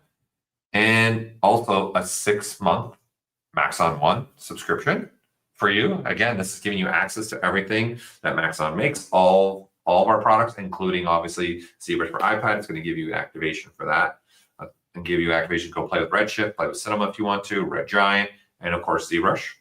And then Gnomon said, Paul, give another one out. Okay. I said, okay, let's do it. So digital class from Gnomon for you also as a 3rd place contestant here. And let's see who won 3rd place. There is our 3rd place winner. I do apologize. I probably will not pronounce this. Amir Hussein. I'm going to hopefully I'm close. I do apologize. But congratulations. Very cool piece. Got nice movement in there. Congratulations. That's awesome. Yeah. Congratulations to you for being 3rd place in open to the public. Yep. And 2nd place. Here we go. Okay, go ahead. Gnomon Workshop. No, not this one. They get Gnomon Workshop 1 year. Yes. Okay. Yeah. The Gnomon Workshop. Okay. Check. Right. Annual subscription. Check. Can I guess? Check. Can I guess the next one? Go ahead. What do you think? Reillusion CC5. Oh, there you go. The deluxe edition. Yep. You've seen this before, is what you're saying. It's okay. Feeling familiar. Yep. Oh, okay. All right. Yeah. All right. And then of course, Faceform. ZRap. Nice. ZRap. Honestly, it's fun that we keep saying, but this is just our sponsors. They were just like, here, you could have this many licenses to give away, which is incredible. Yeah. We had enough to give our top 5, and we had enough to give you guys to the public. They gave us so many licenses to give away, so we had to spread it around to everybody, right? Yeah. So this person also wins a Gnomon digital class as well, which is pretty awesome. That's, again, take a class, learn some more. They also get a 6-month Maxon One subscription, which is giving them access to all the products that we make at Maxon, and a 16-inch Sense Labs pen display. So again, this one is restricted to North America shipping. Again, if you're not in North America, I will reach out and talk to you and see what we can happen. All right. So, but that is a 16-inch pen display from Sense Lab. Really cool device. I know, Ian, you've been using it a lot yourself. Yeah, it's a really cool one. Yeah, it's really cool. Yeah, because it's OLED display. It's really nice. It's really comfortable. So I was surprised, actually. For 16-inch, I thought it'd be too small, but no, it's really good. It's really great. Yeah. Right. So let's see who won second place in the open public Sculpt-off. Angel. Ooh, congratulations, nice, Angel. Nice. Yeah, I remember watching this one too when we were going to it. So that's really, really awesome. So congratulations, Angel. You came in second place in the 2025 Live ZBrush Sculpt-off open to the public Sculpt-off. And obviously, we all know what's next. First place, right? So who is our winner? What did they win? Okay, Ian, yes, I see your head. Yeah, up and down. Yes. And a Gnomon Workshop annual subscription, 100%, which is amazing. You got 1 year to go in there and work on that. You also get this Reillusion, also the deluxe package of CC5. Awesome. Again, if you haven't, go check out some videos, see what people are doing. Even like Pablo's got videos up, Michael Popovich has got videos on this of going from their product to ZBrush to there. You should really check it out if you haven't. Same thing with our Z-Wrap for ZBrush by Faceform. Check that out. You definitely want to see that in action. There's videos there of people going back and forth too with those. Really, really useful. I myself have also used the Z-Wrap, so it's really awesome. Great job they've done with that plugin. And then a digital class from Gnomon. Yes, 100%. For sure, right? Very cool. Very cool indeed. We also have a 1 year Maxon One subscription. You won a 1 year Maxon One subscription as well with the rest of your stuff here, and a Dell laptop. All right, this one unfortunately too is restricted to North American. Again, we'll see what we can do. We'll have to talk to Dell and see what happens. This is just what they offered us to give. So it's an awesome laptop. In fact, Ian and I were just at Adobe Max last week, and we were presenting on this laptop as well. It's super powerful. Right, you're on it right now. There you go. Yeah, I'm on it right now. I'm looking at chat on that. Handles ZBrush perfectly. Perfect. Great. Yep. Great little mobile machine for you to go ZBrush in wherever you'd like. So our winner, first place for open to the public 2025 Live ZBrush Sculpt-off is Marcus Hurdle. Well, congratulations, Marcus. Another really cool piece. And if you guys haven't seen, he poly painted all that. That's like, it's not just a material he just threw on there. That's hand painted, getting that look of the character. And we've done also a special stream with him. So you can look his name up with ZBrush. And we've done a special stream with him that shows even the technique of this and what he does. So really, really cool stuff. Congratulations to our top 5 of the public, our top 5 of the invited, but everybody else that took part in this, went for it, did some sculpting. Again, it's not the easiest thing to sit there and sculpt while someone's watching you, literally. So, Yeah, exactly. and No, then it listening was to great. me, Ian, and Rodolfo make really bad jokes pretty much the The whole entire time. The whole time. Yep. Mandatory. Absolutely. But yeah, like Paul said, congratulations to all the winners, but also too, just great job everybody who submitted, took the time to come in. Super fantastic to watch you guys work. So, and actually, Marcus is here. Congratulations, Marcus is Marcus is there. here. Enzo was in here. Layla was in here. So Nice. they stayed up or woke up early, whichever one. I don't know. Yeah. Oh, there were so many pieces, right? So the judges really, they had a tough time again. Like they're figuring out what this one, that one, this one, right? So it's always a difficult thing for them to narrow down to 5. It's something that, some people are like, I don't know, this is too hard. This is very, very difficult to narrow it down. But again, please take the time to go look at the posts, what the artist did too. It's just incredible. Please continue to share your work, share your inspirations in ZBrush. This is what ZBrush the Summit's all about, is connecting with you guys all as users, connecting each other, learning from each other, getting inspired. So it's been a fun 3-day ride for me. And what about you? Is your most memorable moment a frog? Is that what your most memorable moment is? No, I have a lot of moments. It is unfortunately that time now where we have to say goodbye. But honestly, the Sculpt-off was super memorable for me. Again, I always love watching people go through and chat about stuff. Every one of the presenters was great, so it's really hard to sit there and narrow down. They're amazing. Amazing. One thing, but I took something away from each and every presentation. This is what has always been so near and dear to me about the summit, especially when I was just a lily old artist sitting in the back room trying to just take notes. Just being able to see people's workflows and have studios come out and showcase what it is that they do, how they use the software, it just allows the creative juices to start flowing again. So it's been really important to be able to do this, and hopefully everybody in the chat agrees with that.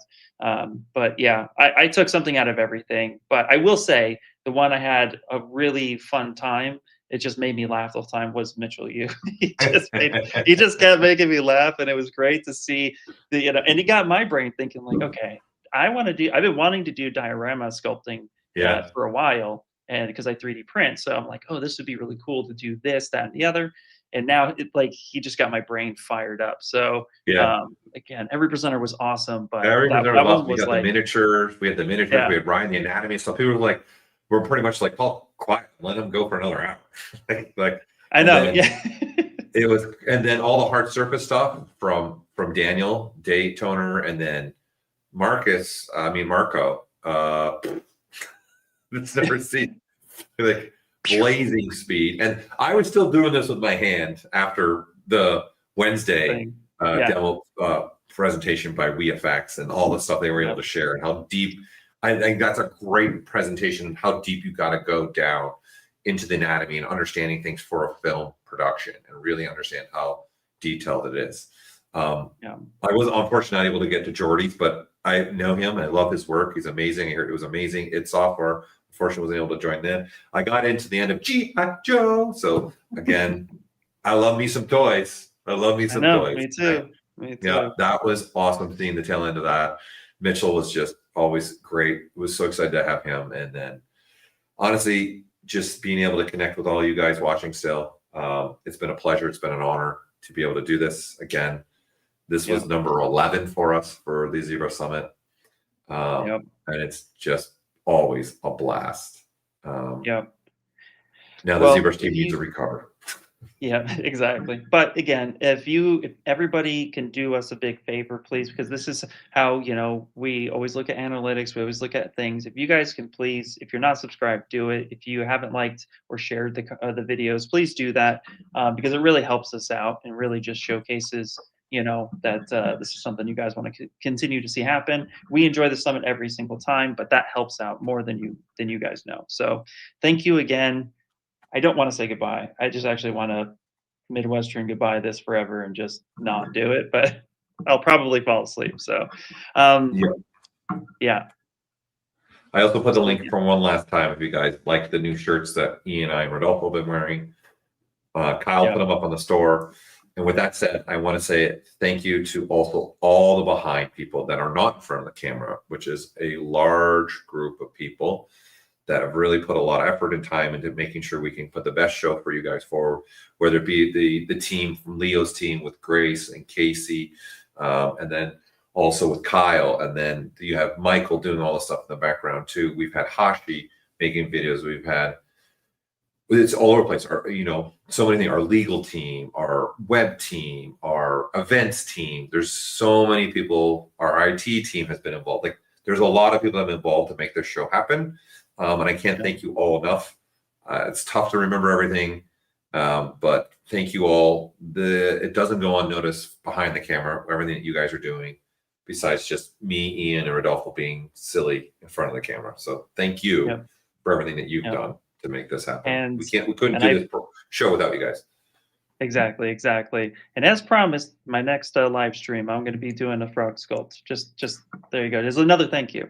So, but also real quick, could we throw up just a quick thank you to the sponsors one more time? Because again, they're the ones who came in really hard, really clutch, and gave away all those amazing prizes. And again, we will be, if you went ahead and did your subscription, I'm going to throw the link in the chat one more time, you know, for the giveaways before we hang up and say goodbye.